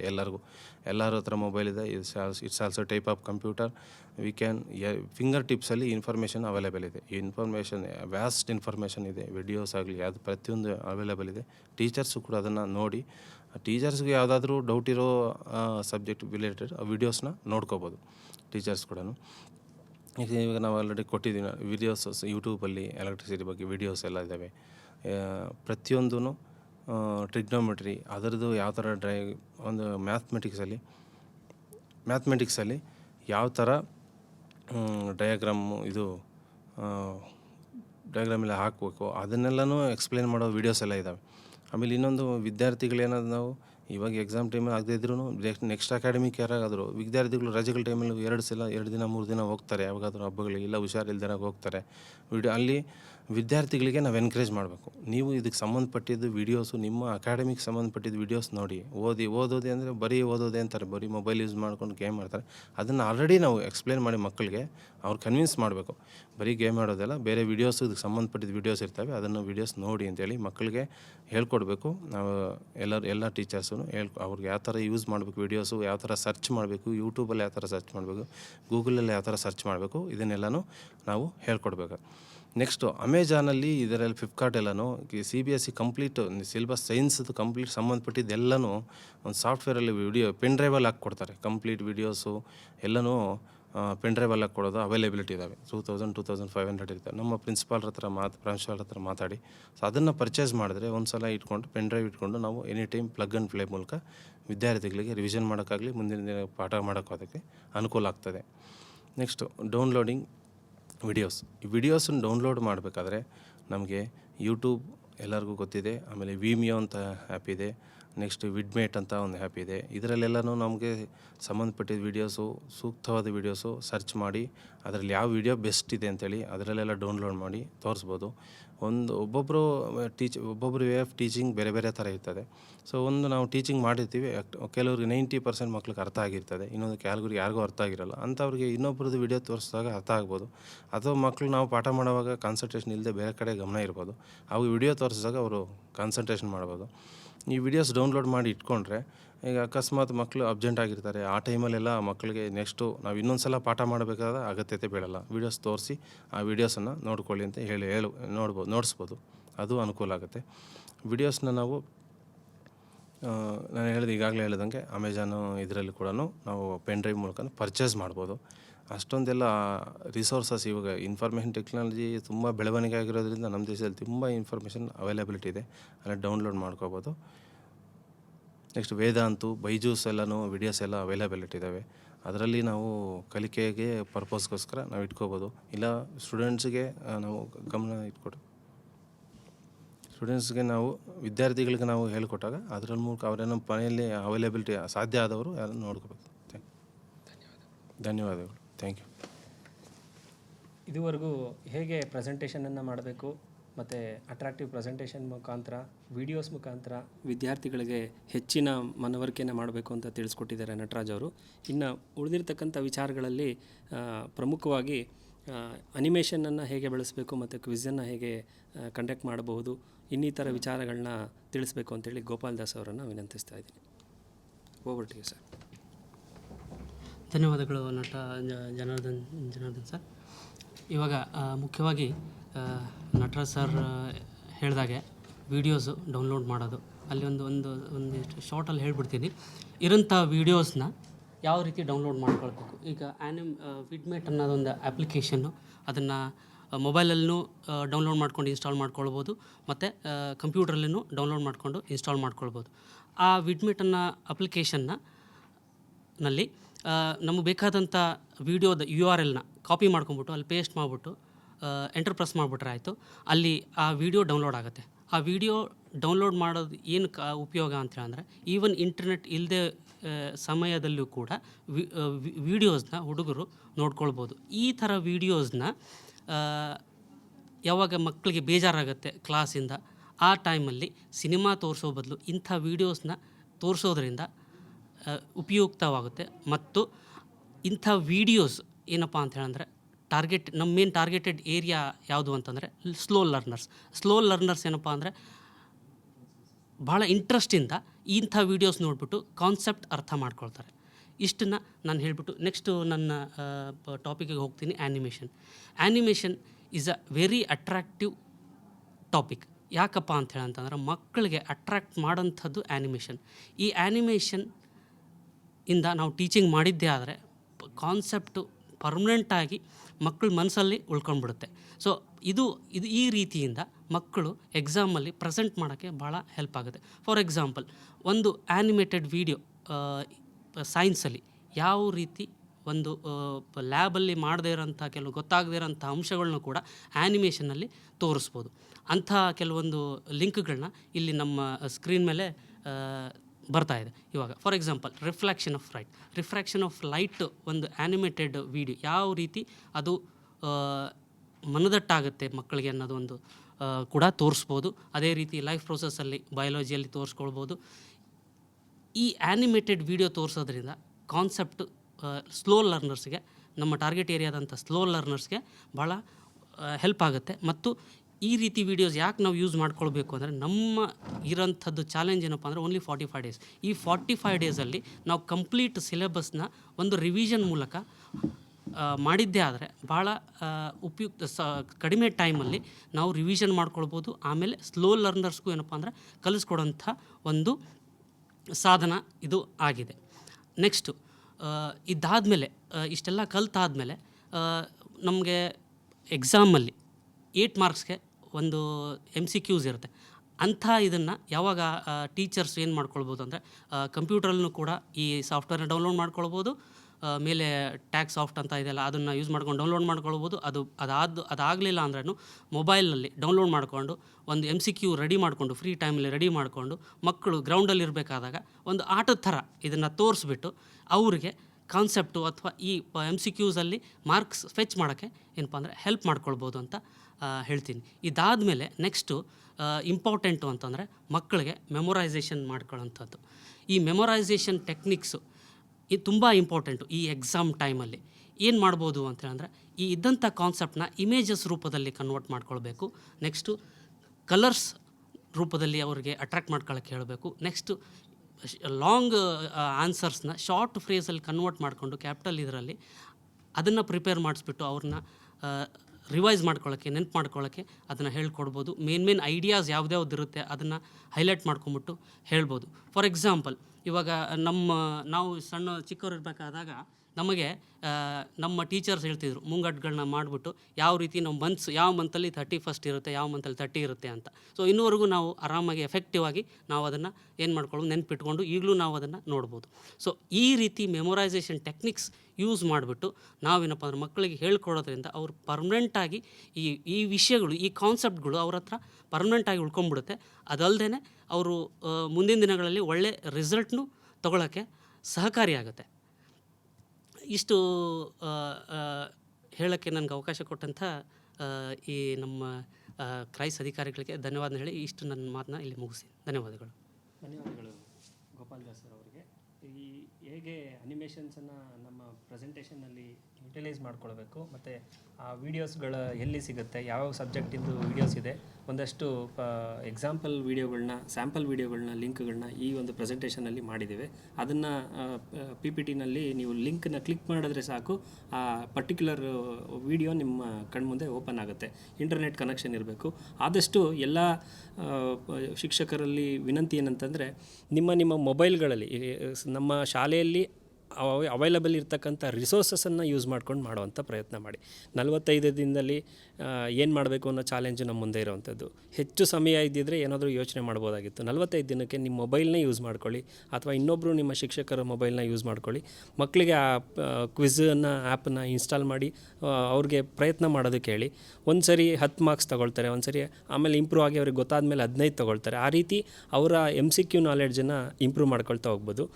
ಮುಂದಿನ ದಿನಗಳಲ್ಲಿ ನಮ್ಮ ಕಂಪ್ಯೂಟರ್ ಸೈನ್ಸ್ ಶಿಕ್ಷಕರ ಒಂದು ಸಂಘದಿಂದ ನಾವು ಈ SSLC ವಿದ್ಯಾರ್ಥಿಗಳಿಗೆ, ವಿಶೇಷವಾಗಿ SSLC ವಿದ್ಯಾರ್ಥಿಗಳೇ ಬೇಕಾಗಿರ್ತಕ್ಕಂಥ PPTಸು ಮತ್ತು ಅದಕ್ಕೆ ಸಂಬಂಧಪಟ್ಟಿದ್ದಂಥ ವಿಡಿಯೋಗಳ ಲಿಂಕು ಮತ್ತು ಅದಕ್ಕೆ ಬೇಕಾಗಿರ್ತಕ್ಕಂಥ ಮೆಟೀರಿಯಲ್ಸು ನಾವು ನಮ್ಮ ವೆಬ್ಸೈಟ್ನಲ್ಲಿ ಮತ್ತು ಬ್ಲಾಗಲ್ಲಿ ಮತ್ತು ಟೀಚರ್ಸ್ಗಳ ಜೊತೆ ಗೂಗಲ್ ಡ್ರೈವ್ನಲ್ಲಿ ನಾವು ಶೇರ್ ಮಾಡಿಕೊಂಡು ವಿದ್ಯಾರ್ಥಿಗಳ ಒಂದು ಫಲಿತಾಂಶ ವೃದ್ಧಿ ಮಾಡೋದರಲ್ಲಿ ಎಲ್ಲರೂ ಒಗ್ಗಟ್ಟಾಗಿ ಕೆಲಸ ಮಾಡಿ ನಮ್ಮ ಸಂಸ್ಥೆಗೆ ಒಳ್ಳೆಯ ಹೆಸರನ್ನು, ಈಗಿರತಕ್ಕಂಥ ಫಲಿತಾಂಶಕ್ಕೆ ಮತ್ತಷ್ಟು ಉತ್ತಮ ಗುಣಮಟ್ಟದ ಫಲಿತಾಂಶವನ್ನು ನೀಡುವ ಮುಖಾಂತರ ನಾವೆಲ್ಲರೂ ಅದಕ್ಕೆ ಸಾಕ್ಷಿಯಾಗೋಣ ಅಂತ ಹೇಳ್ತಾ ನನ್ನ ಈ ಮಾತುಗಳನ್ನ ಮುಗಿಸ್ತಾ ಇದ್ದೀನಿ.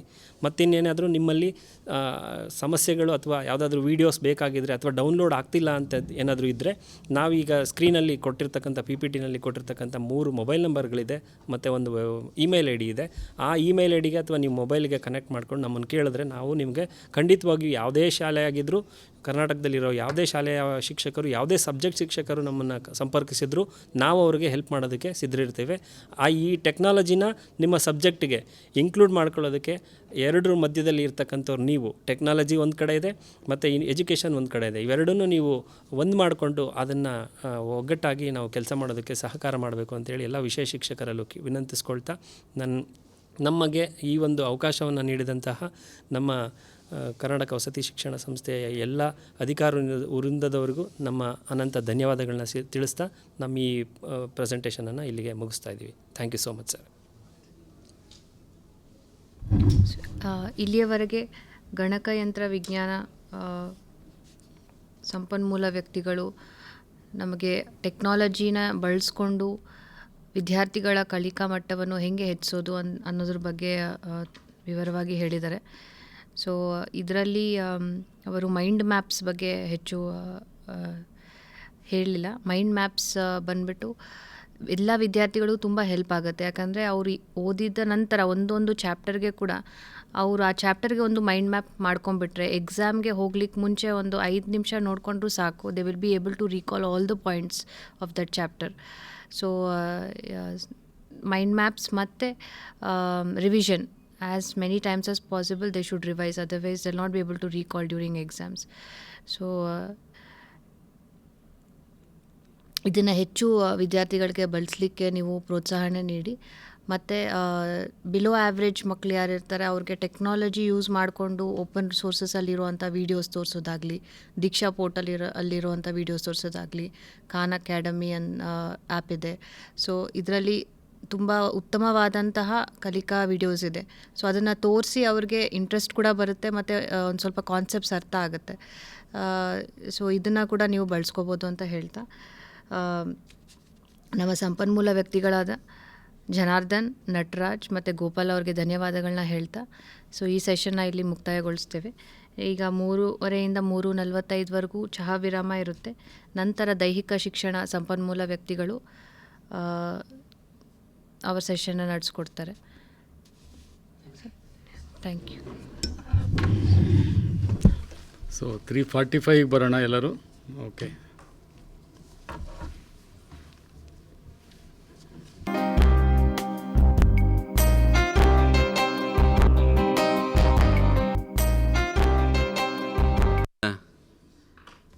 ಕೊನೆಯ ಸೆಷನ್ ಇದು. ದೈಹಿಕ ಶಿಕ್ಷಣ ಕುರಿತಾಗಿ ಸುಮಾರು 250ರಿಂದ 300 ಜನ ಮಕ್ಕಳು ಇರ್ತಕ್ಕಂಥ ಶಾಲೆಯೊಳಗೆ ಮಾನಸಿಕ ಮತ್ತು ದೈಹಿಕ ಆರೋಗ್ಯವನ್ನು ಕಾಪಾಡ್ಕೊಂಡು ಹೋಗ್ತಕ್ಕಂಥ ಕೆಲಸ ಮುಖ್ಯವಾದದ್ದು. ಆ ಉದ್ದೇಶದ ಸಲುವಾಗಿ ಮತ್ತು ಶಾಲೆಯ ಶಿಸ್ತನ್ನು ಒಂದು ಟ್ರ್ಯಾಕಿಗೆ ತರುವಂಥ ಅವಕಾಶವನ್ನು ಬಳಸ್ಕೋಬೇಕು ಅಂತಂದ್ರೆ ನಮಗೆ ದೈಹಿಕ ಶಿಕ್ಷಕರ ಅವಶ್ಯಕತೆ ಭಾಳ ಇರ್ತದೆ. ಎಲ್ಲ ಕಳ್ಕೊಂಡ್ರು ನಡೀತದೆ. ಅಕಸ್ಮಾತ್ ಆರೋಗ್ಯ ಅಥವಾ ಹೆಲ್ತ್ ಕಳ್ಕೊಂಡ್ವಿ ಅಂತಂದರೆ ಏನೂ ಇಲ್ದಂಗೆ ಆಗಬಾರ್ದು ಅನ್ನೋ ಉದ್ದೇಶಕ್ಕೆ ಮತ್ತು ಬೇರೆ ಬೇರೆ ಹಿನ್ನೆಲೆಯಿಂದ ಬಂದಿರತಕ್ಕಂಥ ಮಕ್ಕಳಲ್ಲಿ ನಮ್ಮ ಹತ್ರ ಏನು ಒಂದು 5 ವರ್ಷ ಇರ್ತಾರೆ, ಒಂದು ಶಿಸ್ತನ್ನು ಅವ್ರ ಕಡೆ ಸಂಸ್ಕಾರ ಮಾಡಿ ಕಳಿಸಿದ್ವಿ ಅಂತಂದರೆ ಇಡೀ ಜೀವಮಾನ ಪರ್ಯಂತ ಕೂಡ ಅವರು ಬೇರೆ ಬೇರೆ ಉದ್ಯೋಗಕ್ಕೋ ಜೀವನ ಶೈಲಿಗೆ ಅಳವಡಿಸ್ಕೊಳ್ಳಿಕ್ಕೆ ಒಂದು ಅವಕಾಶವನ್ನು ಕಲ್ಪಿಸಿಕೊಡ್ಲಿಕ್ಕೆ ಅದೊಂದು ಅವಕಾಶ ಅವ್ರಿಗೆ. ಈ ಉದ್ದೇಶದ ಸಲುವಾಗಿ ನಮ್ಮ ಮಕ್ಕಳು ಸದೃಢವಾಗಿರಬೇಕು. ಮೆದುಳಷ್ಟು ಸದೃಢ ಇರಬಾರ್ದು, ದೈಹಿಕವಾಗಿಯೂ ಕೂಡ ಅವರು ಸದೃಢ ಆಗಬೇಕು ಅನ್ನೋ ಆಸೆ ಸಲುವಾಗಿ ನಮ್ಮಲ್ಲಿ ಒಂದು 3-4 ಜನರ ಆರ್ಪಿಗಳನ್ನು ಕರೆಸಿ ಆ ಮೂಲಕ ನಮ್ಮ ಟೀಚರ್ಸಿಗೆ ಏನೆಲ್ಲ ಕಾರ್ಯಕ್ರಮಗಳನ್ನು ನಮ್ಮ ಶಾಲಾ ಹಂತದಲ್ಲಿ ಕೈಗೊಳ್ಬೋದು, ಟೀಚರ್ಸ್ ಆದವರು ಕೂಡ ನಾವು ಪರ್ಸ್ನಲ್ಲಾಗಿ ಹೆಂಗೆ ಇನ್ವಾಲ್ವ್ಮೆಂಟ್ ಆಗ್ಬೋದು. ಮೊದಲೆಲ್ಲ ಸಂಪ್ರದಾಯ ಇತ್ತು, ಬರೀ ಮಕ್ಕಳನ್ನು ಆಡಿಸೋದಲ್ಲ, ಶಿಕ್ಷಕರು ಕೂಡ ದೈಹಿಕವಾಗಿ ಅವ್ರ ಜೊತೆಗೆ ಕವಾಯತ್ ಮಾಡೋದ್ರ ಮೂಲಕ ತಮ್ಮ ಆರೋಗ್ಯವನ್ನು ಕೂಡ ಕಾಪಾಡ್ಕೊಳ್ಳೋಕ್ಕೆ ಅವಕಾಶ ಹೊಂದಿತ್ತು. ಈ ಉದ್ದೇಶದ ಸಲುವಾಗಿ ನಮ್ಮ ಕರೆಗೆ ಹೋಗೊಟ್ಟು ಕ್ರೈಸ್ನ ಒಂದು ರಿಸೋರ್ಸ್ ಪರ್ಸನ್ ಆಗಿ ಶ್ರೀಶೈಲ್ ಕೌಜಲಗಿ ಅವರು ಬೆಳಗಾವಿ ಜಿಲ್ಲೆ ಮಲ್ಲಾಪುರ PGಯಿಂದ ಬಂದಿದ್ದಾರೆ. ಅವ್ರಿಗೆ ಕ್ರೈಸ್ ಪರವಾಗಿ ಸ್ವಾಗತವನ್ನು ಕೋರ್ತೇನೆ. ಸ್ವಾಗತ, ನಮಸ್ಕಾರ. ಅದರ ಜೊತೆಗೆ ಗಿರೀಶ್ ಚಾಮರಾಜಪೇಟೆ ಸ್ಕೂಲಿನ PE ಟೀಚರ್ಸು ಅವರು ಕೂಡ ನಮ್ಮ ಜೊತೆಗಿದ್ದಾರೆ. ಅವರು ನಾವು ಶೇರ್ ಮಾಡ್ಕೊಳ್ತಿದ್ದಾರೆ. ಅವ್ರಿಗೂ ಕೂಡ ಈ ಪರವಾಗಿ ನಮ್ಮ ಸ್ವಾಗತವನ್ನು ಕೋರ್ತೇನೆ. ಗುರಪ್ಪ ಅಂಬಿಗರ ರಾಯಚೂರಿನಿಂದ ಬಂದಿದ್ದಾರೆ. ಅವರನ್ನು ಕೂಡ ಸೌಹಾರ್ದಯುತವಾಗಿ ಸ್ವಾಗತವನ್ನು ಕೋರ್ತೇನೆ. ಮಹೇಶ್ ಅನ್ನಿಗೇರಿ ಅವರು ಧಾರವಾಡ ನವಲಗುಂದ ತಾಲೂಕಿನಿಂದ ಬಂದಿದ್ದಾರೆ. ಅವ್ರಿಗೂ ಕೂಡ ಸ್ವಾಗತವನ್ನು ಕೋರ್ತೇನೆ. ಜೊತೆಗೆ ಈ ಎಲ್ಲ ಕಾರ್ಯಕ್ರಮಗಳಿಗೆ ಸಂಯೋಜನಾ ರೂಪದಲ್ಲಿ ಕನ್ಸಲ್ಟೆಂಟಾಗಿ ಕೆಲಸ ಮಾಡ್ತಕ್ಕಂಥ ಶ್ರೀನಿವಾಸ್ ಅವರು ಬೆನ್ನೆಲುಬಾಗಿ ಕೆಲಸ ಮಾಡ್ತಿರೋದ್ರಿಂದ ಅವರಿಗೂ ಕೂಡ ಕ್ರೈಸ್ ಪರವಾಗಿ ಸ್ವಾಗತವನ್ನು ಕೋರ್ತಾ, ಜೊತೆಗೆ ಹಿರಿಯ ಅಧಿಕಾರಿಗಳು ನಮ್ಮ ಜೊತೆಗಿದ್ದಾರೆ ಎಲ್ಲರೂ. ಈ ಸೆಷನ್ ಕೊನೆಯದಾಗಿರೋದ್ರಿಂದ ಈ ಸೆಷನ್ ಮುಗಿದ ತಕ್ಷಣ PEಗೆ ಸಂಬಂಧಪಟ್ಟಿರ್ತಕ್ಕಂಥ ಏನಾದರೂ ಪ್ರಶ್ನಾವಳಿಗಳಿದ್ರೆ ತಕ್ಷಣಕ್ಕೆ ರಿಯಾಕ್ಷನ್ ಮಾಡಲಿಕ್ಕೆ ಆ ಟೀಮೂ ಕೂಡ ಇಲ್ಲಿ ಇರ್ತೈತಿ. ಅದಕ್ಕೆ ಇವ್ರ ಸೆಷನ್ ಮುಗಿದ ತಕ್ಷಣ ದಯಮಾಡಿ ಯಾವುದಾದ್ರೂ ಪ್ರಶ್ನೆಗಳನ್ನು ಕೇಳೋದಿದ್ರೆ ನಾವು ವಾಟ್ಸಪ್ ಮೂಲಕ ಆಗಲಿ ಅಥವಾ ಏನು ದೂರವಾಣಿ ಸಂಖ್ಯೆಗಳನ್ನು ಕೊಡ್ತೀವಿ ಆ ಸಂಖ್ಯೆಗಳನ್ನು ಒಂದು ಫೋನ್ ಮಾಡೋದ್ರ ಮೂಲಕ ತಾವು ಸಮಸ್ಯೆ ಪರಿಹಾರ ಮಾಡ್ಕೋಬೇಕಂತ ಹೇಳಿ ಈ ಸದ್ಯ ಸೆಷನ್ ಪ್ರಾರಂಭ ಆಗುತ್ತೆ. ಸುರೇಶ್ ಕೌಜಲಗಿ ಅವರು ಆರಂಭದಲ್ಲಿ ಪ್ರಾಸ್ತಾವಿಕವಾಗಿ ಮಾತುಗಳನ್ನು ಹೇಳ್ತಾರೆ. ಎಲ್ರಿಗೂ ಶುಭ ಸಾಯಂಕಾಲ. ಮತ್ತೊಮ್ಮೆ ಈ ಸಾಯಂಕಾಲದ role of physical education teacher in improving SSLC result ಅನ್ನುವಂಥ ಒಂದು ಸೆಷನ್ಗೆ ಎಲ್ಲರನ್ನೂ ಸ್ವಾಗತಿಸುತ್ತಾ, ಈ ಕಾರ್ಯಕ್ರಮದಲ್ಲಿ ಭಾಗವಹಿಸಲಿಕ್ಕೆ ಅನುವು ಮಾಡಿಕೊಟ್ಟಂತಹ ಕ್ರೈಸ್ಟ್ನ ಎಲ್ಲ ಅಧಿಕಾರಿ ವರ್ಗದವರಿಗೆ ಮತ್ತೊಮ್ಮೆ ಧನ್ಯವಾದಗಳನ್ನು ತಿಳಿಸುತ್ತಾ, ಕಳೆದ 2 ದಿನಗಳಿಂದ DSCRTನಲ್ಲಿ ಈ ತರಬೇತಿ ಮುಂದುವರೆದಿದೆ. ಬೇರೆ ಬೇರೆ ವಿಷಯ ಶಿಕ್ಷಕರು ಸುಧಾರಣೆಯಲ್ಲಿ ಅವರ ಪಾತ್ರವನ್ನು ತೀರಿಸಿರುತ್ತಾರೆ. ಈ ಸುಧಾರಣೆಯಲ್ಲಿ ದೈಹಿಕ ಶಿಕ್ಷಕರ ಪಾತ್ರ ಏನು ಅನ್ನೋದನ್ನು ನೀವು ಸೇರಿ ಇವತ್ತು ನೋಡುವಂಥ ಸಂದರ್ಭ.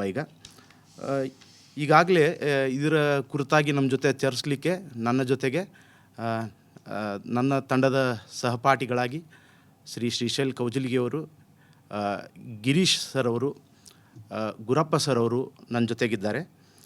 ಒಬ್ಬ ವಿದ್ಯಾರ್ಥಿ ತನ್ನ ವಿದ್ಯಾರ್ಥಿ ಜೀವನದಲ್ಲಿ ಯಶಸ್ಸು ಸಾಧಿಸಬೇಕಾದರೆ ಉತ್ತಮವಾದ ದೈಹಿಕ ಚಟುವಟಿಕೆಗಳಾದ ನಿತ್ಯದ ವ್ಯಾಯಾಮ, ಯೋಗ, ಪ್ರಾಣಾಯಾಮ, ವಿವಿಧ ಗುಂಪು ಆಟಗಳು, ಅಥ್ಲೆಟಿಕ್ಸ್ ಆಟಗಳು, ಮನರಂಜನೆ ಆಟಗಳು, ಅದರ ಜೊತೆಗೆ ಆರೋಗ್ಯ, ಸಮತೋಲನ ಆಹಾರ, ಶಿಸ್ತು, ಸಂಸ್ಕಾರ ಭಾಳ ಉತ್ತಮವಾದ ಪಾತ್ರವನ್ನು ವಹಿಸ್ತದೆ ಅಂತ ಹೇಳ್ತಾ, ಮೊದಲಿಗೆ ದೈಹಿಕ ಶಿಕ್ಷಣದ ಚಟುವಟಿಕೆಗಳು ಯಾವ ರೀತಿಯಾಗಿ ವಿದ್ಯಾರ್ಥಿಗಳ ಜ್ಞಾನಕ ಮತ್ತು ಇತರ ಕಾಗ್ನೇಟಿವ್ ಡೆವಲಪ್ಮೆಂಟ್ ಬಗ್ಗೆ ಪಾತ್ರವನ್ನು ವಹಿಸ್ತದೆ ಅಂಥೇಳಿ ಶ್ರೀ ಶ್ರೀಶೈಲ್ ಕೌಜಲ್ಗಿ ಅವರಿಂದ ತಿಳಿದುಕೊಳ್ಳೋಣ. Over to Shrishail Kaujalgi sir.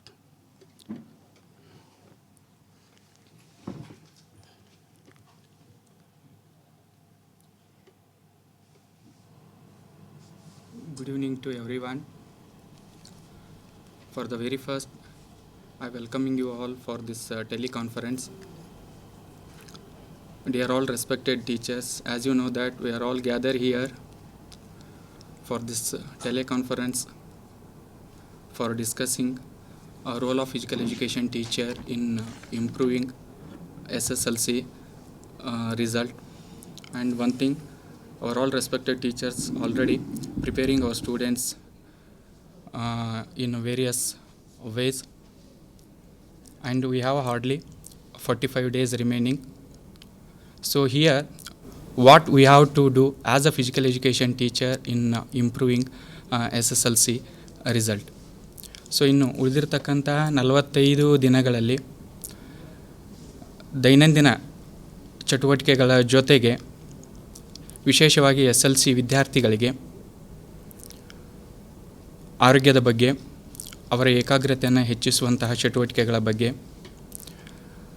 ಹಾಗೂ ಅವರ ಒಂದು ಮಾನಸಿಕ ಸಾಮರ್ಥ್ಯವನ್ನು, ಎಕ್ಸಾಮ್ಗೆ ಸಂಬಂಧಪಟ್ಟಿರ್ತಕ್ಕಂಥ ಭಯವನ್ನು ಹೋಗಲಾಡಿಸಲಿಕ್ಕೆ, ಅವರಿಗೆ ಆತ್ಮಸ್ಥೈರ್ಯವನ್ನು ತುಂಬಲಿಕ್ಕೆ ಕೆಲವು ವಿಶೇಷವಾಗಿರ್ತಕ್ಕಂತಹ ಚಟುವಟಿಕೆಗಳ ಮೂಲಕ ಅವರ ಒಂದು ಶೈಕ್ಷಣಿಕ ಪ್ರಗತಿಗೆ ದೈಹಿಕ ಶಿಕ್ಷಣ ಶಿಕ್ಷಕರಾದ ನಾವು ಕೂಡ ಒಂದು ಕಾರ್ಯವನ್ನು ವಿಶೇಷ ರೀತಿಯಲ್ಲಿ ಮಾಡೋಣ ಅಂತ ಹೇಳ್ತಾ, ಸೊ ಯಾವ್ಯಾವ ಚಟುವಟಿಕೆಗಳನ್ನು ಮಾಡ್ಬೋದು ಅನ್ನುವಂಥದ್ದು. ಸೊ ನಾವು I will start my talk with health. So health is very important for students as well as health is very important for every individual.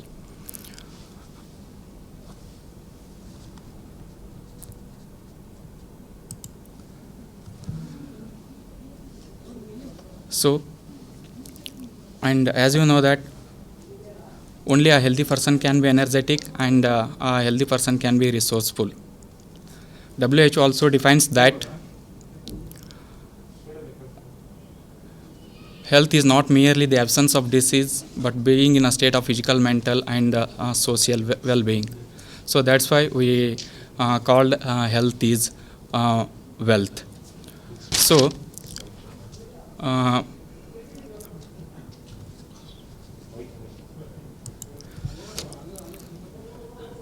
that's why we have to give some importance for our students' personal health and hygiene, because health is very important for students.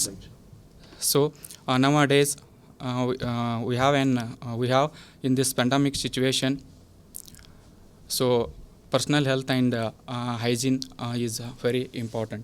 So which means personal health can be safeguarded through every individual. Cleanliness and health are like the two faces of the same coin, and in generally we defines cleanliness that can be done by self, that we have to call as the personal hygiene. So that's why we called a healthy population is the wealth of the nation. So ನಾವು ಆರೋಗ್ಯದ ಬಗ್ಗೆ ಮಕ್ಕಳಿಗೆ ಅರಿವನ್ನು ಮೂಡಿಸಿ, so ಆರೋಗ್ಯದೊಂದಿಗೆ ಅವರಲ್ಲಿ ಚೆನ್ನಾಗಿತ್ತು ಅಂತಂದರೆ, so ಅವರು ವಿವಿಧ ಚಟುವಟಿಕೆಗಳಲ್ಲಿ ಅಭ್ಯಾಸಗಳಲ್ಲಿ ತೊಡಗಿಸಿಕೊಳ್ಳಿಕ್ಕೆ, ಸೊ ತಮ್ಮ ಏಕಾಗ್ರತೆಯನ್ನು ಹೆಚ್ಚಿಸಿಕೊಳ್ಳಿಕ್ಕೆ ಸಾಧ್ಯವಾಗ್ತಾ ಅಂತ ಹೇಳ್ತಾ, so here we have to think a sound mind in a sound body. So how we have to prepare the students for examination ಸಂಬಂಧಪಟ್ಟಂತೆ.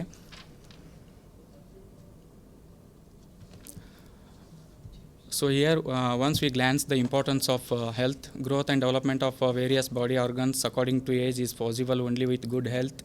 And the second thing, good health helps to increase the work efficiency of organic system, and health helps to develop resistance to diseases. Health helps to perform day-to-day tasks with vigor. Health helps to improve the standing posture and refrain from physical deformity and handicaps. Health helps to develop the all-round personality of an individual and be a good citizens. So these points shows how the health is important for everyone. So in recent days, everyone should aware about health, and everyone should going to keep healthy. So some research says that exercise and their benefits. WHO suggest us for having good health, and we have to enough per week, so we have to spend some times for physical activity. So WHO suggests us 150 minutes of moderate intensity or 75 minutes of vigorous intensity physical activity per week. It suggests us walking, and it suggests us some various physical activity. Some exercises we have to do for 1 to 2 minutes, and some exercises we have to do or hold it for 20 to 30 seconds, and some exercises we have to do for 1 to 5 minutes, and some exercises we have to do 10 to 15 repetitions. Then 30 to 60 seconds rest after completion of every exercise. So the recent research says that just 20 minutes of exercises before studying can improve your concentration and help you focus your learning. Regular exercise changes the brain to improve memory and thinking skills. You already know that exercise is good for your body, but did you know it can also boost your mind, mood, improve your sleep, and help you deal with depression, anxiety, and stress? So one of the recent research says that exercise to less depression and better memory and quicker learning. Studies also suggest us that exercises. So we have to aware the students about importance of exercise, yoga, and pranayama on students' health and study. So taking care of health, how we have to take care of our health, and gives awareness about health, encourage the students for exercise, and gives awareness about exercise and their benefits. Practicing of some particular yogasana for concentration and reduce of stiffness and laziness. Dhyana or meditation for concentration, reducing the mental stress. So we have to aware about these things. Then we have to plan for our students exam preparations oriented things. So our school students health and our school students daily physical activity, some asanas, and we have to concentrate some pranayama and meditations. So before going to start the activities, so we have to know about these things, what to do, how to do, and when to do, which means what exercise I can do, and which exercise I can do it. And remember not to overload the exercise. Students will enjoy all the physical activities, and activity duration not more than 45 minutes or 1 to 2 sessions or 3 to 4 days in a week. And we have to give some importance for relaxation and recreation games.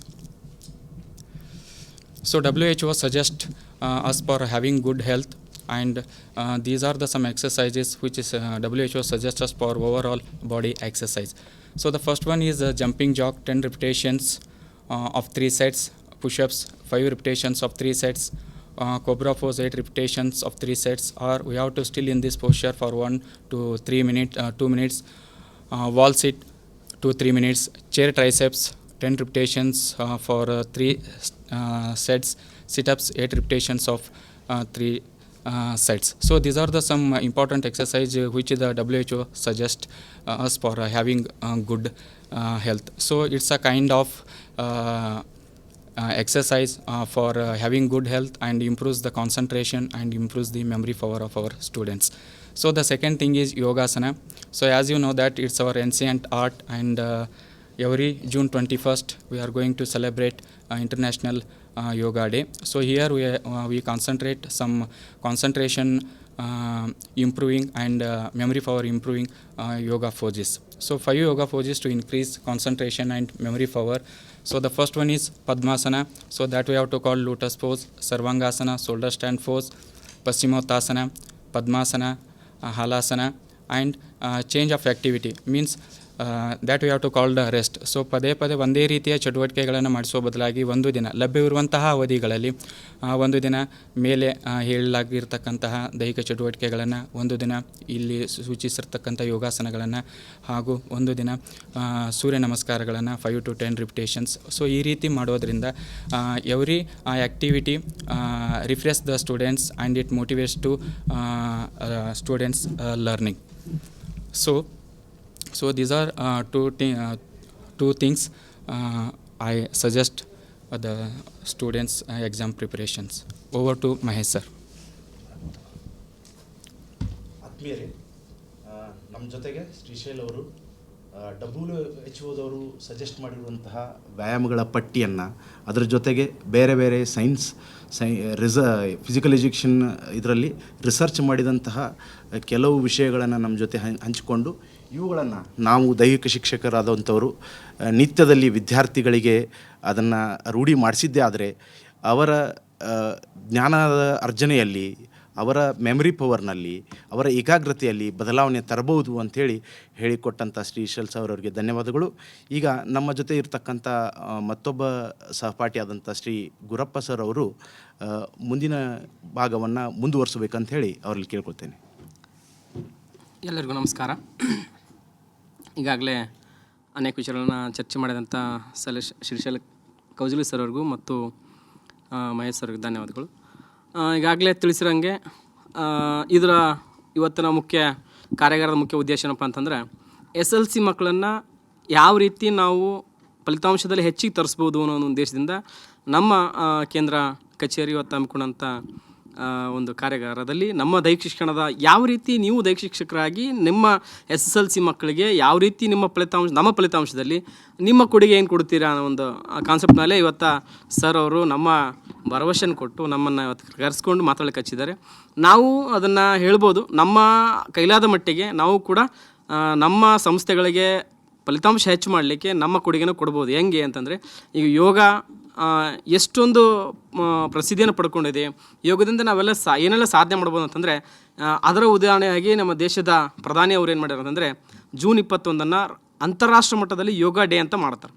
ಯಾಕೆ ಮಾಡ್ತಾರೆ ಅಂತಂದರೆ ಯೋಗದಿಂದ ಏನೆಲ್ಲ ಸಾಧಿಸ್ಬೋದು ಅನ್ನೋ ಉದ್ದೇಶದಿಂದ ಯೋಗ ಡೇಯನ್ನು ಆಚರಣೆ ಮಾಡ್ತಾಯಿದ್ದೀವಿ. ಹಂಗೆ ಅದನ್ನು ನಮ್ಮ ಶಾಲೆಗಳಿಗೆ ಯಾವ ರೀತಿ ಅಡ್ಯಾಪ್ಟ್ ಮಾಡಿಕೊಂಡಾಗ ನಮ್ಮ ಮಕ್ಕಳನ್ನು ಕೂಡ ಅದರಲ್ಲಿ ಪ್ರಾಣಾಯಾಮ ಅಂತಿದೆ, ಯಮ ನಿಯಮಾಸನ, ಪ್ರಾಣಾಯಾಮ, ಪ್ರತ್ಯಾಹಾರ, ಧ್ಯಾನ, ಧಾರಣ, ಸಮಾಧಿ ಅಂಥೇಳಿ ಅಷ್ಟಾಂಗ ಯೋಗದಲ್ಲಿ ಈ ಪ್ರಾಣಾಯಾಮ ಅಂತಕ್ಕಂಥದ್ದು ಬರ್ತದೆ. ಭಾಳಷ್ಟು ಪ್ರಮುಖವಾದಂಥ ಒಂದು ಅಂಶ ಪ್ರಾಣಾಯಾಮ ಅಷ್ಟಾಂಗದಲ್ಲಿ. 4ನೇ ಅಂಗ ಆಗಿರ್ತಕ್ಕಂಥ ಪ್ರಾಣಾಯಾಮ. ಪ್ರಾಣ ಅಂತಂದರೆ ದೇಹ, ಆಯಾಮ ಅಂದರೆ ಉಸಿರು. ಪ್ರಾಣ ಅಂದರೆ ಉಸಿರು, ಆಯಾಮ ಅಂದರೆ ಅದನ್ನು ಹೇಗೆ ತೊಗೊಬೇಕು ಅಂತ, ನಮ್ಮ ದೇಹವನ್ನು ದೇಹವನ್ನು ಹೇಗೆ ಉಸಿರಾಡಬೇಕು, ದೇಹಕ್ಕೆ ಉಸಿರಾಟನ ಹೇಗೆ ತೊಗೊಬೇಕು ಅನ್ನೋದನ್ನು ಪ್ರಾಣಾಯಾಮ ಅಂತ ಹೇಳಿಕೊಡ್ತದೆ. ಅದರಂಗೆ ಪ್ರಾಣಾಯಾಮದಲ್ಲಿ ಅನೇಕ ಪ್ರಾಣಾಯಾಮಗಳು ಇರ್ತವೆ. ನಮಗೆ ಇವಾಗ ಪ್ರಾಣಾಯಾಮ ಅಂತಂದರೆ ಅನುಲೋಮ ವಿಲೋಮ ಹೇಳ್ತದೆ, ನಾಡಿ ಶೋಧನ ಹೇಳ್ತದೆ, ಆಮೇಲೆ ಸೂರ್ಯನಾಡಿ ಶೋಧನ, ಚಂದ್ರನಾಡಿ ಶೋಧನ, ಆಮೇಲೆ ಭಸ್ತ್ರಿಕಾ ಪ್ರಾಣಾಯಾಮ ಆಗಿರ್ಬೋದು, ಭ್ರಾಮರಿ ಆಗಿರ್ಬೋದು, ಆಮೇಲೆ ಉಜ್ಜಾಯಿ ಆಗಿರ್ಬೋದು. ಹೀಗೆ ಅನೇಕ ಪ್ರಾಣಾಯಾಮಗಳನ್ನು ಮಾಡ್ತೀವಿ. ಅದರಲ್ಲಿ ನಮ್ಮ ಶಾಲಾ ಮಕ್ಕಳಿಗೆ ಬಿಡುವಿನ ಸಮಯದಲ್ಲಿ, ಬೆಳಗಿನ ಬಿಡುವಿನ ಸಮಯ ಅಂತಂದಕ್ಕಿಂತ ಬೆಳಗಿನ ಸಮಯದಲ್ಲಿ ಕಡ್ಡಾಯವಾಗಿ ನಮ್ಮ ಶಿಕ್ಷಕರಿಗೆ ಆಗಲೇ ಮಾಡ್ತಿರ್ತಾರೆ. ನಾವೇನು ಸ್ಪೆಷಲಾಗಿ ಅವ್ರಿಗೆ ಹೇಳ್ಕೊಡೋದೇನಿಲ್ಲ, ಅವ್ರಿಗೆಲ್ಲ ಗೊತ್ತಿರ್ತದೆ ಹೇಗೆ ಮಾಡೋದು ಅಂತ. ಯಾವ ಪ್ರಾಣಾಯಾಮಗಳನ್ನು ಮಾಡಿದಾಗ ಅವ್ರು ಸೈಂಟಿಫಿಕ್ ಆಗಿ ಕೆಲವರು ಅದನ್ನು ಒಪ್ಕೊಂಡಿದ್ದಾರೆ. ಇದನ್ನು ಮಾಡೋದ್ರಿಂದ ಮಕ್ಕಳಿಗೆ ಏನು ಫಲಿತಾಂಶ ಮಾಡಲಿಕ್ಕೆ, ಈಗ ರ್ಯಾಂಕ್ ಬಂದಿರತಕ್ಕಂಥ 625 ಮಾರ್ಕ್ಸ್ ತಂದಂಥ ಮಕ್ಕಳಿಗೆ ಏನಾಗುತ್ತೆ ಅಂತಂದ್ರೆ ಅವ್ರನ್ನ ಕೇಳಿದಾಗ, ಇಂಟರ್ವ್ಯೂ ಮಾಡಿದಾಗ ಅವ್ರು ಹೇಳ್ತಾರೆ ಏನೇನು ಮಾಡ್ತಾರೆ ನಿಮ್ಮ ಡೈಲಿ ಆ್ಯಕ್ಟಿವಿಟಿ ಅಂತಂದಾಗ, ನಾವು ಸ್ಪೋರ್ಟ್ಸ್ ಆಡ್ತೀವಿ ಮತ್ತು ಪ್ರಾಣಾಯಾಮ ಮಾಡ್ತೀವಿ. ಬಿಡುವಿನ ಸಮಯ ಹೇಗೆ ಉಪಯೋಗಿಸ್ಕೊಂಡ್ರೆ ನಾವು ಸ್ಪೋರ್ಟ್ಸ್ ಆಡ್ತೀವಿ. ಮಕ್ಕಳ ಜೊತೆಗೆ ಮತ್ತೇನು ಮಾಡ್ತಪ್ಪ ಅಂದರೆ ಯೋಗವನ್ನು ಮಾಡ್ತೀವಿ. ಅದ್ರಲ್ಲಿ ಯೋಗದಲ್ಲಿ ಏನು ಮಾಡ್ತೀವಿ ಅಂತಂದರೆ ಈಗ ಪ್ರಾಣಾಯಾಮ ಮಾಡ್ತೀವಿ, ಧ್ಯಾನ ಮಾಡ್ತೀವಿ. ಅದನ್ನು ನಮ್ಮ ಮಕ್ಕಳಿಗೆ ಅದನ್ನು ಅನ್ವಯಿಸ್ಕೊಂಡಾಗ ಏನಾಗ್ತದೆ ಅಂತಂದರೆ ನಮ್ಮ ಮಕ್ಕಳಿಗೂ ಕೂಡ ಅದರಿಂದ ಇನ್ನೂ ಹೆಚ್ಚು ಮಾರ್ಕ್ಸ್ ತೊಗೊಳ್ಳೋಕ್ಕೆ ಸಹಾಯ ಆಗ್ತದಂತ ನಮ್ಮದು ಒಂದು ಬಲವಾದ ನಂಬಿಕೆ. ಈಗ ಅನುಲೋಮ ವಿಲೋಮ ಮಾಡ್ತೀರಿ. ಇದು ಮಾಡೋದಂದ್ರೆ ಅನುಲೋಮ ಅಂತಂದರೆ ತೊಗೊಳ್ಳೋದು, ವಿಲೋಮ ಅಂದರೆ ಬಿಡೋದು. ಹೇಗೆ ಬಿಡೋದು, ಹೇಗೆ ತೊಗೊಳ್ಳೋದು, ಏನನ್ನು ತೊಗೊತೀವಿ, ಉಸಿರನ್ನು ತೊಗೊಳ್ಳೋದು, ಉಸಿರನ್ನ ಬಿಡೋದು. ಏನಾಗ್ತದೆ ಈಗ ಸಪೋಸ್ ಹೇಳೋದಾದ್ರೆ, ದೇಹವನ್ನು ನಾವು ಸ್ವಚ್ಛಗೊಳಿಸ್ಬೇಕು. ನಾವು ಜಳಕ ಮಾಡೋದಾದರೆ ಮೇಲಿನ ದೇಹವನ್ನು ಸ್ವಚ್ಛ ಮಾಡ್ತೀವಿ, ಒಳಗಿನ ದೇಹವನ್ನು ಹೇಗೆ ಸ್ವಚ್ಛ ಒಳಗಿನ ಆತ್ಮ ಅಥವಾ ಮನಸ್ಸನ್ನು ಅಥವಾ ಒಳಗಿರ್ತಕ್ಕಂಥ ಕಲ್ಮಶನ ಹೊರ ಹಾಕೋದೆ ಅಂತಂದ್ರೆ ಹೊರ ಹಾಕೋಕ್ಕೆ ಮಾರ್ಗ ಏನಂತಂದ್ರೆ ಆಕ್ಸಿಜನ್ನ ಹಿಂಗೆ ನಮ್ಗೆ ಶುದ್ಧವಾದ ಗಾಳಿ ತೊಗೊಂಡಾಗ ಒಳಗಡೆ ಏನಾಗ್ತದೆ ಅಂದರೆ ನಮ್ಮ ಕೆಲಸ ಎಲ್ಲ ಮಾಡಿ ಏನಾಗ್ತದೆ ಅಂತಂದ್ರೆ ಒಳಗಡೆ ಇಂಗಾಲದ ಡೈಆಕ್ಸೈಡಾಗಿ ಮಾರ್ಪಡ್ತದೆ, ಟಾಕ್ಸಿಕ್ ಆಗ್ತದೆ. ಅದನ್ನು ಹೊರ ಹಾಕಬೇಕಾಗಿದೆ. ಅದನ್ನು ಟಾಕ್ಸಿಕ್ ಒಳಗಡೆ ಇತ್ತಂದ್ರೆ ಮನುಷ್ಯನಿಗೆ ಆರೋಗ್ಯ ಚೆನ್ನಾಗಿರಂಗಿಲ್ಲ. ಅದನ್ನು ಹೊರಗೆ ಹಾಕ್ಬೇಕಪ್ಪ ಅಂದ್ರೆ ಪ್ರಾಣಾಯಾಮ ಮಾಡ್ಬೇಕಾಗ್ತದೆ. ಆಮೇಲೆ ಚಂದ್ರನಾಡಿ ಶೋಧನ ಅಂದರೆ ಚಂದ್ರನಾಡಿ ಯಾವಾಗ ಮಗುಗೆ ಭಾಳ ಹೀಟಾಗಿರ್ತದೆ, ಮಕ್ಳಿಗೆ ಭಾಳ ಹೀಟಾಗಿರ್ತದೆ, ಅವಾಗ ಚಂದ್ರನಾಡಿ ಶೋಧನ ಮಾಡೋಕೆ. ಚಂದ್ರ ಅಂದರೆ ತಂಪು ಅಂತ, ಆ ತಂಪು ನಮ್ಮ ದೇಹವನ್ನು ಮಕ್ಕಳಿಗೆ ತಂಪನ್ನು ಮಾಡಿಸ್ಬೇಕು. ಅವಾಗ ಏನಾಗ್ತದೆ ಅಂತಂದರೆ ಮಕ್ಕಳಿಗೆ ಚಂದ್ರನಾಡಿ ಶೋಧನ ಮಾಡಿಸಿ ಆ ಮಕ್ಕಳಿಗೆ ಸ್ವಲ್ಪ ನಮಗೆ ಹೀಟ್ ಆಗಿರ್ತದೆ, ಅವರಿಗೆ ಅವನ ಹೀಟನ್ನು ಡೌನ್ ಮಾಡ್ಬೋದು. ಆಮೇಲೆ ಸೂರ್ಯನಾಡಿ ಶೋಧನ ಅಂತ ಬರ್ತದೆ, ಅಂದರೆ ಮಕ್ಳಿಗೆ ಭಾಳ ಕೋಲ್ಡ್ ಇರ್ತೈತೆ, ಅದನ್ನು ನಾವು ಸೂರ್ಯನಾಡಿ ಶೋಧನ ಹೇಗೆ ಮಾಡೋದು ಮಾಡೋದಂತ ಗೊತ್ತು, ಮಾಡಿ ತೋರಿಸೋದು. ಈಗ ಏನು ಮಾಡ್ತೀರಿ ಅಂತಂದ್ರೆ ಈ ನಾಸಿಕ ಮುದ್ರೆ ಹಿಡಿತೀರಿ, ಹಿಡಿದಾಗ ನಿಮ್ಮ ಹೊಳ್ಳೆಯನ್ನು ಮುಚ್ಚಿ ಬಲ ಹೊಳ್ಳಿಯಿಂದ ಗಾಳಿನ ತೊಗೊತೀರಿ, ಅದು ಸೂರ್ಯನಾಡಿ ಶೋಧನ ಆಗ್ತದೆ. ಯಾವಾಗ ಎಡಗಡೆಯಿಂದ ಗಾಳಿ ತೊಗೊತೀರಿ ಅದು ಚಂದ್ರನಾಡಿ ಶೋಧನ ಆಗ್ತದೆ. ಭಾಳ ಬಗ್ಗೆ ಯಾಕಂದ್ರೆ ನಿಮ್ಮೆಲ್ಲ ಗೊತ್ತಿರುತ್ತೆ ನಮ್ಮ ಟೀಚರ್ಸ್ಗೆ. ಅದಾದಮೇಲೆ ಸೂರ್ಯಭೇದನ ಮತ್ತು ಚಂದ್ರಭೇದನ ಕೂಡ ಅದನ್ನೇ ಮಾಡ್ತೀವಿ. ಆಮೇಲೆ ಶೀತಲಿ ಅಂತಂದರೆ ಈ ಶೀತಲಿ ಪ್ರಾಣಾಯಾಮದಲ್ಲಿ ಶೀತಲಿ ಅಂದರೆ ಅರ್ಥನೇ ಕೊಡ್ತದೆ, ಇದು ತಣ್ಣಗೆ ಮಾಡೋದು, ಕೂಲಿಂಗ್ ಬ್ರೀತ್ ಅಥವಾ ಕೂಲಿಂಗ್ ಉಸಿರಾಟವನ್ನು ಮಾಡೋದು, ತಣ್ಣನೆ ಗಾಳಿ ಉಸಿರಾಟ ತಗೊಳ್ಳೋದು. ಹೇಗೆ ಮಾಡೋದು ಇವಾಗ ಅದರಲ್ಲಿ ಬರ್ತದೆ ಶೀತಲಿ, ಶೀತ್ಕಾರಿ ಆ್ಯಂಡ್ ಸದಂತ. ಸದಂತ ಅಂದರೆ ದಂತಗಳಿಂದ ಉಸಿರಾಟ ತಗೊಳ್ಳೋದು ಸದಂತ ಅಂತ ಕರಿತೀವಿ.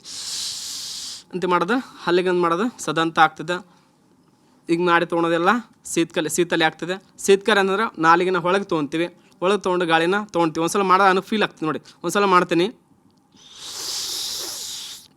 ತೊಗೊಂಡು ಬಾಯಿ ಮುಚ್ಚಿ ಮೂಗಿಂದ ಗಾಳಿ ಬಿಡಬೇಕು. ಬಿಟ್ಟಾಗ ಏನಾಗ್ತದೆ ಅಂತ ತಣ್ಣಗೆ ಅನಿಸುತ್ತೆ. ಮಕ್ಳಿಗೆ ಹೇಗೆ ಮಾಡ್ತಿದ್ರೆ ನಮ್ಮ ದೇಹ ಏನಾಗ್ತಂದ್ರೆ ಇಡೀ ದೇಹ ಮಾಡ್ತಾ ತಣ್ಣಗಾಗ್ತದೆ ಅಂತಕ್ಕಂಥದ್ದು. ಆಮೇಲೆ ಶೀತಲಿ ಕೂಡ ಹಾಗೆ ನಾಲಿಗೆನ ಪೈಪ್ ರೀತಿಯಲ್ಲಿ ಮಾಡಿ ಅದನ್ನು ಮಾಡ್ತಕ್ಕಂಥದ್ದು. ಮುಚ್ಚಿ ಮೂಗಿಂದ ಉಸಿರನ್ನ ಬಿಡಬೇಕು. ಇದು ಕೂಡ ನಮ್ಮ ಮಕ್ಕಳಿಗೆ ದೇಹವನ್ನು ತಣ್ಣಗೆ ಮಾಡಲಿಕ್ಕೆ ಅನುಕೂಲ ಆಗ್ತದೆ ಅಂತಕ್ಕಂಥದ್ದು. ಇನ್ನು ಭ್ರಾಮರಿ, ಇದು ಭಾಳ ಮುಖ್ಯ. ಮಕ್ಕಳಿಗೆ ಯಾಕೆ ಅದ್ರ ಬಗ್ಗೆ ಜಾಸ್ತಿ ಎಕ್ಸ್ಪ್ಲೇಷನ್ ಕೊಡಲಿಲ್ಲ, ಅನುಲೋಮ ವಿಲೋಮ ಕೊಡಲಿಲ್ಲ ಅಂದರೆ ನಿಮಗೆಲ್ಲ ಮಾಡ್ತೀರಿ, ಅದ್ರ ಬಗ್ಗೆ ಬೆನಿಫಿಟ್ಸ್ ಏನಂತ ಗೊತ್ತು ನಿಮಗೆ ಆಲ್ರೆಡಿ. ಈಗ ಭ್ರಾಮರಿ ಮಾಡೋದು, ಈಗ ಕೆಲವ್ರು ಏನು ಮಾಡ್ತಾರೆ ಅಂತ ಮಕ್ಳಿಗೆ ಏನು ಮಾಡ್ತಾರೆ ಅಂದರೆ ಈ 5 ಬೆಳೆಗಳನ್ನ ಮುಚ್ಚಿ ಮಾಡೋದೈತ, ಇದು ಮಕ್ಳಿಗೆ ಬರಲಿಕ್ಕಿಲ್ಲ. ಅದಕ್ಕೆ ಏನು ಮಾಡ್ತೀವಪ್ಪ ಅಂದ್ರೆ ಈ ತೋಳು ಬೆಳೆ ಇರ್ತದಲ್ಲ, ತೋಳು ಬೆಳೆಯಿಂದ ಈ ಕಿವಿ ಮಧ್ಯದಲ್ಲಿ ಸಣ್ಣದು ಇದಿರ್ತದಲ್ಲ, ಆ ಒಂದು ಆಕಾರ ಇರ್ತದಲ್ಲ ಕಿವಿದು, ಅದನ್ನು ಮುಚ್ಚಿ ನಾವು ಮ ಅಕ್ಷರವನ್ನು ಉಸಿರು ತೊಗೊಂಡು ಬಾಯಿ ಮುಚ್ಚಿ ಮ ಅಕ್ಷರನ ಉಚ್ಚಾರ ಮಾಡಬೇಕು. ಮಾಡೋದಾದ್ರಾಗೆ ಅಂತಂದರೆ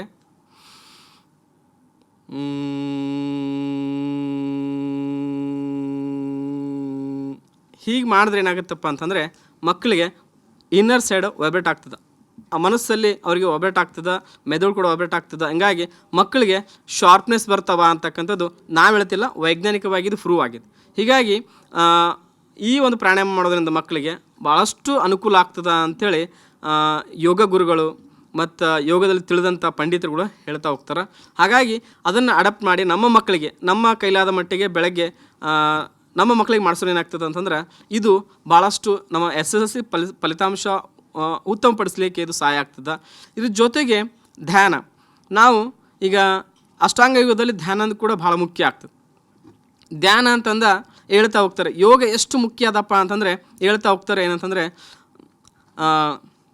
ಯೋಗೇನ ಚಿತ್ತಸ್ಯ ಪದೈನ ವಾಚ ಮಲಂ ಶರೀರಚ್ಚ ಚವೈದಕೇನ ಪಾಕವೃತ್ತಂ ಪ್ರವರಂ ಮುನಿನಂ ಪತಂಜಲಿ ಪ್ರಾಣತೋಸ್ಮಿ ಅಂತ ಹೇಳ್ತಾರೆ. ಅಂದರೆ ಯೋಗ ಚಿತ್ತ ನಿರೋಧ, ಯಾರು ಚಿಂತೆಯಲ್ಲಿ ಇರ್ತಾರ ಯೋಗ ಚಿಂತೆ ಮಾಡೋನು ಕೂಡ ಏನು ಮಾಡ್ತದಪ್ಪ ಅಂತಂದ್ರೆ ಹೋಗಲಾಡಿಸ್ತದೆ. ಏನಂತಾರೆ ಮತ್ತೆ ಆಮೇಲೆ ಇವ್ರು ಸರ್ ಹೇಳ್ದಂಗೆ ಶರೀರ ಮಾಧ್ಯಮ ಕಲು ಧರ್ಮ ಸಾಧನಂ ಅಂತ ಹೇಳ್ತಾರೆ. ಅಂದರೆ ಶರೀರದಿಂದ ಏನೆಲ್ಲವನ್ನು ಸಾಧಿಸ್ಬೋದು ಅಂತಕ್ಕಂಥದ್ದನ್ನು ನಾವು ಯೋಗದಲ್ಲಿ ಕಾಣ್ತಾ ಹೋಗ್ತೀವಿ. ಧ್ಯಾನದಲ್ಲಿ ಅನೇಕ ಧ್ಯಾನಗಳದಾವ. ಧ್ಯಾನದ ಪ್ರಕಾರಗಳಲ್ಲಿ ಭಾಳಷ್ಟು ಒಂದು 8-10 ಧ್ಯಾನ ಪ್ರಕಾರ ಮಾಡ್ಬೋದು ನಾವು. ಅಲ್ಲಿ ಧ್ಯಾನವನ್ನು ನಾವು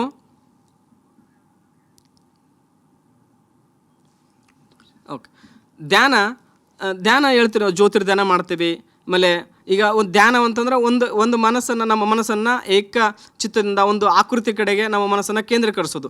ಧ್ಯಾನ ಕಣ್ಣು ತೆರೆದು ಮಾಡ್ಬೋದಾ? ಇಲ್ಲ. ಕಣ್ಣು ಮುಚ್ಚಿ ಧ್ಯಾನ ಮಾಡೋದು ಏನಾಗ್ತದೆ ಅಂತಂದ್ರೆ ನೋಡಿ, ಕಣ್ಣು ಮುಚ್ಚಿದಾಗನೇ ಮನುಷ್ಯಗೆ ಶಾಂತ ಅನಿಸ್ತಿರ್ತದೆ. ಶಾಂತ ರೀತಿಯಲ್ಲಿದ್ದಾಗ ನಾವೇನು ಮಾಡ್ತೀವಪ್ಪ ಅಂದ್ರೆ ಏನಾರೋ ಹೊಸ ಹೊಸ ಆಲೋಚನೆ ಮಾಡ್ತಾ ಹೋಗ್ತೀವಿ, ಹೊಸ ಹೊಸನ ಕಲೀಲಿಕ್ಕೆ ಪ್ರಯತ್ನ ಪಡ್ತೀವಿ. ಹಾಗಾಗಿ ಮಕ್ಕಳನ್ನು ಬೆಳಗ್ಗೆ ಎಷ್ಟು ಬೇಗ ಎಬ್ಬಿಸ್ತೀವಿ ಅಂತಕ್ಕಂಥದ್ದನ್ನು ಬೇಗ ನಾವು ಮಕ್ಕಳನ್ನು ತೊಡಗಿಸ್ಬೇಕು ಅನ್ನೋದನ್ನು ಹೇಳ್ತಾ ಹೋಗ್ತದೆ. ಮತ್ತು ಧ್ಯಾನ ಮಾಡಿದ್ರೆ ಏನೇನಾಗ್ತದಪ್ಪ ಅಂತಂದ್ರೆ ಮೈಂಡ್ ಕಂಟ್ರೋಲ್ ಆಗ್ತದೆ. ಧ್ಯಾನ ಮಾಡಿದ್ರೆ ಏನಾಗ್ತದೆ ಅಂತಂದ್ರೆ ಮಕ್ಕಳಿಗೆ ಫಸ್ಟು ಮೈಂಡ್ ಕಂಟ್ರೋಲ್ ಆಗ್ತದೆ. ಆಮೇಲೆ ಪೀಸ್ ಆಫ್ ಮೈಂಡ್, ಮಕ್ಕಳ ಹತ್ರ ಪೀಸ್ ಆಫ್ ಮೈಂಡ್ ಮೇಂಟೈನ್ ಮಾಡೋಕ್ಕಾಗ್ತದೆ. ಆಮೇಲೆ ಇನ್ಕ್ರೀಸಿಂಗ್ ಅವರ್ ಲರ್ನಿಂಗ್ ಎಬಿಲಿಟಿ ಆಗ್ತದೆ.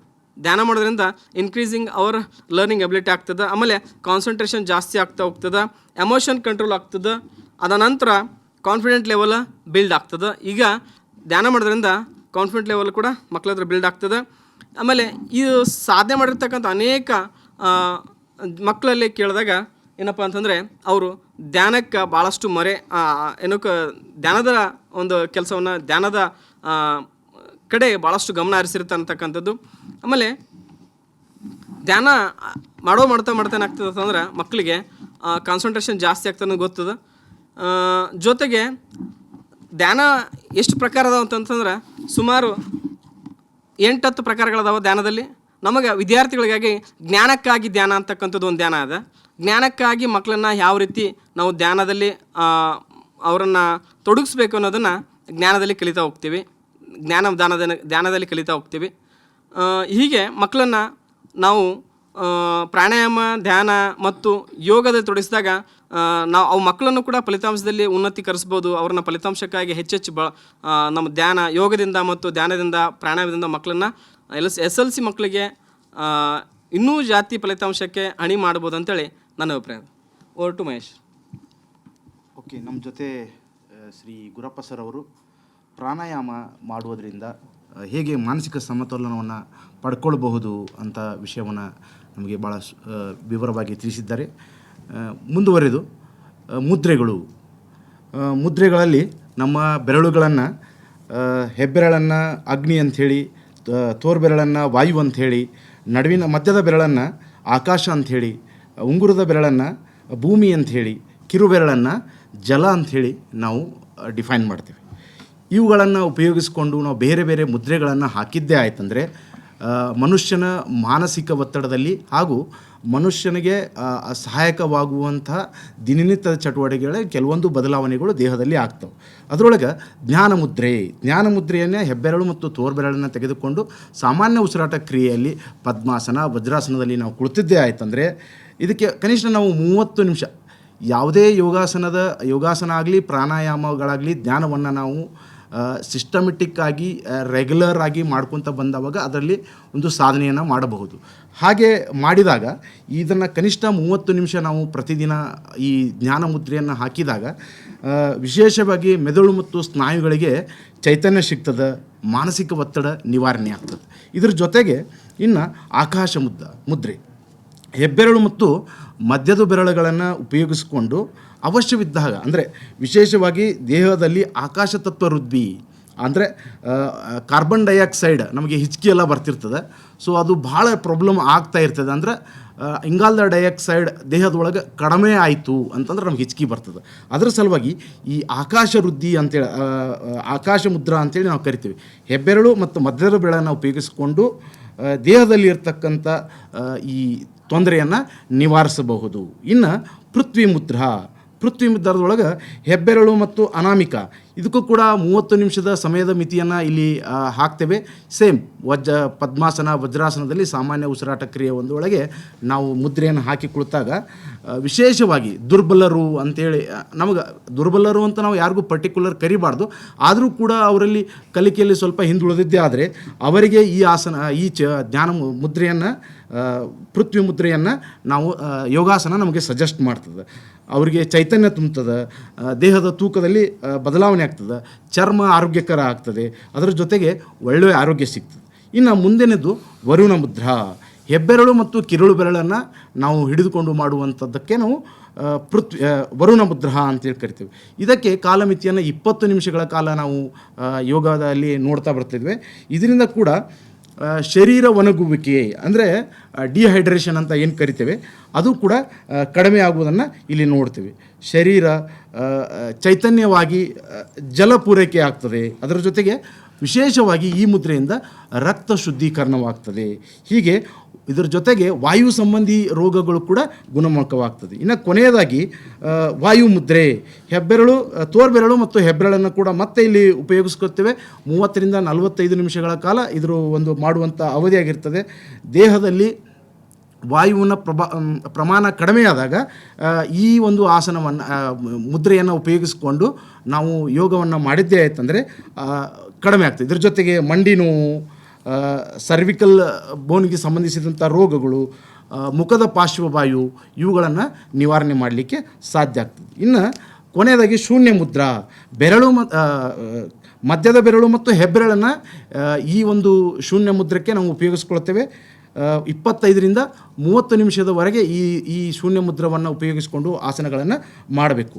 ವಿಶೇಷವಾಗಿ ಕಿವಿಗೆ ಸಂಬಂಧಿಸಿದ್ದು, ಕಿವಿ ಸರಿಯಾಗಿ ಸ್ಪಷ್ಟವಾಗಿ ಕೇಳದೇ ಇರುವುದು, ಕಿವಿ ನೋವು, ಕಿವಿಯಲ್ಲಿ ಪಸ್ ಆಗ್ತಾ ಇರುವಂಥದ್ದು, ಇವುಗಳಿಗೆ ಸಂಬಂಧಿಸಿದ ರೋಗಗಳು ಇದನ್ನು ನಾವು ಸಿಸ್ಟಮೆಟಿಕ್ ಆಗಿ ರೆಗ್ಯುಲರ್ ಆಗಿ ಮಾಡಿಕೊಂಡೇ ಬಂದಿದ್ದೇ ಆಯ್ತಂದರೆ ಇವುಗಳನ್ನು ನಿವಾರಣೆ ಮಾಡಬಹುದು.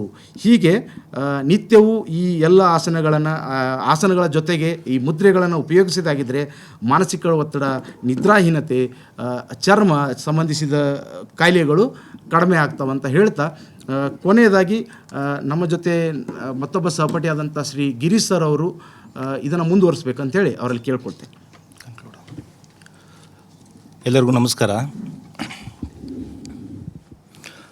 ಮಿತ್ರರೇ, ಇಂದಿನ ದಿನ ಎಲ್ಲ ಗೊತ್ತಿದೆ ನಿಮಗೆ. ಟೆಲಿಕಾನ್ಫರೆನ್ಸ್ ಮಾಡ್ತಿರೋ ಉದ್ದೇಶ 10ನೇ ತರಗತಿ ವಿದ್ಯಾರ್ಥಿಗಳು, SSLC ವಿದ್ಯಾರ್ಥಿಗಳ ಒಂದು ಫಲಿತಾಂಶ ಉತ್ತಮಪಡಿಸಲು ನಮ್ಮ ದೈಹಿಕ ಶಿಕ್ಷಣದ ಪಾತ್ರ ಏನಿದೆ, ಅವರು ಯಾವ ರೀತಿ ಒಂದು ಫಲಿತಾಂಶನ ಉತ್ತಮಗೊಳಿಸೋದಕ್ಕೆ ಅವ್ರು ಯಾವ ರೀತಿ ಸಹಕಾರಿ ಆಗಿರ್ತಾರೆ ಅನ್ನೋ ಒಂದು ಇದೆ. ಅದಕ್ಕೋಸ್ಕರ ನಾವೇನು ಹೇಳ್ತೀವಿ, ದೈಹಿಕ ಶಿಕ್ಷಣ ಅನ್ನೋದು ಬರೀ ದೈಹಿಕ ಶಿಕ್ಷಣ ಆಗೇ ಉಳಿದಿಲ್ಲ, ದೈಹಿಕ ಮತ್ತು ಆರೋಗ್ಯ ಶಿಕ್ಷಣವಾಗಿ ಬದಲಾವಣೆ ಆಗಿದೆ. ಆಯಿತಾ? ಆರೋಗ್ಯ ಅಂತ ಹೇಳಿದ್ರೆ ನಿಮ್ಮ ಮಕ್ಕಳಿಗೆಲ್ಲ ಗೊತ್ತಿದೆ, ಎಲ್ಲರಿಗೂ ಗೊತ್ತಿದೆ. ಆರೋಗ್ಯವಾಗಿ ಇರೋದು ಅಂತ WHO ಸ್ಟೇಟ್ ಮಾಡಿದೆ. It's a complete state of physical, mental, social wellbeing, not merely absence of disease ಅಂತ ಹೇಳಿದೆ. ಅಂದರೆ ಅವನು ಬರೀ ಆರೋಗ್ಯವಾಗಿದ್ದಾನೆ ಅಂತ ಹೇಳಿದ್ರೆ, ಕಾಯಿಲೆಗಳಿಲ್ಲ ಅಂತ ಹೇಳಿದ್ರೆ ಆರೋಗ್ಯ ಅಂತ ಹೇಳೋದಿಲ್ಲ.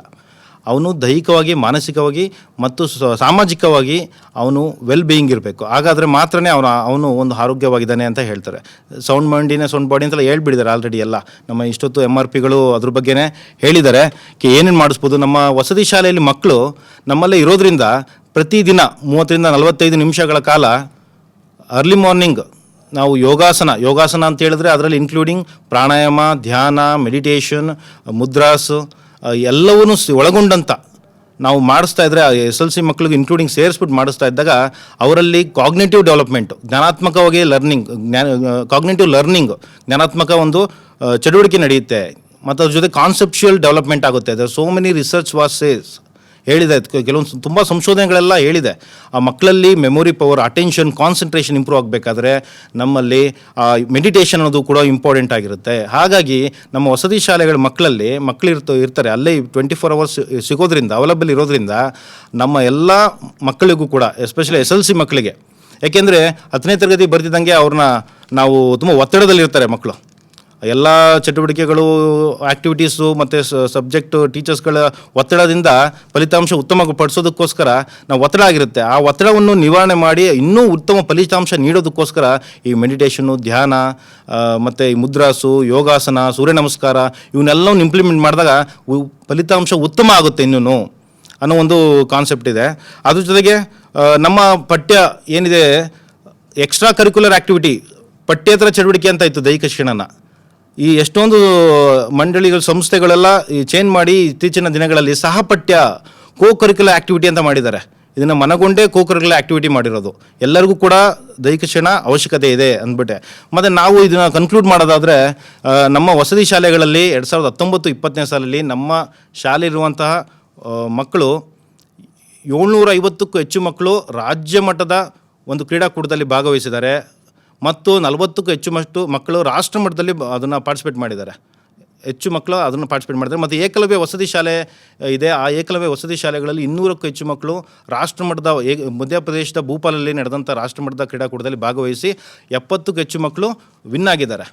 ಇದೆಲ್ಲ ನಾವೇನು ಹೇಳ್ತೀವಿ ಅಂತ ಹೇಳಿದ ತಕ್ಷಣ ಬರೀ ಒಂದು ಓವರಾಲ್ ಡೆವಲಪ್ಮೆಂಟ್ ಅಂತ ಹೇಳಿದ ತಕ್ಷಣ ಬರೀ ಪಠ್ಯ ಒಂದಿಲ್ಲ, ಪಠ್ಯೇತರ ಅದರ ಸಹಪಠ್ಯ ನಾವು ಸ್ಪೋರ್ಟ್ಸಲ್ಲೂ ಕೂಡ ಭಾಗವಹಿಸಿ ಅವರ ಒಂದು ಅಕಾಡೆಮಿಕ್ ಅಚೀವ್ಮೆಂಟ್ ಡೆವಲಪ್ ಆಗುತ್ತೆ. Academic achievement not only for text book ಅಂತ ಅದೊಂದೇ ಅಂತಲ್ಲ, ನಾವು ಈ ಸಹಪಠ್ಯಗಳಲ್ಲೂ ಇನ್ವಾಲ್ವ್ ಆದಾಗ ಅವರ ಮೈಂಡ್ ರಿಲ್ಯಾಕ್ಸೇಷನ್ ಆಗುತ್ತೆ.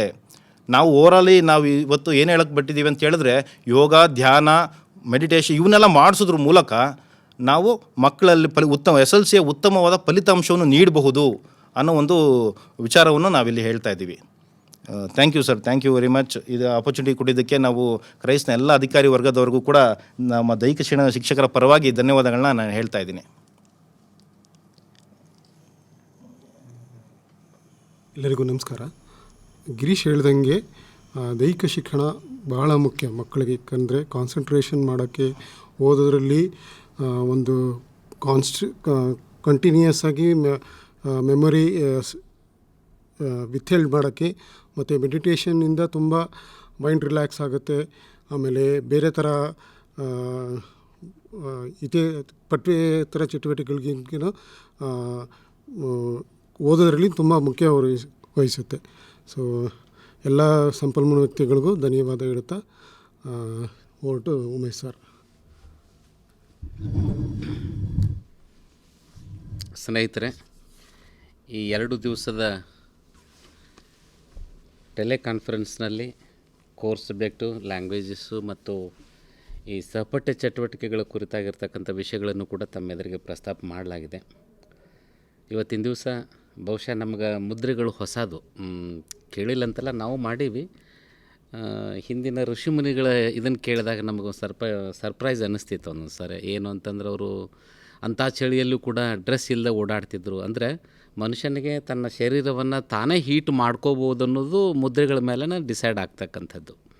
ಕೆಲವು ಸಾರಿ ನಮ್ಮ ಉಸಿರನ್ನು ಬಿಸಿ ಮಾಡ್ಕೊಳ್ಳೋದು, ಉಸಿರನ್ನು ತಂಪು ಮಾಡ್ಕೊಳ್ಳೋದು, ಹೊರಗಡೆ ಬಿಸಿಲು ಭಾಳಿದ್ದಾಗ ಶರೀರವನ್ನು ತಂಪು ಮಾಡಿ ಹೆಂಗೆ ಮಾಡ್ಕೋಬೇಕು, ಹೊರಗಡೆ ತಂಪು ಭಾಳಿದ್ದಾಗ ಶರೀರವನ್ನು ಹೇಗೆ ನಾವು ಹೀಟ್ ಮಾಡ್ಕೋಬೇಕು ಅನ್ನೋದು ಪ್ರಾಣಾಯಾಮದ ಇನ್ನೊಂದು ಭಾಗ. ಅದು ಬಹುಶಃ ವರ್ಲ್ಡ್ ಹೆಲ್ತ್ ಆರ್ಗನೈಜೇಷನ್ ಏನು ಮಾಡಿತ್ತಲ್ಲ, ಅದರ ಎಲ್ಲ ಅಂಶಗಳನ್ನು ನಮ್ಮ ಮುಂದೆ ಬಹುಶಃ ಸ್ನೇಹಿತರಾಗಿರ್ತಕ್ಕಂಥ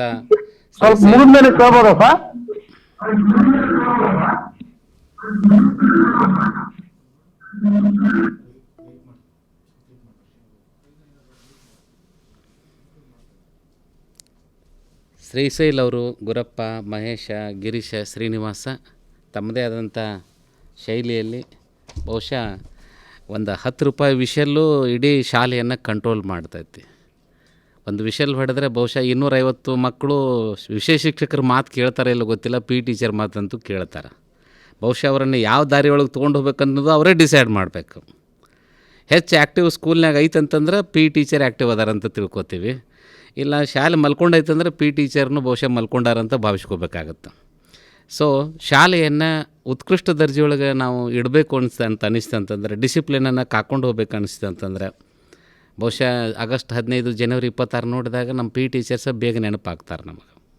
ಅಂಥ ಒಂದು ಆ್ಯಕ್ಟಿವಿಟಿ ಒಳಗೆ ಭಾಗವಹಿಸ್ತಕ್ಕಂಥ ಮಕ್ಕಳನ್ನು ಇನ್ನಷ್ಟು ಸದುಪಯೋಗ ಮಾಡ್ಕೋಬೇಕು ಅಂತಂದ್ರೆ ಇವರು ಸಹಾಯ ಸಹಕಾರಗಳನ್ನು ಬೇರೆ ಶಿಕ್ಷಕರು ಯಾವ ಥರ ತೊಗೋಬೇಕು, ಬೆಳಗಿನ ಅವರ ಮೈಂಡನ್ನು ಫ್ರೆಶ್ನೆಸ್ ಇಡಬೇಕಂತಂದ್ರೆ ಏನೆಲ್ಲ ಚಟುವಟಿಕೆಗಳನ್ನು ಅವ್ರ ಕಡೆಯಿಂದ ಮಾಡಿಸ್ಬೇಕು ಅನ್ನೋದನ್ನು ಶಿಕ್ಷಕರಾದವರು ಟೀಚರು ಅವುಗಳನ್ನು ಹೇಳೋದ್ರ ಮೂಲಕ ಬಹುಶಃ ನಮ್ಮ SSLC ರಿಸಲ್ಟನ್ನು ಅವಿಭಾಜ್ಯ ಹಂಗಾಗಿ ಅವರು ಕೂಡ ಕೆಲಸ ಮಾಡ್ತಾರೆ ಅಂತ ತಿಳ್ಕೊಂಡು ನಾವೆಲ್ಲ ಭಾವಿಸ್ಕೊಳ್ತೀವಿ.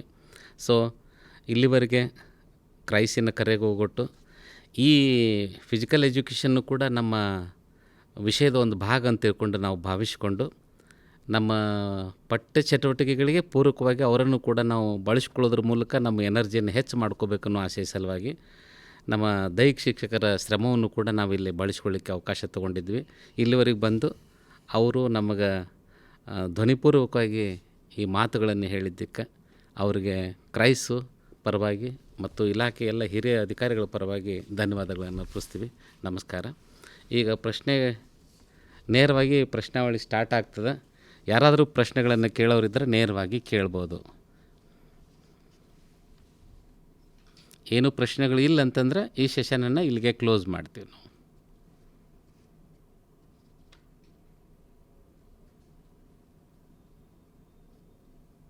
BRC ಸೆಂಟರ್ನಿಂದ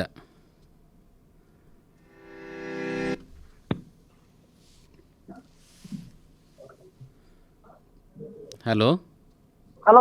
ಹಾಂ ಕೇಳಿ. ಹಲೋ, ನಮಸ್ಕಾರ ಸರ್. ನಿಮ್ಮ ಹೆಸರು ಹೇಳ್ರಿ, ಎಲ್ಲಿಂದ ಮಾತಾಡ್ತೀರಿ? ಮತ್ತು ನಮ್ಮ ಹೆಸರು ವೆಂಕಟೇಶ್ ಅಂತೇಳಿ ಅಗ್ರಬೊಮ್ಮೆ ತಾಲೂಕಿನಿಂದ ಮಾತಾಡ್ತಾ ಇದ್ದೀನಿ ಸರ್. ಹಾಂ, ಓಕೆ, ಹೇಳಿ ಸರ್. ಈಗ ರಿಸೋರ್ಸ್ ಪರ್ಸನ್ ಅವ್ರಿಗೆ ಒಂದು ಪ್ರಶ್ನೆ ಸರ್. ಹಾಂ. ಈಗ ಯೋಗಾಸನ ಮಾಡ್ಬೇಕಾದ್ರೆ ಹ್ಮ್. ಅವರು ಯೋಗೇನ ಚಿತ್ತಷ್ಟೇ ಪದೇನ ಅಂತ ಹಾಡು ಹೇಳ್ಬೇಕು, ಅದನ್ನ ಶ್ಲೋಕ ಹೇಳಿದ ನಂತರ ಪ್ರಾರಂಭ ಮಾಡ್ಬೇಕಂತ ಹೇಳಿದ್ರು. ಓಕೆ. ಅದೇ ರೀತಿಯಾಗಿ ಸೂರ್ಯ ನಮಸ್ಕಾರ ಮಾಡ್ಬೇಕಾದ್ರೆ ಯಾವ ಶ್ಲೋಕ ಹೇಳ್ಬೇಕ, ಮತ್ತೆ ಪ್ರಾಣಾಯಾಮ ಮಾಡ್ಬೇಕಾದ್ರೆ ಏನಾದ್ರು ಶ್ಲೋಕಗಳು ಇರ್ತವೇನೋ ಸರ್? ಗುರಪ್ಪ ಅವರು ಹೇಳ್ತಾರೆ, ಉತ್ತರ ಅದ್ರ ಕೊಡ್ತಾರೆ. ಬಗ್ಗೆ ಸ್ವಲ್ಪ ಮಾಹಿತಿ. ಗುರಪ್ಪ ಅವರು ಉತ್ತರ ಕೊಡ್ತಾರೆ. ಸ್ನೇಹಿತರೆ, ಇವಾಗ ಸರ್ ಕೇಳಿಸ್ತದೆ ಸರ್ ಮಾತಾಡೋದು? ಓಕೆ, ಕೇಳಿಸುತ್ತಾ? ನಾಳೆ ಕೇಳಿಸುತ್ತೆ ಸರ್? ಓಕೆ. ಈಗ ಹಲೋ ಸರ್. ಹಾಂ, ಯೋಗೇನ ಚಿತ್ತಸ್ಯ ಪದೇನ ವಾಚ ನಿಮಗೆ ಮಂತ್ರ ಹೇಳಿಕೊಟ್ಟು ಒಂದು ಹೇಳಿದ್ರಲ್ಲ, ಅದು ಯೋಗ ಮಾಡಬೇಕಾದ್ರೆ ಹೇಳ್ಬೇಕು, ಕಂಪಲ್ಸರಿ ಹೇಳ್ಬೇಕಂತಿಲ್ಲ. ಬಟ್ ಅದ್ರ ಅರ್ಥ ಏನಪ್ಪ ಅಂತಂದ್ರೆ, ಯೋಗೇನ ಚಿತ್ತಸ್ಯ ಯೋಗ ಮಾಡೋದ್ರಿಂದ ಚಿತ್ತ ಏನಾಗುತ್ತಪ್ಪ ಅಂದ್ರೆ ಶುದ್ಧಿ ಆಗುತ್ತಾ. ಚಿತ್ತ ಅಂದ್ರೆ ಮನಸ್ಸು ಶುದ್ಧಿ ಆಗುತ್ತೆ. ಅರ್ಥ ಕೇಳ್ತಾ ಸರ್ ಅದ್ರ? ಅದು ಕಂಪಲ್ಸರಿ ಇಲ್ಲ. ಅರ್ಥ ಕೇಳ್ತಾ ಸರ್? ಅದ ಕಂಪಲ್ಸರಿ ಇಲ್ಲ ಸರ್, ಅದ್ರ ಅರ್ಥ ಬೇಕಾಗಿಲ್ಲ ಸರ್. ಅದ್ರ ಅರ್ಥ ಅಲ್ಲ ಸರ್ ಕೇಳ್ತಾ ಇರೋದು. ಹೇಳಿ.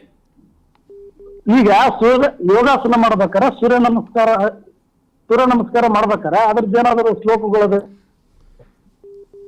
ಸೂರ್ಯ ನಮಸ್ಕಾರ ಈಗ 12 ಯೋಗಾಸನ ಮಾಡ್ಬೇಕಾರೆ ತಾವು ಹೇಳಿದ್ರಿ. ಇಲ್ಲಿ ಕೇಳಿ. ಈಗ ಯೋಗ ಸೂರ್ಯ ನಮಸ್ಕಾರ ಮಾಡ್ಬೇಕಾದ್ರೆ ಕೆಲವೊಂದು ಮಂತ್ರಗಳನ್ನ ಹೇಳಿ ಕೌಂಟ್ ಮಾಡ್ಲಿಕ್ಕೆ ಮಾಡ್ತೀವಿ. 12 ಆಸನಗಳದಾವ. ಅಲ್ಲಿ 12 ಗೊತ್ತಿದ್ರಿ ಹೇಳ್ರಿ ಸರ್. ಹಾ, ನೋಡಿ. ಓಂ ಹ್ರಾಂ ಮಿತ್ರಾಯ ನಮಃ ಫಸ್ಟ್ ಮಾಡ್ತೀರಿ, ಒಂದು ರೌಂಡ್ ಮಾಡ್ತೀರಿ. ಫಸ್ಟು ಮಾಡಿದಾಗ 12 ಕೌಂಟ್ ಮಾಡ್ತೀರಿ. ಮಾಡೋದ್ನಾಗ ಫಸ್ಟು ಏನು ಮಾಡ್ತೀವಿ, ನಮಸ್ಕಾರ ಮುದ್ದು ಹಿಡಿಬೇಕಾದ್ರೆ ನಮಸ್ಕಾರ ಮುದ್ದು ಹಿಡ್ಕೊಳ್ರಿ. ಹಿಡ್ಕೊಂಡು ಓಂ ಹ್ರಾಂ ಮಿತ್ರಾಯ ನಮಃ ಅಂತ ಹೇಳ್ತೀರಿ. ಮತ್ತೆ ಒಂದು ರೌಂಡ್ ಮಾಡ್ತೀರಿ. ನೆಕ್ಸ್ಟ್ ರೌಂಡ್ ಹೇಳ್ತೀರಿ ಓಂ ಹಿಂ ರವೇ ನಮಃ ಅಂತ ಹೇಳ್ತೀರಿ. ಅದಾದಮೇಲೆ ಓಂ ಭಾಸ್ಕರಾಯ ನಮಃ ಅಂತ ಹೇಳ್ತೀರಿ. ಓಂ ಖಗಾಯ ನಮಃ ಅಂತ ಹೇಳ್ತೀರಿ. ಓಂ ಸೂರ್ಯ ದೇವಾಯ ನಮಃ ಅಂತ ಹೇಳ್ತೀರಿ. ಹೀಗೆ 12 ಕೌಂಟನ್ನು 12 ರೀತಿಯಲ್ಲಿ 12 ಮಂತ್ರಗಳನ್ನ ಹೇಳ್ಬೋದು ನೀವು. ಸೂರ್ಯನ ಹೆಸರು ಅವೆಲ್ಲ ಸೂರ್ಯನ ಹೆಸರುಗಳೇ. ಸೂರ್ಯ ಎಷ್ಟು ಹೆಸರುಗಳದಾವಲ್ಲ ಅಷ್ಟೂ ಹೆಸರನ್ನ ಹೇಳ್ತಾ ನೀವು ಸೂರ್ಯ ನಮಸ್ಕಾರವನ್ನು ಆರಂಭಿಸ್ಬೋದು. ಪ್ರತಿಯೊಂದು ಒಂದೊಂದು ರೌಂಡಿಗೂ ಒಂದೊಂದು ಮಂತ್ರವನ್ನು ಹೇಳ್ತಾ ಹೋಗ್ಬೋದು. ನೀವು ಹಾಗೆ ಮಾಡ್ತಾ ಅಂದ್ರೆ ಹಾಗೆ ಮಾಡ್ಬೋದು. ಕಂಪಲ್ಸರಿ ಮಂತ್ರ ಹೇಳಿ ಮಾಡಬೇಕು ಅಂತ ಎಲ್ಲಿ ಯಾವುದೇ ಯೋಗ ಪುಸ್ತಕದಲ್ಲಿ ಬರೆದಿಲ್ಲ. ಪತಂಜಲಿ ಮಹರ್ಷಿ ಅವರು ಹೇಳಿಲ್ಲ. ಬರ್ದಿದ್ದಾರೆ ಸರ್, ಯೋಗ ಬುಕ್ ನಲ್ಲಿ ಬರ್ದಿದ್ದಾರೆ ಸರ್. ನೋಡಿ, ಪತಂಜಲಿ ಮಹರ್ಷಿ ಇದನ್ನ ಬುಕ್ ನಲ್ಲಿ ಬರ್ದಿದ್ದಾರೆ ಸರ್. ನೋಡಿ ಎಲ್ಲಿನೂ ಬರ್ದಿಲ್ಲ ಅನ್ಬೇಡಿ ಸರ್. ಇಲ್ಲಿ ಕೇಳಿ. ಅಲ್ಲ ಗುರುಗಳ, ನಿಮಗೆ ಏನಾರ ಅದು ಬುಕ್ ನಲ್ಲಿ ಬರ್ದಿಲ್ಲ ಅನ್ಬೇಡಿ ಸರ್. ಅಲ್ಲಲ್ಲ, ಬರ್ದಿದ್ದಾರೆ ಸೂರ್ಯ ನಮಸ್ಕಾರಕ್ಕೆ ಪರ್ಟಿಕ್ಯುಲರ್ ಆಗಿ ಬರ್ದಿದ್ದಾರೆ ಸರ್. ಅದು ಇರ್ಲಿ. ಧ್ಯಾನ ಮಾಡ್ಬೇಕಾರೆ ಏನಾದ್ರು ಶ್ಲೋಕ ಹೇಳ್ಬೇಕೇನ್ ಸರ್? ಬರೇ ಧ್ಯಾನ ಮೆಡಿಟೇಷನ್ ಸುಮ್ಮನೆ ಕೂಡ್ಬೇಕಾ? ಯಾವ್ದಾದ್ರು ಸಾಂಗ್ಸ್ ಮತ್ತೆ ಮೆಡಿಟೇಷನ್ ಸಾಂಗ್ಸ್ ಕೇಳ್ಕೊಂತ ಅವರು ಧ್ಯಾನ ಮಾಡ್ಬೇಕಾ, ಸುಮ್ಮನೆ ಇರ್ಬೇಕಾ ಸರ್? ಗುರುಗಳ, ನಿಮಗೆ ಏನಾದ್ರು ಪರಿಚಯ ಇತ್ತು ಅಂತಂದ್ರೆ ಆ ಶ್ಲೋಕನ ನೀವು ಹೇಳ್ಬೋದು. ಒಂದು ಸೂರ್ಯ ನಮಸ್ಕಾರವನ್ನು ನಾವು ಹೀಗೆ ಹೇಳ್ಬೇಕಂತೇನಿಲ್ಲ, ನಂಬರ್ ಕೌಂಟ್ ಮಾಡ್ತಾ ಹೇಳ್ತೀವಲ್ಲ, ನೆನಪಿರ್ಬೋದು ತಮಗೆಲ್ಲ. ಅದಕ್ಕೆ ನಿಮಗೇನಾರ ಪರಿಚಯ ಇದ್ರೆ ಅವ್ರಿಗೆ ಹಂಚ್ಕೊಳ್ರಿ ಸರ್. ಯೋಗಾಸನ ಮಾಡ್ತೀವಲ್ಲ ಸರ್, ಇದು ಯೋಗಾಸನ ಮಾಡ್ಬೇಕಾರೆ ಡೈರೆಕ್ಟ್ ನೇರವಾಗಿ ಯೋಗಾಸನ ಮಾಡ್ಬೇಕಾ, ಅಥವಾ ಅದಕ್ಕಿಂತ ಮುಂಚಿತವಾಗಿ ಏನಾದ್ರು ದೈಹಿಕ ವಾರ್ಮ್ ಅಪ್ ಏನಾದ್ರು ಮಾಡ್ಬೇಕಾ ಸರ್? ಒಂದು ನಿಮಿಷ, ನಾನು ಜೆಡಿ ಮಾತಾಡ್ತೀನಿ. ಜೆಡಿ ಅವ್ರು ಹೇಳ್ತಾರೆ. ಯೋಗಾಸನ ಮಾಡ್ಬೇಕಾದ್ರೆ ಅವ್ರ ಕೈ ಕಾಲುಗಳು ಸ್ವಲ್ಪ ಇದಾಗ್ತಾವ ಸರ್. ಒಂದ್ ನಿಮಿಷ ತಡೀರಿ ಗುರುಗಳ, ನೀವು ಸ್ವಲ್ಪ ಸೈಲೆಂಟ್ ಇರ್ರಿ. ಜೆಡಿ ಅವ್ರು ಮಾತಾಡ್ತಾರೆ, ಅದಕ್ಕೆ ಉತ್ತರ ಕೊಡ್ತಾ ಇದ್ದೀನಿ. ಇವಾಗ ನೀವು ನಿಮ್ಮ ಇದನ್ನ ಪ್ರಶ್ನೆಗಳ ದಾಟಿ ನೋಡಿದ್ರೆ ನೀವು ನಮ್ಮನ್ನ ಕ್ರಾಸ್ ಚೆಕ್ ಮಾಡ್ತಿದ್ದೀರೋ, ನಿಮ್ಗೆ ಇನ್ಫಾರ್ಮೇಷನ್ ಗೊತ್ತಿದ್ರೆ ಸಂತೋಷವಾಗಿ ಹಂಚ್ಕೊಳ್ಳಿ. ಇಲ್ಲಿ ಇರ್ತಕ್ಕಂಥವ್ರು ಯಾರು ಎಲ್ಲ ಗೊತ್ತಿದೆ ಅಂತ ಯಾರು ಏನು ಹೇಳ್ತಿಲ್ಲ. ಅದನ್ನು ಕ್ರಾಸ್ ಚೆಕ್ ಮಾಡೋ ರೀತಿಯಲ್ಲಿ ನೀವು ಪ್ರಶ್ನೆ ಕೇಳ್ತಾ ಇದ್ದೀರಾ. That is not right. You should understand. ನಿಮಗೆ ಅವ್ರು ಗೊತ್ತಿರೋದು ಅವ್ರು ಹೇಳಿದ್ದಾರೆ. ಅದಕ್ಕೆ ಹೆಚ್ಚಿನಾಗಿ ನೀವೇನಾನು ಇತ್ತು ಅಂದರೆ ನೀವು you are always free to add it. ಅದನ್ನು ನೀವು ಹೇಳಿ, ಹಂಚ್ಕೊಳ್ಳಿ. ಎಲ್ಲರಿಗೂ ಕೇಳ್ತೀವಿ, ಸಂತೋಷ. ನೀವು ಕೇಳ್ತಾ ಇರೋದು ಹೆಂಗಾರ ನಿಮಗೆ ಗೊತ್ತಿದೆ, ಅವ್ರಿಗೆ ಗೊತ್ತಿದೆಯಲ್ಲ ಅಂತ ಕ್ರಾಸ್ ಚೆಕ್ ಮಾಡ್ತಾ ಇದ್ದೀನಿ ಅನ್ನೋ ರೀತಿಯಲ್ಲಿ ತಾವು ಪ್ರಶ್ನೆ ಕೇಳ್ತಾ ಇದ್ದೀರಿ. ಅದು ಸರಿಯಲ್ಲ. ಆ ಥರ ನೀವು ಪ್ರಶ್ನೆ ಕೇಳಬಾರ್ದು. ನಿಮಗೆ ಗೊತ್ತಿದ್ರೆ ನೀವು ಹೇಳಿ. ಇಲ್ಲಿರೋ ಸೇರಿಸಿ ಎಲ್ಲರೂ ನಾವು ಭಾಳ ಸಂತೋಷವಾಗಿ ಅದನ್ನು ನಾವು ಕೇಳ್ತೇವೆ. ಗೊತ್ತಾಯ್ತಾ? ಯಾರನ್ನ ಆಗಲಿ ಎಲ್ಲರಿಗೂ ಎಲ್ಲರಿಗೂ ಅನ್ವಯಿಸುತ್ತೆ. ಪ್ರಶ್ನೆ ಕೇಳಬೇಕಾದ್ರೆ ನಿಮಗೆ ಗೊತ್ತಿಲ್ಲದಿದ್ರೆ ಅವ್ರ ಕಡೆ ಏನಾನ ಅದು ಮಾಹಿತಿ ಗೊತ್ತಿದ್ರೆ ಅವ್ರು ಹಂಚ್ಕೊತಾರೆ. ಅಥವಾ ನಿಮ್ಗೇನಾನ ಇನ್ನೂ ಹೆಚ್ಚಿನ ಮಾಹಿತಿ ಗೊತ್ತಿದೆ ಅಂದರೆ ಸಂತೋಷ. ನಾವೆಲ್ಲ ಪ್ರತಿಯೊಂದು ವಿಷಯದಲ್ಲೂ ಅಷ್ಟೇ, ಸ್ಟಡಿ ಮೆಟೀರಿಯಲ್ಸ್ ಕಳಿಸ್ಬೇಕಾದ್ರೂ ಅಷ್ಟೇ ಅದೇ ಅಂತಿಮ ಅಲ್ಲ. ಅದಕ್ಕೂ ಚೆನ್ನಾಗಿ ಸ್ಟಡಿ ಮೆಟೀರಿಯಲ್ ಇದೆ ಅಂತಂದರೆ ನೀವು ಅದನ್ನ ಮಾಡಿ ಅಂತಲೇ ನಾವೆಲ್ಲರಿಗೂ ಹೇಳ್ತಾ ಇರೋದು. Nothing is final. ಇಲ್ಲಿ ಯಾರು ಹೇಳ್ತಕ್ಕಂಥದ್ದೇನು ಅದೇ ಪರಿಪೂರ್ಣ ಅಂತ ನಾವೇನೆಲ್ಲೂ ಯಾರಿಗೂ ಭಾವನೆಗಳಿಲ್ಲ. ಅವರು ತಿಳ್ಕೊಂಡಿರೋದನ್ನ ಹಂಚ್ಕೊಂಡಿದ್ದಾರೆ ಅಷ್ಟೇ. ಇಲ್ಲಿ ಯಾರೂ ಬೃಹಸ್ಪತಿಗಳಿಲ್ಲ. ತಮಗೇನು ಪರಿಚಯ ಇದೆಯೋ ಅದನ್ನ ಹೇಳ್ಕೊಳ್ಳೋದ್ರ ಮೂಲಕ ಇದನ್ನು ಮಾಡ್ಬೋದು. ಹೆಚ್ಚುವರಿ ಮಾಡ್ತಿದ್ರೆ ಸೇರಿಸ್ರಿ. ಹೇಳ್ರಿ. ಹಲೋ. ಹಾಂ ಹೇಳಿ ಮೇಡಮ್, ಕೇಳಿ. ನನಗೆ ಕರೆಕ್ಟ್ ಆಯ್ತು. ಹಲೋ ಕೇಳಿ. ಕೇಳಿ ಮೇಡಮ್, ನಿಮ್ಮ ಧ್ವನಿ ಕೇಳ್ತಾ ಇದೆ. ಮುಂದುವರಿಸಿ ಹೇಳಿ. ಸರ್, ಚಿಕ್ಕನಾಗಿನಲ್ಲಿ ಅಂಬೇಡ್ಕರ್ ವಸತಿ ಶಾಲೆಯಿಂದ ಮಾತಾಡ್ತಿರೋದು ಸರ್. ನಾವು ಮಾನಸ ಅಂತೇಳಿ PE ಟೀಚರು. ಹೇಳಿ ಮಾನಸ. ಸರ್, ಇವಾಗ ಕ್ವಶನ್ ಕೇಳಿದ್ರಲ್ಲ, ಅವರು ಯೋಗ ಮಾಡುವಾಗ ಮಂತ್ರಗಳನ್ನ ಹೇಳಲೇಬೇಕಾ ಅಥವಾ ಹೇಳ್ದೇನೆ ಹಂಗೂ ಮಾಡ್ಬೋದಾ ಅಂತೇಳಿ. Okay, hello. ಹೇಳಿ. ಸರ್, ಆ ಕ್ವಶನ್ಗೆ ಆನ್ಸರ್ ಮಾಡೋದಕ್ಕೆ ಅಂತ ಹೇಳ್ಬಿಟ್ಟು ಫೋನ್ ಮಾಡಿದ್ದೆ. ಮಾಡಿ ಹೇಳಿ. ಸರ್, ಭಾರತೀಯ ಸಂಸ್ಕೃತಿಯಲ್ಲಿ ಮಂತ್ರಗಳಿಗೆ ಹಾಗೇನೆ ಯೋಗಾಭ್ಯಾಸಕ್ಕೆ ಆಯುರ್ವೇದ ಇರ್ಬೋದು, ವಿಶ್ವದ ಇದ್ರ ಮಟ್ಟಿಗೆ ಕೊಟ್ಟಿರುವಂತಹ ಬಹು ಮುಖ್ಯವಾದ ಕೊಡುಗೆ ಇದೆ ಯೋಗ ಅನ್ನೋದು. ಶಾಲೆಯಲ್ಲಿ ಯೋಗಾಭ್ಯಾಸವನ್ನ ಮಾಡಿಸೋದ್ರಿಂದ ಇದುವರೆಗೂ ನಮ್ಮ ಏನೇನು ಉಪಯೋಗ ಆಗುತ್ತೆ ಅಂತ ಹೇಳ್ಬಿಟ್ಟು ನಮ್ಮ ಶಿಕ್ಷಕರೆಲ್ಲ ಹೇಳಿದ್ದಾರೆ. ಮಂತ್ರಗಳನ್ನ ಕಲಿತು ಆಡೋದು ಅಥವಾ ಯೋಗಾಭ್ಯಾಸವನ್ನ ಕ್ರಮಬದ್ಧವಾಗಿ ಆಡೋದಕ್ಕೆ PE ಟೀಚರ್ಸ್ಗೆ ನಾವು MPED ಅಲ್ಲಿ ಅಥವಾ BPED ಅಲ್ಲಿ ಪಠ್ಯಕ್ರಮವನ್ನ ಇಟ್ಟು ಕಲಿಸಿರ್ತಾರೆ. ಅದನ್ನ ನಾವು ಮಕ್ಕಳಿಗೆ ಟೀಚ್ ಮಾಡುವಾಗ ಶ್ಲೋಕಗಳನ್ನ, ಈಗ ಉದಾಹರಣೆಗೆ ಪತಂಜಲಿ ಯೋಗ ಶಿಕ್ಷಣ ಮಂದಿರಗಳಿರ್ಬೋದು, ಅಲ್ಲಿ ಕ್ರಮಬದ್ಧವಾಗಿ ಹೇಳ್ಕೊಡ್ತಾ ಹೋಗ್ತಾರೆ. ಅದನ್ನ ಅನುಸರಿಸಿದ್ರೆ ನಾವು ಪ್ರತಿಯೊಂದು ಆಸನಗಳನ್ನ ಅಥವಾ ಏನು ಸೂರ್ಯ ನಮಸ್ಕಾರ ಮಾಡ್ತೀವಿ, ಗಣಪತಿ ನಮಸ್ಕಾರವನ್ನ ಮಾಡ್ತೀವಿ, ವಿಷ್ಣು ನಮಸ್ಕಾರಗಳನ್ನ ಮಾಡ್ತೀವಿ, ಆಯಾ ಮಂತ್ರಗಳನ್ನ ಹೇಳೋದ್ರಿಂದ ಆ ದೈವ ಶಕ್ತಿ ನಮ್ಗೆ ಫಲಿಸುತ್ತೆ ಅನ್ನೋ ಕಾರಣಕ್ಕೋಸ್ಕರ ಮಂತ್ರಗಳನ್ನ ಹೇಳ್ತೀವಿ. ಸೂರ್ಯ ನಮಸ್ಕಾರಕ್ಕೆ ಅದರದೇ ಆದಂತಹ ಒಂದು ವಿಶಿಷ್ಟ ಶಕ್ತಿ ಇದೆ. ಅದನ್ನ ಮಾಡೋದ್ರಿಂದ ದೈಹಿಕವಾಗಿ ಮಾನಸಿಕವಾಗಿ ಮಕ್ಕಳಿಗೆ ಅಭಿವೃದ್ಧಿಯನ್ನ ಕಲ್ಪಿಸ್ಬೋದು ಅನ್ನೋ ಕಾರಣಕ್ಕೋಸ್ಕರ ಅದನ್ನ ಅಭ್ಯಾಸ ಮಾಡಿಸ್ತೀವಿ. ಮಂತ್ರಗಳನ್ನ ಹೇಳಿದ್ರೆ ಅದ್ರ ಪವರ್ ಇನ್ನ ಜಾಸ್ತಿ ಆಗುತ್ತೆ ಅಂತ ಹೇಳ್ಬಿಟ್ಟು ಹೇಳಿಸ್ಬೇಕು ಸರ್. ಖಂಡಿತ ಮಂತ್ರಗಳನ್ನ ಹೇಳ್ತೀನಿ ಆಸನಾಭ್ಯಾಸಗಳನ್ನ ಮಾಡಿಸ್ಬೇಕು.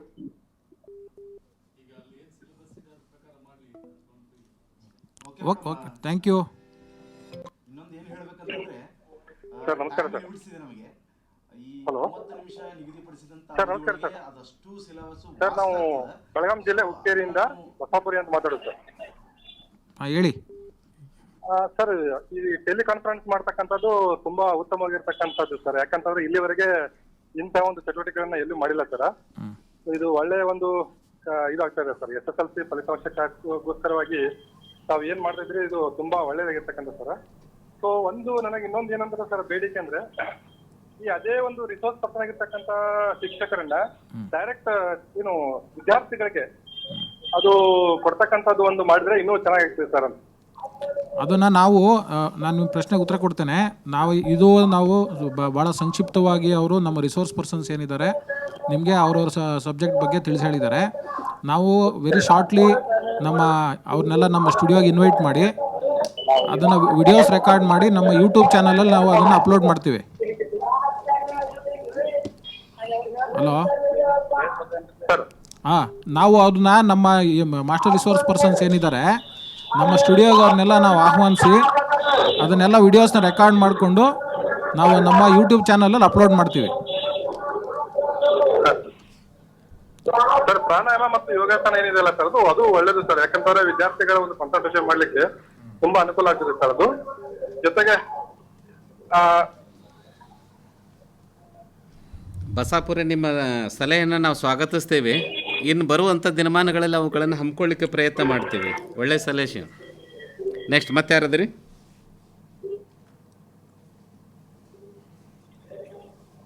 Anybody else? ಮತ್ತೆ ಯಾರೋ ಕೇಳ್ಬೇಕಂತಾರ? Hello,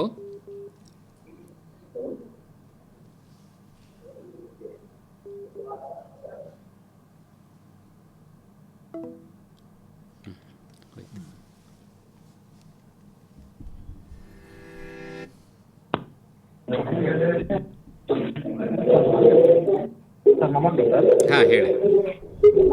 Kudligi BSc ಬಳ್ಳಾರಿಯಿಂದ. ಸರ್ ನಮ್ಮ ಎಲ್ಲ ಶಿಕ್ಷಕರ ಒಂದು ಸಣ್ಣ ಬೇಡಿಕೆ ಏನಂತಂದ್ರೆ ಹೇಳಿ ಸರ್, NPS ಏನೀಗ ಸರ್ಕಾರಿ ನೌಕರರಿಗೆ 14% ಕೊಡ್ತಾ ಇದ್ದಾರೆ, ಅದು ನಮ್ಮ ಎಂಪ್ಲಾಯ್ಸ್ಗೆ ಉದ್ಯೋಗದಾತರ ವಂತಿಗೆ 14% ಮಾಡ್ಬೇಕು ಅನ್ನೋದು ಈಗಾಗಲೇ ಕೇಳ್ತಾ ಇದ್ದಾರೆ. ಇಲ್ಲ, ಒಂದು ನಿಮಿಷ, ಇನ್ನೂ ಉತ್ಸಾಹದಿಂದ ಕೆಲಸ ಮಾಡ್ತಾರೆ ಅನ್ನೋ ಒಂದು ಬೇಡಿಕೆ. ದಯವಿಟ್ಟು ಎಲ್ಲರೂ ಇಲ್ಲಿ ನಾವು ಇರ್ತಕ್ಕಂಥವ್ರು ಶೈಕ್ಷಣಿಕ ವಿಭಾಗದವರು, ಆಡಳಿತ ವಿಭಾಗದವ್ರು ಯಾರೂ ಬಂದಿಲ್ಲ. ಅದಕ್ಕೆ ನಾವು ಸಪ್ರೇಟ್, ನೀವು ಪ್ರತ್ಯೇಕವಾಗಿ ಅದನ್ನು ಇದು ಮಾಡಿ, ನಾವು ಇದು ಶೈಕ್ಷಣಿಕ ವಿಭಾಗ ಸಂಬಂಧಪಟ್ಟಂಗೆ ಮಾತ್ರ ನಾವು ಇಲ್ಲಿ ಚರ್ಚೆ ಮಾಡ್ತಾಯಿದ್ದೀವಿ. ಅದಕ್ಕೆ ಸಂಬಂಧಪಟ್ಟ ಪ್ರಶ್ನೆಗಳಿಗೆ ಮಾತ್ರ ನಾನು ಉತ್ತರ ಕೊಡ್ತಾ ಇದ್ದೀನಿ. ನಿನ್ನೆ ಇವತ್ತು ನಾವು ಏನು ಸಬ್ಜೆಕ್ಟ್ಸ್ ಮಾಡಿದ್ದೀವಿ, 10 ಸೆಷನ್ಸಲ್ಲಿ ಏನು ಮಾಡಿದ್ದೀವಿ, ಅದಕ್ಕೆ ಸಂಬಂಧಪಟ್ಟಂಗೆ ನಿಮ್ಗೆ ಏನಾರ ಪ್ರಶ್ನೆಗಳಿದ್ರೆ ದಯವಿಟ್ಟು ಕೇಳಿ. ನೀವು ಅಡ್ಮಿನ್ ವಿಷಯಕ್ಕೆ ಸಂಬಂಧಪಟ್ಟಂಗೆ ನಾವು ಇಲ್ಲಿ ಯಾರು ಅಡ್ಮಿನ್ ಅವ್ರು ಯಾರು ಇಲ್ಲೇ ಇರೋದ್ರಿಂದ will not be able to answer it.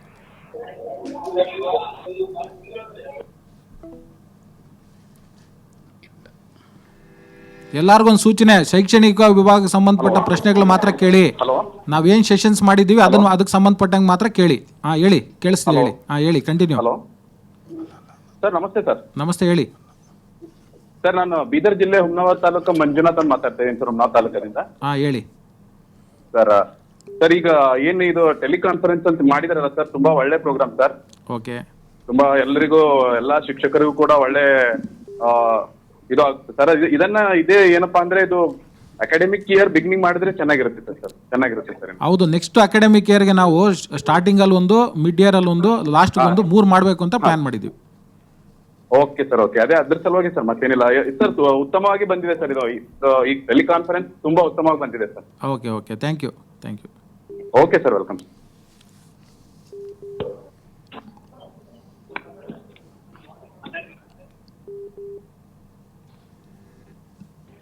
ಮತ್ತೆ ಯಾವ್ದನ್ನ ಕರೆಗಳಿದಾವ? ಸರ್ ನಮಸ್ತೆ. ಹಾಂ ನಮಸ್ತೆ.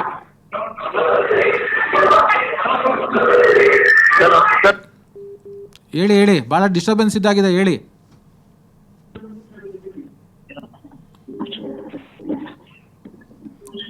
ಟಿವಿಯಿಂದ ಸ್ವಲ್ಪ ದೂರ ನಿಂತು ಮಾತಾಡಿ. ಹಲೋ. ಹಾಂ ಹೇಳಿ. ಹಲೋ. ಹೇಳಿ, ಕೇಳಿಸ್ತಾ ಇದೆ, ಹೇಳಿ. ಹಾ ಸರ್, ಸಕಲೇಶ್ಪುರ ತಾಲೂಕಿಂದ ಮಂಜುನಾಥ್ ಅಂತ ಹೇಳಿ ಇಂಗ್ಲಿಷ್ ಶಿಕ್ಷಕರು ಮಾತಾಡ್ತಾ ಇರೋದು. ಹಾಂ ಹೇಳಿ. ಸರ್, ಈಗ ನಮ್ಗೆ ಆಲ್ರೆಡಿ ಈಗ ತಾಲೂಕ್ ಹಂತದಲ್ಲಿ ಒಂದು ಪ್ರಿಪರೇಟರಿ ಎಕ್ಸಾಮ್ ಆಯ್ತು. ಅದಾದ ಮಾರನೇ ದಿವಸದಿಂದನೇ ಕ್ರೈಸಿಂದ ಆದ ಪ್ರಿಪರೇಟರಿ ಎಕ್ಸಾಮ್ ಆಯ್ತು. ಈಗ ನಮ್ಗೆ ಸ್ವಲ್ಪ ಗೊಂದಲ ಆಗ್ತಾ ಇದೆ ಸರ್. ನಾವು ಸಾರ್ವಜನಿಕ ಶಿಕ್ಷಣ ಇಲಾಖೆ ಫಾಲೋ ಮಾಡ್ಬೇಕಾ ಅಥವಾ ಕ್ರೈಸಿಂದ ಫಾಲೋ ಮಾಡ್ಬೇಕಂದ್ರೆ ಮಕ್ಕಳಿಗೆ ಟೈಮ್ ಬಹಳ ಇಲ್ಲ. ಎಕ್ಸಾಮ್ ಆಗೋದು ಲಾಸ್ಟ್ ಆಯ್ತು, ನೆಕ್ಸ್ಟ್ ಡೇ ಇಂದ ಇದು ಸ್ಟಾರ್ಟ್ ಆಯ್ತು. ನೆಕ್ಸ್ಟ್ ಈಗ ನಮಗೆ ಕೇವಲ 1 ವೀಕ್ ಅಷ್ಟೇ ಟೈಮ್ ಇದೆ. ಮತ್ತೆ ಸ್ಟೇಟ್ ಲೆವೆಲ್ ಪ್ರಿಪರೇಟರಿಗೆ ನಮ್ಮ ಅನಿಸಿಕೆ ಪ್ರಕಾರ ಒಂದು ಪ್ರಿಪರೇಟರಿಂದ ಇನ್ನೊಂದು ಪ್ರಿಪರೇಟರಿಗೆ ಒಂದು 15 ಡೇಸ್ ಟೈಮ್ ಇದ್ರೆ ನಾವು ಮಕ್ಕಳನ್ನ ಸ್ವಲ್ಪ ಚೆನ್ನಾಗಿ ರೆಡಿ ಮಾಡ್ಬೋದು ಅನ್ನೋದು ನಮ್ಮ ಅಭಿಪ್ರಾಯ ಸರ್. ಓಕೆ, ನಮಗಿದು ಬಹಳಷ್ಟು ಜನ ಈ ಪ್ರಶ್ನೆಗಳನ್ನ ಕೇಳಿದ್ದಾರೆ. ನಾವು ಕ್ರೈಸ್ ಟೆಸ್ಟ್ಗಳು ಏನು ಮಾಡ್ತಾ ಇದೀವಿ, ಎಕ್ಸಾಮ್ಸ್ ಏನು ಮಾಡ್ತಾ ಇದೀವಿ, ಇದಕ್ಕೆ ನೀವು ಆದ್ಯತೆ ಕೊಡಿ. ಟೈಮ್ ಇತ್ತು ಅಂತಂದ್ರೆ ಉಳಿದ ಟೆಸ್ಟ್ ಅಟೆಂಡ್ ಮಾಡಿ. ಯಾಕಂತಂದ್ರೆ ನಿಮಗೆ ಈ level of school wise analysis, subject wise analysis ಎಲ್ಲೂ ಸಿಗೋದಿಲ್ಲ. ಅಲ್ಲಿ ನೀವು ಒಂದು ಪ್ರಶ್ನೆ ಪತ್ರಿಕೆ ಕೊಡ್ತಾರೆ, ನೀವು ಅದಕ್ಕೆ ಉತ್ತರ ಕೊಟ್ಟರೆ ಆಮೇಲೆ ಏನಾಗುತ್ತೆ ಗೊತ್ತಾಗೋದಿಲ್ಲ. ಅದು ನಮ್ಮಲ್ಲಿ ಆ ಥರ ಇಲ್ಲ. ಅದನ್ನು ಬೇರೆ ನಮ್ಮ ಬೇರೆ ಸ್ಕೂಲ್, ಇತರೆ ಸ್ಕೂಲ್ಗಳವರು ಅದನ್ನೇ ವ್ಯಾಲ್ಯೂಯೇಷನ್ ಮಾಡಿ ನಿಮಗೆ ಅದನ್ನ ಫಲಿತಾಂಶ ಕೂಡ ಕೊಡ್ತಾರೆ. ನಾವು ಅದನ್ನು ಅನಾಲಿಸಿಸು ಮಾಡಿ ನಿಮಗೆ ಎಲ್ಲಿ ಕರೆಕ್ಟಿವ್ ಮೆಜರ್ಸ್ ತೊಗೊಬೇಕಂತಕ್ಕಂಥ ಭಾಳ ಇಂಡೆಪ್ಟ್ ಅನಾಲಿಸಿಸ್ ಆಗೋದ್ರಿಂದ ನಮ್ಮ ಇದು ಎಕ್ಸಾಮ್ಸಲ್ಲಿ ನೀವು ನಮ್ಮ ಎಕ್ಸಾಮ್ಸ್ಗೆ ಫಸ್ಟ್ ಆದ್ಯತೆ ಕೊಡಿ. ನಮ್ಗೆ ಅದು ಅರ್ಥ ಆಗುತ್ತೆ. ಲಾಸ್ಟ್ ಟೈಮ್ ಅದೇ ತರ ಈಗ ನಾನು 10 ವರ್ಷಗಳಿಂದ ವರ್ಕ್ ಮಾಡ್ತಾ ಇದ್ದೀನಿ ಸರ್. ಒಂದು 7 ಇಯರ್ಸ್ ಬ್ಯಾಕ್ ಈ ತರನೇ ಆಗ್ಬಿಟ್ಟು ಸರ್.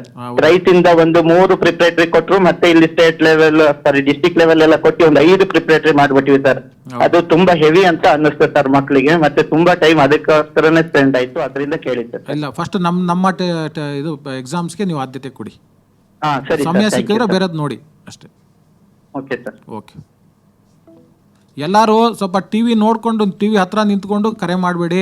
ನೀವು ನೋಡಿಕೊಂಡೇ ಕರೆ ಮಾಡಬೇಕು ಅಂತೇನಿಲ್ಲ, ದೂರ ನಿಂತು ಕರೆ ಮಾಡಿ. ಇಲ್ಲಾಂದರೆ ಭಾಳಷ್ಟು ಡಿಸ್ಟರ್ಬೆನ್ಸ್ ಬರುತ್ತೆ, ನೀವೇನು ಹೇಳ್ತೀರಾ ಅದು ಕೇಳೋದಿಲ್ಲ. Hello sir. ಹಾಂ ಹೇಳಿ ಸರ್. ನಾವು ವೀರೇಶ್ ಮೇರಿಗೌಡ್ರು ಅಂತೀವಿ ಸರ್. ಹಾಂ. ನಾವು ಚಿತ್ರವಾಣಿ ಚೆನ್ನಮ್ಮ ವಸತಿ ಶಾಲೆ, ಜಕ್ಕನಕಟ್ಟಿ, ಡಿಸ್ಟ್ರಿಕ್ಟ್ ಹಾವೇರಿ. ಹಾಂ ಸರ್.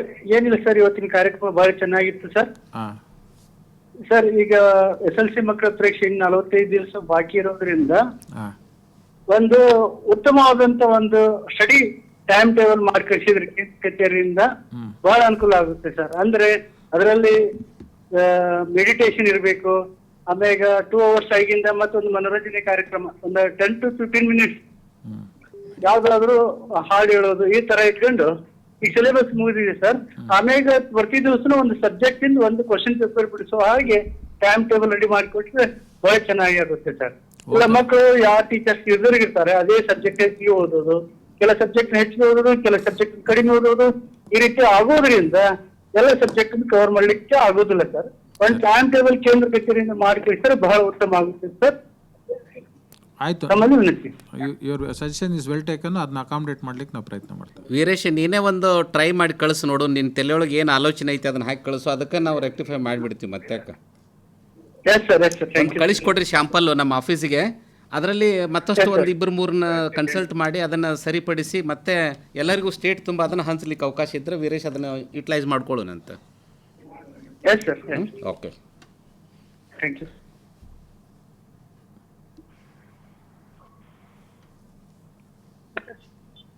ಸರ್. ನಮಸ್ತೆ.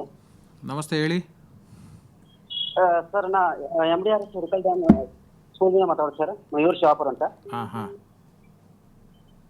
ಹೇಳಿ, ಕೇಳ್ತಾ ಇದೆ ಸರ್. ಈಗಾಗಲೇ ದೈಹಿಕ ಶಿಕ್ಷಣ ಬಗ್ಗೆ ಸಾಕಷ್ಟು ಮಾಹಿತಿ ಕೊಟ್ಟಿದ್ದೀರಿ ಸರ್, ನಿಮಗೆ ತುಂಬಾ ಧನ್ಯವಾದಗಳು ಸರ್. ಇದಕ್ಕಿಂತ ಮುಖ್ಯವಾಗಿ ಹೆಚ್ಚಾಗಿ ಸರ್ ಫಿಸಿಕಲ್ ಎಜುಕೇಶನ್ ಟೀಚರ್ಗೆ ಟ್ರೈನಿಂಗ್ ಬಹಳ ಮುಖ್ಯ ಸರ್. ಹೌದು ಸರ್. ಓಕೆ, ಕೇಳ್ತತ್ ಹೇಳ್ರಿ ಶಾಪೂರ್, ಕೇಳ್ತತ್ ಹೇಳ್ರಿ ಸರ್. ಈಗಾಗಲೇ ಎಕ್ಸರ್ಸೈಸ್ ಬಗ್ಗೆ ಆಗಿರ್ಬೋದು, ಪ್ರಾಣಾಯಾಮ, ಯೋಗ, ಧ್ಯಾನ ಬಗ್ಗೆ ಸಾಕಷ್ಟು ಮಾಹಿತಿ ಕೊಟ್ಟಿದ್ದಾರಲ್ಲ ಸರ್. ಇದಕ್ಕಿಂತ ಹೆಚ್ಚಾಗಿ ಇನ್ನೂ ಟ್ರೈನ್ ಕೊಟ್ಟರೆ ಒಳ್ಳೇದಾಗ್ತೈತೆ ಸರ್, ನಾನು ಅನಿಸಿಕೆ ಸರ್. ಓಕೆ, ಅದು ಆಲ್ರೆಡಿ ನಾವು ಟ್ರೈನಿಂಗಲ್ಲಿ ಪ್ಲ್ಯಾನಲ್ಲಿ ಇನ್ಕ್ಲೂಡ್ ಮಾಡಿದ್ದೀವಿ. ನಿಮ್ಮ ಸಹೋದ್ಯೋಗಿಗಳು ಕೂಡ ನಾವು ಅದನ್ನು ತೋರಿಸಿದ್ದೀವಿ. ಹಣಕಾಸಿನ ಸ್ವಲ್ಪ ಇದು ಕೊರತೆಯಿಂದಾಗಿ ಅದನ್ನು ನಮ್ಗೆ ಇಮಿಡಿಯೇಟಾಗಿ ನಾವು ಅದನ್ನ ಕಾರ್ಯಗತ ಮಾಡೋಕ್ಕಾಗ್ತಿಲ್ಲ. ಬಟ್ ನಾವು ಆಲ್ರೆಡಿ ಅದನ್ನು ಸಬ್ಮಿಟ್ ಮಾಡಿದ್ದೀವಿ, ಸರ್ಕಾರಕ್ಕೆ ನಾವು ಸಬ್ಮಿಟ್ ಮಾಡಿದ್ದೀವಿ. ಅದರಲ್ಲಿ ದೈಹಿಕ ಶಿಕ್ಷಕರು 549 ಜನ ಏನಿದ್ದಾರೆ ಎಲ್ಲರಿಗೂ ತರಬೇತಿ ನೀಡಬೇಕಂತಕ್ಕಂಥ ಕಾರ್ಯಕ್ರಮವನ್ನು ಕೂಡ ನಾವು ರೂಪಿಸಿ ಸರ್ಕಾರಕ್ಕೆ ಸಲ್ಲಿಸಿದ್ದೀವಿ. ಸರ್ಕಾರದಿಂದ ಅನುಮೋದನೆ ಬಂದ ನಂತರ ನಾವು ಮಾಡ್ತೇವೆ. ಖಂಡಿತ ಅದು ನಮ್ಮಲ್ಲಿ ಆಲ್ರೆಡಿ ಇದೆ. We have already planned for it sir. ಅದು ಭಾಳ ನೆಸಿಟಿ ಸರ್ ಎಲ್ಲ ದೈಹಿಕ ಶಿಕ್ಷಕರಿಗೆ ಸರ್. ಆಯ್ತು ಮಾಡಿದ್ದೀವಿ, ನಾವು ಅದನ್ನು ಸೇರಿಸ್ಕೊಂಡಿದ್ದೀವಿ. Okay okay okay, thank you. ಹಾಂ ಸರ್.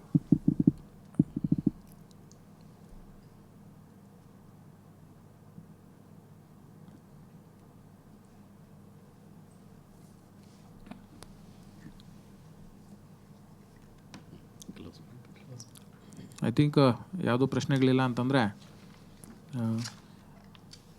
2 ದಿವಸಗಳ ಈ ಟೆಲಿಕಾನ್ಫರೆನ್ಸನ್ನು ಮಾನ್ಯ ಕಾರ್ಯನಿರ್ವಾಹಕ ನಿರ್ದೇಶಕರ ಸೂಚನೆಯ ಮೇರೆಗೆ ನಮ್ಮ ಬೆಳ್ಶೆಟ್ಟಿ ಸರ್ ಅವರು ಭಾಳ ಶ್ರಮ ವಹಿಸಿ ಭಾಳ ಅಲ್ಪ ಅವಧಿಯಲ್ಲೇ ಇದನ್ನೆಲ್ಲ ಭಾಳ ಡಿಟೇಲ್ಡಾಗಿ ಪ್ಲ್ಯಾನ್ ಮಾಡಿ ನಮ್ಮಲ್ಲಿ DSCRT ಸ್ಟುಡಿಯೋನ ನಾವಿಲ್ಲಿ ಎಂಗೇಜ್ ಮಾಡಿಕೊಂಡು ಅಲ್ಲಿ ರಾಜ್ಯದ ವಿವಿಧ ಭಾಗಗಳಿರ್ತಕ್ಕಂಥ BRCsನ ಯೂಸ್ ಮಾಡಿಕೊಂಡು ನಮ್ಮ ಶಿಕ್ಷಕರನ್ನ ಅಲ್ಲಿ ಬರೋ ಹಾಗೆ ಮಾಡಿ ಅಲ್ಲಿ ನೋಡಲ್ ಆಫೀಸರ್ಸ್ನ ನಾವು ಅಪಾಯಿಂಟ್ ಮಾಡಿಕೊಂಡು ನಮಗಿದ್ದ ಭಾಳ ಕಡಿಮೆ ಅವಧಿಯಲ್ಲೇ ನಮ್ಮ ಬೆಳ್ಶೆಟ್ಟಿ ಸರ್ ಅವರು ಭಾಳ ಅಚ್ಚುಕಟ್ಟಾಗಿ ಇದನ್ನೆಲ್ಲ ನಾವು ಪ್ಲ್ಯಾನ್ ಮಾಡಿದ್ವಿ.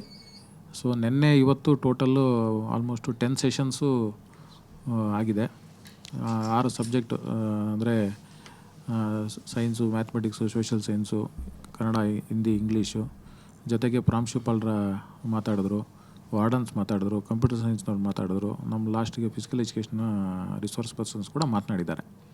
ಸೊ ಆಲ್ ಟುಗೆದರ್ ನಾವು 10 ಸೆಷನ್ಸ್ನ ಮಾಡಿದ್ದೀವಿ. ಇನ್ನು ಕೆಲವರು ನಮ್ಮ ಸಂಗೀತ ಶಿಕ್ಷಕರು ಕೂಡ ನಮ್ಮದು ಇರಬೇಕಾಯ್ತು ಅಂತ ಸಮಯಾಭಾವದಿಂದ ನಾವೆಲ್ಲರನ್ನೂ ಅಕಾಮಡೇಟ್ ಮಾಡಲಿಕ್ಕೆ ಆಗಲಿಲ್ಲ.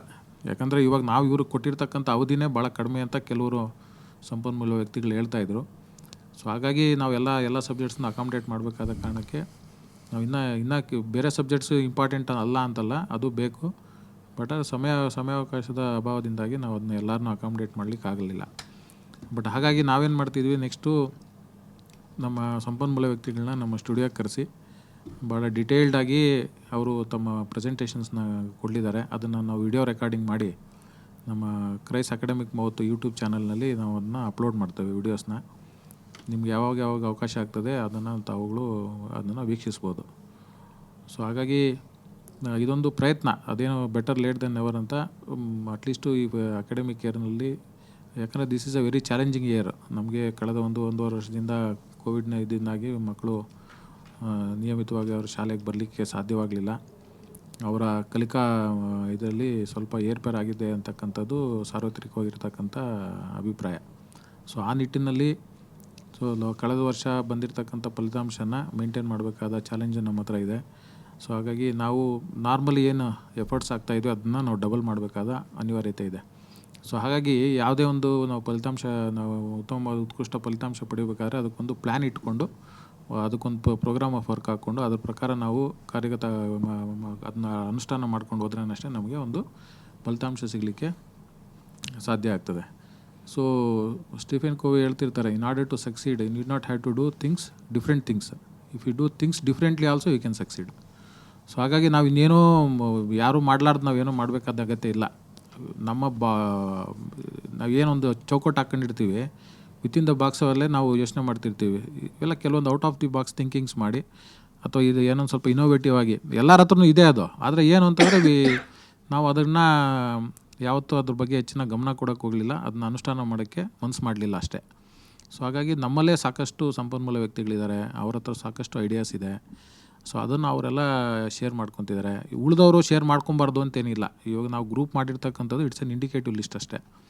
ಯಾರು ಕನ್ಸಿಸ್ಟೆಂಟಾಗಿ ಪರ್ಫಾರ್ಮ್ ಮಾಡಿದ್ದಾರೆ, ಯಾರು ಒಳ್ಳೆ ಫಲಿತಾಂಶ ಕೊಟ್ಟಿದ್ದಾರೆ, ಹಾಗಾಗಿ ಅವ್ರನ್ನ ನಾವು ಕೆಲವ್ರನ್ನ ಆಯ್ಕೆ ಮಾಡ್ಕೊಬೇಕಲ್ವ. ಎಲ್ಲರನ್ನೂ ನಾವು ಆಯ್ಕೆ ಮಾಡಲಿಕ್ಕಾಗೋದಿಲ್ವಲ್ಲ, ಎಲ್ಲರನ್ನೂ ಇಲ್ಲಿ ಕರೆಸಿ ನಾವು ಅಭಿಪ್ರಾಯ ಕೇಳೋಕ್ಕಾಗೋದಿಲ್ವಲ್ಲ. ಬಟ್ ಹಂಗಂತೇಳಿ ಉಳಿದವರು ತಮ್ಮ ಅಭಿಪ್ರಾಯ ಅನಿಸಿಕೆಗಳನ್ನ ವ್ಯಕ್ತಪಡಿಸಬಾರ್ದು ಅಂತ ಎಲ್ಲೂ ನಾವು ರಿಸ್ಟ್ರಿಕ್ಷನ್ಸ್ ಏನು ಹಾಕಿಲ್ಲ. Everybody is free to share their thoughts. At the end of the day everybody is part of this team. It's a team effort. ಇಲ್ಲಿ ನಿಮ್ಮ ವಿಷಯಗಳಲ್ಲಿ ಇವರು ಪ್ರತಿನಿಧಿಗಳಾಗಿ ಬಂದು ಅವರು ಪಾಪ ಸಾಕಷ್ಟು ತಯಾರಿ ಮಾಡ್ಕೊಂಬಂದು ಅವ್ರು ತಮ್ಮ ಅನುಭವದಲ್ಲಿ ತಮ್ಗೇನು ಅನಿಸಿದೆ ಅದನ್ನ ಅವ್ರ ಥಾಟ್ಸ್ನ ಶೇರ್ ಮಾಡ್ಕೊಂಡಿದ್ದಾರೆ ಅಷ್ಟೇ. And this is not final. ನಾನು ಅವತ್ತು ಯಾವಾಗಲೂ ಹೇಳ್ದಂಗೆ ನಾವು ಸ್ಟಡಿ ಮೆಟೀರಿಯಲ್ ಕೊಡಬೇಕಾದ್ರೂ ಕೂಡ ನಾವು ಅದನ್ನೇ ಹೇಳಿರ್ತಕ್ಕಂಥದ್ದು. It's just an indicative list. ನಮಗೆ ಸರಿ ಅನಿಸಿರ್ತಕ್ಕಂಥದ್ದು ಇದು ಮಾಡಿದ್ರೆ ಒಳ್ಳೆಯದು ಅಂತಕ್ಕಂಥದ್ದನ್ನು ನಮ್ಮ ಸಂಪನ್ಮೂಲ ತಂಡ ಹೇಳಿರ್ತಕ್ಕಂಥದ್ದನ್ನ ನಿಮ್ಮ ಜೊತೆ ನಾವು ಶೇರ್ ಮಾಡ್ಕೊಂಡಿದ್ವಿ. ಅದು ಬಿಟ್ಟು ಮತ್ತೇನೋ ಒಂದಷ್ಟು ಒಳ್ಳೆ ಕ್ರಮಗಳನ್ನ ತೆಗೆದುಕೊಂಡ್ರೆ ಇನ್ನೂ ಉತ್ತಮ ಫಲಿತಾಂಶ ಬರೋ ಸಾಧ್ಯತೆ ಇದೆ ಸರ್ ಅಂತ ತಮಗೇನೋ ಅನಿಸಿದ್ರೆ ಖಂಡಿತ ನೀವು ಅದನ್ನೇ ಮಾಡಿ. ಅದ್ರಲ್ಲಿ ನಮಗೇನು at the end of the day ಮಕ್ಕಳು ಒಳ್ಳೆಯದಾಗಬೇಕು, ಅವ್ರ ಭವಿಷ್ಯಕ್ಕೊಂದು ಭದ್ರ ಬುನಾದಿ ಆಗಬೇಕು. This is a very crucial examination, SSLC board ಎಕ್ಸಾಮಿನೇಷನ್ನು. ಸೊ ಹಾಗಾಗಿ at the end of the day ಕ್ರೈಸ್ಗೆ ಒಳ್ಳೆಯ ಹೆಸರು ಬರಬೇಕಂತಕ್ಕಂಥದ್ದು ಎಲ್ಲರ ಉದ್ದೇಶ. ಅದಕ್ಕೆ ಎಲ್ಲರೂ ಕೈ ಜೋಡಿಸಿ ಒಂದು ತಂಡವಾಗಿ ಸಮನ್ವಯತೆಯಿಂದ ನಾವೆಲ್ಲ ಮಾನ್ಯ ಕಾರ್ಯನಿರ್ವಾಹಕ ನಿರ್ದೇಶಕರಿರ್ಬೋದು ಅಥವಾ ನಮ್ಮ ಬೆಳಶೆಟ್ಟಿ ಸರ್ ಅವರ ಅನುಭವ ನಾವು ಬಳಸ್ಕೊಂಡು ಒಳ್ಳೆಯ ಫಲಿತಾಂಶ ಪಡೆಯೋ ಕಡೆಗೆ ನಾವು ಎಲ್ಲರೂ ಪ್ರಯತ್ನ ಮಾಡೋಣ. ಆ ಪ್ರಯತ್ನದಲ್ಲಿ ನಾವೆಲ್ಲ ಯಶಸ್ವಿ ಆಗ್ತೀವಿ ಅಂತ ನಾನಾದರೂ ಭಾವಿಸಿದ್ದೇನೆ. ನಾವು ಇವಾಗ ಒಂದು ಸರಿಯಾದ ದಿಕ್ಕಿನಲ್ಲಿ ಹೊರಟಿದ್ದೀವಿ, but still a long way to go. ನಾವು ಇನ್ನೂ ಕನ್ವಿಸಬೇಕಾದ ದಾರಿ ಭಾಳ ಇದೆ. ಸೊ ಆ ನಿಟ್ಟಿನಲ್ಲಿ ಎವ್ರಿ ಡೇ ಈಸ್ ಇಂಪಾರ್ಟೆಂಟ್. ನಾವು ಎಕ್ಸಾಮಿನೇಷನ್ಗೆ ಕೌಂಟ್ ಡೌನ್ ಬೇರೆ ಸ್ಟಾರ್ಟ್ ಆಗಿರೋದ್ರಿಂದ ಒಂದು ದಿವಸ ಕೂಡ ನಾವು ಎಲ್ಲೂ ವೇಸ್ಟ್ ಮಾಡೋದು ಬೇಡ. ಆಮೇಲೆ ಬೇರೆಯವ್ರಿಗೆಲ್ಲ ಸ್ವಲ್ಪ ಗೊಂದಲನೂ ಇದೆ, ಎಲ್ಲ ಎಕ್ಸಾಮ್ಸ್ ಇದೆ ಸರ್. ಹೌದು, ನಮ್ಮದು ಇದೆ, ಶಿಕ್ಷಣ ಇಲಾಖೆದು ಇದೆ, ನಿಮ್ಮ ಜಿಲ್ಲಾ ಮಟ್ಟದಲ್ಲಾಗುತ್ತೆ. ಮಲ್ಟಿಪಲ್ ಎಕ್ಸಾಮಿನೇಷನ್ಸ್ ಇದ್ರೂ ಕೂಡ ಪ್ರಯಾರಿಟಿ ನಮ್ಮ ಎಕ್ಸಾಮಿನೇಷನ್ಸ್ಗೆ ಕೊಡಿ. ಯಾಕಂದರೆ ಇಲ್ಲಿ detailed analysis is being done. ನಿಮ್ಮ ಶಾಲೆದಾಗ್ಬೋದು, ಸಬ್ಜೆಕ್ಟ್ ವಾರ್ ಆಗ್ಬೋದು, ನಾವು ಡೀಟೇಲ್ಡ್ ಅನಾಲಿಸಿಸ್ ಮಾಡ್ತಾಯಿದ್ದೀವಿ. ನಾವು ನಿಮಗೆ ಸೂಚನೆಗಳನ್ನು ಕೊಟ್ಟಿದ್ದೀವಿ. ಸಬ್ಜೆಕ್ಟ್ ವಾರು ಮಕ್ಕಳಿಗೆ ಸ್ಟೂಡೆಂಟ್ ವೈಸು ನೀವು ಅವ್ರ ಮಾರ್ಕ್ಸ್ನ ಎಲ್ಲ ರೆಕಾರ್ಡ್ ಮಾಡಿಕೊಂಡು ಎಲ್ಲೆಲ್ಲಿ ಕರೆಕ್ಷನ್ಸ್ ಮಾಡ್ಕೊಬೇಕು, ಅವ್ರನ್ನ ಎಲ್ಲಿ ಇಂಪ್ರೂವ್ ಮಾಡಬೇಕು, ಯಾವ ಸಬ್ಜೆಕ್ಟಲ್ಲಿ ವೀಕ್ ಇದ್ದಾರೆ, ಯಾವ ಪಾರ್ಟಲ್ಲಿ ವೀಕ್ ಇದ್ದಾರೆ ಅನ್ನೋಷ್ಟು ಕೂಡ ತಾವು ನಿಜವಾಗ್ಲೂ ಅವ್ನ ಮೈಂಡ್ ಅಪ್ಲೈ ಮಾಡಿದ್ರೆ ಯಾವ ಚಾಪ್ಟರ್ಸ್ನಲ್ಲಿ ವೀಕ್ ಇದ್ದಾರೆ ಅನ್ನೋದು ಕೂಡ ನೀವು ಅಸೆಸ್ ಮಾಡಿ ಅವ್ರನ್ನ ಇಂಪ್ರೂವ್ ಮಾಡ್ಬೋದು. ಸೊ ಇದಕ್ಕೆಲ್ಲ ಒಂದು ಸ್ವಲ್ಪ ಅಪ್ಲಿಕೇಶನ್ ಆಫ್ ಮೈಂಡ್ ಬೇಕು. ಒಂದು ಸ್ವಲ್ಪ you go that extra mile ಅಷ್ಟೇ ನಾನು ಹೇಳೋದು. ನೀವೆಲ್ಲ ಮಾಡ್ತಿಲ್ಲ ಅಂತಲ್ಲ, ಮಾಡ್ತಾಯಿದ್ದೀರಿ. ಇನ್ನೊಂದು ಸ್ವಲ್ಪ ಅವ್ರಿಗೆ ಹೆಚ್ಚಿನ ಗಮನ ಕೊಟ್ಟು ಇನ್ನೊಂದು ಸ್ವಲ್ಪ ಎಕ್ಸ್ಟ್ರಾ ನೀವು ಶ್ರಮ ಹಾಕಿ ಇನ್ನೊಂದು ಸ್ವಲ್ಪ ಸಮಯ ಅವರಿಗೆ ಕೊಟ್ಟು ಮಾಡಿದ್ರೆ ಖಂಡಿತ ನಮಗೆಲ್ಲ ಉತ್ತಮ ಫಲಿತಾಂಶ ಬರ್ತದೆ ಅಂತ ಹೇಳ್ತಾ, ಸೊ 2 ದಿನಗಳ ಕಾಲ ಎಲ್ಲ ಶಿಕ್ಷಕರು ನಮ್ಮ ಪ್ರಾಕ್ಟೀಸ್ ಎಕ್ಸಾಮ್ಸು ನಡೀತಾಗಿದ್ದಾಗಿಯೂ ಕೂಡ ಎಲ್ಲರೂ ಬಂದು ಸಕ್ರಿಯವಾಗಿ BRCಸ್ನಲ್ಲಿ ಕುಂತು ತಮ್ಮ ಇದನ್ನು ನೀವು ಎಲ್ಲರೂ ಕೇಳಿದ್ದೀರಾ ಅಂತ ಅಂದ್ಕೊಂಡಿದ್ದೀನಿ. This is just beginning. ನಾನು ಹೇಳ್ದಂಗೆ this is not an end by it self, this is A beginning. So we have started this process. So ಇನ್ನೂ ಅಕಾಡೆಮಿಕ್ ಸೆಕ್ಷನ್, ನಮ್ಮ ಸೆಕ್ಷನ್ನಲ್ಲಿ, ಎಜುಕೇಷನ್ ಸೆಕ್ಷನಲ್ಲಿ ಇನ್ನೂ ಹೆಚ್ಚಿನ ಚಟುವಟಿಕೆಗಳು ನಾವು ಮಾಡಬೇಕು ಅಂತ ನಾವು ಅದನ್ನು ಪ್ಲ್ಯಾನ್ ಮಾಡ್ಕೊಂಡಿದ್ದೀವಿ. ಫಾರ್ಚುನೇಟ್ಲಿ ನಮ್ಮ ಸೀನಿಯರ್ ಆಫೀಸರ್ಸ್ ಕೂಡ ಅದಕ್ಕೆ ಪ್ರೋತ್ಸಾಹ ನೀಡ್ತಾ ಇದ್ದಾರೆ. ಅವರು ಕೂಡ ನೀವು ಮುಂದೆ ಹೋಗಿ ಒಳ್ಳೆಯದಾಗ್ತದೆ ಮಕ್ಕಳಿಗೆ ಮಾಡಿ ಏನೇನು ಕ್ರಮಗಳು ಒಳ್ಳೆಯಂಥ ಶೈಕ್ಷಣಿಕ ಕ್ರಮಗಳು ಏನೋ ತೊಗೊತೀರೋ ಅದಕ್ಕೆ ನಮ್ಮ ಬೆಂಬಲ ಯಾವತ್ತಿದ್ದೇ ಇದೆ ಅಂತ ಹೇಳಿರ್ತಕ್ಕಂಥದ್ದನ್ನ ಹೇಳಿರೋದ್ರಿಂದ ಅವ್ರಿಗೂ ನಾವು ಧನ್ಯವಾದಗಳು ಹೇಳ್ತಾ ನಮ್ಮ ಸೀನಿಯರ್ ಆಫೀಸರ್ಸು ಏನು ಮಾರ್ಗದರ್ಶನ ಕೊಟ್ಟು ಹೇಳಿದ್ದಾರೆ, ಸರ್ಕಾರದ ನಿರೀಕ್ಷೆ ಏನಿದೆ ಅದಕ್ಕೆ ತಕ್ಕನಾಗಿ ನಾವು ಎಲ್ಲ ಶ್ರಮ ಹಾಕಿ ಒಳ್ಳೆಯ ಫಲಿತಾಂಶ ಕೊಡೋ ನಿಟ್ಟಿನಲ್ಲಿ ತಾವುಗಳೆಲ್ಲ ಕೈ ಜೋಡಿಸ್ತೀರಿ ಅಂತ ಆಶಿಸ್ತೇನೆ. ಮತ್ತೊಮ್ಮೆ ನಮ್ಮ ಕಾರ್ಯನಿರ್ವಾಹಕ ನಿರ್ದೇಶಕರಿಗೆ, ನಮ್ಮ ಕೇಂದ್ರ ಕಚೇರಿ ಅಧಿಕಾರಿಗಳಿಗೆ, ಅದರಲ್ಲೂ ನಮ್ಮ ಶೈಕ್ಷಣಿಕ ವಿಭಾಗದ ಸಮಾಲೋಚಕರಾದ ಮಾನ್ಯ ಶ್ರೀ ಬೆಳ್ಶೆಟ್ಟಿ ಸರ್ ಅವರಿಗೆ, ನಮ್ಮ ಉಪನಿರ್ದೇಶಕರಾದ ಉಮೇಶ್ ಶಿರಹಟ್ಟಿ ಮಠ ಅವರಿಗೆ, ನಮ್ಮ ಸಹಾಯಕ ನಿರ್ದೇಶಕರಾದ ಡಾಕ್ಟರ್ ಪ್ರೀತಿ ಅವರಿಗೆ ಹಾಗೂ ನಮ್ಮ ತಂಡದ ಎಲ್ಲ ಸದಸ್ಯರಿಗೆ, ನಾನು ಪ್ರತಿಯೊಬ್ಬರ ಹೆಸರು ಹೇಳೋಕ್ಕಾಗದ್ರೂ ಕೂಡ ಪ್ರತಿಯೊಬ್ಬ ಸದಸ್ಯರಿಗೂ ಕೂಡ ನಾವು ಈ ಅವರು ಹಾಕಿರ್ತಕ್ಕಂಥ ಅವ್ರು ನೀಡಿರ್ತಕ್ಕಂಥ ಕೊಡುಗೆ ಇದು ಕಾರ್ಯಕ್ರಮ ಯಶಸ್ವಿ ಆಗೋದಕ್ಕೆ ಅವ್ರು ಕೂಡ ಸಹಕರಿಸಿದ್ದಾರೆ. ಸೊ ಎಲ್ಲರಿಗೂ ನಾನು ಧನ್ಯವಾದಗಳು ಹಾಗೂ ಅಭಿನಂದನೆಗಳು ಹೇಳ್ತಾ ಈ ಕಾರ್ಯಕ್ರಮನ ನಾವು ಅಲ್ಲಿಗೆ ಇಲ್ಲಿ ಮುಗಿಸ್ತಾ ಇದ್ವಿ. ಧನ್ಯವಾದಗಳು. Thank you.